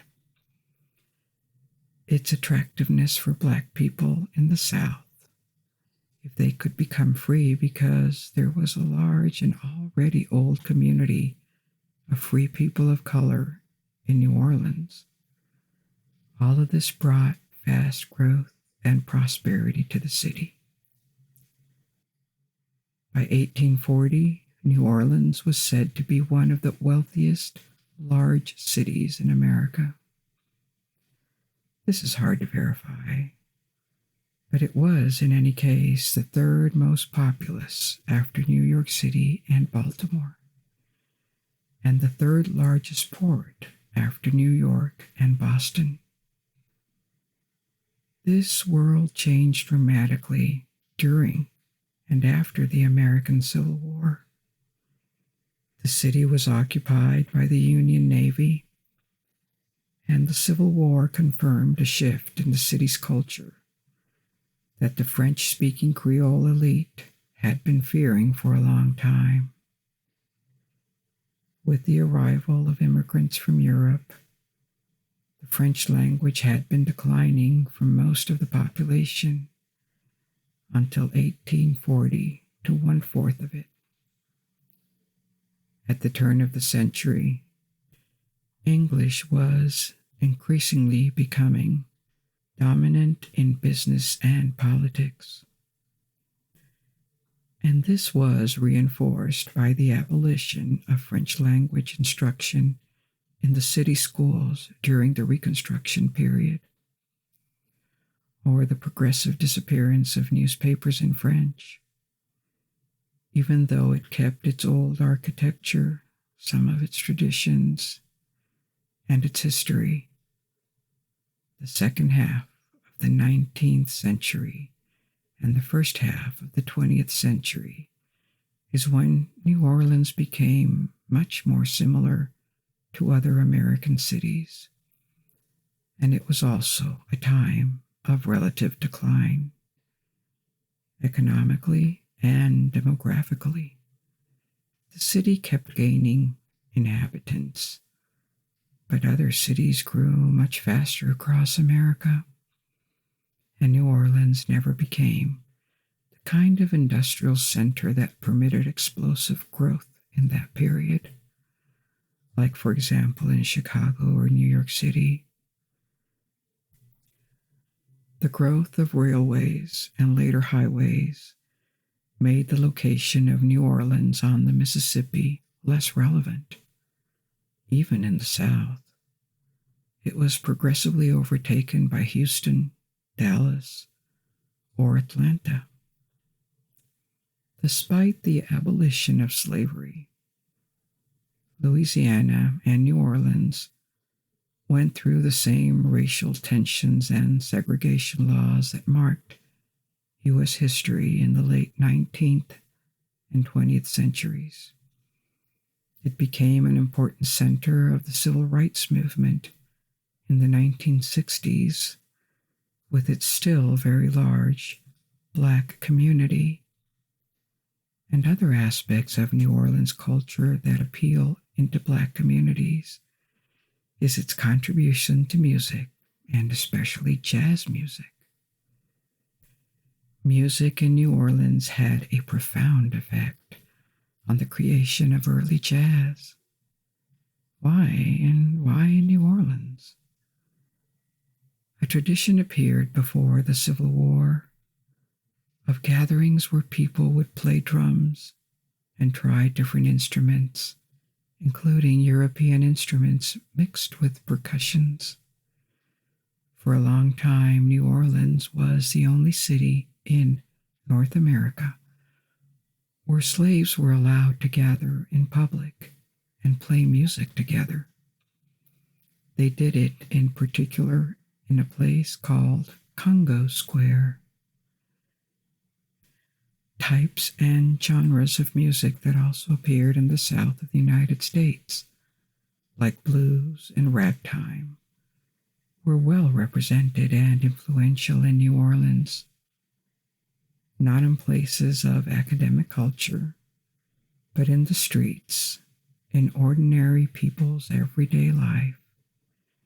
There were Black marching bands and dance bands in the late 19th century that used characteristic rhythms and melodies of African and Creole origin, played on European instruments including brass and string instruments like the cello or drums.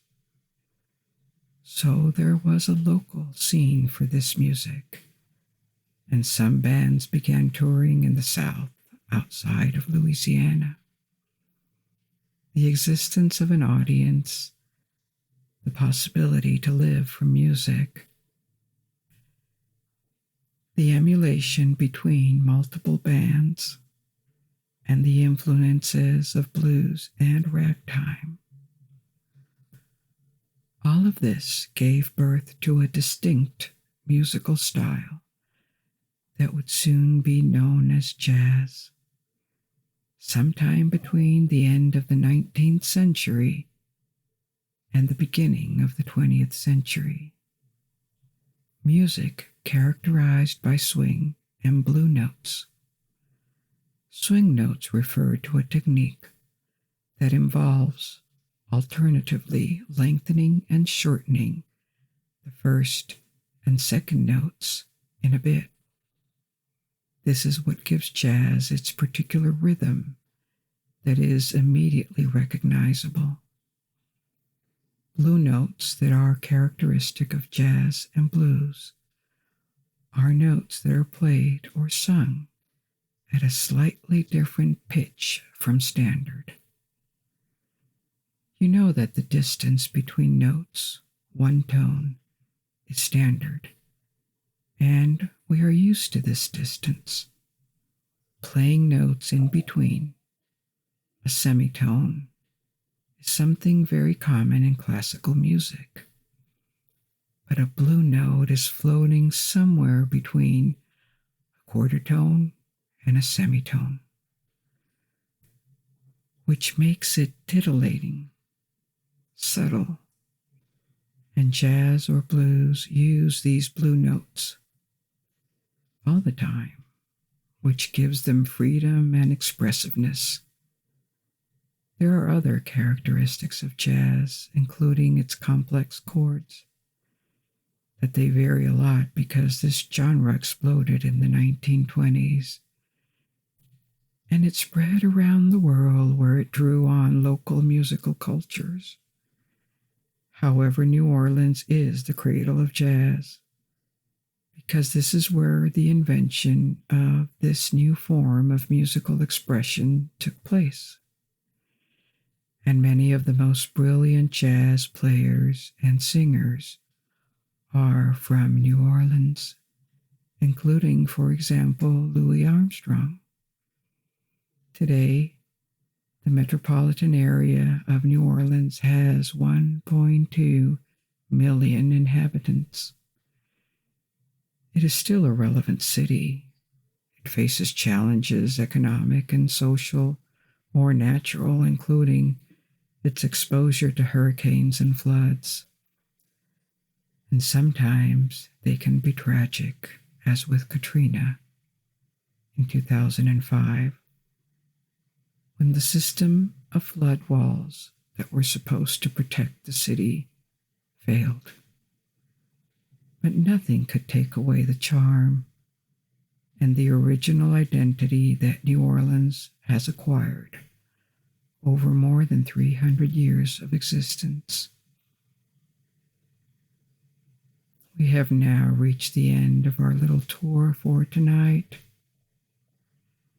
You can now let go and fall asleep. Until we meet again, sleep well. Good night.